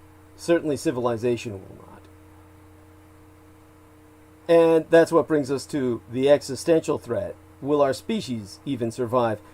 Ord himself, now remember, we're talking about a biased old white man, biased not in terms of bigoted, but biased towards atomic reckoning as this nuclear winter kind of vision that he's got of immediate end with full-scale nuclear exchange bullshit, which has already happened multiple times, the equivalent thereof, and we're still here.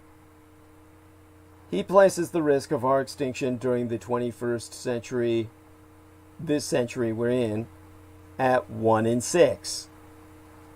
The odds of an unlucky shot in Russian roulette. Should we manage to avoid a tumble off the precipice, he thinks, it will be our era's defining achievement.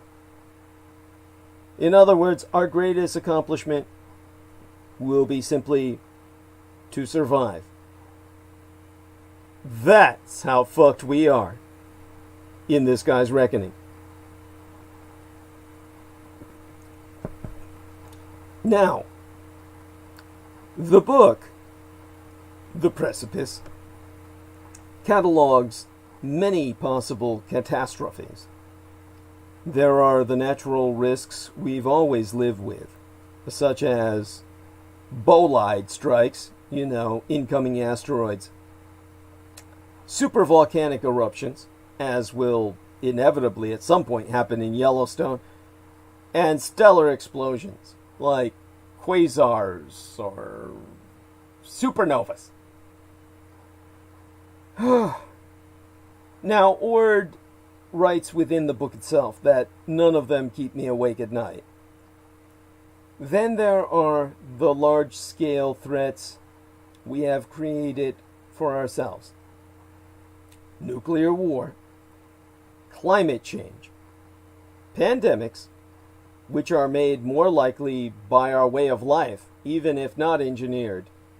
They are collaterally engineered, and other novel methods of man-made destruction still yet to come.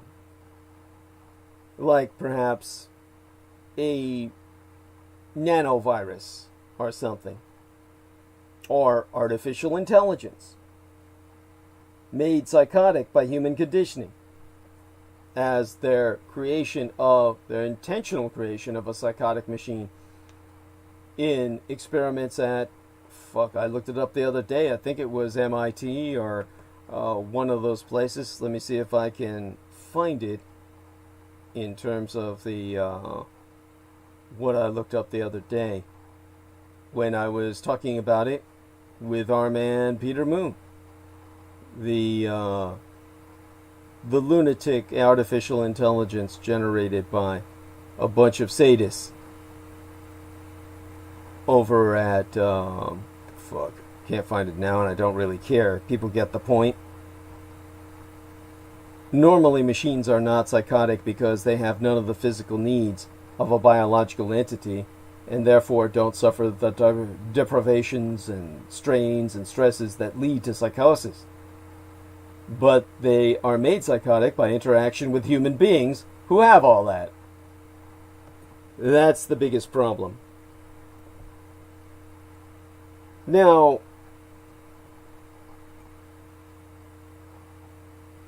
Ord is most concerned about two possibilities: empowered artificial intelligence unaligned with human values, which he gives a 1 in 10 chance of ending humanity within the next 100 years, and engineered pandemics, which he thinks they have a 1 in 30 chance of bringing down the curtain.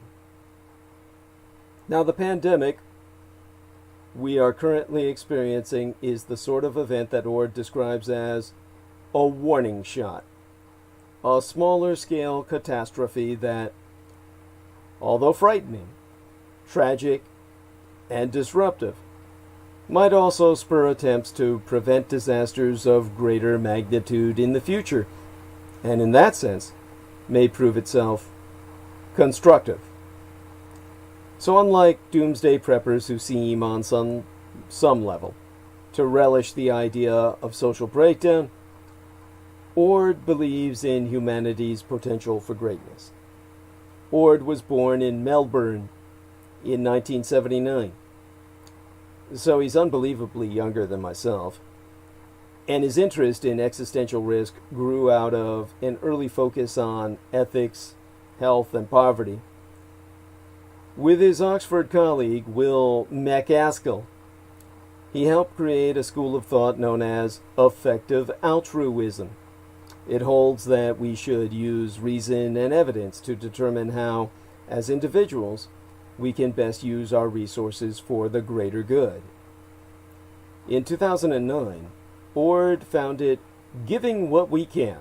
That's a society whose members pledge to donate at least 10% of their incomes in the course of their careers to charity. By his own accounting, Ord, who's now 41 years of age, which makes myself feel ancient, and yet, like I said, he's the guy with the anachronistic and archaic thought processes, has given away 27% of his lifetime earnings. And he has pledged to donate the proceeds from The Precipice to organizations working on the problems that the book outlines. A concern for existential risk seemed to Ord to be the next logical expansion of a broadening moral circle. If we can learn to value the lives of people in other places and circumstances equally to our own, then we can do the same for people situated at a different moment in time. Those future people, whose quality of life, and indeed their very existence, will be intimately affected by our choices today, matter as much as we do. From the perspective of our species, they are us and we are them. In this, he and I are as one. Ord compares humanity's current situation, as I do, to adolescence. A treacherous period when strength and desire outpace all wisdom and any self-control, and when one's future life seems completely remote and totally unreal. According to fossil records, the typical lifetime of a mammalian species is 1,000,000 years. If we think of 1,000,000 in terms of a single 80-year life, then today humanity would be 16 years old, just coming into our power, just old enough to get ourselves in serious trouble. That might put an end to that life before it even matures. Teenagers have parents or older siblings who can offer advice. But we are, by our own reckoning, This isn't the reality because there have been species before us that attained sentience. The relic populations of which I've often spoke. But in terms of our limited and immature comprehension, we are the first species to accumulate the power to destroy itself through conscious action. This is, of course, a conceit. Ideally, we'd possess the collective self-restraint to limit our access to deadly technologies until we acquire the maturity to use them safely.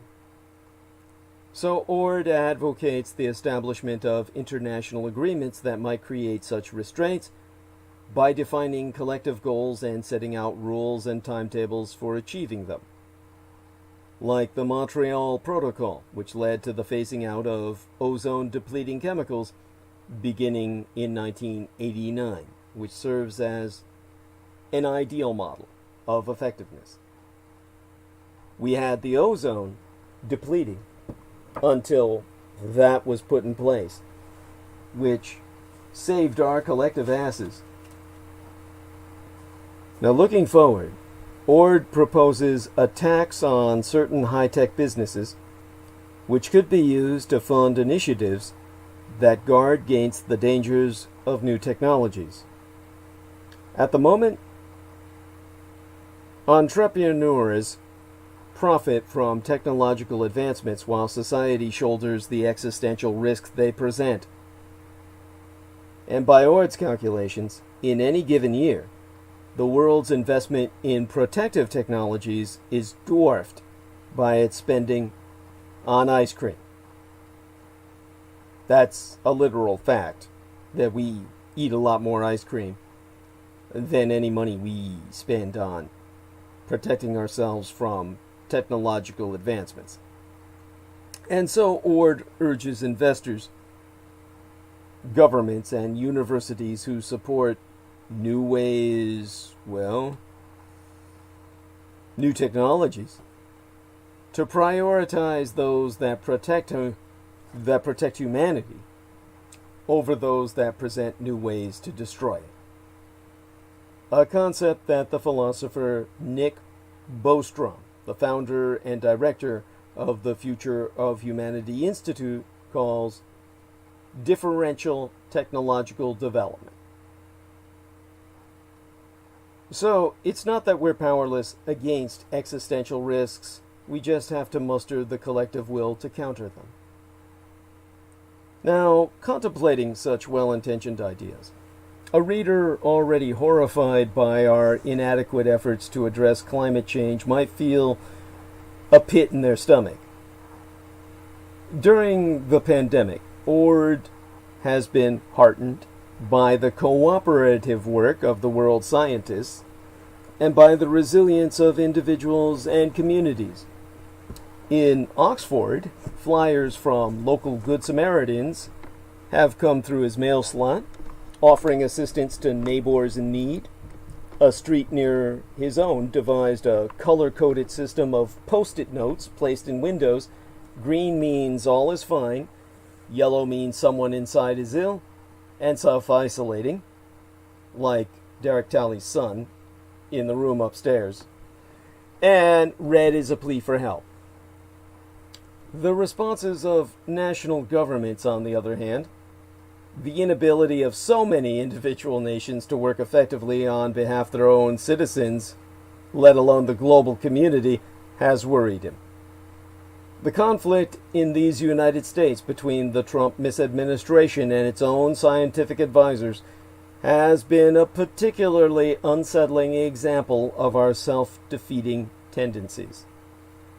And so, in his book, The Precipice, Ord writes, in ecological terms, it is not a human that is remarkable, but humanity. And yet, it's easy for humanity's aims to be undermined by the short-term political calculations and selfish desires of individuals. And so, Ord argues that we are a blip in a chain of human life that stretches back 200,000 years that we know of, and that could, in theory, extend for hundreds of thousands, if not millions more. One would have to be ruinously short-sighted or grotesquely narcissistic to risk obliterating all of that. And yet, that is how we often seem to be. Now, Ord is not the first philosopher to propose that the end is nigh. In 1951, when World War II was effectively ending with the Japanese-American peace treaty in the Pacific, which would go into effect the next year, Bertrand Russell at that time wrote that the 20th century would end in either human extinction, violent social collapse, or a unified world government. Now, he proved to be wrong in all of that. And Stephen Hawking warned in 2014 that artificial intelligence could spell our doom. Now, not all thinkers are alarmed by what they foresee. And the Irish journalist Mark O'Connell, who published a book entitled Notes from an Apocalypse, subtitled A Personal Journey to the End of the World and Back, which was published this year, he recounts wondering whether human extinction would really be so bad. In fact, to go through his own notes on the subject, they read something like this: why was it so unthinkable that we ourselves, not necessarily tomorrow or the next day, but eventually, follow the same well-beaten trail toward oblivion as the dodo, the black rhinoceros, the passenger pigeon, and all the countless other species whom we ourselves had driven from the face of the earth? Well, for many people, the idea of all of humanity disappearing one day in the future, when no one we now know and love is around to see it, isn't as alarming as the prospect of individual human suffering in the present.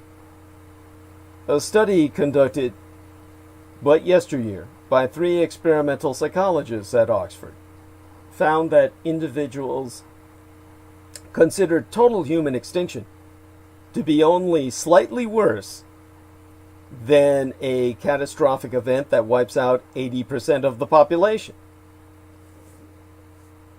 Now, respondents' opposition to extinction rose when they were asked to consider the specific consequences of all human culture being extinguished forever. Still, without that prompt, it was hard to grasp how much worse total obliteration would be compared with merely cataclysmic death. There is a term for this outlook: scope neglect. The cognitive bias that makes it harder to understand the full scale of problems the larger those problems get. It's the struggle to care 10 times as much about something that's 10 times more important than an alternative. Now, Ord himself has gone on record to state that one of the aspects in which I'm an outlier is that I take scale really seriously and always have. You can see that all through the book, really including taking the scale of the universe seriously. And I, having read his book, can tell you that as Precipice closes, Ord zooms out to the cosmos, and against the backdrop of its unfathomable vastness, asks us to grasp the scale of what we risk losing if the human story ends prematurely.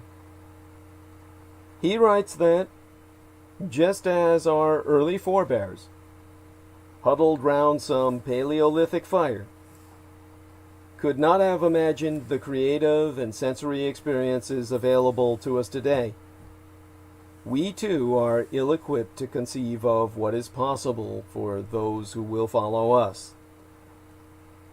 And so, he argues, as do I, for all his anachronistic and archaic perspective in terms of white Western culture,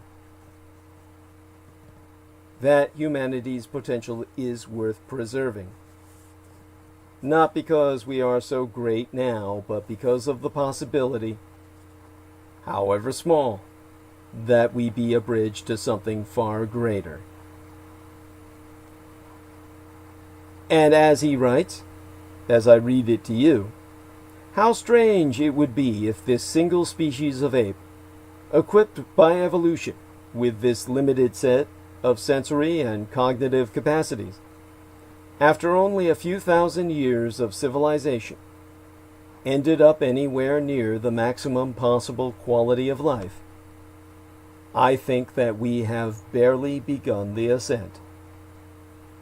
And I agree. Now, these days, Ord contemplates our possible futures from his home, which, from what I've seen, is a Victorian terrace house built in 1875 on the eastern side of Oxford. And the way he describes his home life when he tries to conduct interviews, he says basically his daughter's alarm sounds at about 7:30 a.m. and he wakes before that at 7:23, having determined that he needs exactly 7 minutes to dress and pull his thoughts together. Thank God I'm not a parent. And in the ground floor kitchen, a bowl of cold brew coffee steeps on the counter beneath a cardboard cover, and a table is cluttered with the ephemera of family life in lockdown. A fractal that Ord drew for his daughter Rose on a scrap of paper to illustrate an impromptu home lesson on division. A card she made for her mother after a stint of night shifts, like, "Dear Mom, welcome back to normal." And I'm told that when I conducted a call from the estate my son lives on, where I can call long distance, because if I were at home, I have to do that via Skype, and that has its own problems with glitching. But he related that this summer his daughter Rose celebrated her 6th birthday at a local park, where Ord staged this elaborate treasure hunt involving riddles, maps, chocolates, and the many foreign coins for which he has no use during the pandemic. And like the majority of schools in the United Kingdom, Rose's has resumed in-person classes, which I think is madness. But once breakfast is done, Ord walks her the few blocks to the entrance, and then returns home to answer emails, write, and read through the day's news online.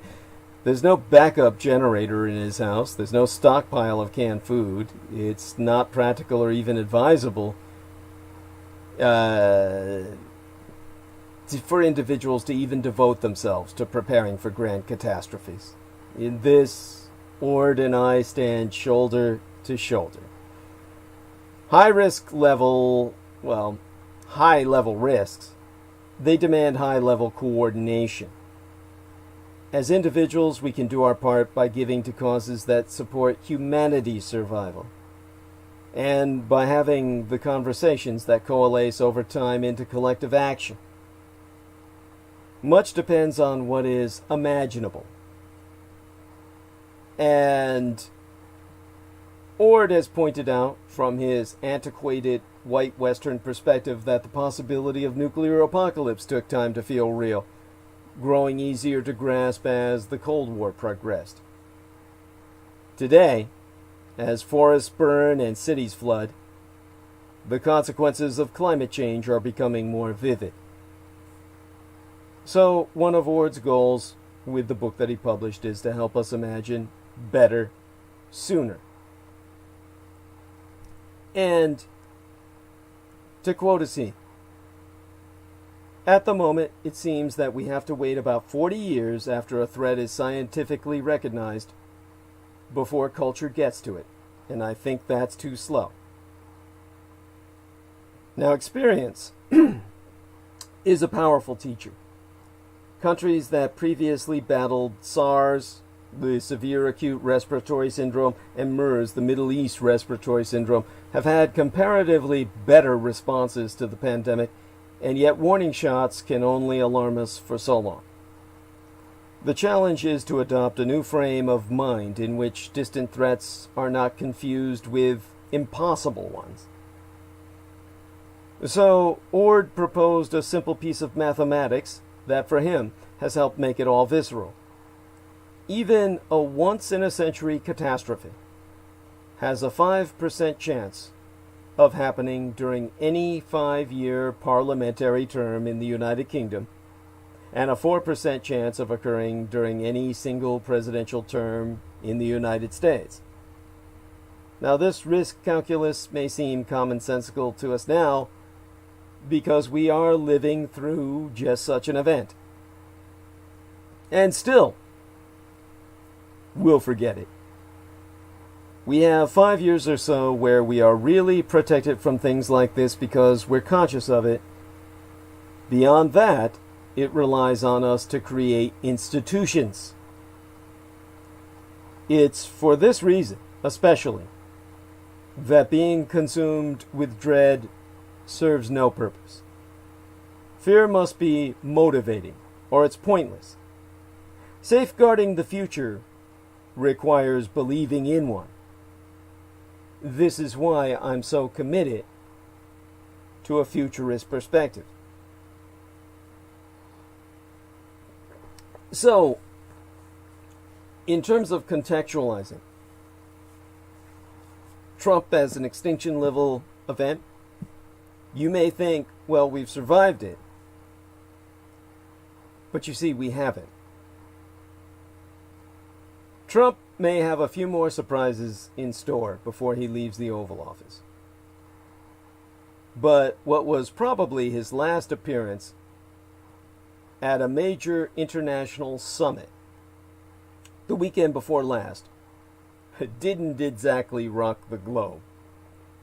To be fair, it wasn't easy, even for Trump, to play his favorite role as the skunk at the global elite's party over what was effectively an intercontinental Zoom call that replaced this year's G20 gathering, hosted by Saudi Arabia, no less. And the America Firster-in-Chief did rail against the Paris Climate Accord and boast about soaring U.S. oil production, a last poke in the eye for the environmental movement.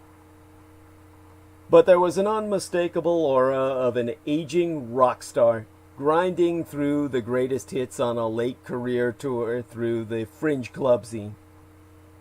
No one was surprised when the leader who is late on the back nine of his presidency slipped off to the front nine of his Virginia Golf Club during a G20 side event about the pandemic. For all of Trump's claims of restoring respect to the United States, there's no sign that most world leaders will be sorry to see him go. Israeli Prime Minister Benjamin Netanyahu and a few populist authoritarian pals may be the only ones ever pining for a reunion tour. Indeed, even Trump's old friend Saudi Arabia seemed to aim a jab at him. The Saudi Minister of Investment, Khalid Al-Falih, said, "When the world needed leadership to combat COVID-19, there was none."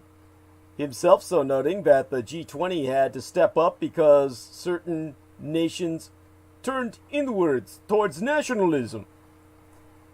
Now, unless Trump makes a comeback in 2024, it'll be a long time before we see another American president throw candy at the German Chancellor, call Canada's Prime Minister two-faced, or fall in love with North Korea's leader. Soon, to paraphrase former President Richard Nixon, the world won't have Trump to kick around anymore.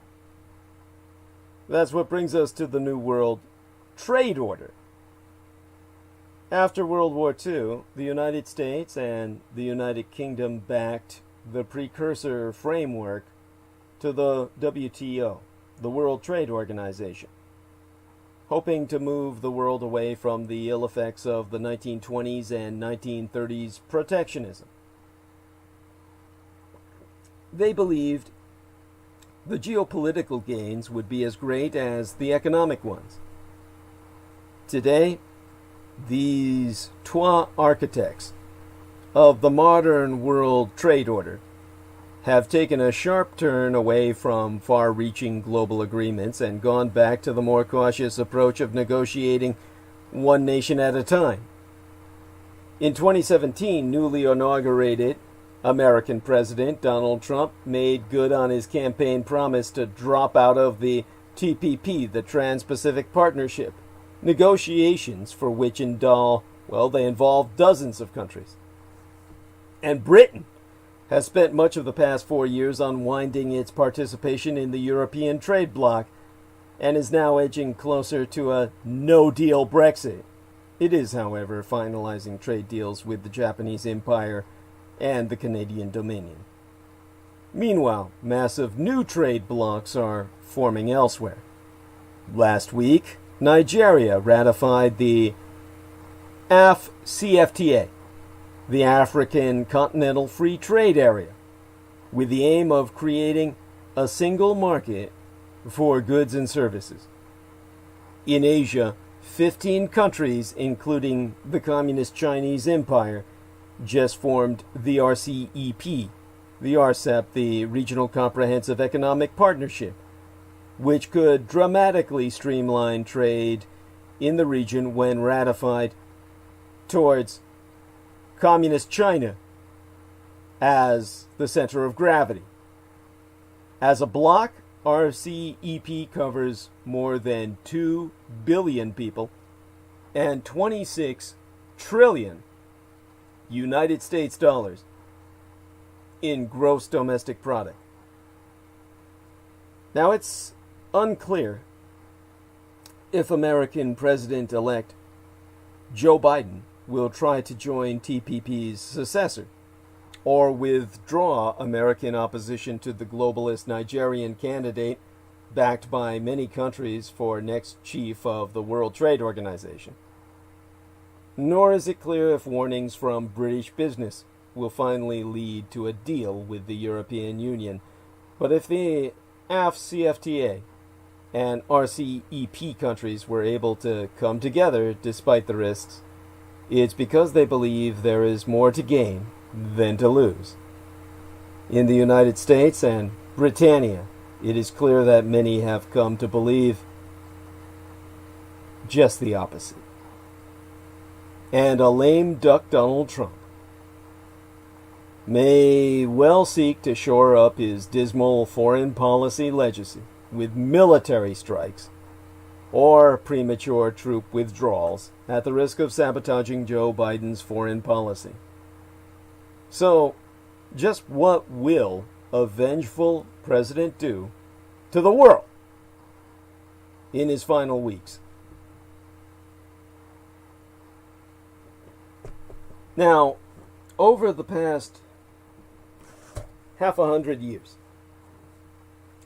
American presidents have oftentimes scrambled on the global stage in their final weeks in office to salvage troubled legacies at home. They usually fail. Several have created messes or additional unfinished business for their successors. In his final weeks, Richard Nixon went to Israel, Egypt, Syria, Saudi Arabia, and Jordan to jumpstart Middle East peace, then to the Soviet Union to talk arms control. Both trips meant to divert attention from the exploding Watergate scandal back home. He made no progress and was soon forced to resign.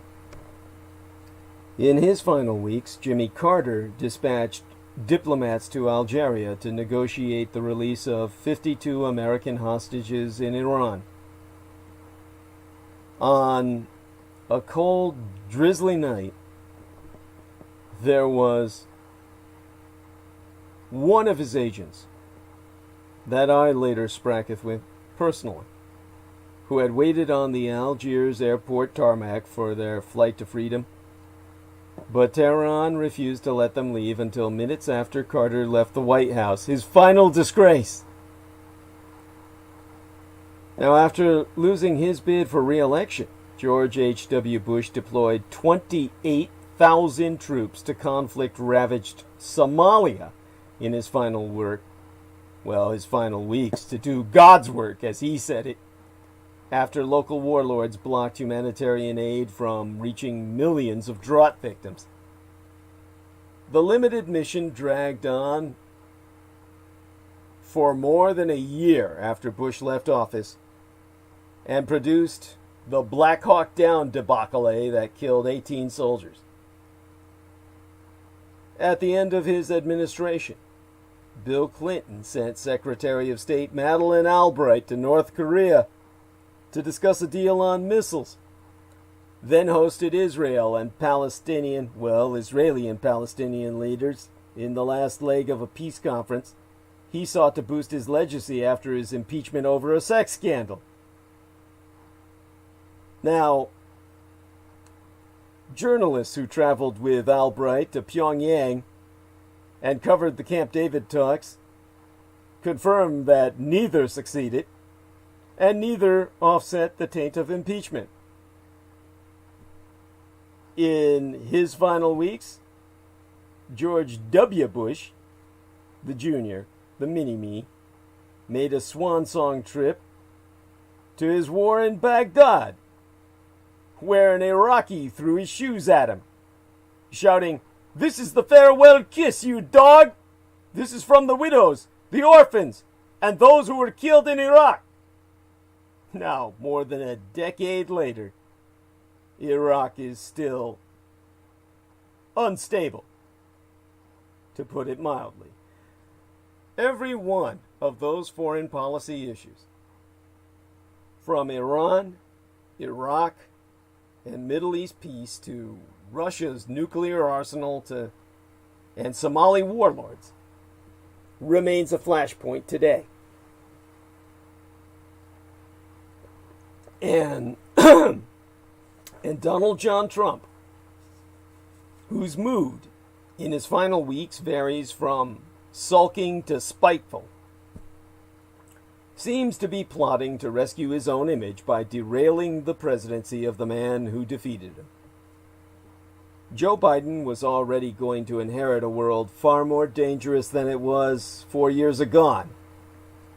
But Trump's final acts on foreign policy threatened to slow, complicate, or even completely stymie Biden's attempts to stabilize our country and indeed our world. Since his election loss, Trump has seemingly prioritized pondering military actions abroad over dealing with his unfulfilled domestic promises or the pandemic. For 12 days, he had nothing on his public schedule and uncharacteristically avoided the press. He spent 4 days playing golf.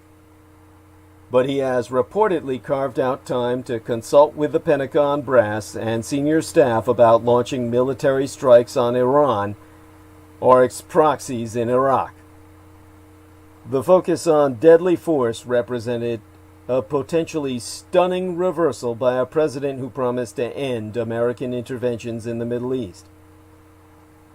In August, Trump pledged, during a campaign fundraiser, "If we win, we will have a deal with Iran within 4 weeks."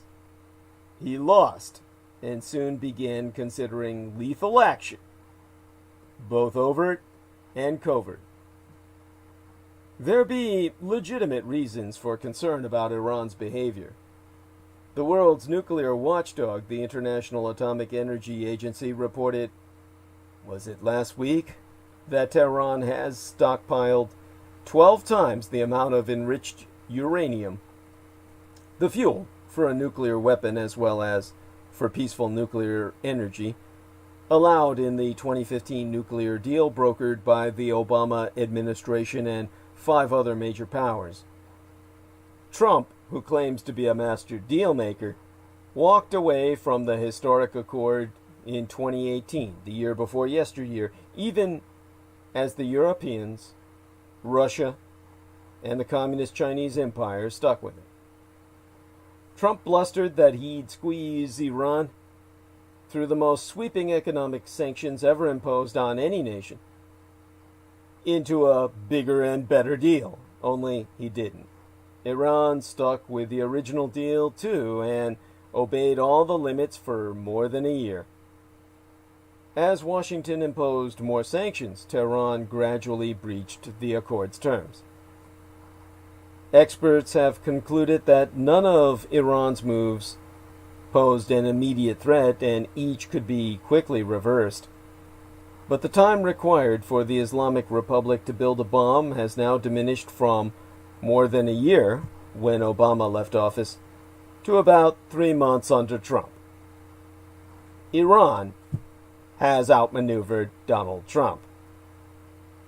And so the president must be seething at Iran for failing to come crawling, and at Joe Biden for pledging to return to the deal, albeit with updates.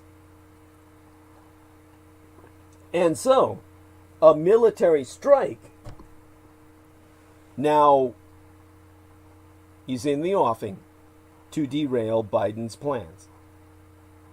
As Trump's generals and the vice president warned him, but yester septimania, last week, a limited mission could easily spin out of control and become a full-fledged conflict that ripples across the Middle East, South Asia, and the global economy. For more than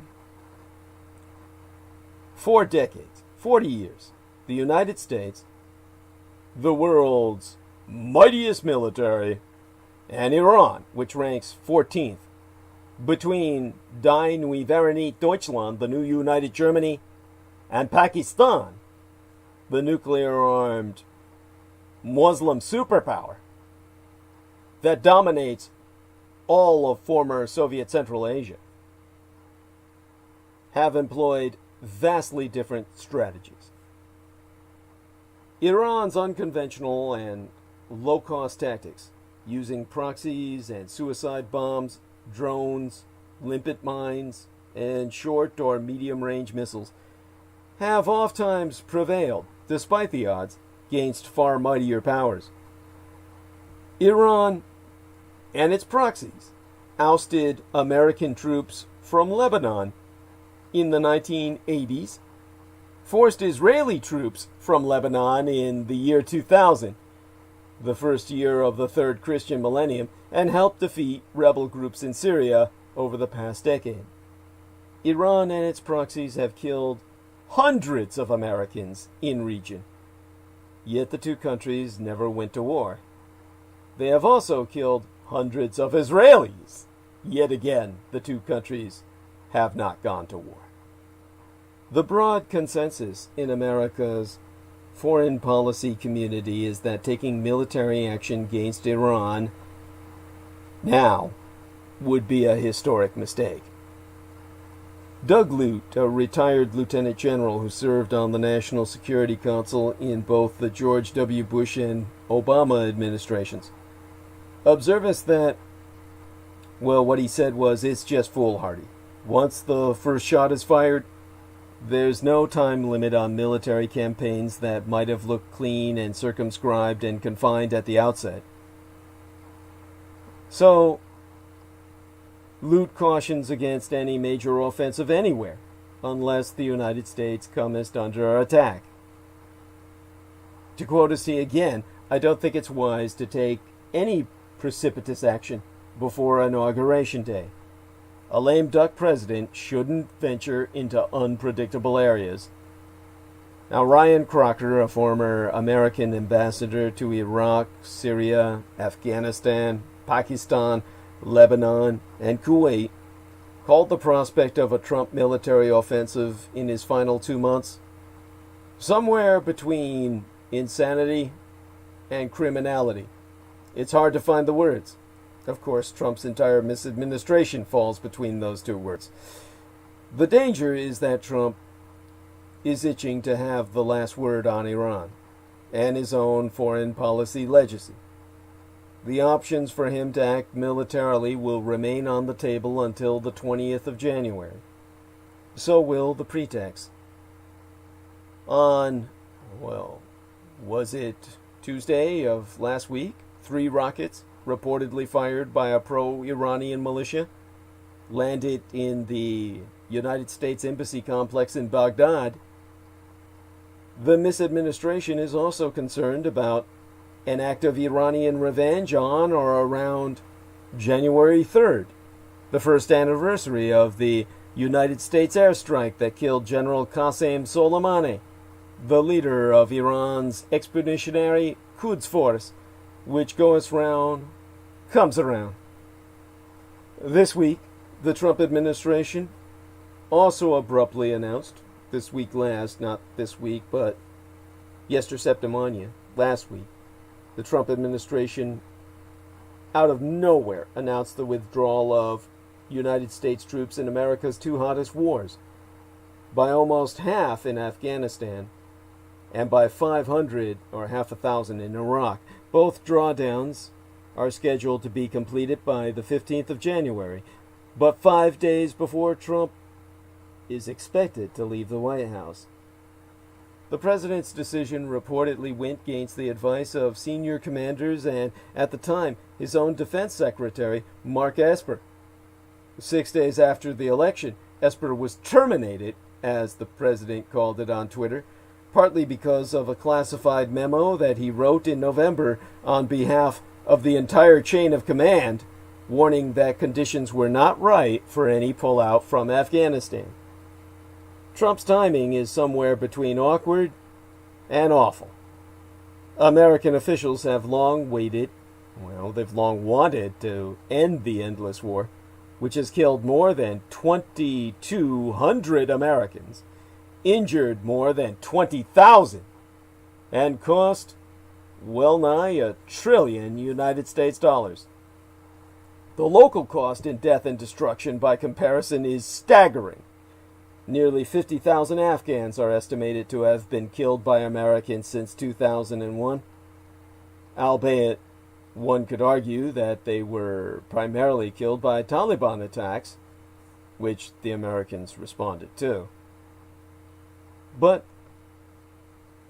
after 19 years in Afghanistan, the United States is walking away before talks conclude between the beleaguered Afghan government and the Taliban. A pullout this year could embolden the Taliban, whose latest offensive, which involves thousands of attacks nationwide, has made significant territorial headway. Now, the individual that I referenced earlier, Ryan Crocker, that former American ambassador throughout Southwest Asia, he helped to reopen the United States Embassy in Kabul, the capital of Afghanistan, after the ouster of the Taliban, and has since scolded the Trump administration, going on record to say is that, what he said was, it's been clear that this administration is headed for the exit. Politically, the signal that we're done here couldn't be stronger. I'm just sick. What about the collateral damage? Good luck if you're an Afghan female. Now, Lute, who served as the so-called war czar during the George W. Bush administration, was more sanguine. He said, "We do counterterrorism operations in the Philippines, Somalia, the Sahel, Yemen, and Syria with fewer, and some places far fewer, than 2,500 troops. Trump's troop withdrawals have nevertheless been roundly criticized by some of his most loyal Republican allies. Senate Majority Leader Mitch McConnell warned that the consequences of a premature U.S. troop withdrawal from Afghanistan would likely be even worse than President Obama's withdrawal from Iraq in 2011, which fueled the rise of ISIS and a new round of global terrorism. He compared it to the American retreat from Vietnam. And Mac Thornberry of Texas, the top Republican on the House Armed Services Committee, was even tougher. Military pressure by United States and NATO forces had forced the Taliban to the negotiating table. And so, on Tuesday of Yester Septimania, Thornberry told reporters, pretty much everybody agreed that further reductions would be conditions-based. In other words, they give and we give. And I don't know of any condition which justifies reducing further the troops that we have in Afghanistan. Now, Democrats charged that Trump is trying to sabotage Biden's foreign policy. Dick Durbin of Illinois, the Senate Democratic whip, said Trump was having a policy tantrum after losing the election. On CNN, he said, somebody in his family or close friends have got to sit down with him and say, stop. Now, Adam Schiff, the California Democrat and chairman of the House Intelligence Committee, said that the president was potentially trying to put a box around Biden in Afghanistan and Iraq with decisions that they can't fully implement.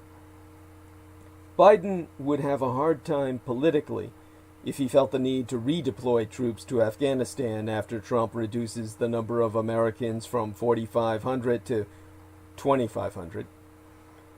Trump's plan to withdraw 1,000 U.S. forces from Iraq, also leaving 2,500, is less controversial, even though ISIS still has an estimated 10,000 fighters regularly carrying out bombings and assassinations.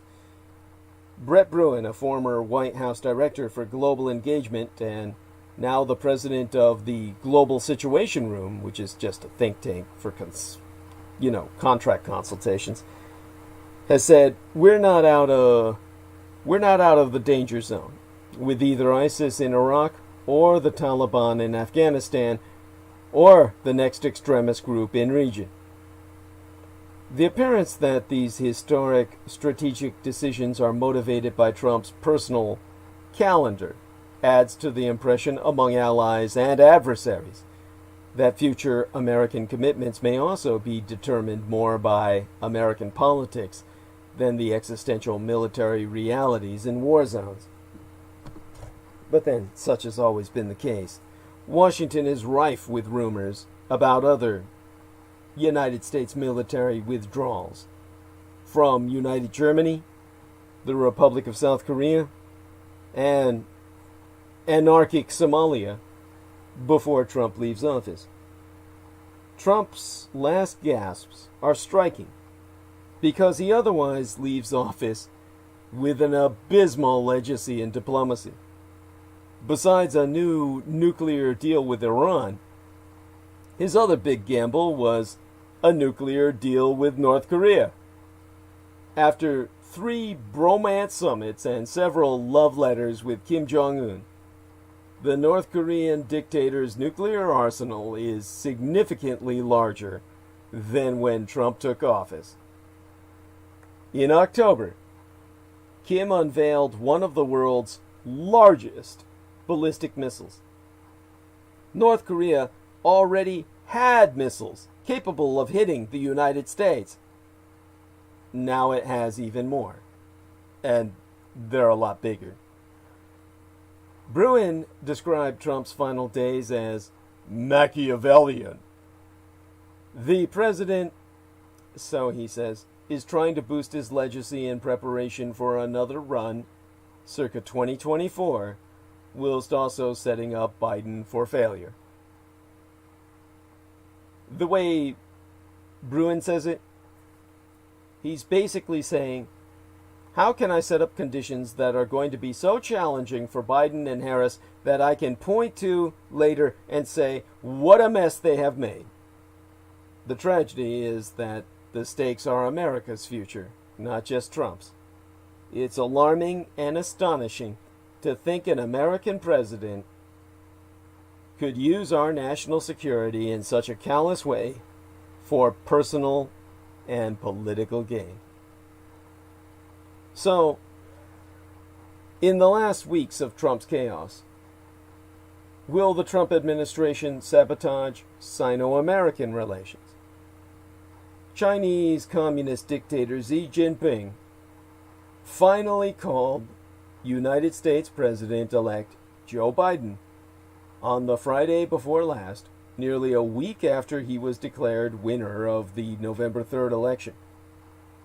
The delay in making formal contact was almost understandable. The Chinese don't know what the fuck is going on here, and they certainly didn't know who's in charge. In fact, few people in America do. But while Communist China may aspire to slightly better relations with the incoming Biden administration, encouraged by figures such as Henry Kissinger calling for a reset, the outgoing Trump administration is trying to set a course for permanent hostility. Some officials, such as Secretary of State Mike Pompeo, are still participating in President Donald Trump's delusions of victory, at least in public. But in private, they are trying to push through measures designed to keep the United States and Communist China on a confrontational course. Those efforts include doubling down on the intelligence community's new focus on China, taking steps against China's fishing policies, and likely introducing new limits on imports of Chinese products, especially technology. This week, Trump banned United States firms from Chinese military investment. But Trump's electoral loss has left ongoing cases such as the TikTok ban in limbo, possibly making it harder for the Biden administration hawks to follow up. One significant step, not yet taken, to officially declare Communist China's actions against Muslim Caucasian minorities in Xinjiang, or Eastern Turkestan, genocide, following the lead of the Canadian Parliament. That would set a precedent for the Biden administration and spark a massive reaction from Beijing. But it's unlikely to happen, given the continued strength of the pro-business lobby inside the Trump administration. It would also require a sign-off from a distracted president with no interest in human rights, even for Caucasians. Another possibility, and one more in line with the Trump administration, is further visa restrictions for Chinese visitors, immigrants, and especially students. Tightening immigration policies would be relatively easy for Biden to undo, but it would send another message to the Communist Chinese leadership and ordinary Chinese people. While travel to these United States isn't that attractive at present, Communist Chinese students are still attempting to enroll at American universities. It won't be any surprise if these United States, in the final days of the Trump misadministration, tells them again that they're not wanted. Because Red China appears to be doing quite a lot of building along a disputed border with India and Bhutan. The Do Klam area in the Himalayas was the site of a months-long standoff in 2017. And new satellite imagery from a United States-based company shows a significant construction activity, including construction of new military storage bunkers. The Do Klam area is claimed by both Red China and Bhutan, but it is also strategically important to India. Not only are Bhutan and India traditionally allies, but earlier this year China and India had a separate clash along another disputed border area that left 20 soldiers dead, that we know of. This pattern of Chinese fortification and possible border encroachment is echoed in the CHICOM, or Chinese Communist Empire's, recent behavior in the South China Sea, where it has shored up its position in several disputed areas. Now, consequently, India banned dozens more Chinese apps. The latest list of 43 prohibited apps in a fresh wave of sanctions over disputed Himalayan territory includes AliExpress, Alibaba's online retailer. Meanwhile, India's own tech ecosystem uncovered another a unicorn as they call them. Cars24 India, a used car marketplace, said it raised 200 million United States dollars on a valuation of over $1 billion US dollars. Now, domestically, Red China's Ministry of Justice has drafted new rules that would restrict how foreign religious groups and worshippers operate. The draft rules are intended to prevent the spreading of what the government calls religious extremism, or use of religion to undermine Red China's national or ethnic unity. They could usher in strict new requirements for holding services, including describing the primary religious texts used, listing the nationality and visa status of all attendees, and obtaining special permits. Chinese dictator Xi Jinping has historically been harsh on organized religion and has overseen a major clampdown on the Caucasoid Muslim Uyghurs and other Muslim minority groups, as well as other campaigns against Christians and Tibetan Buddhists. Meanwhile, India has banned more than 40 new Chinese apps on the grounds of national security. It's the latest sign of declining relations between the two major powers of the Indo-Pacific region on the Asian mainland. And prominent Hong Kong democracy advocates, the democracy activists, they've pleaded guilty over protests. Joshua Wong, Agnes Chow, and Ivan Lam appeared in court, but earlier this week, might even have been yesterday, the way my memory is warped, accused of unlawful assembly during last year's demonstrations, and did not contest the charges. They all face up to half a decade in prison, 5 years in jail, for exercising their rights to freedom of expression in Hong Kong. All of this brings us to but one conclusion. My native Taiwan is the only hope for your Vulcan intervention this side of the Pacific. This is something which Americans are beginning to realize at the highest level. And Eric Laystick was bringing up how much he enjoyed my speaking of Gene Roddenberry's Star Trek franchise.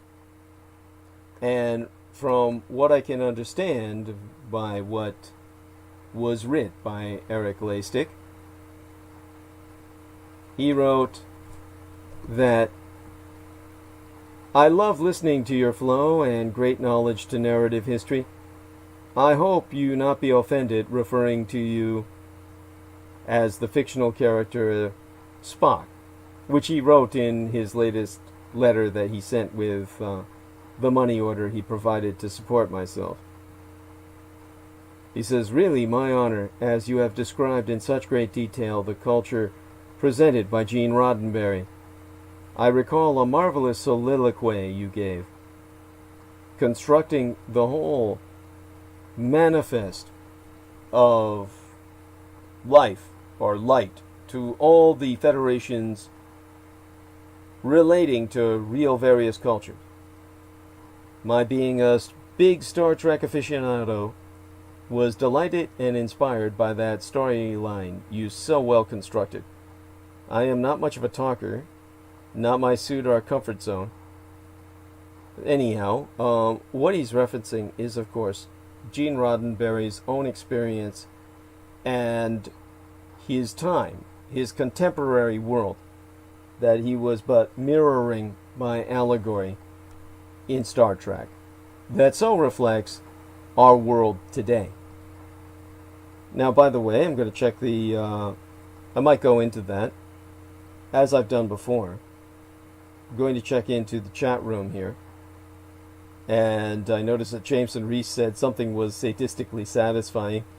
Something where I guess he, beat down somebody named God Did Not Write Anything Love. And, it looks like he handled it. And that's fine. Taking a look at The Real Tech Geek, he says, man, I don't know how this dude does it without any type of drugs or something. Goes on for hours, beyond hours. Who said I'm not using drugs? That's actually a big part of how I manage it. Yes. I've always been open about that. Dennis Marshall's been very active. Holy shit. And our man, George Knight's in there. Evening, Douglas. Much love unto you and a good night, Lady Maria. She said good night earlier. Oh, my God. And there we are. Okay. So then, aside from this other individual, we have Shireen B., who says, hey Douglas, would love to hear your take on the apparently similar fate of indigenous shamans of Europe, like the vulva, if you're willing to get into it. Thanks, and much love. Mwah. Much love returned, Shireen B.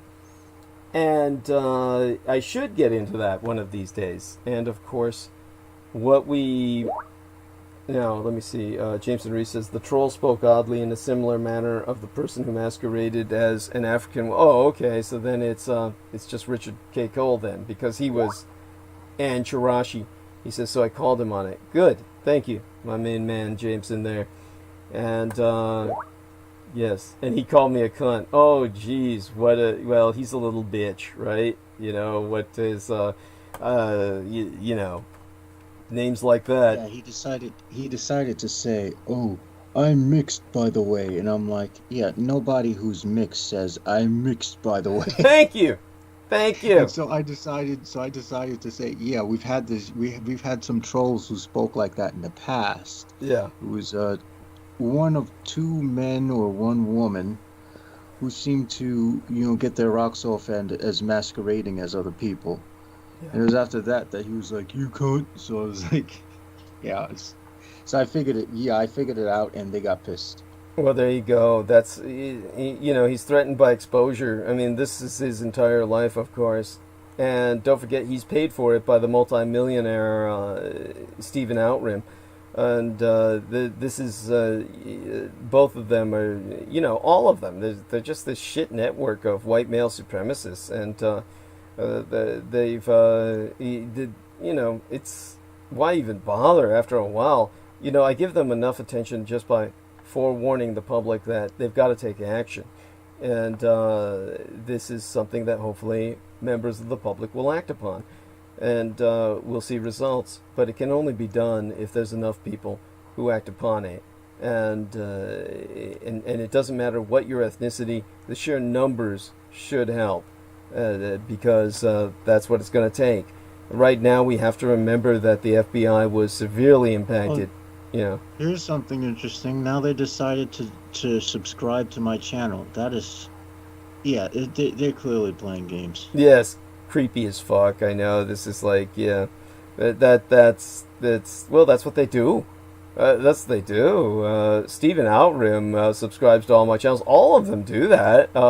Miles Johnston of Bases, the freak who did that stupid little show where, Richard K. Cole's gay lovers all have the same look. The first one was John Victor Lillier, square fucking white man, square-headed white man with glasses. That's what the what's the guy's name? John Mc something, or from that Points on the Curve is too. Just a square-faced white trash piece of shit with eyeglasses.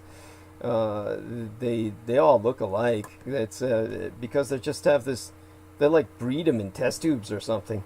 It's all the morbid inbreeding, and so they're like the misshapen, poor versions of your average American superhero with a square ass jaw. Yeah. Except they're just the worst looking, deformed versions.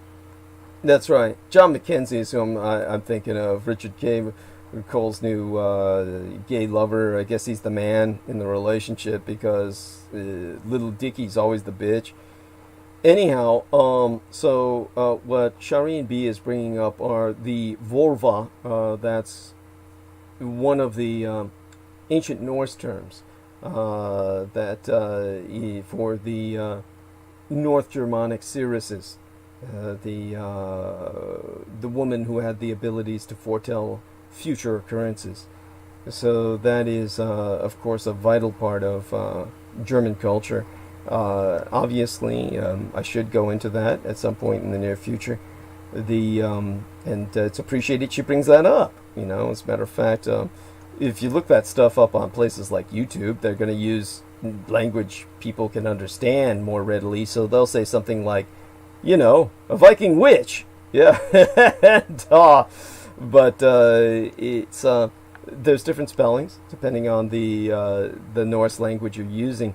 But, I'll go into that at some point. They had a decisive part in Germanic history. And hopefully we'll see a return to such Nordic mysticism in continental Europe as time progresses. Right now, the subject that was brought up by Eric Laystick, kind of a wind down towards what I was saying about what was going on in China and Asia, is that Gene Roddenberry, he was a bomber pilot in the Second World War, or rather he was a pilot of a bomber, and he saw action and became very well acquainted with the Asian cultures. A lot like my father, he was somebody who didn't just deploy in Asia, he actually appreciated it, and actually was able to actually developed a love for the culture. And all the cultures. And for that reason, he had a very pronounced perspective and empathy for all the cultures that he was portraying by allegory in the Star Trek franchise. And if you don't understand Gene Roddenberry's Star Trek franchise for what it was, which was simply a geopolitical allegory for the politics of his time, then you don't understand Star Trek at all, and you're not really deriving from it the messages that he was trying to convey. And of course, there were many messages aside from the geopolitical, and some of his episodes were just plain stupid, but because he just had to fill in a weekly time slot and was doing the best he could to churn out materials, and sometimes there were guest writers. He didn't write every single episode. But he certainly had much to do, everything to do, with the cultures as they were portrayed. So, in terms of his vision of the world, the human world, his vision of the human world without adult supervision was bleak. He literally felt humanity needed adult supervision because it was on the road to self-destruction, and indeed was predetermined, destined for self-destruction without adult supervision. That adult supervision came in the superior philosophy that was presented by, quote-unquote, an alien culture. This culture wasn't alien. It was simply an allusion to Asian culture. And that's what Spock represented as the hybrid, someone half human, half Vulcan. He simply represented someone like myself, basically an Amerasian, someone half Caucasian or European American and half Chinese, which Spock was actually said to be when they actually landed on Earth in the City on the Edge of Forever was the name of the episode, written by Harlan Ellison, and he's basically trying to excuse Spock's appearance to a terrestrial police officer. William Shatner says, well, my friend is Chinese. And yes, I must speak with George Knight soon. Yes, hopefully in the next few days. Honestly, I'll do my absolute best to speak to George Knight in the next few days. I owe him at least that. Oh, God, I owe him so much.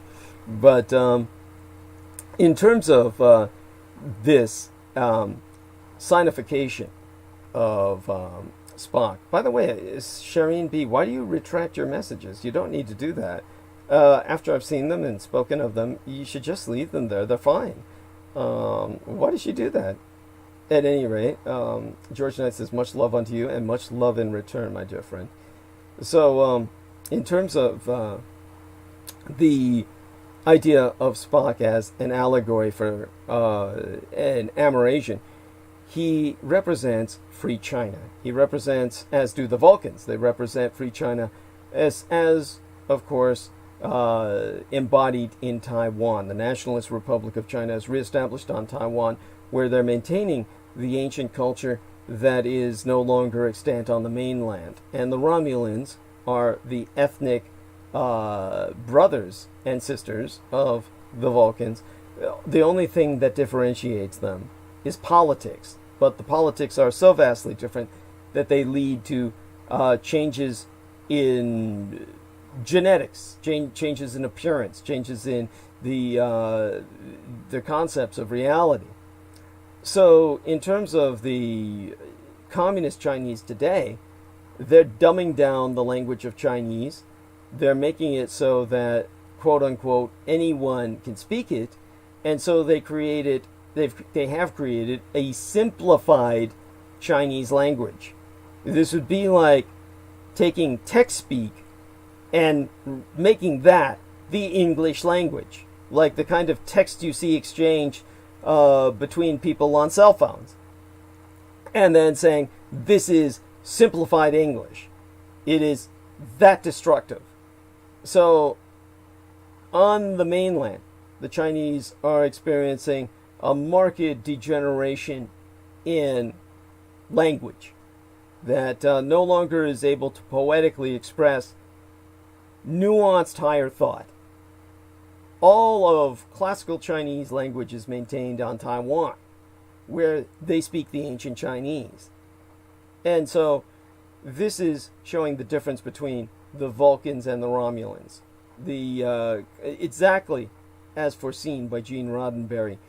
And in his Star Trek franchise, the terrestrials, the human race, which to him is manifest in the United Federation of Planets with Vulcan advisors, that simply represents the American Empire, the American Imperium. All humanity represents the American Imperium, which is all inclusive in Roddenberry's vision. And that this has destroyed itself in a nuclear war, a nuclear conflagration. That, of course, if one wants to get really pedantic about it, detail-oriented, includes the eugenics wars, which produced Khan, as portrayed by, the man who played on Fantasy Island, Ricardo Montalban. And that, of course, is a different aspect of the franchise that doesn't need to be dwelt on in terms of the geopolitics. In terms of the geopolitics, then because humanity destroyed itself, that's representative of the race war in America that Gene Roddenberry foresaw. And therefore, the external salvation comes from the external intervention by a wiser culture, which needs the American brute force to fight their war for them against the overwhelming numbers of the Romulans who have gone for a totalitarian political system, or are under the sway of a totalitarian political system. The end result is the Federation is formed because of Vulcan intervention and goes to war against the Romulans. Their first encounter with a alien culture leads them to war with another alien culture. And the end result was that this is what led to the Federation, by extension, serving as kind of a Vulcan empire.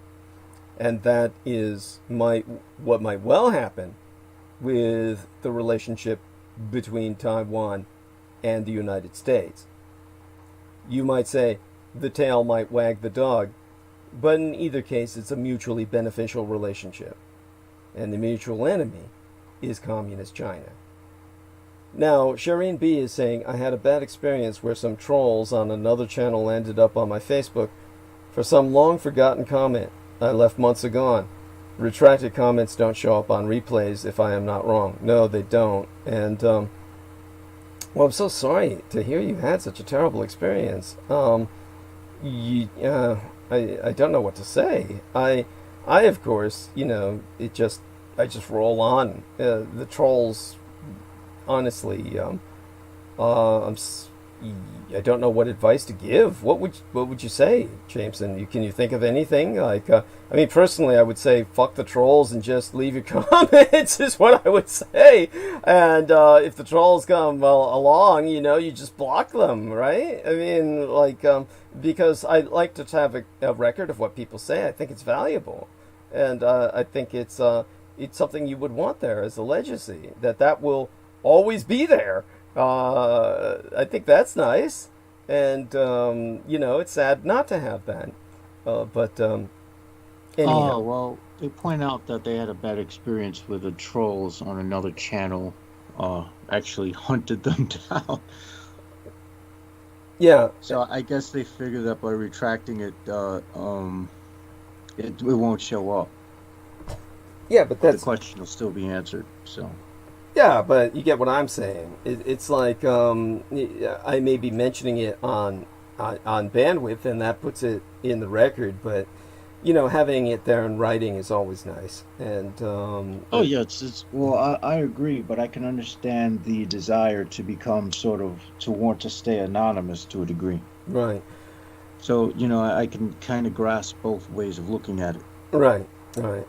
Now, in Gene Roddenberry's Geopolitics, the Soviet Union was represented by the Klingons, but all of these allegories were rendered more exotic. The Romulans were communistic, but they were more representative of the dynasty of China under the legalists, who were the first totalitarians. They were more like a legalist culture.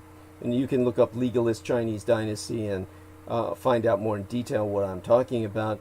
And the Vulcans were definitely Confucianist. Their entire philosophy being called Kolinar, which was simply Gene Roddenberry's interpretation of Confucianism, which is there's only one nation in Asia that, even though all Asians are heavily influenced by Confucianism, only my nation of the Republic of China, as reestablished on Taiwan, has made it officially the state religion.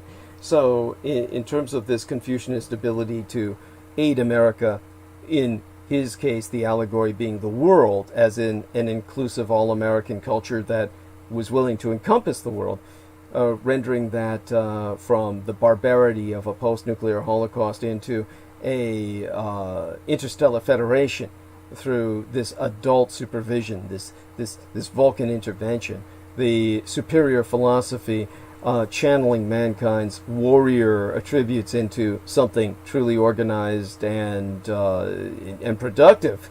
That was Roddenberry's dream, and that this is what can be realized when people understand the parallel and understand the threat of the Communist Chinese Empire. And then, of course, the Soviet Union was orientalized as the Klingons, where they were combinative of a kind of Saracen outlook with these kind of crescent weapons similar to that of the Muslims. And therefore, this was kind of like a Soviet Union which was monarchist and maintaining a kind of Tsarism, and at the same time very much influenced by its Central Asiatic republics with a kind of Islamic Orientalist flavor. And so the geopolitics were definitively Cold War in the sense that you had the Klingons and the Romulans as the Sino-Slavic synaxis against the Federation with Free China. That was the world of Gene Roddenberry's Star Trek. And what many people could not understand or comprehend, of course, was that this was his world, and it was not some replay of World War II, which is what everyone is addicted to. His world was very much the world of his time and not a replay of the past, because he was a forward-looking man who was consistently looking to the future.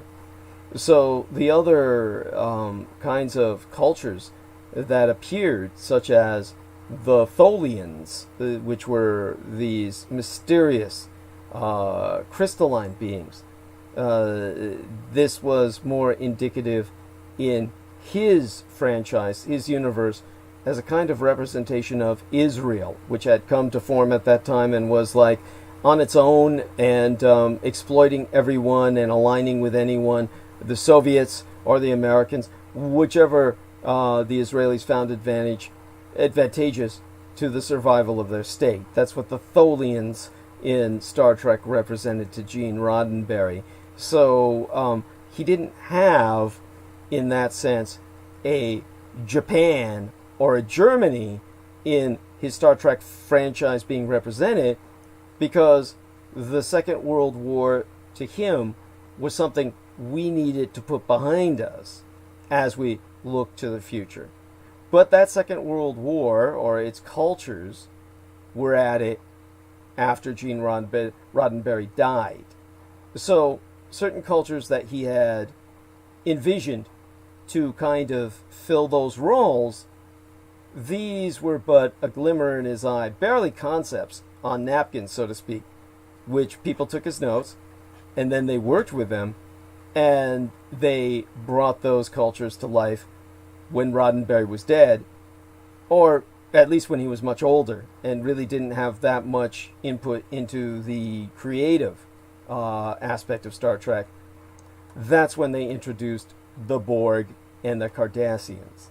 And the Cardassians represented the German culture. They go through two major conflicts in which they rebound from a defeat to again become an aggressive expansionist power, and then suffer a massive invasion and occupation that ultimately results in a massive change in their cultural paradigm.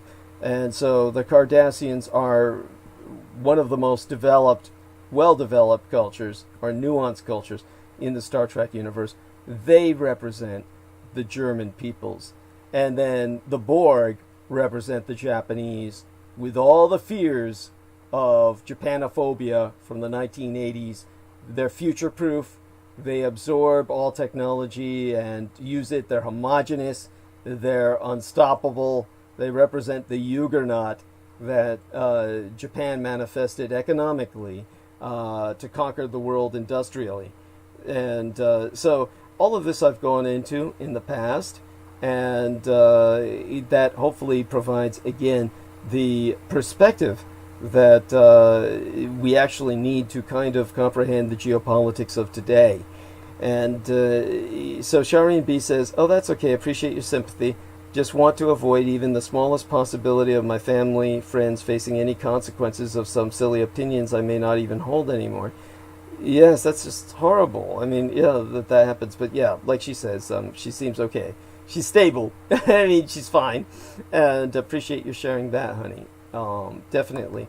But we'll consider speaking about the more ancient Germanic culture some point in the near future. Certainly, the one real sad thing about Germany is its kind of lack of culture in an attempt to, quote-unquote, normalize its relations with the rest of the world. It does its best not to even manifest a culture.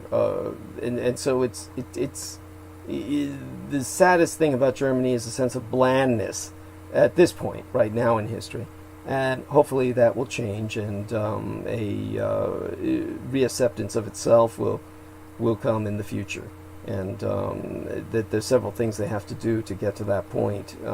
Reinstate the Kaiser, at least as a constitutional monarch, to reestablish a sense of cultural identity that would help immeasurably. And aside from all of that, it would prevent them from being... she did it again. She retracted the messages again. Oh my God, that's so disconcerting. I really wish she wouldn't do that, but, oh well, can't stop her.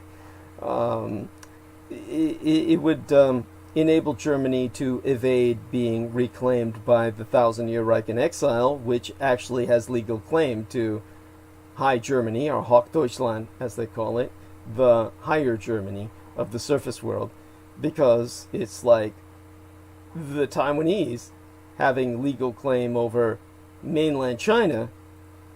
The Third Reich was legally elected and never voted out of office. It was simply forced into exile by overwhelming Allied numbers and an invasion of its territory. So they still have legal claim over Germany, and its governments are arguably not legal governments as they were established by occupying armies. And so they're not necessarily true governments brought into being by the German people themselves. At this point, however, the German people are so satisfied with them, they're so happy with what these governments have become and have evolved into, independent of occupational forces, which have left long ago. And this is the laughable aspect of so many white Westerners. They still think in their warped, deluded minds that Germany and Japan are occupied, when quote-unquote occupation by American definition, how they sold what the Japanese call reconstruction, where the Japanese were forcing the Americans to rebuild Japanese infrastructure and to pay for all the damage that it did. The Americans call that occupation, and by America's definition, that ended in 1952. So, in terms of Americans, the idea that Japan is occupied is beyond insane, that Americans still think that, and yet they do. Your average American is so ignorant. And the same with Germany. The occupation of Germany officially ended with the fall of the wall, and the European allied nations, the Soviet Union, while it was still extant, and the United States, and also France and Great Britain, all got together to sign a peace treaty with both Germanys, which means they ended the Second World War at that point in time, 1989, 1990, 1991 at the latest. And, of course, occupation had been over well before then by legal definition. So Germany has not been occupied for decades and decades. And yet you ask your average American, they still are under some impression that Germany is occupied. It's insanity. It's outrageous. So this level of ignorance, how can you expect Americans to understand anything? This is why, of course, they need adult supervision. Well, I'm here to provide that Vulcan intervention. I don't mind Eric Lastic comparing myself to Spock, because that, of course, is the appropriate allegory. That is the appropriate parallel.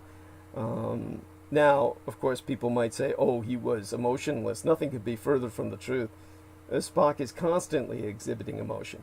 And, of course, that's the only thing that makes his character interesting. And if he were truly trying to evade emotion, there would be no character conflict to even watch. So, aside from all of that being said, we've reached about 2:30 a.m. over here, much earlier than I would normally end an episode, but it's been a hard few days, and there was a lot going on, so I'm happy to end the episode a little earlier tonight. If Derek Talley is still with us, he's welcome to come on and say goodnight.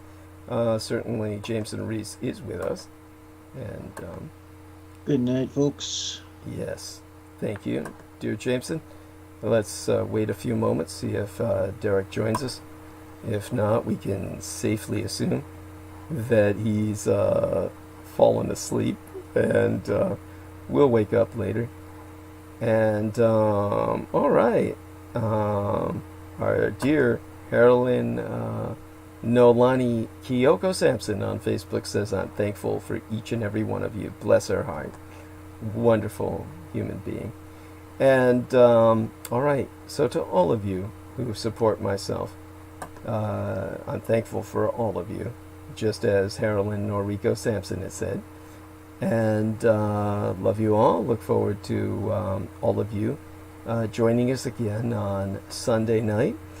And we have a lot to celebrate. The very fact that the transition is going into effect is cause for much celebration.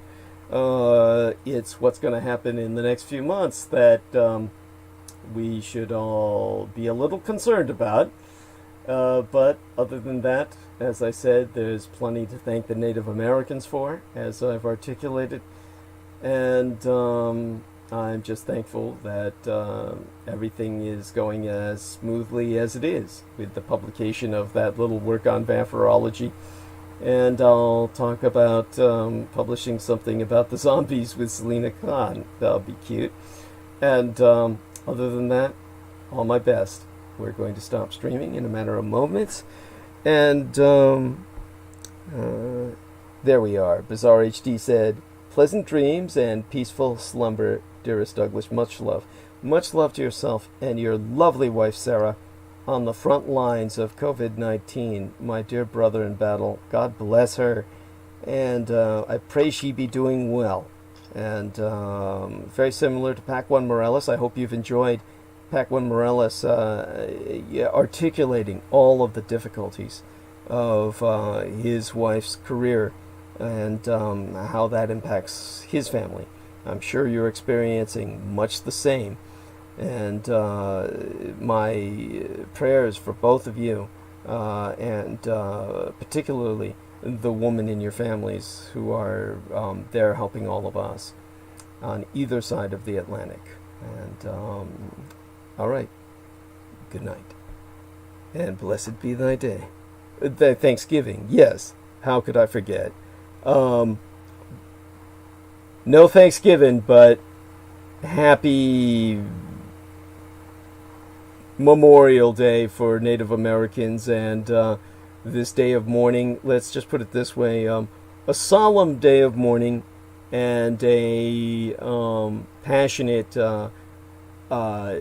opportunity in terms of expressing gratitude for what be well with the world. And there we have that.